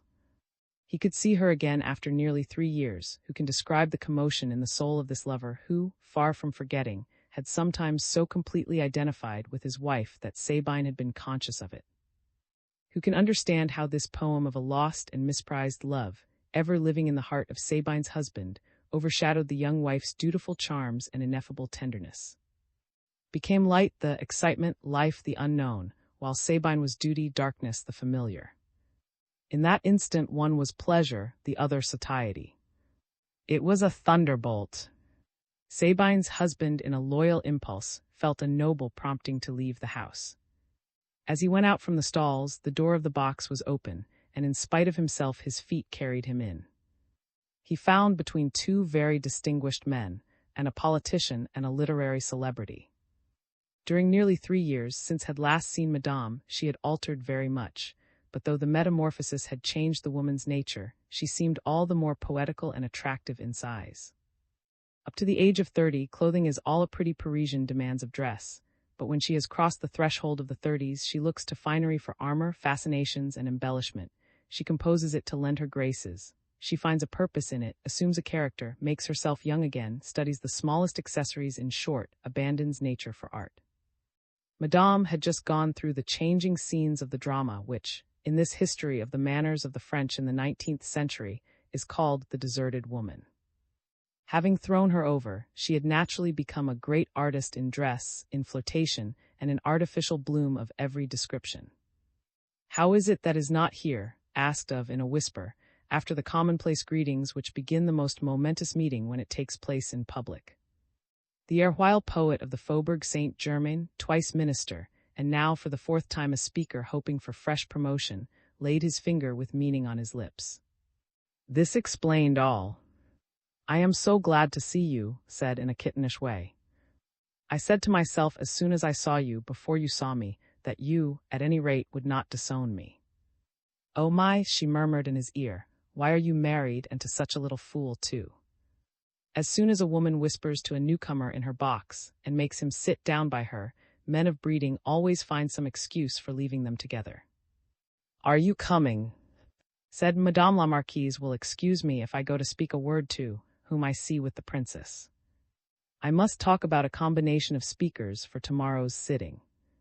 This retreat, effected with good taste, gave a chance of recovering from the shock he had sustained, but he lost all his remaining strength and presence of mind as he inhaled the, to him, intoxicating and poisonous fragrance of the poem called. Madame, who had grown bony and stringy, whose complexion was almost ruined, thin, faded, with dark circles round her eyes, had that evening wreathed the untimely ruin with the most ingenious devices of Parisian frippery. Like all deserted women, she had tried to give herself a virgin grace, and by the effect of various white draperies to recall the maidens of Ossian, with names ending in a so poetically represented by. Her fair hair fell about her long face in bunches of curls, reflecting the flare of the footlights in the sheen of scented oil. Her pale forehead shone, she had applied an imperceptible touch of rouge over the dull whiteness of her skin, bathed in bran water, and it's cheated the eye. A scarf, so fine that it was hard to believe that man could have woven it of silk, was wound about her neck so as to diminish its length by hiding it, and barely revealing the treasures enticingly displayed by her stays. The bodice was a masterpiece of art. As to her attitude, it is enough to say that it was well worth the pains she had taken to elaborate it. Her arms, lean and hard, were scarcely visible through the carefully arranged puffs of her wide sleeves. She presented that mixture of false glitter and sheeny silk, of flowing gauze and frizzled hair, of liveliness, coolness, and movement which has been called size. Everyone knows what is meant by this size. It is a compound of cleverness, taste, and temperament. Was in fact a drama, a spectacle, all scenery and transformations and marvelous machinery. The performance of these fairy pieces, which are no less brilliant in dialogue, turns the head of a man blessed with honesty, for by the law of contrast he feels a frenzied desire to play with the artificial thing. It is false and seductive, elaborate but pleasing, and there are men who adore these women who play at being charming as one plays a game of cards. This is the reason man's desire is a syllogism, and argues from this external skill to the secret theorems of voluptuous enjoyment. The mind concludes, though not in words, a woman who can make herself so attractive must have other resources of passion. And it is true. The women who are deserted are the women who love. The women who keep their lovers are those who know how to love.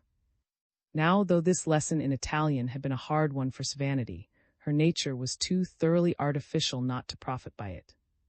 It is not a matter of loving you men, she had been saying some minutes before went in. We have to worry you when we have got you. That is the secret of keeping you. Dragons who guard treasures are armed with talons and wings. Your idea might be put into a sonnet, was saying just as entered the box. At one glance Red's condition, she saw, still fresh and raw, the marks of the collar she had put on him at touches. Offended by her phrase about his wife, hesitated between his dignity as a husband, defending Sabine, and finding a sharp word to cast on the heart whence, for him, rose such fragrant reminiscences, a heart he believed to be yet bleeding. The Marquise discerned this hesitancy. She had spoken thus solely to gauge the extent of her power over, and seeing him so weak, she came to his assistance to get him out of his difficulty. Well, my friend, said she when the two courtiers had left, you see me alone, yes, alone in the world. And you never thought of me. Said, you. She replied, are not you married? It has been one of my great griefs among the many I have endured since we last met. Not merely have I lost love, I said to myself, but friendship too, a friendship I believe to be wholly Breton. We get used to anything. I now suffer less, but I am broken. This is the first time for a long while that I have unburdened my heart. Compelled to be reserved in the presence of indifferent persons, and as arrogant to those who court me as though I had never fallen, and having lost my dear, I have no ear into which to breathe the words, I am wretched. And even now can I tell you what my anguish was when I saw you a few yards away from me, not recognizing me, or what my joy is at seeing you close to me. Yes, said she, at a movement on's part, it is almost fidelity. In this you see what misfortune means. A nothing, a visit, is everything. Yes, you really loved me, as I deserve to be loved by the man who has chosen to trample on all the treasures I cast at his feet. And, alas, to my woe I cannot forget, I love, and I mean to be true to the past, which can never return. As she poured out this speech, 100 times rehearsed, she used her eyes in such a way as to double the effect of words which seemed to surge up from her soul with the violence of a long-restrained torrent. Instead of speaking, let fall the tears that had been gathering in his eyes. Took his hand and pressed it, making him turn pale. Thank you, my poor boy. That is the way a true friend should respond to a friend's sorrow. We understand each other. There, do not add another word. Go now. If we were seen, you might cause your wife grief if by chance anyone told her that we had met, though innocently enough. In the face of 1,000 people, goodbye. I am brave, you see. And she wiped her eyes by what should be called in feminine rhetoric the antithesis of action. Leave me to laugh the laugh of the damned with the people I do not care for, but who amuse me, she went on. I see artists and writers, the circle I knew at our poor. She was right, no doubt. Enrich the man you love and then disappear, saying, I am too old for him. It is to die a martyr. And that is best when one cannot die a virgin. She laughed as if to efface the melancholy impression she might have made on her adorer. But where can I call on you? Ask me. I have hidden myself in the rue, close to the pair, in a tiny house suited to my fortune, and I cram my brain with literature but for my own satisfaction only, to amuse myself. Heaven preserve me from the mania of writing. Go, leave me. I do not want to be talked about, and what will not people say if they see us together? And besides, I tell you, if you stay a minute longer I shall cry, for I can't help it. After giving his hand to, and feeling a second time, the deep strange sensation of a pressure on both sides full of suggestive incitement. My God! Sabine never stirred my heart like this, was the thought that assailed him in the corridor. Throughout the rest of the evening the Marquise did not look 3 times straight at, but she sent him side glances which rent the soul of the man who had given himself up wholly to his first and rejected love. When the Baron was at home again, the magnificence of his rooms reminded him of the sort of mediocrity to which had alluded, and he felt a hatred for the fortune that did not belong to that fallen angel. On hearing that Sabine had been in bed some time, he was happy in having a night to himself to live in his emotions. He now cursed the perspicacity given to Sabine by her affection. When it happens that a man is adored by his wife, she can read his face like a book, she knows the slightest quiver of his muscles, she divines the reason when he is calm, she questions herself when he is in the least sad, wondering if she is in fault, she watches his eyes. To her those eyes are colored by his ruling thought, they love or they love not. Knew himself to be the object of a worship so complete, so artless, so jealous, that he doubted whether he could assume a countenance that would preserve the secret of the change that had come over him. What shall I do tomorrow morning? Said he to himself as he fell asleep, fearing Sabine's scrutiny. For when they first met, or even in the course of the day, Sabine would ask him, Do you love me as much as ever? Or, I don't bore you. Gracious questionings, varying according to the wife's wit or mood, and covering real or imaginary terrors. A storm will stir up mud and bring it to the top of the noblest and hearts. And so next morning, who was genuinely fond of his child, felt a thrill of joy at hearing that Sabine was anxious as to the cause of some symptoms, and fearing croup could not leave the infant. The Baron excused himself on the score of business from breakfasting at home, and went out. He fled as a prisoner escapes, happy in the mere act of walking, in going across the Louis XVI and the Champs to on the boulevard where he breakfasted alone. What is there in love? Does nature turn restive under the social yoke? Does nature insist that the spring of a devoted life shall be spontaneous and free, its flow that of a wild torrent tossed by the rocks of contradiction and caprice, instead of a tranquil stream trickling between 2 banks, the Mary on one side and the church on the other? Has she schemes of her own when she is hatching those volcanic eruptions to which perhaps we owe our great men? It would have been difficult to find a young man more piously brought up than of life or less tainted by infidelity, and he was rushing towards a woman quite unworthy of him, when a merciful and glorious chance brought to him, in Sabine, a girl of really aristocratic beauty, with a refined and delicate mind, pious, loving, and wholly attached to him, her angelic sweetness still touched with the pathos of love, passionate love in spite of marriage, such love as his for. The greatest men perhaps have still some clay in their composition, the mire still has charms. So in spite of folly and frailty, the woman would then be the less imperfect creature.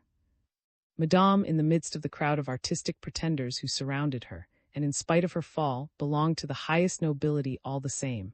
Her nature was ethereal rather than earthborn, and she hid the courtesan she meant to be under the most aristocratic exterior. So this explanation cannot account for strange passion. The reason may perhaps be found in a vanity so deeply buried that moralists have not yet discerned that side of vice. There are men truly noble as was, and as handsome, rich, elegant, and well-bred, who weary unconsciously perhaps of wedded life with a nature like their own, beings whose loftiness is not amazed by loftiness, who are left cold by a dignity and refinement on a constant level with their own, but who crave to find in inferior or fallen natures a corroboration of their own superiority, though they would not ask their praises. The contrast of moral degradation and magnanimity fascinates their sight. What is pure shines so vividly by the side of what is impure. This comparison is pleasing. Found nothing in Sabine to protect, she was irreproachable, all the wasted energies of his heart went forth to. And if we have seen great men playing the part of Jesus, raising up the woman taken in adultery, how should commonplace folks be any wiser? Lived till 2 o'clock on the thought, I shall see her again, a poem which ere now has proved sustaining during a journey of 700 leagues. Then he went with a light step to the Rue. He recognized the house though he had never seen it, and he, the son-in-law, he, as rich, as noble as the Bourbons, stood at the foot of the stairs, stopped by the question from an old butler, your name, if you please, sir. Understood that he must leave Madame free to act, and he looked out on the garden, and the walls streaked with black and yellow lines left by the rain on the stucco of Paris.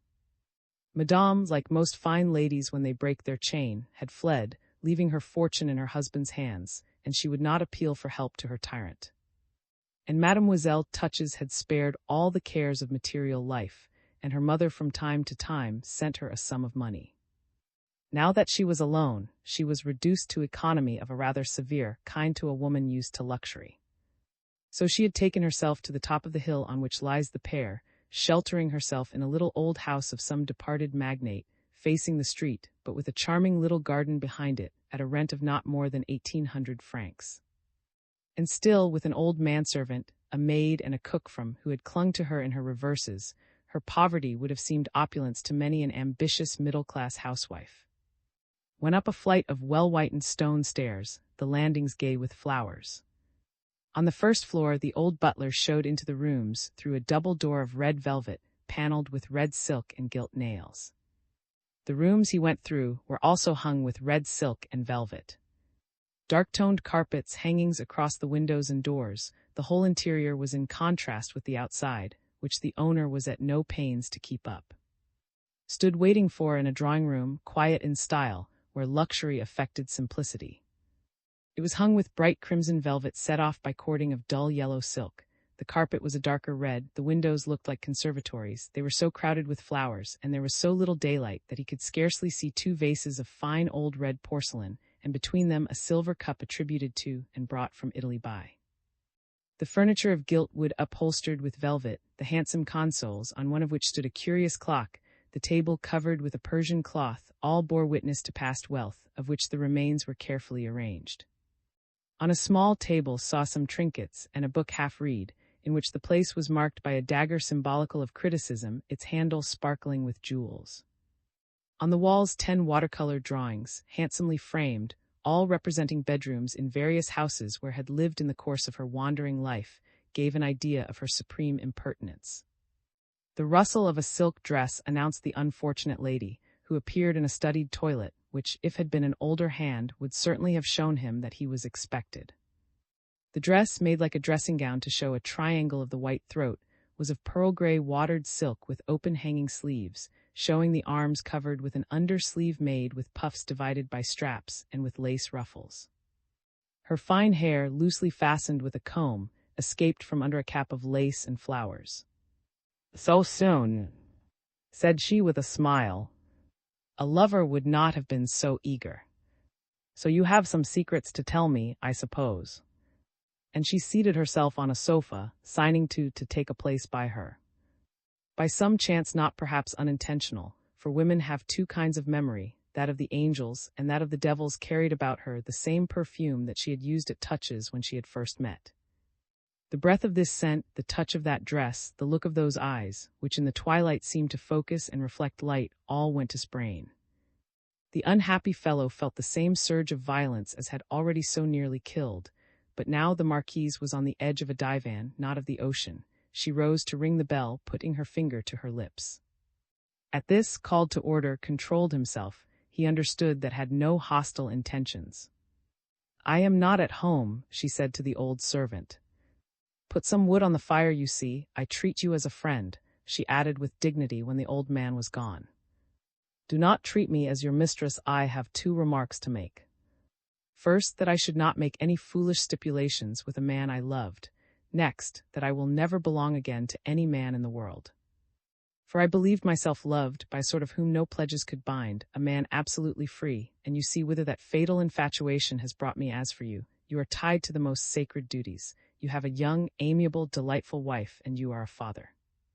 I should be as inexcusable as you are, and we should both be mad. My dear, all your logic falls before one word. I have never loved anyone on earth but you, and I married in spite of myself. A little trick played us by Mademoiselle Touches, said she with a smile. For 3 hours Madame kept faithful to his conjugal duties by pressing on him the horrible ultimatum of a complete breach with Sabine.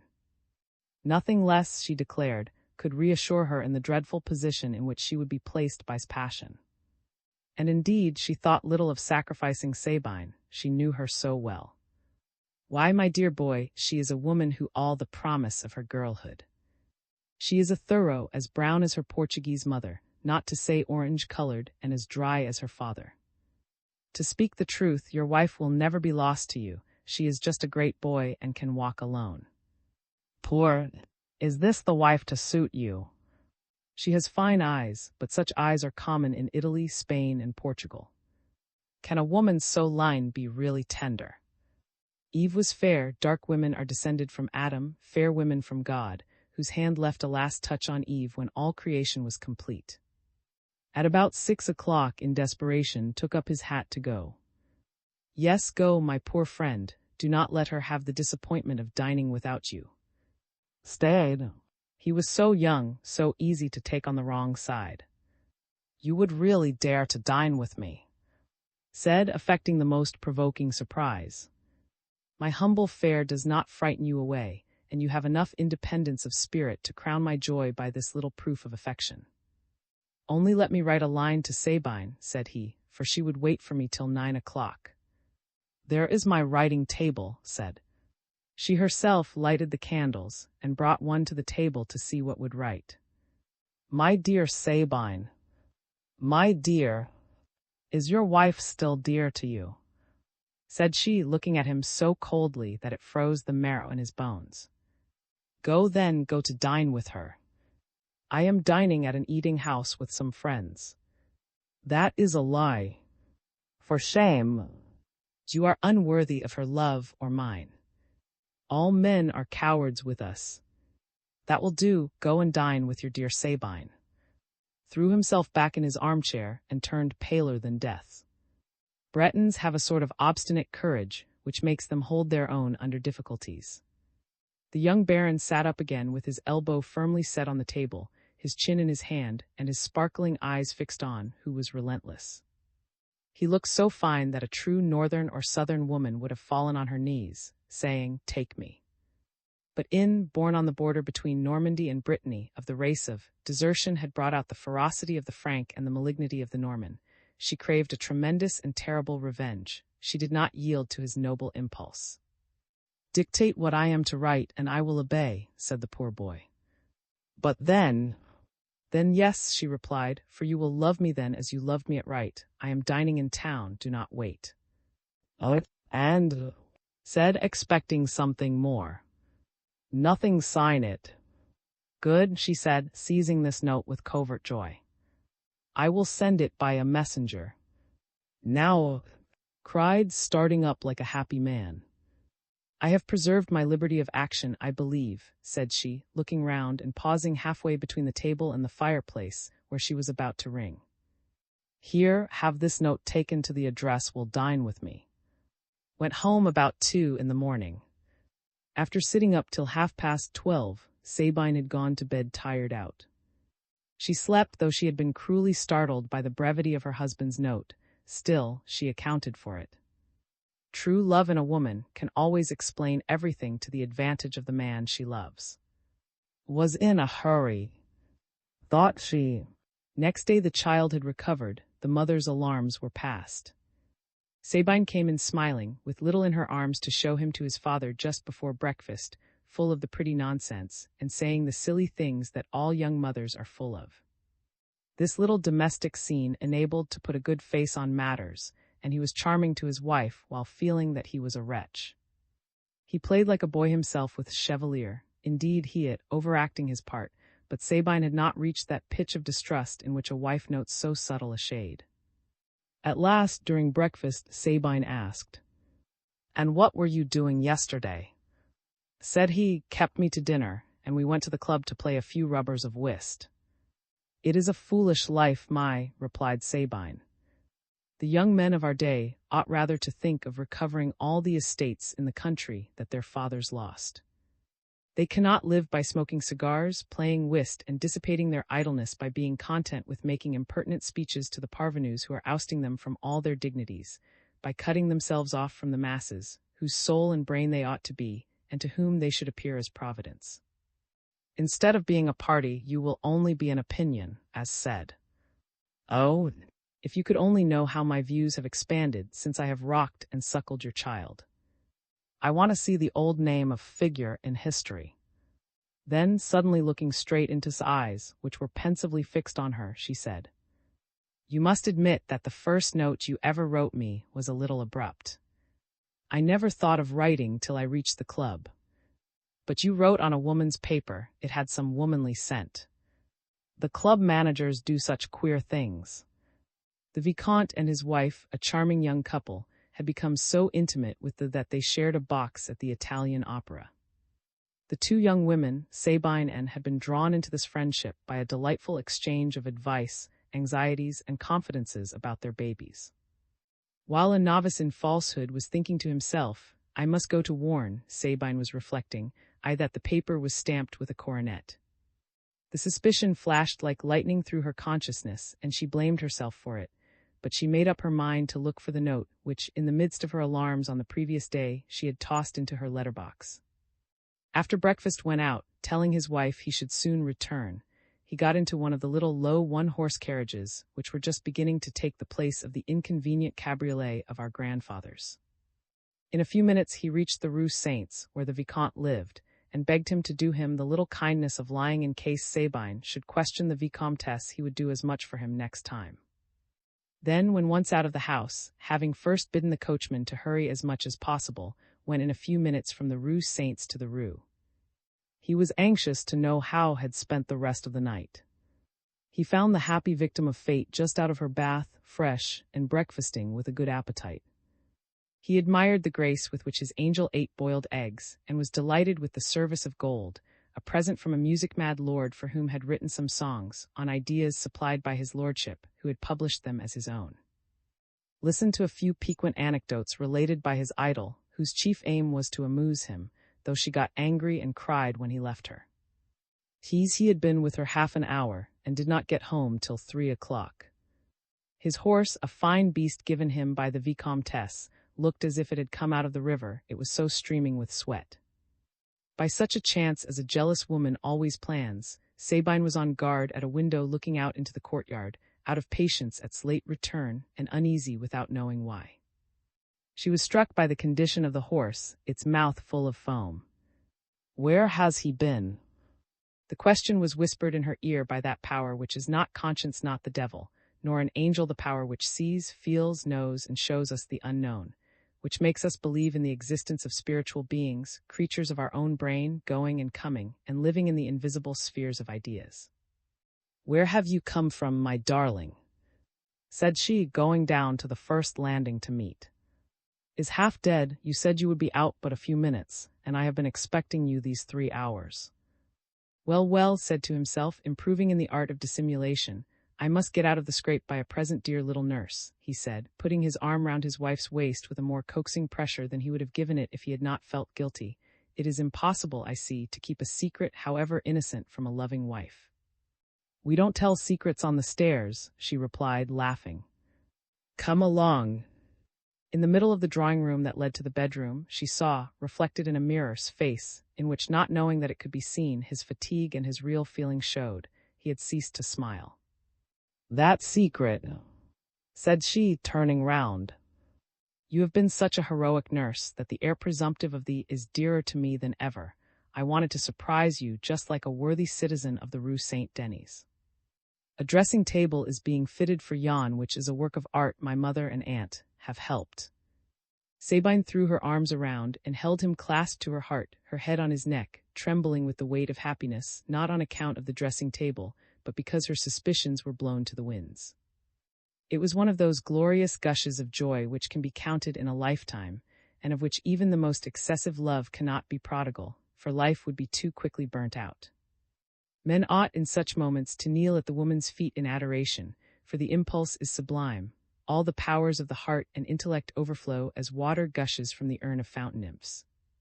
Sabine melted into tears.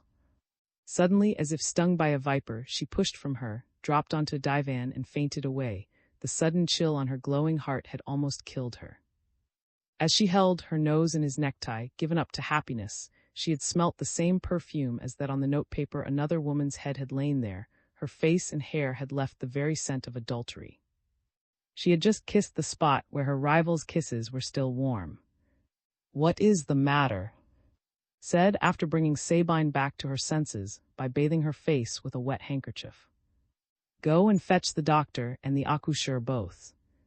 Yes, I feel the milk has turned to fever. They will not come at once unless you go yourself, she said, not, and the startled, who flew off in alarm. As soon as Sabine heard the outer gate shut, she sprang to her feet like a frightened deer and walked round and round the room like a crazy thing, exclaiming, My God! My God! My God! The 2 words took the place of thought. The crisis she had used as a pretext really came on. The hair on her head felt like so many eels, made red hot in the fire of nervous torment. Her heated blood seemed to her to have mingled with her nerves, and to be bursting from every pore. For a moment she was blind. I am dying, she shrieked. At this fearful cry of an insulted wife and mother, her maid came in, and when she had been carried to her bed and had recovered her sight and senses, her first gleam of intelligence made her send the woman to fetch her friend Madame. Sabine felt her thoughts swirling in her brain like straws in a whirlwind. I saw myriads of them at once, she said afterwards. Then she rang for the manservant, and in the transport of fever found strength enough to write the following note, for she was possessed by a mania. She must be sure of the truth to Madame La. Dear Mamma, when you come to Paris, as you have led us to hope you may, I will thank you in person for the beautiful present by which you and Aunt, and propose to thank me for having done my duty.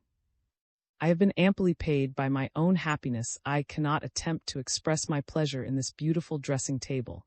When you are here, I will try to tell you. Believe me, when I dress before this glass, I shall always think, like the Roman lady, that my choicest jewel is our darling angel, and so on. She had this letter posted by her own maid. When the Vicomtesse came in, the shivering fit of a violent fever had succeeded the first paroxysm of madness. I believe I am going to die, said she. What ails you, my dear? Tell me what did and do yesterday evening after dinner at your house. What dinner? Replied, to whom her husband had as yet said nothing, not expecting an immediate inquiry. And I dined alone last evening, and went to the opera without. Dear child, in the name of your love for, I adjure you, keep the secret of what I have asked you, and what I will tell you. You alone will know what I am dying of. I am betrayed, at the end of 3 years, when I am not yet 23. Her teeth chattered, her eyes were lifeless and dull. Her face had the greenish hue and surface of old Venetian glass. You sew for whom? I do not know, but has lied to me twice. Not a word. Do not pity me, do not be indignant, affect ignorance. You will hear who perhaps through yesterday's note. And shivering in her shift, she flew to a little cabinet and took out the letter. A marquise's coronet, she said, getting into bed again.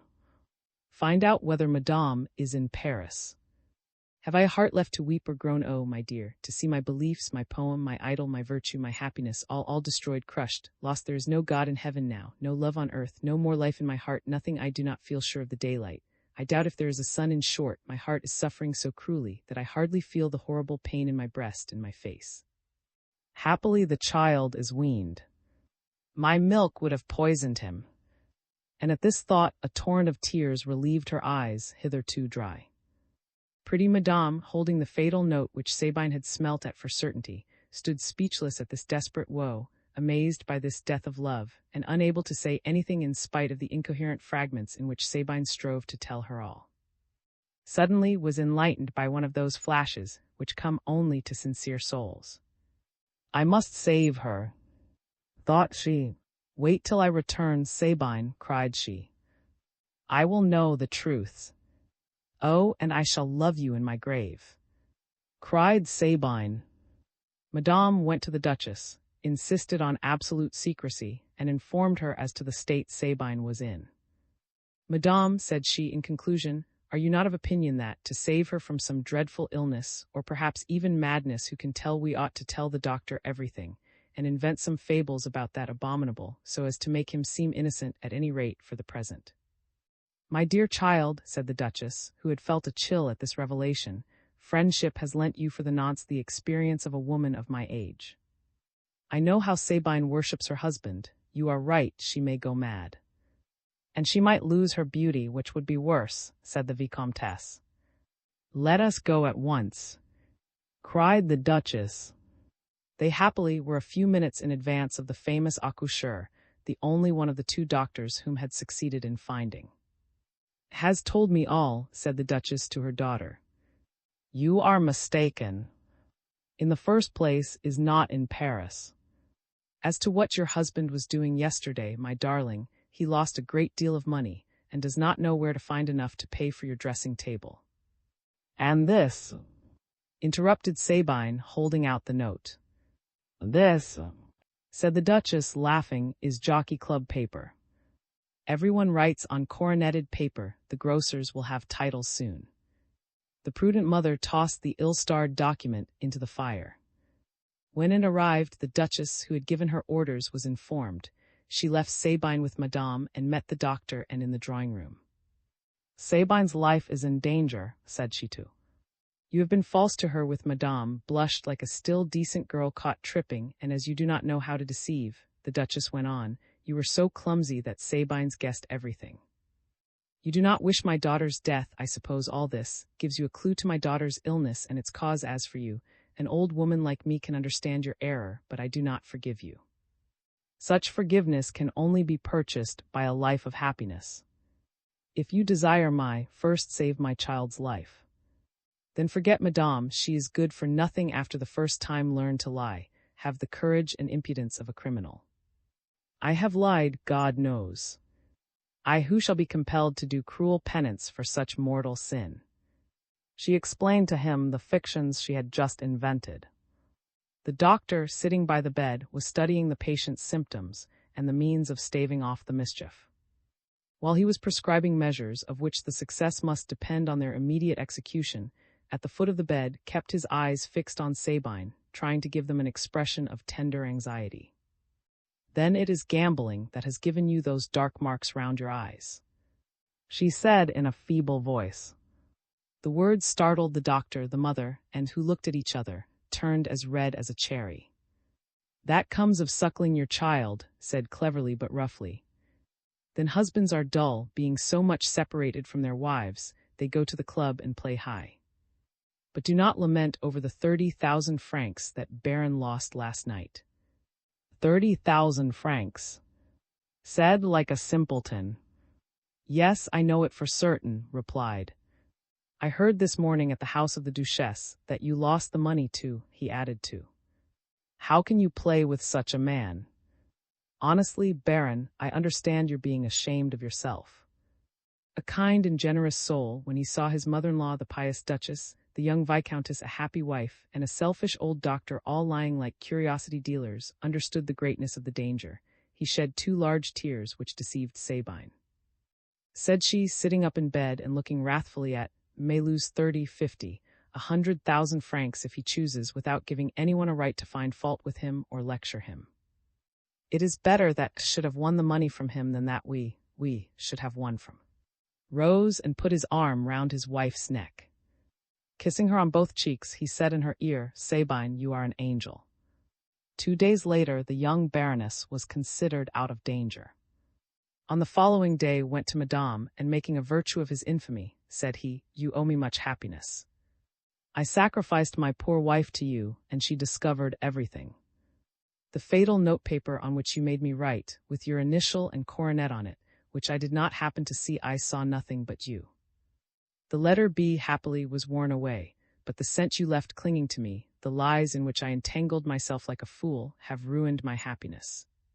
Sabine has been at death's door, the milk went to her brain, she has erysipelas, and will perhaps be disfigured for life. While listening to this harangue, had a face of arctic coldness, enough to freeze the Seine if she had looked at it. Well, so much the better, it may bleach her a little perhaps. And as dry as her own bones, as variable as her complexion, as sharp as her voice, went on in this tone, a tirade of cruel epigrams. There can be no greater blunder than for a husband to talk to his mistress of his wife, if she is virtuous, unless it be to talk to his wife of his mistress, if she is handsome. But had not yet had the sort of Parisian education which may be called the good manners of the passions. He could neither tell his wife a lie, nor tell his mistress the truth, an indispensable training to enable a man to manage women. So he was obliged to appeal to all the powers of passion for 2 long hours, to wring from the forgiveness he begged, him by an angel who raised her eyes to heaven not to see the culprit, and who uttered the reasons peculiar to marquises in a voice choked with well-feigned tears, that she furtively wiped away with the lace edge of her handkerchief. You can talk to me of your wife the very day after I have yielded. Why not say at once that she is a pearl of virtue? I know she admires your beauty. That is what I call depravity. I love your soul. For I assure you, my dear boy, you are hideous compared with some shepherds of the Roman, etc. etc.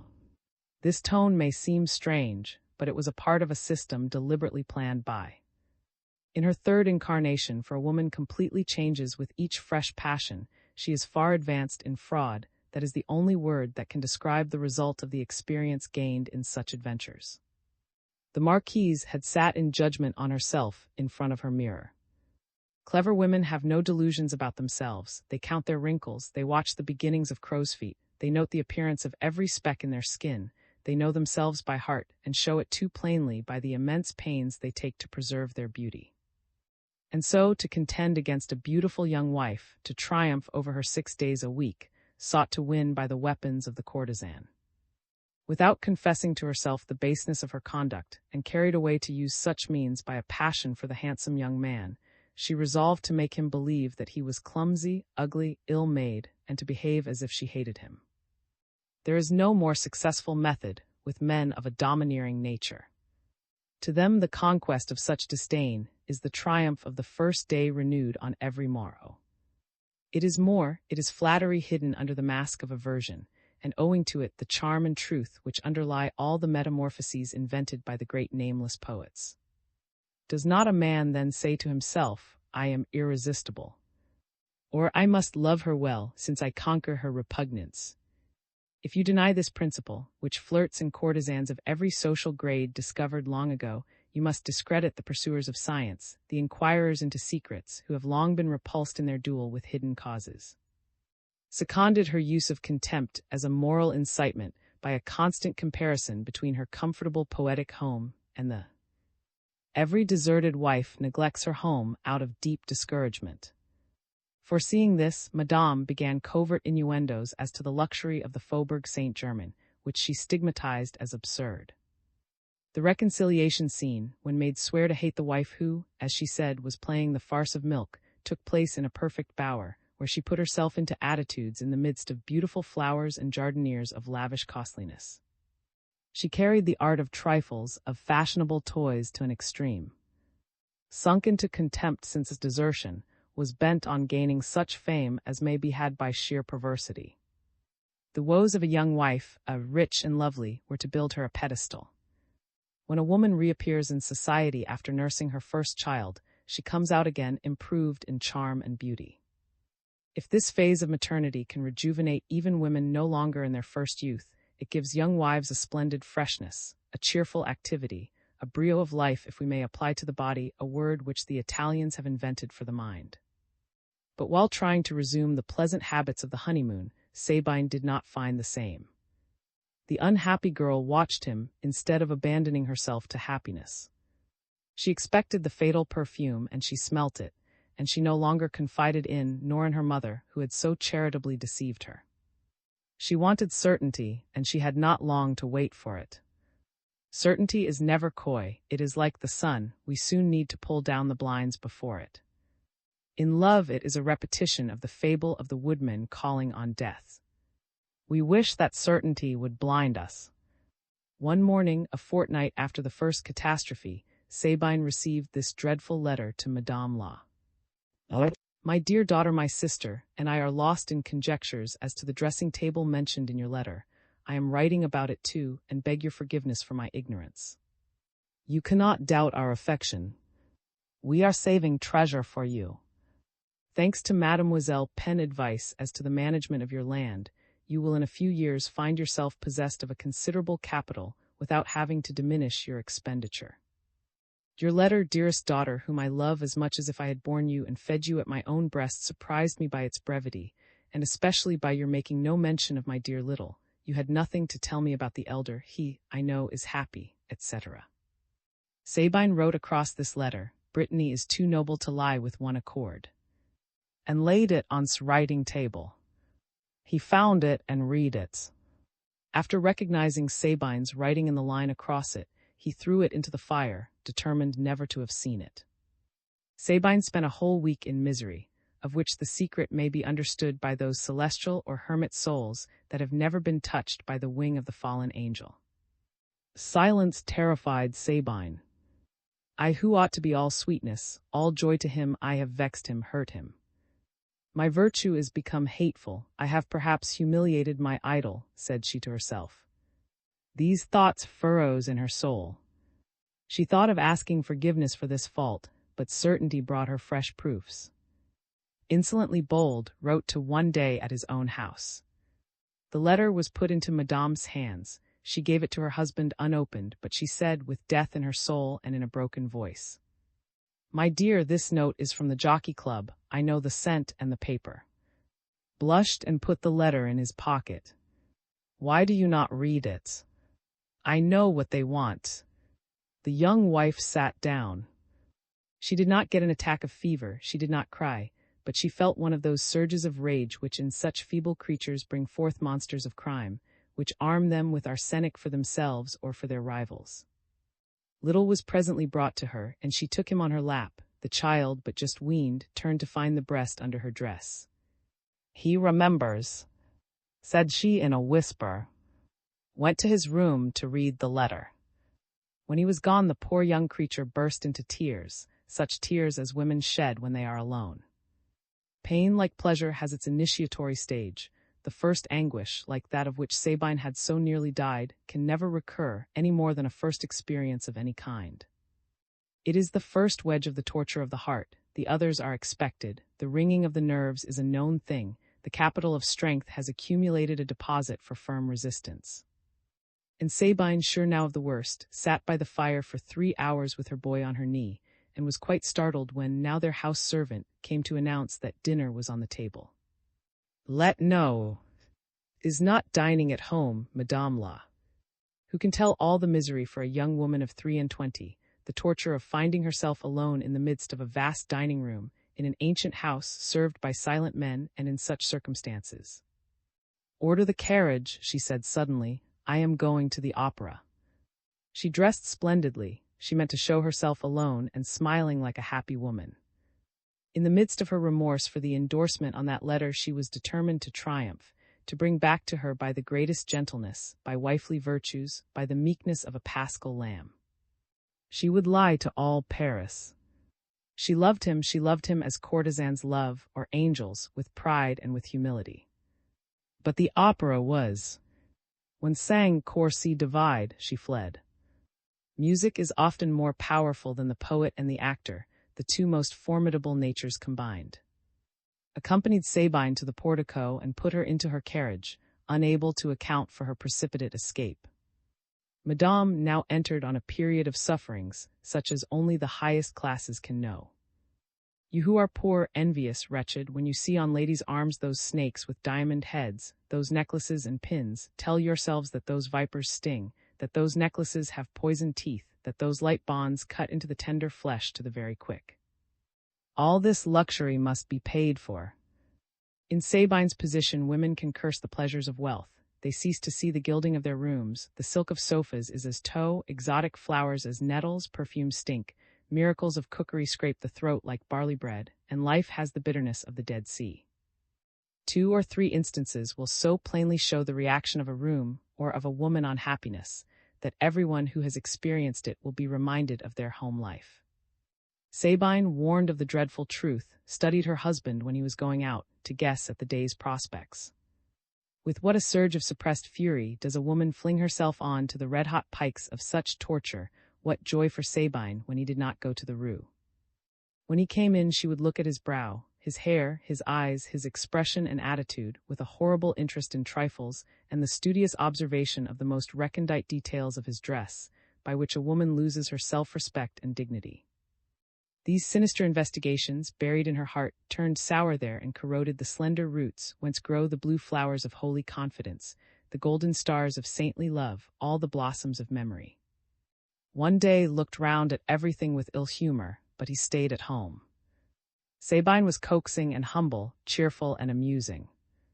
"You are cross with me. Am I not a good wife? What is there here that you do not like? All the rooms are so cold and bare," said he. "You do not understand this kind of thing. What is wanting? Flowers." "Very good," said Sabine to herself. "Madame is fond of flowers, it would seem." 2 days later, the rooms at the were completely altered. No house in Paris could pride itself on finer flowers than those that decorated it. Some time after this, one evening after dinner, complained of the cold. He shivered in his chair, looking about him to see whence the draught came, and evidently seeking something close about him. It was some time before Sabine could guess the meaning of this new whim, for the house was fitted with a hot air furnace to warm the staircase, anterooms, and passages. Finally, after 3 days' meditation, it struck her that her rival had a screen, no doubt, so as to produce the subdued light that was favorable to the deterioration of her face. So Sabine purchased a screen made of glass and of Jewish magnificence. Which way will the wind blow now? She wondered. This was not the end of the mistress, indirect criticism. Ate so little at home as to drive Sabine crazy. He sent away his plate after nibbling 2 or 3 mouthfuls. "Is it not nice?" asked Sabine in despair, seeing all the pains wasted which she devoted to her conferences with the cook. "I did not say so, my darling," replied without annoyance. "I am not hungry, that is all." A wife given up to a legitimate passion and to such a contest as this feels a sort of fury in her desire to triumph over her rival, and often outruns the mark even in the most secret regions of married life. This cruel struggle, fierce and ceaseless, over the visible and outward facts of home life, was carried on with equal frenzy over the feelings of the heart. Sabine studied her attitudes and dress, and watched herself in the smallest trivialities of love. This matter of the cookery went on for nearly a month. Sabine, with the help of and invented stage tricks to discover what dishes Madame served up for. Took the place of the coachman, who fell ill to order and was thus enabled to make friends with cook, so at last Sabine could give the same fare, only better, but again she saw him give himself airs over it. "What is wanting?" said she. "Nothing," he answered, looking round the table for something that was not there. "Ah," cried Sabine to herself as she woke next morning, "is pining for powdered cockroaches 3 and all the English condiments which are sold by the druggist in cruets. Madame has accustomed him to all sorts of spices." She bought an English cruet stand and its scorching contents, but she could not pursue her discoveries down to every dainty devised by her rival. This phase lasted for several months, nor need we wonder when we remember all the attractions of such a contest. It is life, with all its wounds and pangs. It is preferable to the blank gloom of disgust, to the poison of contempt, to the blankness of abdication, to the death of the heart that we call indifference. Still, all Sabine's courage oozed out one evening when she appeared dressed, as women only dress by a sort of inspiration, in the hope of winning the victory over another, and when said with a laugh, "Do what you will, Sabine, you will never be anything but a lovely Andalusian." "Alas," said she, sinking onto her sofa, "I can never be fair. But if this goes on, I know that I shall soon be 35." She refused to go to the Italian opera. She meant to stay in her room all the evening. When she was alone, she tore the flowers from her hair and stamped upon them. She undressed, trampled her gown, her sash, all her finery underfoot, exactly like a goat caught in a loop of its tether, which never ceases struggling till death. Then she went to bed. The maid presently came in. Imagine her surprise. "It is nothing," said Sabine. "It is." Unhappy wives know this superb vanity, these falsehoods, where of two kinds of shame both in arms, the more womanly wins the day. Sabine was growing thin under these terrible agitations. Grief ate into her soul, but she never forgot the part she had forced on herself. A sort of fever kept her up, her life sent back to her throat the bitter words suggested to her by grief. She sheathed the lightnings of her fine black eyes and made them soft, even humble. Her fading health was soon perceptible. The Duchess, an admirable mother, though her piety had become more and more Portuguese, thought there was some mortal disease in the really sickly condition which Sabine evidently encouraged. She knew of the acknowledged intimacy of and. She took care to have her daughter with her to try to heal her wounded feelings, and above all, to save her from her daily martyrdom. But Sabine for a long time remained persistently silent as to her woes, fearing some intervention between herself and. She declared she was happy. Having exhausted sorrow, she fell back on her pride, on all her virtues. At the end of the month, however, of being petted by her sister and her mother, she confessed her griefs, told them all her sufferings, and cursed life, saying that she looked forward to death with delirious joy. She desired, who meant never to marry, to be a mother to little, the loveliest child any royal race need wish for as its heir presumptive. One evening, sitting with her youngest sister, who was to be married to the Vicomte after Lentwith, and the Duchess, Sabine uttered the last cry of her anguish of heart, wrung from her by the extremity of her last humiliation. Said she, when at about 11 o'clock the young Vicomte took his leave, "You are going to be married, profit by my example. Keep your best qualities to yourself, as if they were a crime, resist the temptation to display them in order to please. Be calm, dignified, cold, measure out the happiness you give in proportion to what you receive. It is mean, but it is necessary, you see. I am ruined by my merits. All I feel within me that is the best of me, that is fine, holy, noble, all my virtues have been rocks on which my happiness is shipwrecked. I have ceased to be attractive, because I am not 36, and in some men's eyes youth is a defect. There is no guesswork in a guileless face. I laugh honestly, and that is quite wrong when, to be fascinating, you ought to be able to elaborate the melancholy, suppressed smile of the fallen angels who are obliged to hide their long yellow teeth. A fresh complexion is so monotonous. Far preferable is a doll's waxen surface compounded of rouge, spermaceti, and cold cream. I am straightforward, and double dealing is more pleasing.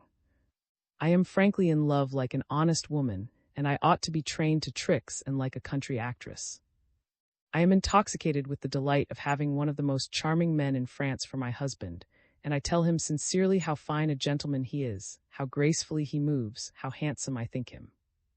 To win him I ought to look away with affected aversion, to hate love-making, to tell him that his air of distinction is simply an unhealthy pallor and the figure of a consumptive patient, to cry up the shoulders of the Hercules, to make him angry, keep him at a distance as though a struggle were needed to hide from him at the moment of happiness some imperfection which might destroy love.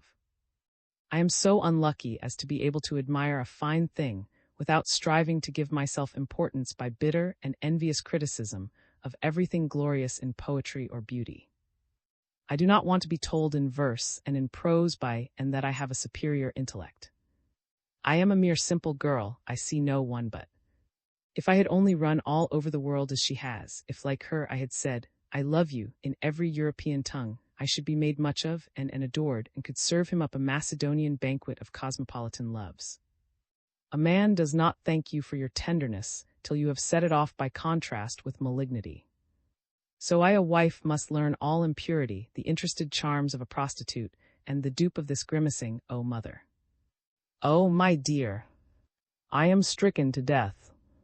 My pride is a deceptive aegis. I am defenseless against sorrow. I still love my husband like a fool, and to bring him back to me I need to borrow the keen wit of indifference. Silly child, whispered, pretend that you are bent on vengeance. I mean to die blameless, without even the appearance of wrongdoing, replied Sabine. Our vengeance should be worthy of our love. My child, said the Duchess, a mother should look on life with colder eyes than yours.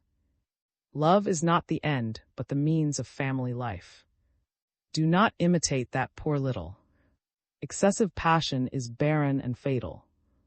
And God sends us our afflictions for reasons of his own. Now that marriage is a settled thing, I shall have time to attend to you.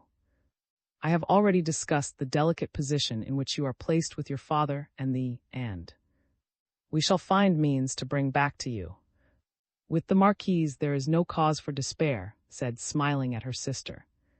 She does not keep her adorers long. My darling was brother-in-law.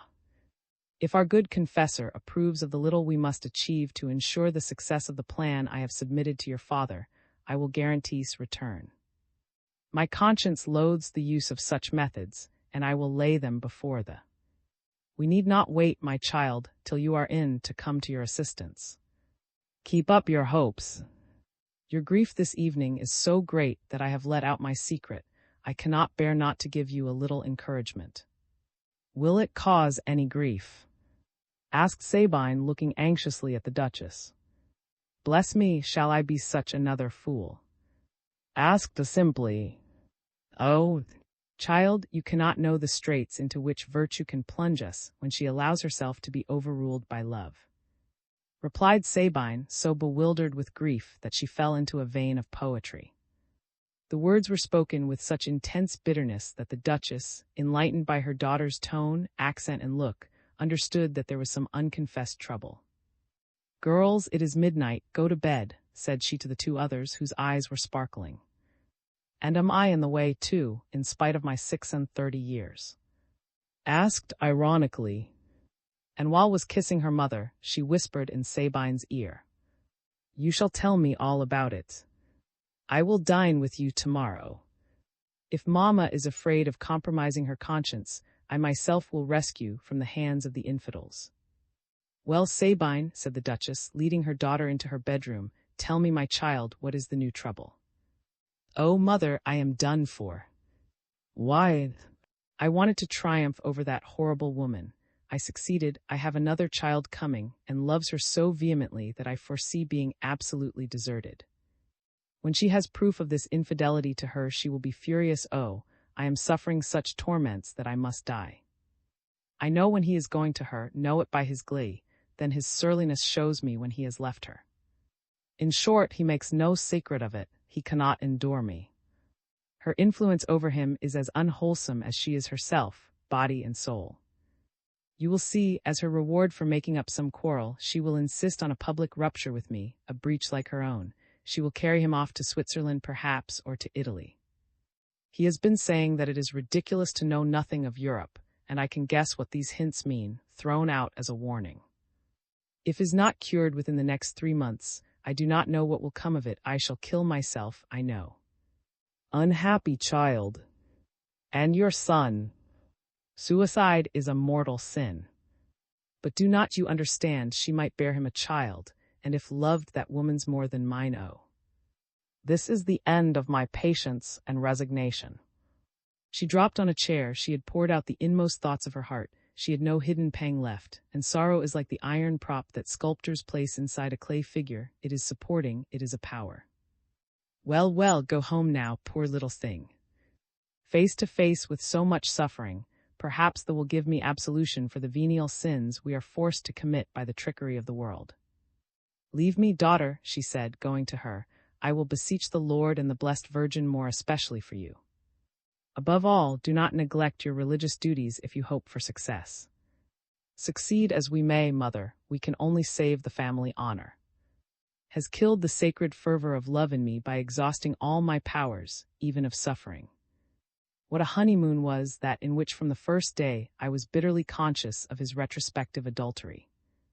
At about 1 in the afternoon of the following day, one of the priests of the Faubourg Saint-Germain, a man distinguished among the clergy of Paris, designate as a bishop in 1840, but who had 3 times refused a see, that was crossing the courtyard of with the peculiar gait one must call the ecclesiastical gait, so expressive is it of prudence, mystery, calmness, gravity, and dignity itself. He was a small, lean man, about 50 years of age, with a face as white as an old woman's, chilled by priestly fasting, furrowed by all the sufferings he made his own. Black eyes, alight with faith, but softened by an expression that was mysterious rather than mystical, gave life to this apostolic countenance. He almost smiled as he went up the steps, so little did he believe in the enormity of the case for which his penitent had sent for him, but as the Duchess' hand was a sieve for alms, she was well worth the time her guileless confession stole from the serious troubles of his parish. On hearing him announced, the Duchess rose and went forward a few steps to meet him, an honor she did to none but cardinals, bishops, priests of every grade, duchesses older than herself, and personages of the blood royal. "My dear," said she, pointing to an armchair and speaking in a low tone, "I require the authority of your experience before I embark on a rather nasty intrigue, from which, however, I hope for a good result. I wish to learn from you whether I shall find the way of salvation very thorny in consequence." "Madame la Duchesse," said do not mix up spiritual and matters. They are often irreconcilable. In the first place, what is this business? My daughter Sabine, you know, is dying of grief. Neglects her for Madame. It is terrible, a very serious matter, but you know what the beloved Saint Sales says of such a case. And remember Madame, who bewailed the lack of mysticism in the proofs of conjugal love. She would have been only too glad to find a Madame for her husband. Sabine is only too meek, she is only too completely the Christian wife, but she has not the smallest taste for mysticism. Poor young thing, said the slyly. And what is your plan for remedying the mischief? I have been so sinful, my dear director, as to think that I might let loose at her a smart little gentleman, and stocked with evil characteristics, who will certainly get my son-in-law out of the way. Daughter, said he, stroking his chin, we are not in the tribunal of the repentant. I need not speak as your judge. From a point of view, I confess it would be final. Such a proceeding strikes me as truly odious. She put in. And why? It is no doubt far more the part of a Christian to snatch a woman from her evil ways than to push her forward in them. Still, when she has already gone so far as Madame, it is not the hand of man, but the hand of God that can rescue the sinner. She needs a special sign from heaven. Thank you, Father, for your indulgence, said the Duchess. But we must remember that my son-in-law is brave and a Breton. He was heroic at the time of that poor Madame's attempted rising. Now if the young scapegrace who should undertake to charm Madame were to fall out with, and a duel should ensue. There, Madame la Duchesse, you show your wisdom. This proves that in such devious courses we always find some stumbling block. But I hit upon a means, my dear, of doing good, of rescuing Madame from the fatal path she is following, of bringing back to his wife, and of saving a poor wandering soul perhaps from hell. But then why consult me? Said the, smiling. Well, said the Duchess, I should have to do some ugly things. You do not mean to rob anyone. On the contrary, I shall probably spend a good deal of money. You will not slander anybody, nor do any injury to your neighbor. Well, I cannot answer for that. Let us hear this new plan, said the really curious. If instead of driving one nail out by another, thought I, as I knelt on my, after beseeching the blessed Virgin to guide me, I were to get to take back his wife and pack off then, instead of abetting evil to do good, I should be doing a good action through another by means of a no less good deed of my own. The priest looked at the lady and seemed thoughtful. The idea has evidently come to you from so far that. Yes, said the simple and humble-minded woman, and I have thanked the Virgin, and I vowed that besides paying for I would give 1,200 francs to some poor family if I should succeed. But when I spoke of the matter he burst out laughing, and said I really believe that at your time of life you women have a special devil all to yourselves. Oh, said in a husband's fashion, just what I was about to observe when you interrupted me, replied the who could not help smiling. Oh, father, if you approve of the plan, will you approve of the method of execution? The point will be to do with a certain madame, of the St. George's Quarter what I had intended to do with. The Marquis will then return to his wife. I am sure you will do no wrong, said the dexterously, not choosing to know more as he thought the result necessary. And you can consult me if your conscience makes itself heard, he added. Supposing that instead of affording the lady in the Rue St. George's some fresh occasion of misconduct, you were to find her a husband. Ah, my dear director, you have set right the only bad feature of my scheme. You are worthy to be an archbishop, and I hope to live to address you as your eminence. In all this I see but one hitch, the priest went on. And what is that? Madame might keep your son-in-law even if she returned to her husband. That is my affair, said the Duchess. We who so rarely intrigue when we do it badly, very badly, said the. Practice is needed for everything. Try to annex one of the rascally race who live on intrigue, and employ him without betraying yourself. Oh, but if we have recourse to hell, will heaven be on our side? You are not in the confessional, replied the Saviour child. The good Duchess, delighted with the keeper of her conscience, escorted him as far as the drawing-room door. A storm, it will be seen, was gathering over, who, at this time, was enjoying the greatest share of happiness that a Parisian need desire, finding himself quite as much the master in Madame's house as in his wife. As the Duke had very shrewdly remarked to his wife, it would seem impossible to upset so delightful and perfect a plan of life. This theory of the matter necessitates a few details as to the life led by, since his wife had placed him in the position of a deserted husband. We shall thus understand the enormous difference in the view taken by law and by custom of the two sexes in the same circumstances. Everything that works woe to a deserted wife becomes happiness to the deserted husband. This striking antithesis may perhaps induce more than one young wife to remain in her home and fight it out, like Sabine, by practicing the most cruel or the most inoffensive virtues, whichever she may prefer. A few days after his flight, Arthur, an only child after the death of his sister, the first wife of the Marquis Pinto, who left him no children, found himself master of the family mansion of the Rue Saint and of 200,000 francs a year, left to him by his father. This fine fortune, added to that which he had when he married, raised his income, including his wife's portion, to 1,000 francs a day. To a gentleman of such a character as Mademoiselle Touches had sketched too, such a fortune was happiness. While his wife was occupied with love-making and motherhood, was enjoying his vast possessions, but he did not waste the money any more than he would waste his intelligence. His burly, good-natured conceit, amply satisfied with the reputation for being a fine man, to which he owed some success, entitling him, as he believed, to condemn women as a class, gave itself full play in the sphere of intellect. He was gifted with the sort of wit which may be termed refracting, by the way he repeated other persons' jests and witticisms from plays or the newspapers. He appropriated them as his own. He affected to ridicule them, caricaturing them in repetition, and using them as a formula of criticism. Then his military high spirits, for he had served in the King's Guard, lent spice to his conversation, so that dull women called him witty, and the rest dared not contradict them. Arthur carried this system out in everything. He owed to nature the useful trick of being an imitator without being an ape. He could imitate quite seriously. And so, though he had no taste, he was always the first to take up and to drop a fashion. He was accused of giving too much time to his toilet and of wearing stays, but he was a typical example of those men who, by accepting the notions and the follies of others, never offend anyone, who, always being up to date, never grow any older. They are the heroes of the second rate. This husband was held inexcusable for having run away from the best fellow in the world. Ridicule fell only on the wife. This worthy, loyal, and very silly gentleman, a member of every club, a subscriber to every absurdity to which blundering patriotism and party spirit gave rise, with a facile good nature which brought him to the front on every occasion, was of course bent on glorifying himself by some fashionable hobby. His chief pride was to be the sultan of a 4-footed seraglio, managed by an old English groom, and this kennel cost him from 4,000 to 5,000 francs a month.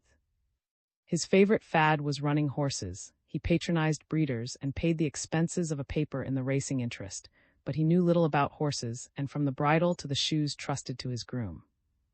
This is enough to show that this grass husband had nothing of his own, neither wit, nor taste, nor position, nor even absurdities, and his fortune had come to him from his forefathers.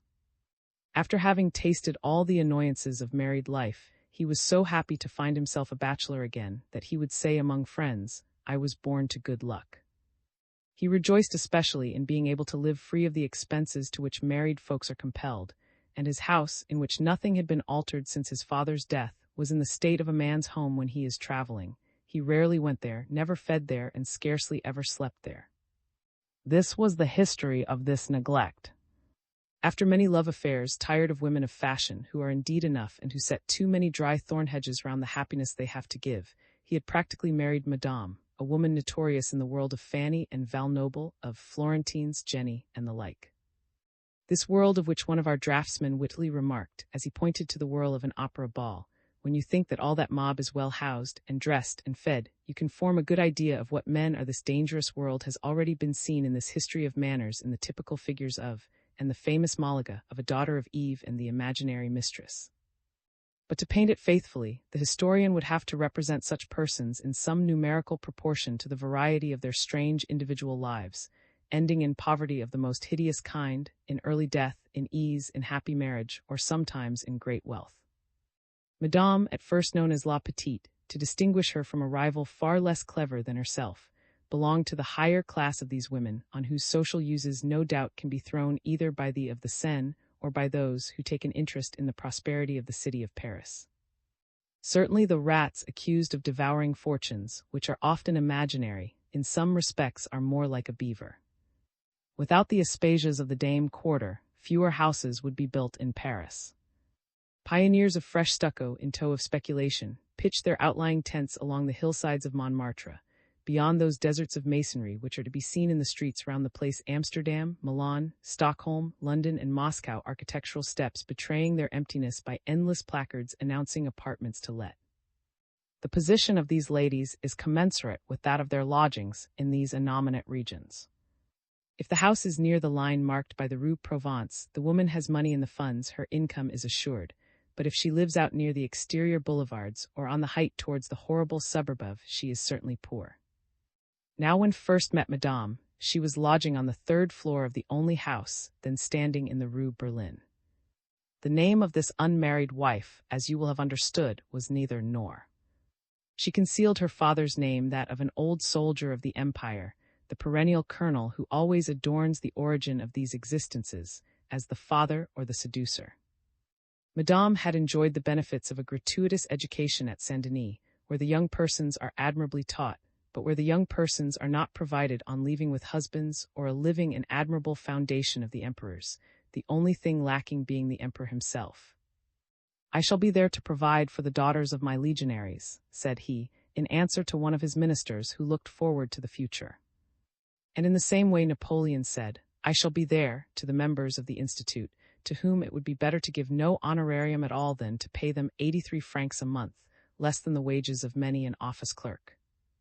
Was very certainly the daughter of the valiant colonel, a leader of those daring Alsatian partisans who so nearly succeeded in saving the emperor in the French campaign. He died at Metz, robbed, neglected, and ruined. In 1814, Napoleon sent Little, then 9 years old, to school at Saint-Denis.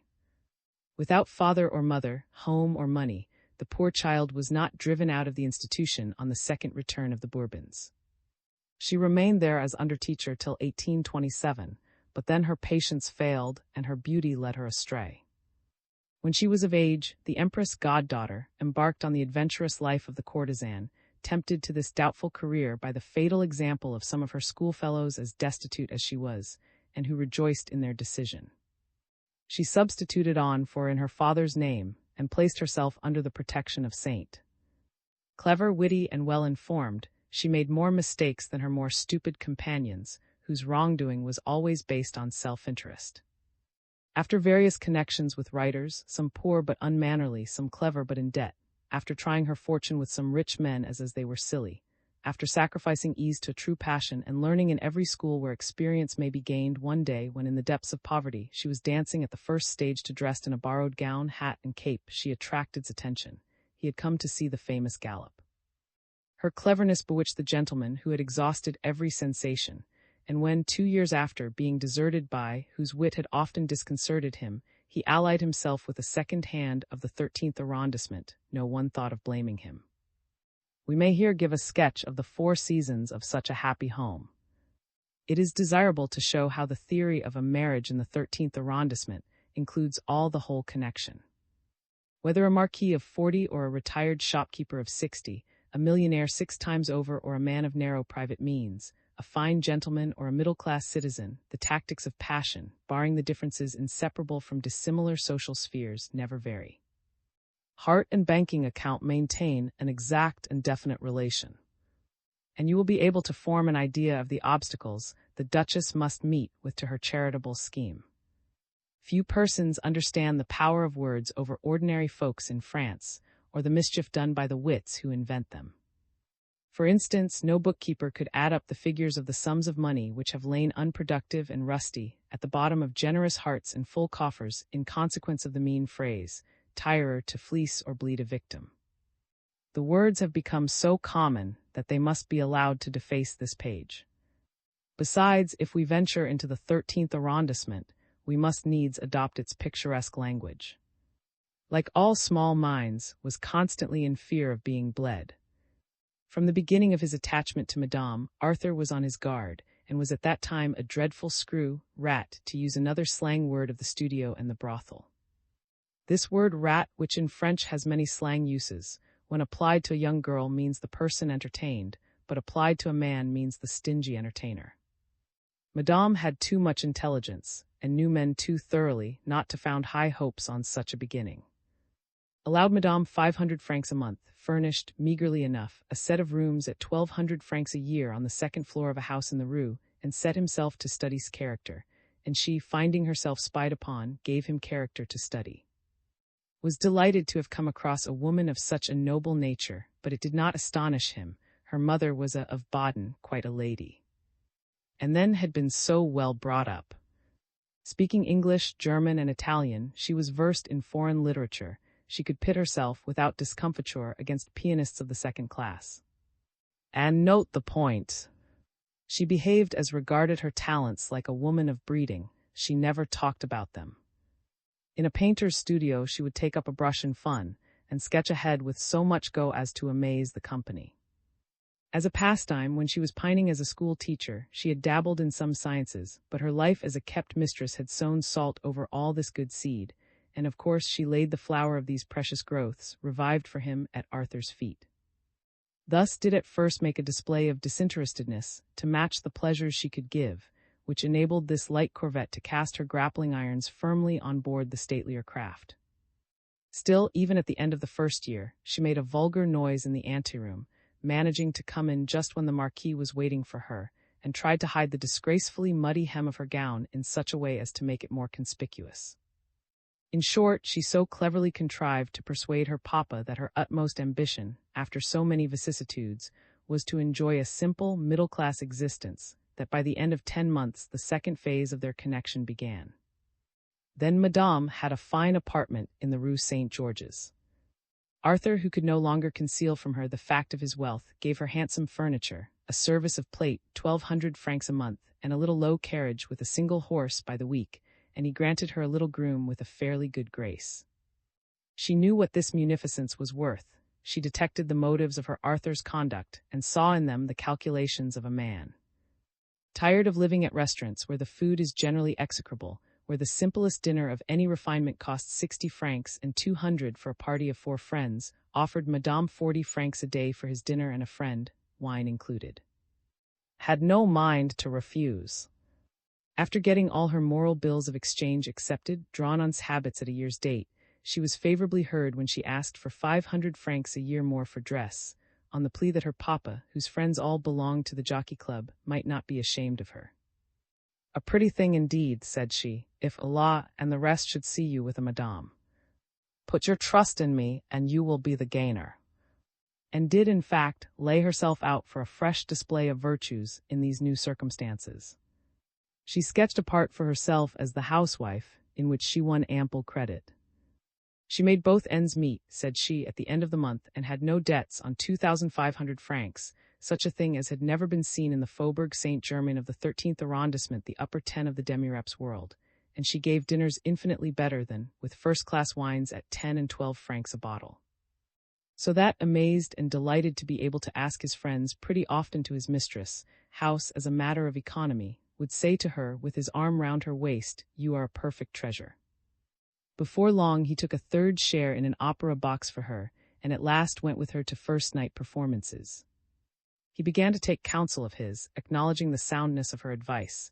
She allowed him to appropriate the wit she was always ready with, and her sallies, being new, won him the reputation for being an amusing man. At last he felt perfectly sure that she loved him truly, and for himself. Refused to make a Russian prince happy at the rate of 5,000 francs a month. "You are a happy man, my dear Marquis," cried old Prince, as they ended a rubber of whist at the club. "Yesterday, when you left us together, I tried to get her away from you, but mon Prince," said she, "you are not handsomer than though you are older. You would beat me, and he is like a father to me. Show me then the quarter of a good reason for leaving him. I do not love Arthur with the crazy passion I had for the young rogues with patent leather boots, whose bills I used to pay, but I love him as a wife loves her husband when she is a decent woman." And she showed me to the door. This speech, which had no appearance of exaggeration, had the effect of adding considerably to the state of neglect and shabbiness that disfigured the home of the. Ere long Arthur had transplanted his existence and his pleasures to Madame's lodgings, and found it answer, for by the end of 3 years he had 400,000 francs to invest. Then began the third phase. Madame became the kindest of mothers to Arthur's son. She fetched him from school and took him back herself. She loaded him with presents, sweetmeats, and pocket money, and the child, who adored her, called her his little mamma. She advised her Arthur in the management of his money matters, making him buy at the fall before the famous Treaty of London, which led to the overthrow of the ministry on the 1st of March. Arthur made 200,000 francs and did not ask for a sou. Being a gentleman, invested his 600,000 francs in bank bills, half of them in the name of Mademoiselle. A small house rented in the Rue La was placed in the hands of that great architect on a small scale, with instructions to make it a delicious jewel case. Thenceforth left everything in the hands of Madame, who received the dividends and paid the bills. Thus installed in his wife's place, she justified him by making her papa happier than ever. She understood his whims and satisfied them, as Madame Pompadour humored the fancies of Louis XV. She was, in fact, an absolute mistress. She now allowed herself to patronize certain charming young men, artists and literary youths newly born to glory, who disowned the ancients and the moderns alike, and tried to achieve a great reputation by achieving nothing else. Madame's conduct, a masterwork of tactics, shows her superior intelligence. In the first place, a party of 10 or 12 young men amused Arthur, supplied him with witty sayings and shrewd opinions on every subject, and never cast any doubt on the fidelity of the mistress of the house. In the second place, they looked up to her as a highly intellectual woman. These living advertisements, these walking puffs, reported that Madame was the most charming woman to be found on the borderland dividing the 13th arrondissement from the other 12. Her rivals, who since 1838 had the advantage over her of being a legitimately married wife, Fanny, and spread more than scandalous reports as to the beauty of these youths and the kindness with which welcomed them. Madame, who could, she declared, give these ladies a start of 3 bad jokes and beat them, exclaimed one evening at a supper given by after an opera, when she had set forth to them her good fortune and her success, "Do thou likewise." a retort which had been remembered against her. At this stage of her career, Madame got the racers sold, in deference to certain considerations, which she owed no doubt to the critical acumen of Claude, a frequent visitor. "I could quite understand," said she one day after lashing the horses with her tongue, "that princes and rich men should take horse breeding to heart, but for the good of the country, and not for the childish satisfaction of a gambler's vanity. If you had stud stables on your estates and could breed 1,000 or 1,200 horses, if each owner sent the best horse in his stable, and if every breeder in France and Navarre should compete every time, it would be a great and fine thing. But you buy a single horse, as the manager of it engages his artists, you reduce an institution to the level of a game, you have a bourse for legs as you have a bourse for shares. It is degrading. Would you spend 60,000 francs to see in the papers, beat sti by a length? Why, you had better give the money to a poet who will hand you down to immortality in verse or in prose, like the late lamented." By dint of such goading, the Marquis was brought to see the hollowness of the turf. He saved his 60,000 francs, and next year Madame could say to him, "I cost you nothing now, Arthur." Many rich men the Marquis his, and tried to win her from him, but like the Russian prince, they wasted their old age. "Listen to me, my dear fellow," she had said a fortnight ago to, now a very rich man. "I know that would forgive me for a little flirtation if I really fell in love with another man, but no woman would give up a marquis who is such a thorough good fellow to take up with a parvenu like you. You would never keep me in such a position as Arthur has placed me in. He has made me all but his wife and half a lady, and you could never do as much for me even if you married me." This was the last rivet that held the fortunate slave. The speech reached those absent ears for which it was intended. Thus began the fourth phase, that of habit, the crowning victory of the plan of campaign which enables a woman of this stamp to say of the man, "I have him safe," who had just bought a pretty house in the name of Mademoiselle, a mere trifle of 80,000 francs, had at the time when the Duchess was laying her plans come to the point when he was vain of his mistress, calling her Ninon Ai and boasting of her strict honesty, her excellent manners, her information and wit. He had concentrated his good and bad qualities, his tastes and pleasures all in Madame, and had reached that stage of life when from weariness, indifference, or philosophy a man changes no more, but is faithful to his wife or his mistress. The importance to which Madame had risen in 5 years may be understood when it is said that to be introduced to her, a man had to be mentioned to her some time in advance. She had refused to make the acquaintance of certain tiresome rich men, and others of fly-blown reputations. She made no exceptions to this strict rule, but in the case of certain great aristocratic names. "They have a right to be stupid," she would say, "because they are swells." Ostensibly she possessed the 300,000 francs that had given her, and that a thorough good fellow, a stockbroker named the only stockbroker she allowed in her house, managed for her. But she also managed for herself a little private fortune of 200,000 francs, formed of her savings on her house allowance for 3 years, by constantly buying and selling with the 300,000 francs, which were all she would ever confess to. "The more you make, the less you seem to have," remarked one day. "Water is so dear," said she. This unrevealed store was increased by the jewelry and diamonds which would wear for a month and then sell, and by money given her for fancies she had forgotten.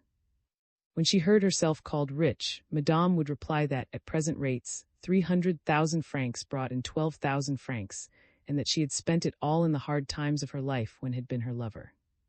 Such methods showed a plan, and Madame, you may be sure, had a plan. For the last 2 years she had been jealous of Madame, and the desire to be married at the Mairie and in church gnawed at her heart. Every social grade has its forbidden fruit, some little thing exaggerated by desire, till it seems as weighty as the globe. This ambition had, of course, its duplicate in the ambition of a second Arthur, whom watchfulness had entirely failed to discover. Would have it that the favorite was Laura. The painter believed that it was, who was now past 40 and should be thinking of settling. Suspicion also fell on Victor, a young poet of the school, whose passion for Madame was a perfect madness, while the poet accused a sculptor of being his favored rival. This artist, a very good-looking young man, worked for goldsmiths, for bronze dealers and jewelers. He dreamed of being a Claude the young La, a cynic philosopher, and other frequenters of this lively salon were suspected by turns, but all acquitted. No one was a match for Madame, not even, who she had a weakness for La, a clever youth. she was, in fact, virtuous in her own interests and thought only of making a good match. Only one man of equivocal repute was ever to be seen at Madame, and that was Couture, who had more than once been howled at on the Bourse, but Couture was one of Madame's oldest friends, and she alone remained faithful to him. The false alarm of 1840 swept away this speculator's last capital. He had trusted to the 1st of March ministry, seeing that luck was against him, made play for the other side. It was she who spoke of the last overthrow of this inventor of premiums and joint stock companies as a fore. Couture, delighted to find a knife and fork laid for him at, and getting from the cleverest, or perhaps the luckiest of parvenus a few thousand-franc notes now and then, was the only man shrewd enough to offer his name to Madame, who studied him to ascertain whether this bold speculator would have strength enough to make a political career for himself, and gratitude enough not to desert his wife. A man of about 43 years old and worn for his age, Couture did not redeem the ill repute of his name by his birth. He had little to say of his progenitors. Madame was lamenting the rarity of men of business capacity, when one day Couture himself introduced to her a provincial gentleman who happened to be provided with the 2 handles by which women hold this sort of pitcher when they mean not to drop it. A sketch of this personage will be a portrait of a certain type of young man of the day. A digression will, in this case, be history. In 1838, the son of a president of the chamber at the King's Court of Caen, having lost his father about a year before, came from throwing up his appointment as magistrate, in which, as he said, his father had made him waste his time, and settled in Paris. His intention now was to get on in the world by cutting a dash, a Norman scheme somewhat difficult of accomplishment, since he had scarcely 8,000 francs a year, his mother still being alive and enjoying the life interest of some fine house property in the heart of. This youth had already, in the course of various visits to Paris, tried his foot on the tight rope. He had discerned the weak point of the social stucco restoration of 1830, and meant to work on it for his own profit, following the lead of the sharpers of the middle class. To explain this, we must glance at one of the results of the new state of things. Modern notions of equality, which in our day have assumed such extravagant proportions, have inevitably developed in private life in a parallel line with political life. Pride, conceit, and vanity, the 3 grand divisions of the social eye. Fools wish to pass for clever men want to be men of talent expect to be treated as geniuses. As to the geniuses, they are more reasonable, they consent to be regarded as no more than demigods. This tendency of the spirit of the time, which in the Chamber of Deputies makes the manufacturer jealous of the statesman, and the administrator jealous of the poet, prompts fools to run down clever men to run down men of talent to run down those who are a few inches higher than themselves, and the demigods to threaten institutions, the throne itself, in short, everything and everybody that does not worship them unconditionally. As soon as a nation is so impolitic as to overthrow recognized social superiority, it opens the sluice gates, through which rushes forthwith a torrent of second-rate ambitions, the least of which would fain be first. According to the Democrats, its aristocracy was a disease, but a definite and circumscribed disease. It has exchanged this for 10 armed and contending aristocracies, the worst possible state of things. To proclaim the equality of all is to declare the rights of the envious. We are enjoying now the Saturnalia of the Revolution transferred to the apparently peaceful sphere of intelligence, industry, and politics. It seems as though the reputations earned by hard work, good service, and talent were a privilege granted at the expense of the masses. The agrarian law will ere long be extended to the field of glory. Thus, at no time have men demanded public recognition on more puerile grounds. They must be remarked at any cost for an affectation of devotion to the cause of Poland, to the penitential system, to the future prospects of released convicts, to that of small rogues under or over the age of 12, to any kind of social quackery.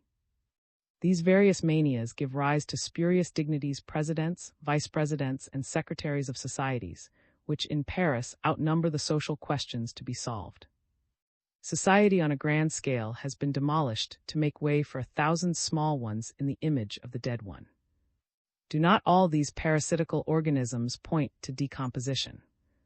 Are they not the worms swarming in the?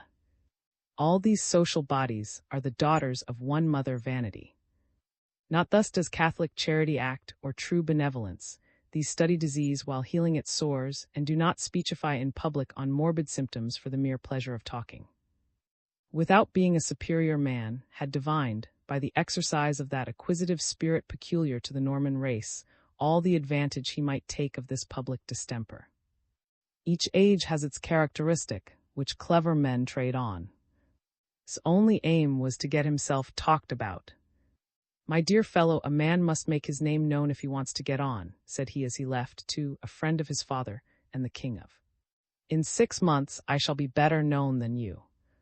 This was how interpreted the spirit of his time. He did not rule it, he obeyed it. He had first appeared in Bohemia, a district of the moral topography of Paris, see a Prince of Bohemia, and was known as the heir in consequence of a certain premeditated parade of extravagance. Had taken advantage of Couture's follies in behalf of pretty Madame, one of the newer actresses, who was considered extremely clever at the second class, for whom he had furnished a charming ground-floor apartment with a garden in the Rue. This was the way in which the men made acquaintance. The Norman, in search of ready-made luxury, bought the furniture from Couture, with all the decorative fixtures he could not remove from the rooms, a garden room for smoking in, with a veranda built of rustic woodwork hung with Indian matting and decorated with pottery to get to the smoking room in rainy weather. When the heir was complimented on his rooms, he called them his den. The provincial took care not to mention that the architect had lavished all his art there, as had on the carvings, and Laura on the paintings, for his greatest fault was that form of conceit which goes so far as lying with a view to self-glorification. The heir put the finishing touch to this splendor by building a conservatory against a south wall, not because he loved flowers, but because he meant to attack public repute by means of horticulture. At this moment he had almost attained his end. As vice-president of some gardening society, under the presidency of the brother of the prince, the younger son of the late Vernon, he had been able to decorate the vice-presidential coat with the ribbon of the Legion of Honor after an exhibition of horticultural produce, which he opened by an address given out as his own, but purchased of for 500 francs. He was conspicuous by wearing a flower given to him by Oldov's father, which he said had bloomed in his conservatory. But this triumph was nothing. Who was anxious to pass as a man of superior intelligence, had schemed to ally himself with a set of famous men, to shine by a reflected light, a plan very difficult to carry out on the basis of an income of 8,000 francs. And in fact he had looked by turns, but in vain, too, and Laura to introduce him to Madame, so as to become a member of that menagerie of lions of every degree. Then he dined Couture so often, that Couture proved categorically to Madame that she had to admit such an eccentric specimen, were it only to secure him as one of those graceful unpaid messengers whom house-mistresses are glad to employ on the errands for which servants are unsuited. By the end of the 3rd evening Madame knew through and through, and said to herself, "If Couture does not serve my turn, I am perfectly certain of this man. My future life runs on wheels." So this simpleton, laughed at by everyone, was the man of her choice, but with a deliberate purpose which made the preference an insult, and the choice was never suspected from its utter improbability. Madame turns brain by stolen smiles, by little scenes on the threshold when she saw him out the last, if spent the evening there. She constantly invited to be the third, with Arthur in her box at the, or at first-night performances, excusing herself by saying that he had done her this or that service, and that she had no other way of returning it. Men have a rivalry of conceit among themselves in common, indeed with women in their desire to be loved for themselves. Hence of all flattering attachments, none is more highly valued than that of a madame. For the man she makes the object of her heart's affections in contrast with the other kind of love. Such a woman as Madame, who played at being a fine lady and who was in truth a very superior woman, was, as she could not fail to be, a subject of pride to, who fell so desperately in love with her that he never appeared in her presence but in full dress, patent leather boots, lemon-colored gloves, an embroidered and frilled shirt, an endless variety of waistcoats, in short, every external symptom of the adoration. A month before the conference between the Duchess and the Madame had confided the secret of her birth and her real name to, who could not understand the object of this disclosure. A fortnight later Madame, puzzled by the Norman's lack of comprehension, exclaimed to herself, "Good heavens, what an idiot I am! Why, he believes that I am in love with him." So then she took him out for a drive in her carriage, for she had had a low phaeton with a pair of horses for a year past. In the course of this public, she discussed the question of her ultimate fate and explained that she wished to get married. "I have 700,000 francs," said she, and I may confess to you that if I could meet with a man of great ambition who could understand me thoroughly, I would change my condition. For do you know, the dream of my life is to be a good citizen's wife, connected with a respectable family, and to make my husband and children all very happy. The Norman was content to be a favorite with Madame, but to marry her seemed madness beyond discussion to a bachelor of 1830, of whom the Revolution of July had made a judge. Seeing his hesitation, Madame made the air a butt for the arrows of her wit, her irony, and her scorn, and turned to Couture. Within a week the speculator, tempted by a hint of her savings, offered her his hand, his heart, and his future prospects, all three of equal value. Madame's had reached this stage when Madame began to inquire as to the manners and customs of the Rue St. George's. Following this advice, the Duchess begged the Marquis to bring to her house that prince of political jugglers, the famous, the Archduke of Bohemia, and the youngest of the young, though he was now 50. Arranged to dine with at the club in the Rue Beaune, and proposed that they should go on together to play dummy whist with the who, having had an attack of the gout before dinner, would be alone. Though the Duke's son-in-law, the Duchess' cousin, had every right to introduce him into a house where he had never yet set foot, was under no misapprehension as to the invitation thus conveyed, he concluded that either the Duke or the Duchess wanted to make use of him. A not unimportant feature of the time is the club life, where men gamble with others whom they would never receive in their own houses. The Duke so far honored as to confess that he was ill. After 15 games of whist he went to bed, leaving his wife with and. The Duchess, supported by the Marquis, explained her plans to and asked his assistance, while seeming only to ask his advice. Listened to the end without saying anything decisive, and would not speak till the Duchess had asked him point-blank to help her. "I quite understand the matter, Madame," said he, after giving her one of those looks keen, astute, and comprehensive by which these old hands can compromise their allies. "Will tell you that if anyone in Paris can manage this double business, without your appearing in it, without its being known even that I have been here this evening. But first of all, we must settle the preliminaries of. What do you propose to sacrifice for this end?" "Everything that is required." "Very good, Madame la Duchesse. Then, as the reward of my services, you will do me the honor of receiving here and giving your countenance to Madame la." "Are you married?" exclaimed. "I am going to be married in a fortnight to the only daughter of a wealthy family, but to the last degree middle class. It is a sacrifice to opinion. I am adopting the strictest principles of my government. I am casting my old skin. So you will understand, Madame la Duchesse, how important for me it would be that you and your family should take up my wife. I am quite certain to be elected deputy when my father-in-law retires from his post, as he intends doing, and I have been promised a diplomatic appointment that befits my new fortune. I cannot see why my wife should not be as well received as Madame, in a society of young wives where such stars are to be seen as Madame la Georges. And my wife is pretty, and I will undertake to wake her up. Does this meet your views, Madame la Duchesse? You are a religious woman, and if you say yes, your promise, which I know will be sacred, will help me immensely in my changed life. And it will be another good action. Alas, I have long been the chief of a rascally crew, but I want to be quit of all that. After all, our arms are good. Azure, a chimera or spouting fire, armed gules, scaled vert, a chief counter ermine, granted by Francis I, who thought it desirable to give a patent of nobility to Louis, excise groom of the chambers, and we have been counts since the time of Medicis. I will receive and introduce your wife, said the Duchess solemnly, and my family shall never turn their back on her, I give you my word. Oh, Madame la Duchesse, exclaimed, visibly touched, if will also condescend to treat me kindly, I promise you on my part to make your plan succeed with no great loss to yourself, but he went on after a pause, you must pledge yourself to obey my instructions. This is the last intrigue of my bachelor life. It must be carried through with all the more care because it is a good action, he said, smiling. Obey, said the Duchess. But must I appear in all this?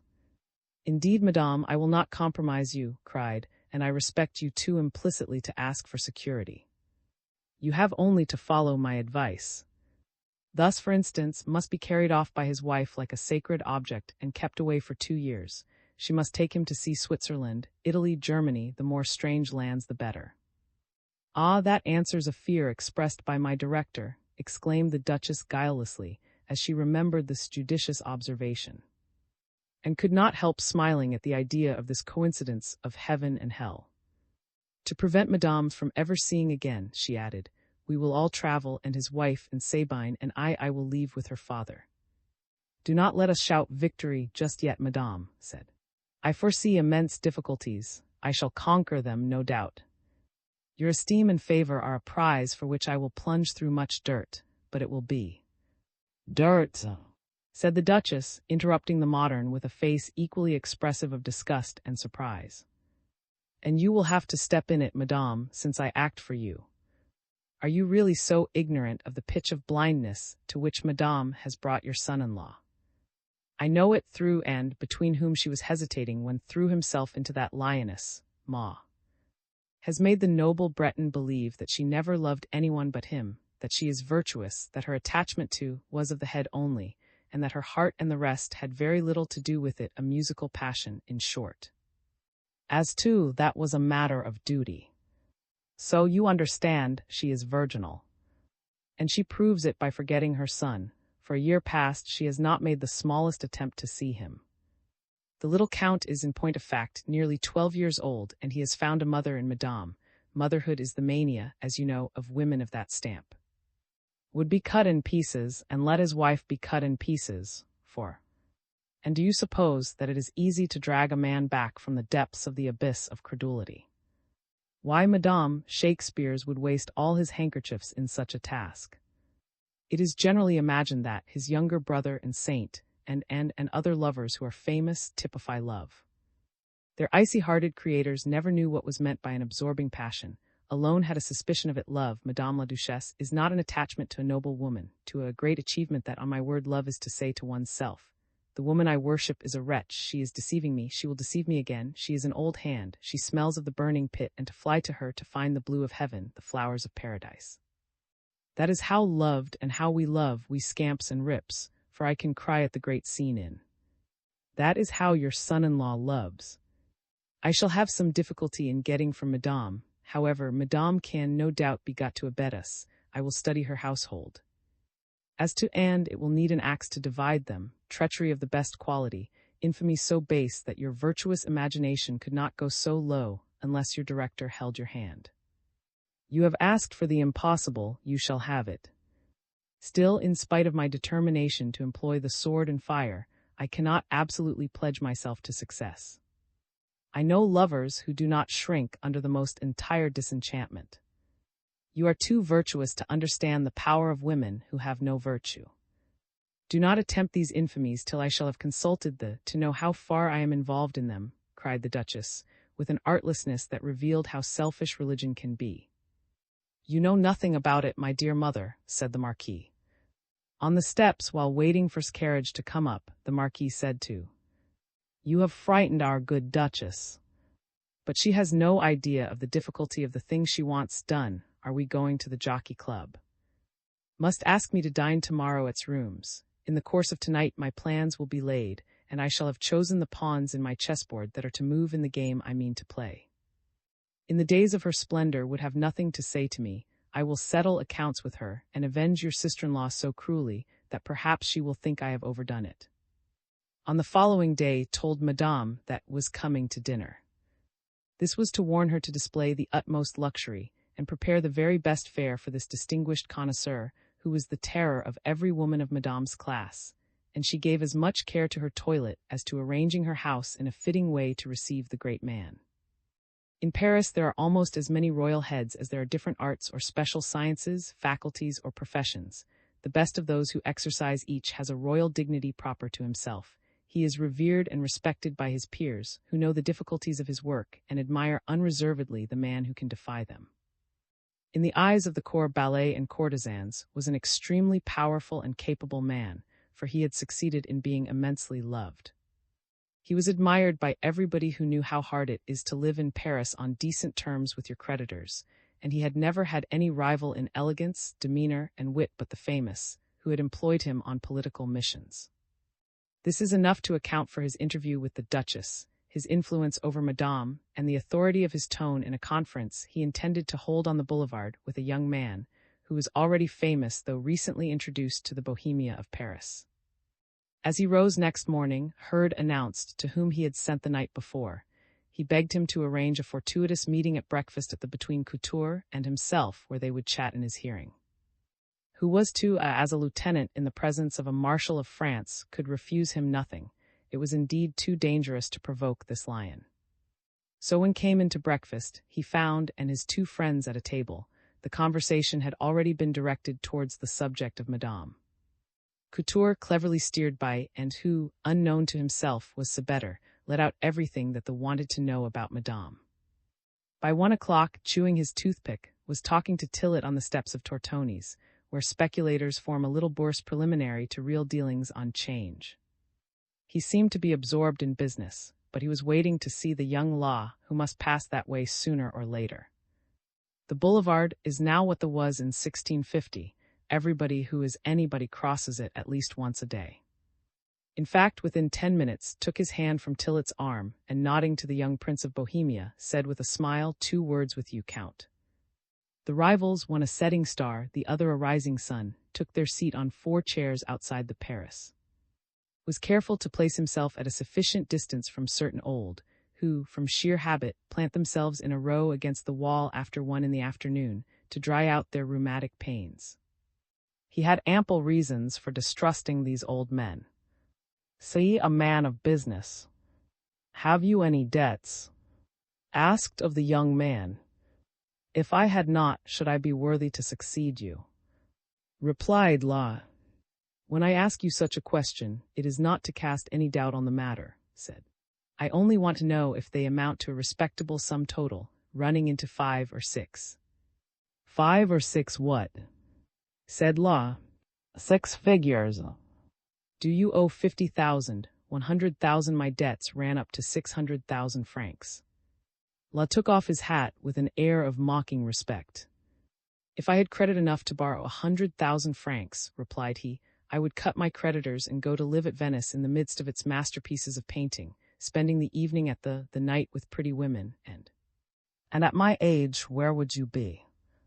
"I should not last so long," replied the young Count. Returned his rival's civility by just raising his hat with an expression of comical gravity. "That is another view of life," he replied, as a connoisseur answering a connoisseur. "Then you owe." "Oh, a mere trifle, not worth confessing to an uncle, if I had one. He would disinherit me for such a contemptible sum, 6,000 francs. 6,000 give one more trouble than 100,000, said sententiously. "La, you have a bold wit, you have even more wit than boldness. You may go far and become a political personage. Look here, of all the men who have rushed into the career which I have run, and who have been pitted against me, you are the only one I ever liked." La colored, so greatly was he flattered by this confession, made with gracious bluntness by the greatest of Parisian adventurers. This instinct of vanity was a confession of inferiority which annoyed him, but understood the reaction easy to foresee in so clever a man, and did his best to correct it at once by placing himself at the young man's discretion. "Will you do something for me now that I am retiring from the Olympian course by marrying, and marrying well I would do a great deal for you," he added. "You make me very proud," said La. "This is to put the fable of the lion and the mouse into practice."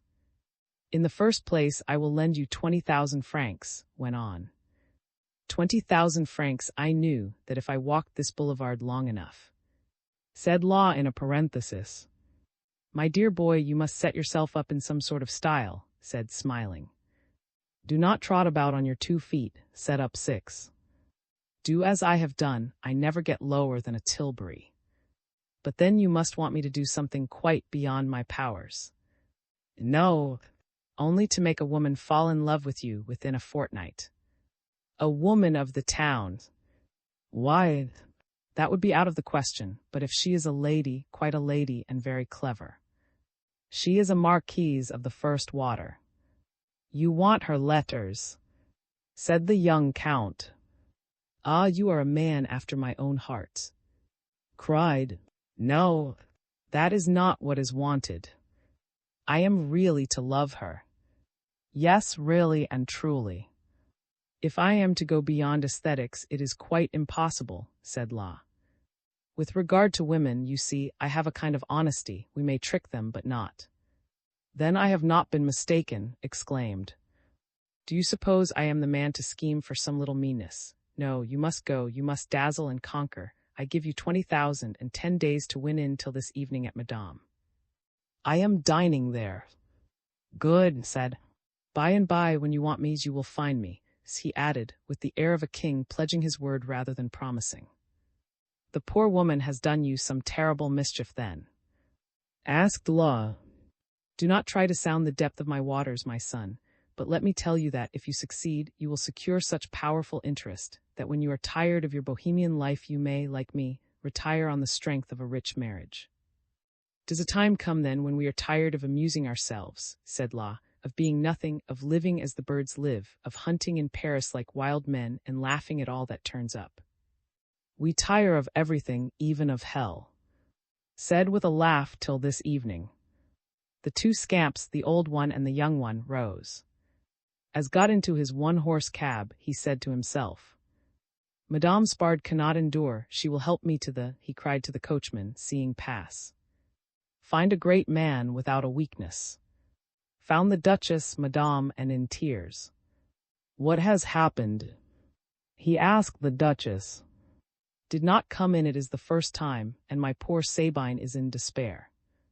Madame la Duchesse said, drawing the pious lady into a window bay, in the name of God, who will judge us, do not breathe a word as to my devotion. Pledged to secrecy, never let know anything of our plots, or we shall fight a duel to the death.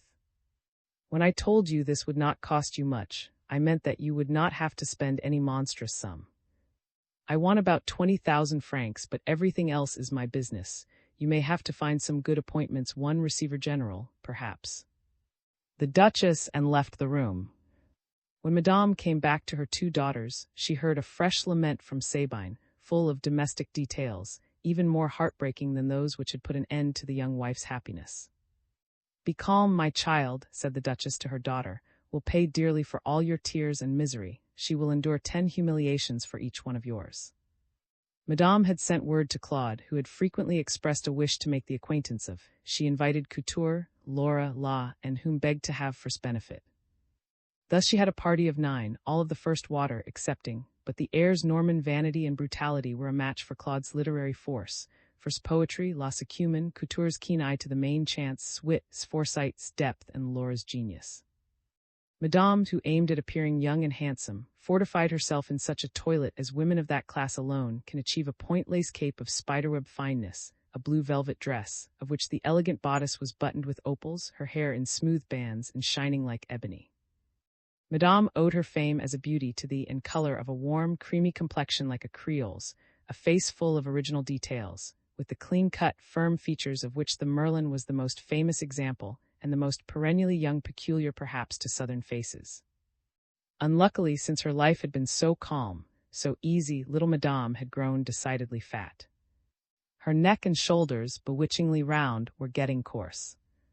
Still, in France a woman's face is thought all-important, and a fine head will secure a long life to an ungraceful shape. My dear child, said as he came in and kissed on the forehead, wanted me to see your home, where I have not yet been. It is almost worthy of his income of 400,000 francs. Well, he had less by 50,000 a year when he first knew you. In less than 5 years you have gained for him as much as any other woman, Malaga or Florentine, would have devoured. I am not a baggage, I am an artist, said Madame with some dignity. I hope to end by founding a family of respectable folks, as they say in the play. It is dreadful, we all getting married, said, dropping into a chair by the fire. Here am I within a few days of making a. Oh, how I should like to see her, cried Madame. But allow me, she went on, to introduce Claude. Ah, it was you who let mine hostess of literature go into a convent. Cried, after you, God, no one ever did me so much honor. Mademoiselle Touches made a Louis XIV of you. And this is how history is written, said Claude. Did you not know that her fortune was spent in releasing estates? If she knew that had fallen into the arms of her ex-friend, kicked the critic's foot, looking at, on my word, I believe she would come out of her nunnery to snatch him from her. I declare, my dear, said, finding that his warning had failed to check Claude, in your place I would give my wife her fortune, that the world might not suppose that she had taken up for want of money. It is right, said Madame, looking at Arthur, who colored violently. If I have saved you some 1,000 francs to invest, you could not spend them better. I should have secured the happiness of both husband and wife. What a good conduct stripe. I never thought of it, replied the Marquis. But it is true, one is a gentleman first and a husband after. Let me advise you of the appropriate moment for your generosity, said.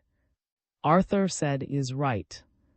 Our generous actions, you see, old boy, must be done as Couture's shares must be sold, and she looked in the glass to see who was coming in the nick of time. Couture was followed by, and in a few minutes all the guests were assembled in the handsome blue and gold drawing-room of the, as the men called their place of meeting since, had bought it for his Ninon II. On seeing La come in the last, went up to him, drew him into a recess, and gave him the 20 banknotes. Above all, do not be stingy with them, said he, with the native grace of a spendthrift. No one knows so well as you how to double the value of what appears to be a gift, replied La. Then you agree. Well, since I take the money, replied the youth with some pride and irony. Very well. Who is here will take you within 2 days to call on the Marquise, said in his ear. La jumped as he heard the name. Do not fail to declare yourself madly in love with her, and to rouse no suspicions, drink wine, liqueurs no end. I will tell to put you next to. Only, my son, we must now meet every night on the Boulevard La Madeleine at 1 in the morning, you to report progress and I to give you instructions. I will be there, master, said the young count with a bow. What makes you ask a fellow to dine with us who comes dressed like a waiter? Said to Madame in a whisper and looking at. Have you never seen the air? From a. Said to, you must know my friend. Dropped the acquaintance long since, replied, but we were very intimate as boys. The dinner was such as can only be given in Paris, and in the houses of these perfectly reckless women, for their refined luxury amazes the most fastidious.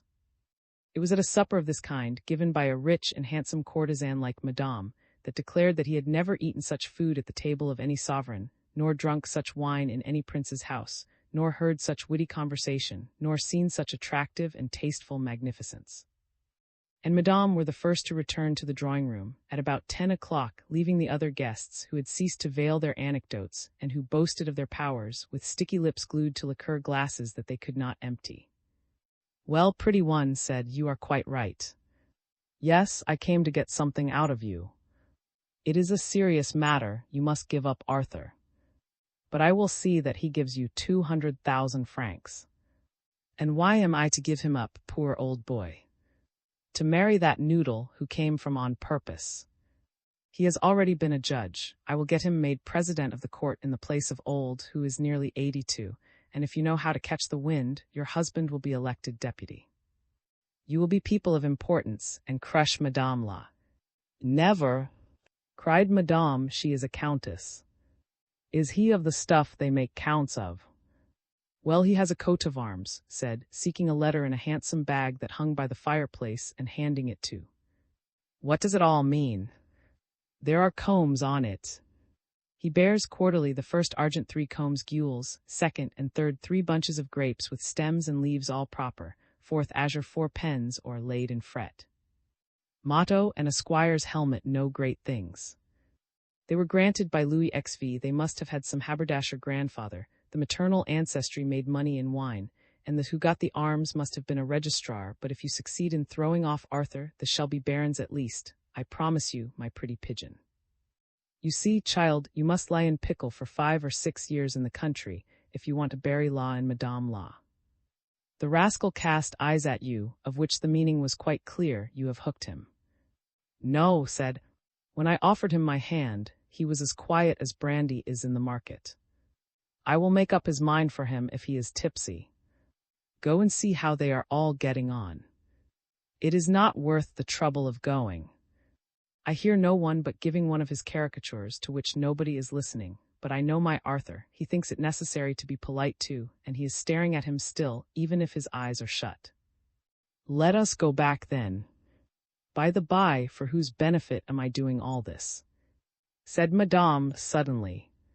For Madame, replied bluntly. It is impossible to patch up matters between her and Arthur so long as you keep hold of him. To her it is a matter of being at the head of her house and having 400,000 francs a year. And she only offers me 200,000 francs down. I will have 300,000 if she is at the bottom of it.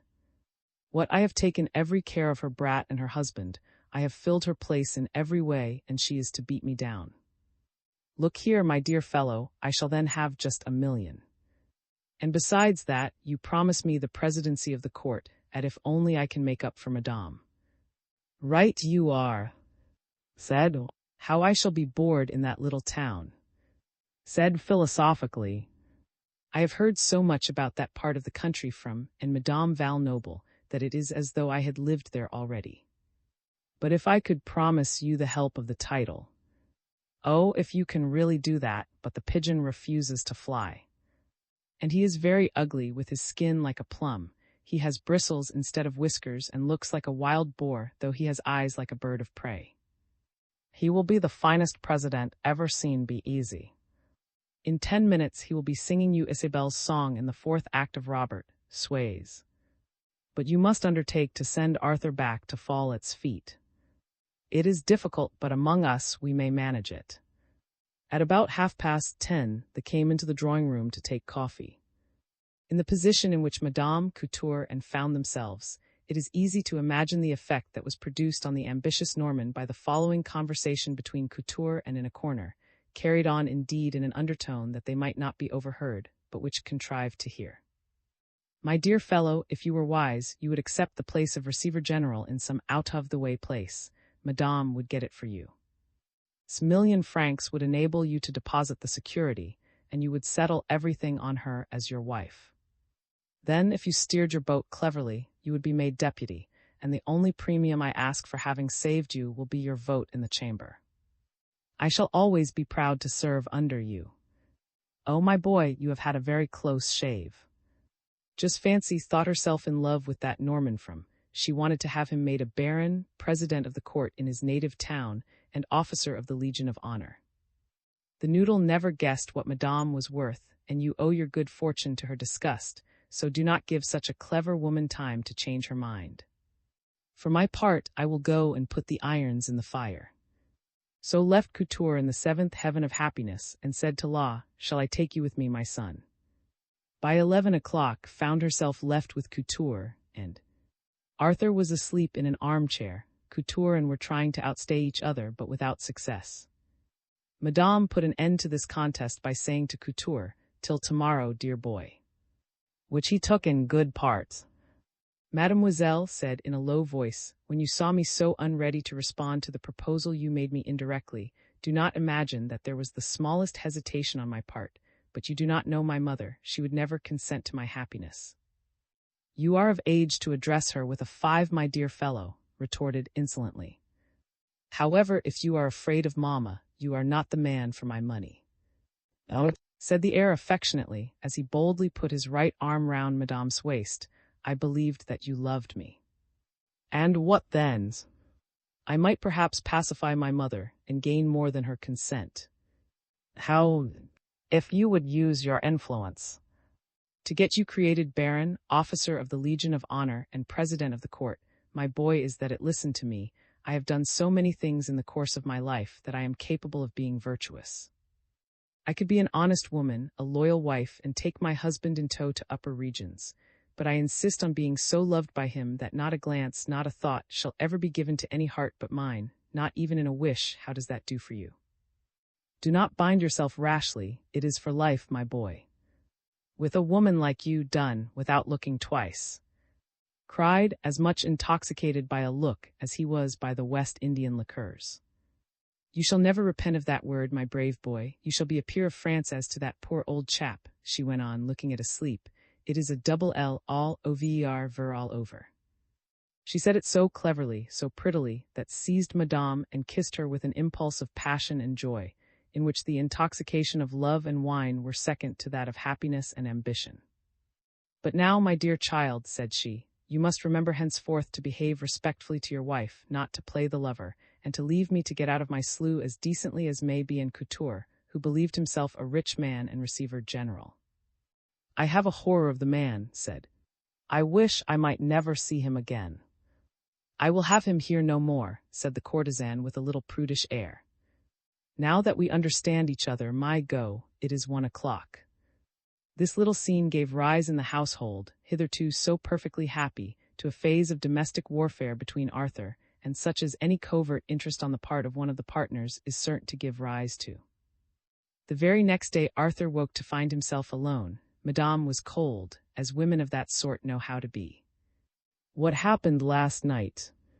asked he at breakfast, looking at. "That is the way of it in Paris," said she. "You go to bed on a wet night, next morning the pavement is dry, and everything so frozen that the dust flies. Would you like a brush? But what ails you, dear little woman? Go to your great gawk of a wife." "My wife?" cried the unhappy Marquis. "Couldn't I guess why you brought here? You wanted to make it up with Madame, who wants you perhaps for some telltale baby, and I, whom you think so cunning, was advising you to give her back her money. Oh, I know your tricks. After 5 years, my gentleman is tired of me. I am fat, is bony, it will be a change. You are not the first man I have known with a taste for skeletons. Your dress is well too, and you are one of the men who like a. Besides, you want to send packing. That would be a triumph. How well it will look. Won't it be talked about? You will be quite a hero." At 2 o'clock Madame had not come to an end of her ironical banter, in spite of Arthur's protestations. She said she was engaged to dine out. She desired the faithless one to go without her to the. She was going to a first-night performance at the, and to make the acquaintance of a charming woman, his mistress, Madame La.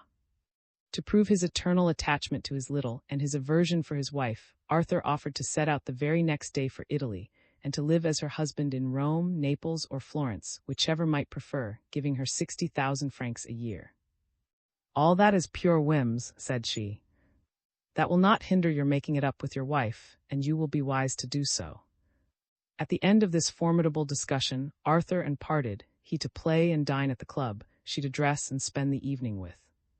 Found at the club and poured out his complaints, as a man who felt happiness being torn up from his heart by the roots that clung by every. Listen to the Marquis lament, as polite people can listen while thinking of something else. "I am a capital counselor in such cases, my dear fellow," said he.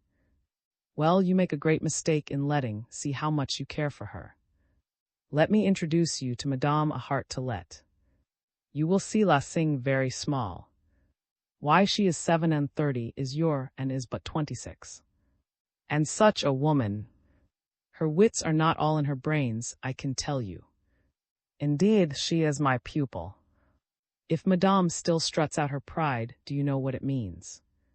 On my honor, no. That she means to get married, and then nothing can hinder her from throwing you over.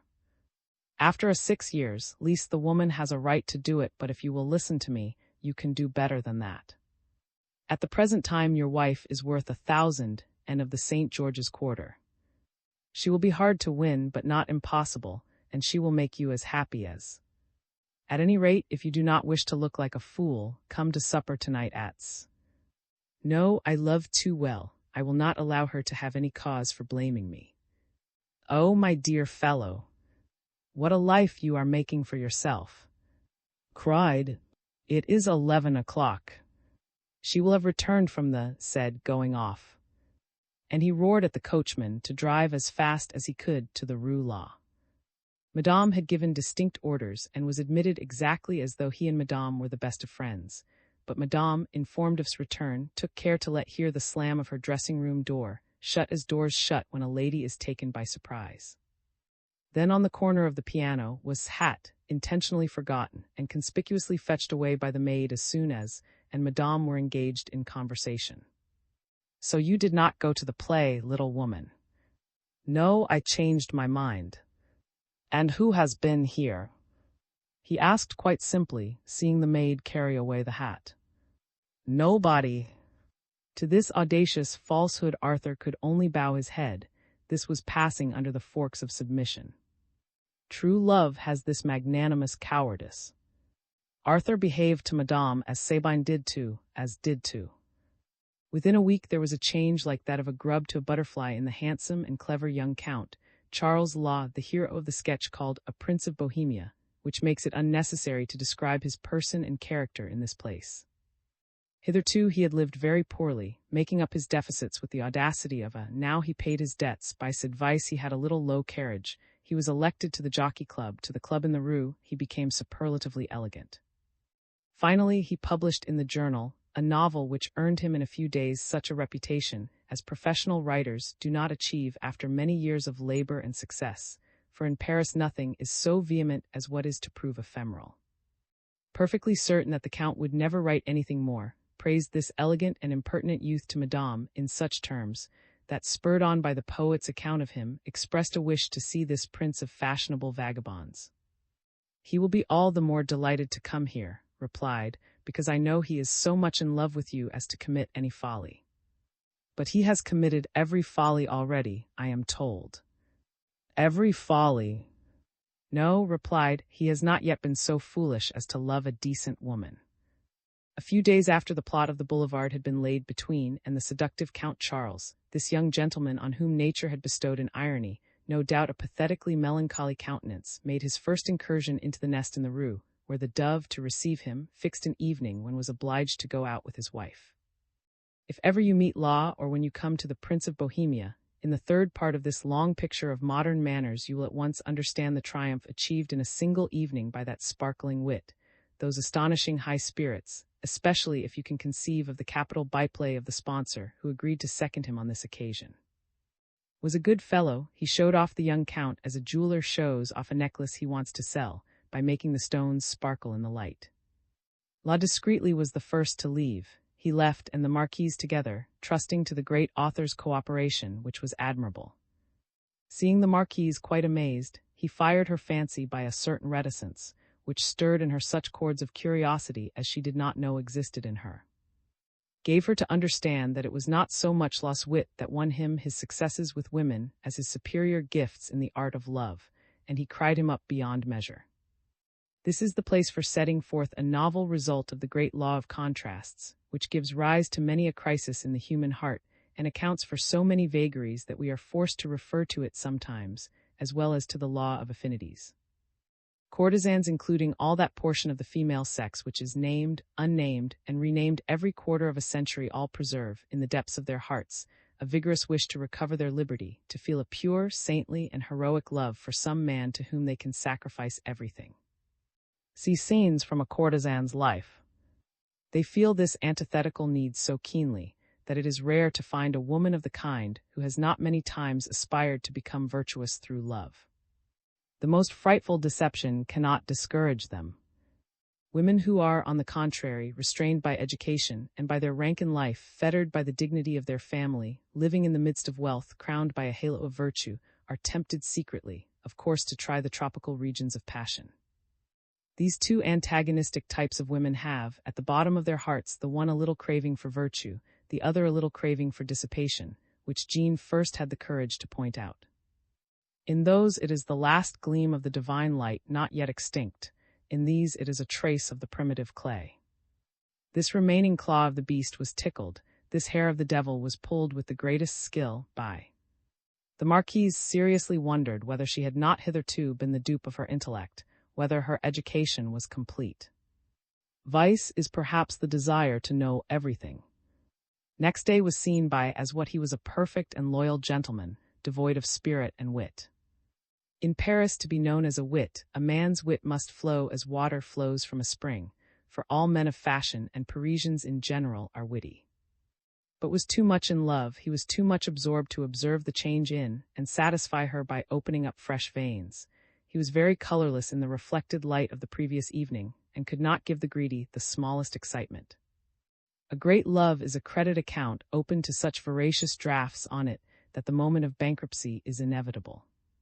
In spite of the weariness of this day, the day when a woman is bored by her lover shuddered with fears as she thought of a duel between La, the successor of, and a brave man without brag. She therefore hesitated to see the young count any more, but the knot was cut by a simple incident. Had a third share in a box at the dark box on the pit tier where she might not be seen. For some few days had been so bold as to accompany the marquise and sit behind her, timing their arrival late enough to attract no attention. Was always one of the first to leave before the end of the last act, and escorted her, keeping an eye on her, though Old was in waiting on his mistress. And La studied these tactics, dictated by the proprieties, by the love of concealment characteristic of the eternal baby, and also by a dread that weighs on every woman who, having once been a constellation of fashion, has fallen for love from her rank in the zodiac. She then fears humiliation as a worse agony than death, but this agony of pride, this shipwreck, which women who have kept their place on Olympus inflict on those who have fallen, came upon her, by contriving under the most horrible circumstances. At a performance of which ended, as is well known, by one of his greatest triumphs, Madame, before she was called by, came out from the corridor into the vestibule of where the stairs were crowded with pretty women, grouped on the steps, or standing in knots till their servants should bring up their carriages. Was at once recognized by all. A whisper ran through every group, rising to a murmur. In the twinkling of an eye every woman vanished. The marquise was left alone as if plague-stricken. Seeing his wife on one of the staircases, dared not join the outcast, and it was in vain that twice gave him a tearful look, an entreaty to come to her support. At that moment La, elegant, lordly, and charming, quitted two other women, and came, with a bow, to talk to the marquise. "Take my arm and come defiantly with me, I can find your carriage," said he. "Will you finish the evening with me?" She replied as she got into her carriage and made room for him by her side.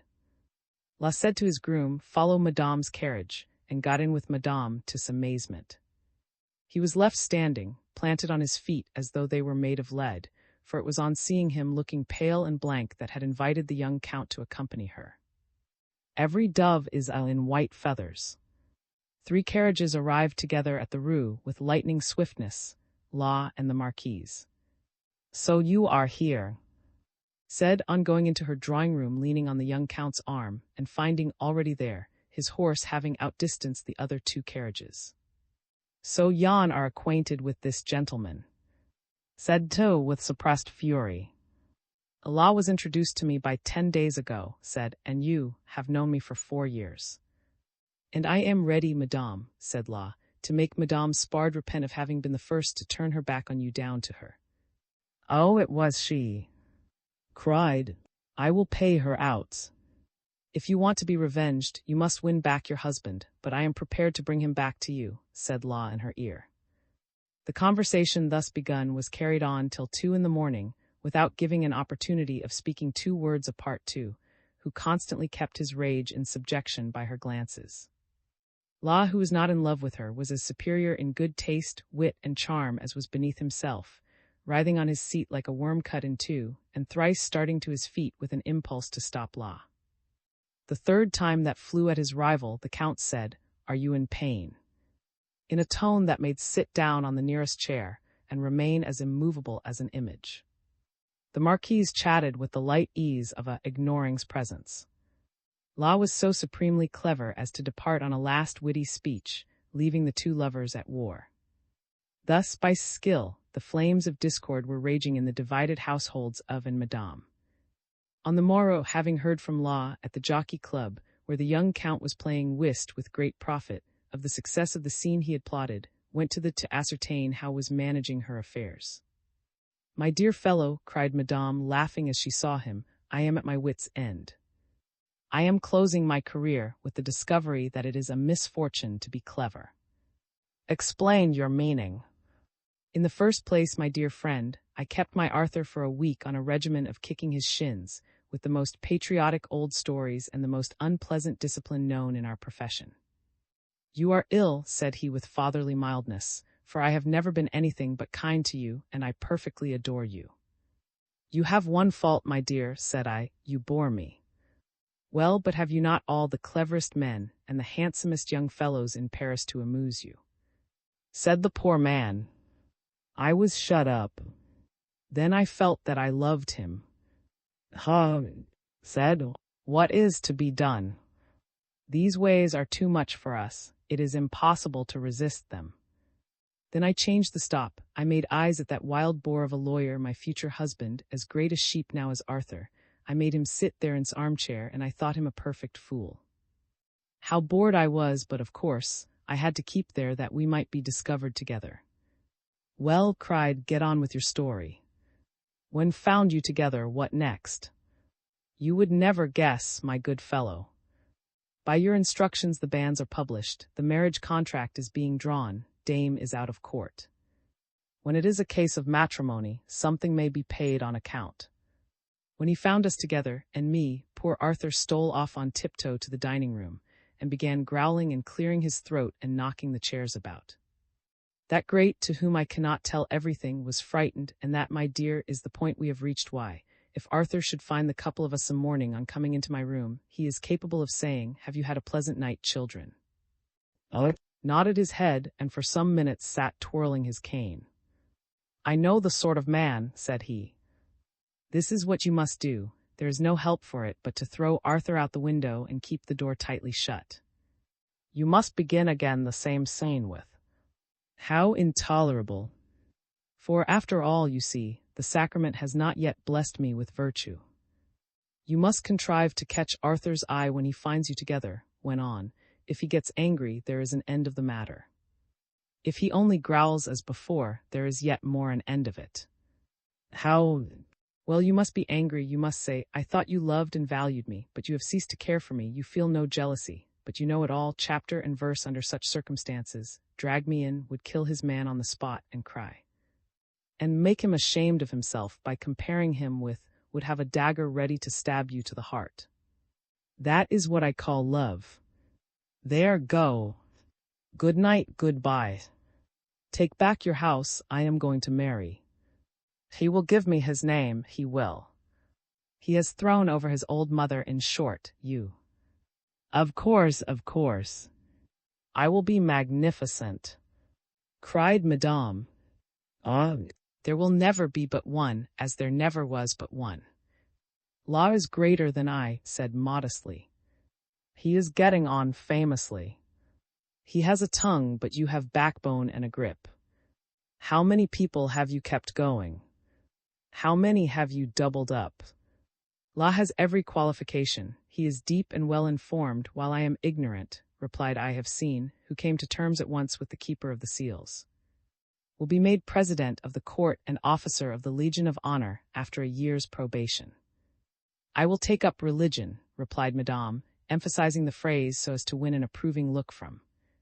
Priests are worth 100 of us. Said, really? Said, then I may find someone to talk to in a country, have begun my part.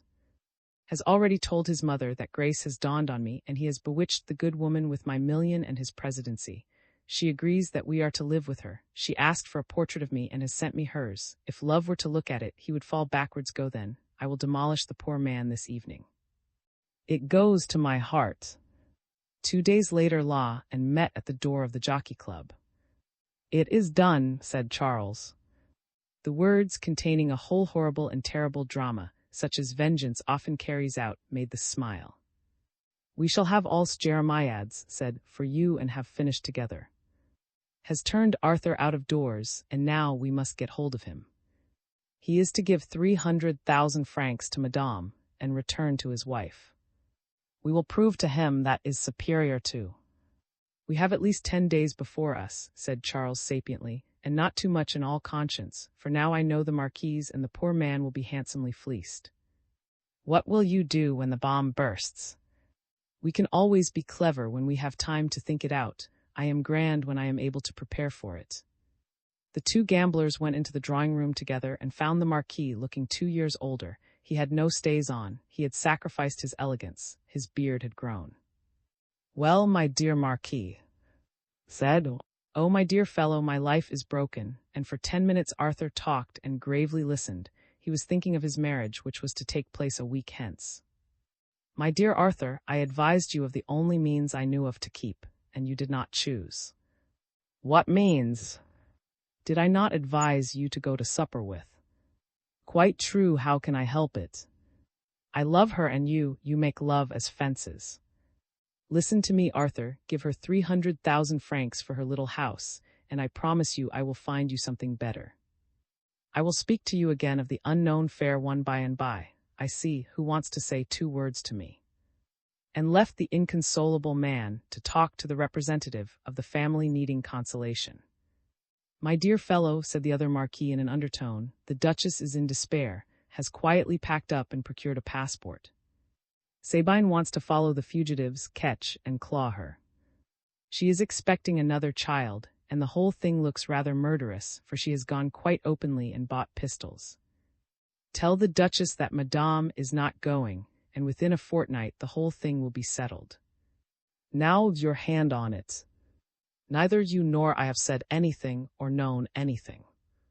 We shall admire the effects of chance. The Duchess has already made me swear secrecy on the Gospels and the Cross. You will receive my wife a month hence. With pleasure. Everybody will be satisfied, replied. Only warn the Duchess that something is about to happen which will delay her departure for Italy for 6 weeks. It concerns. You will know all about it later. What is it? Asked who was looking at Law. Socrates said before his death, we owe a cock to Aesculapius. But your brother-in-law will be let off for the comb, replied Law without hesitation. For 10 days endured the burden of a woman's anger, all the more implacable because it was seconded by a real passion. Felt that form of love so roughly but truly described to the Duchess by.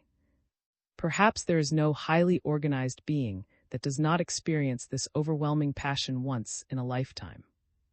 The Marquise felt herself quelled by a superior force, by a young man who was not impressed by her rank, who, being of as noble birth as herself, could look at her with a calm and powerful eye, and from whom her greatest feminine efforts could scarcely extract a smile of admiration.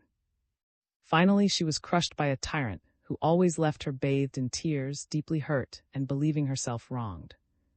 Charles played the same farce on Madame that she had been playing these 6 months on. Since the scene of her mortification at the had adhered to one formula. You preferred the world and your wife to me, so you do not love me. If you wish to prove that you do love me, sacrifice your wife and the world. Give up Sabine, leave her, and let us go to live in Switzerland, in Italy, or in Germany.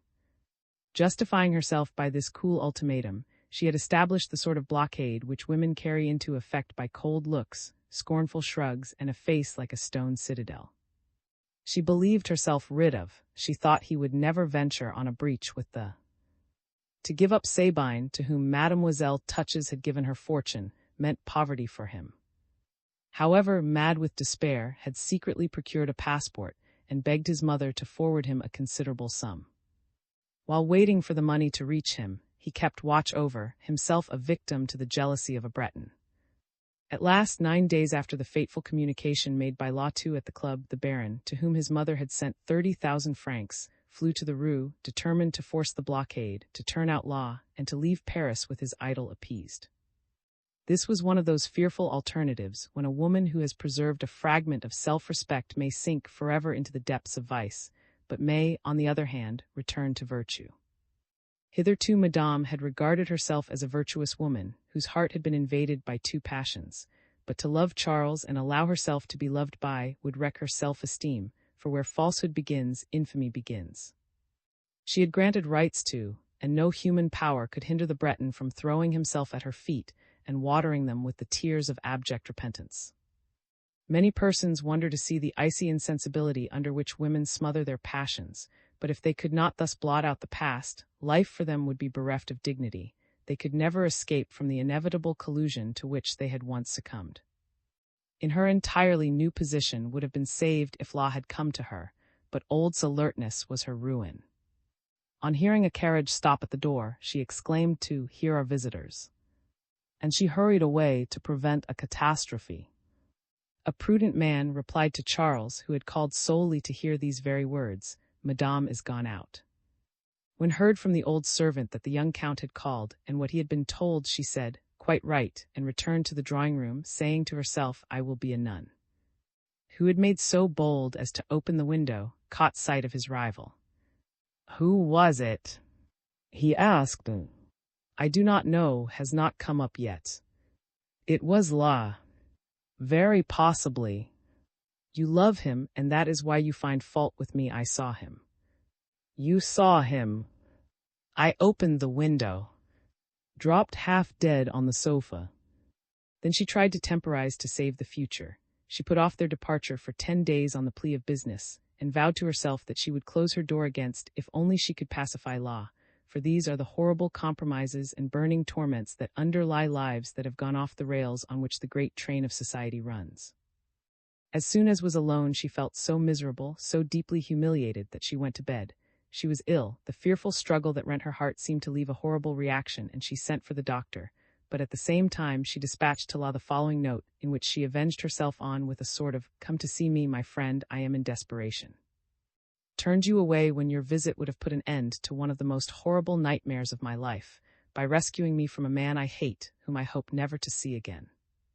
I love no one on earth but you, and I never shall love anyone but you, though I am so unhappy as not to please you so much as I could wish." She covered 4 pages, which, having begun thus, ended in a rhapsody far too poetical to be reproduced in print, in which so effectually compromised herself that in conclusion she said, "Am I not wholly at your mercy? Ah, no price would be too great for me to prove how dearly you are loved." And she signed her name, a thing she had never done for either or. On the following day, when the young count called on the marquise, she was taking a bath. Begged him to wait, but he dismissed in his turn, when, starving with passion, he also came early, and La could see him as he got into his carriage again in despair. "Oh, Charles," said the marquise, coming into the drawing-room, "you have ruined me." "I know it, madame," replied he coolly. "You swore that you loved me alone. You offered to give me a letter in which you will set down the reasons you would have had for killing yourself, so that in the event of your being unfaithful to me, I might poison you without fear of human justice, as if superior souls needed to resort to poison to avenge themselves. You wrote, 'No price would be too great for me to prove how dearly you are loved.' Well, I find a contradiction between these closing words of your letter and your speech. You have ruined me. I will know now whether you have had the courage to break with." "You are revenged on him beforehand," said she, throwing her arms round his neck. "And that matter is enough to bind you and me forever." "Madame," said the Prince of Bohemia coldly, "if you desire my friendship, I consent, but there are conditions." "Conditions?" "Yes, conditions as follows. You must be reconciled with, resume the honors of your position, return to your fine house in the Rue. You will be one of the queens of Paris. You can achieve this by making play a part in politics, and guiding your conduct with such skill and tenacity as Madame Spard has displayed. This is the position which any woman must fill whom I am to honor with my devotion. But you forget that as consent is necessary."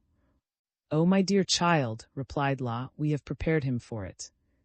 I have pledged my honor as a gentleman that you were worth all of the Quartier St. George's put together, and you owe it to my honor." For 8 days every day called on and was invariably sent away by, who put on a grave face and assured him, "Madame la Marquise is seriously ill." From thence rushed off to La, whose servant always exclaimed, "Is gone hunting," and each time left a letter for the Count. At last, on the 9th day, in reply to a note from La fixing a time for an explanation, found him at home, but with him to whom the younger rake wished, no doubt, to give proof of his abilities by getting him to witness the scene.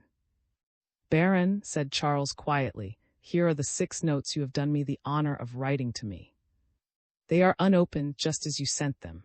I knew beforehand what might be in them when I heard that you had been seeking me everywhere since the day when I looked at you out of the window, while you were at the door of a house where, on the previous day, I had been at the door while you were at the window. I thought it best to remain ignorant of an ill-judged challenge.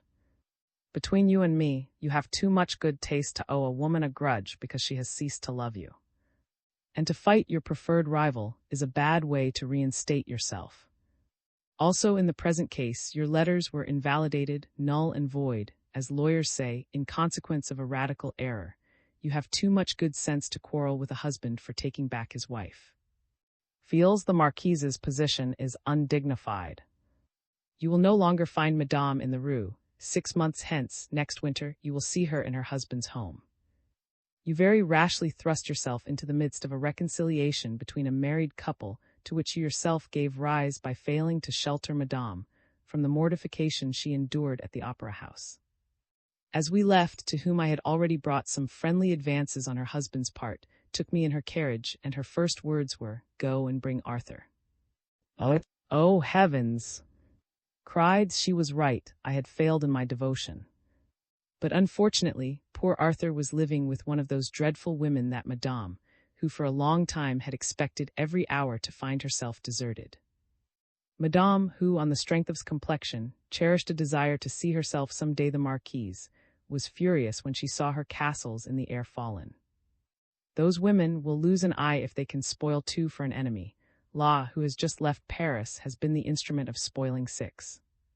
And if I had been so rash as to love, the sum total would have been 8.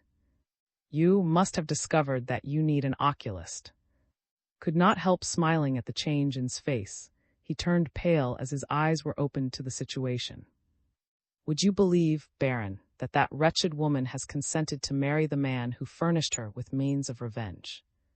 Oh, women, you understand now why should shut herself up with Arthur for a few months at Sur-Marne, where they have a charming little house. They will recover their sight there.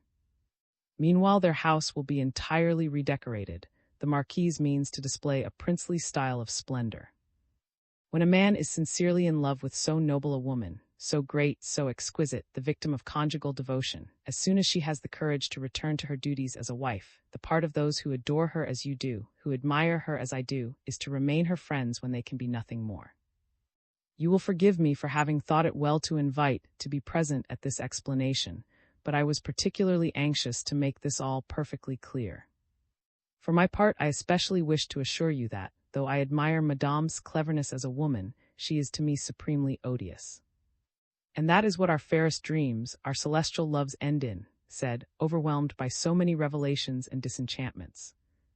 In a fish's tail, cried, or, which is worse, in an apothecary's gallipot. I have never known a first love that did not end idiotically. Ah, Baron, whatever there may be that is heavenly in man, finds its nourishment in heaven alone. This is the excuse for us rakes. I have gone deeply into the question, and, as you see, I am just married. I shall be faithful to my wife, and I would urge you to return to Madame but 3 months hence. Do not regret, she is a pattern of those vain natures, devoid of energy, but flirts out of vainglory, a Madame Spard without political faculty, a woman devoid of heart and brain, frivolous in wickedness. Madame loves no one but Madame. She would have involved you in an irremediable quarrel with Madame, and then have thrown you over without a qualm. In fact, she is as inadequate for vice as for virtue. I do not agree with you, said La. She will be the most delightful mistress of a great house in all Paris. Did not leave the house without shaking hands with Charles, and thanking them for having cured him of his illusions. 3 days later, the Duchesse, who had not seen her daughter Sabine since the morning of the great conference, called one morning and found in his bathroom. Sabine was sewing at some new finery for her baby clothes. Well, how are you children getting on? Asked the kind Duchess. As well as possible, dear mamma, replied Sabine, looking at her mother with eyes bright with happiness. We have acted out the fable of the 2 pigeons, that is all. Held out his hand to his wife and pressed hers tenderly. Translated by James Waring. May you do good and not evil. May you find forgiveness for yourself and forgive others. May you share freely, never taking more than you give. Copyright pages exist to tell you that you can't do something. Unlike them, this page exists to tell you that the writing and artwork in this are believed to be in the United States public domain. That is, they are believed to be free of copyright restrictions in the United States. The United States public domain represents our collective cultural heritage, and items in it are free for anyone in the United States to do almost anything at all without having to get permission. Copyright laws are different all over the world, and the source text or artwork in this may still be copyrighted in other countries. If you're not located in the United States, you must check your local laws before using this. Standard makes no representations regarding the copyright status of the source text or artwork in any country other than the United States. Non-authorship activities performed on items that are in the public domain's so-called sweat of the brow work don't create a new copyright. That means that nobody can claim a new copyright on an item that is in the public domain for, among other things, work like digitization, markup, or typography. Regardless, the contributors to this release their contributions under the terms in the CC01 Universal Public Domain Dedication, thus dedicating to the worldwide public domain all of the work they've done on this, including but not limited to metadata, the imprint, colophon, this, and any changes or enhancements to, or markup on the original text and artwork. This dedication doesn't change the copyright status of the source text or artwork. We make this dedication in the interest of enriching our global cultural heritage, to promote free and culture around the world, and to give back to the unrestricted culture that has given all of us so much.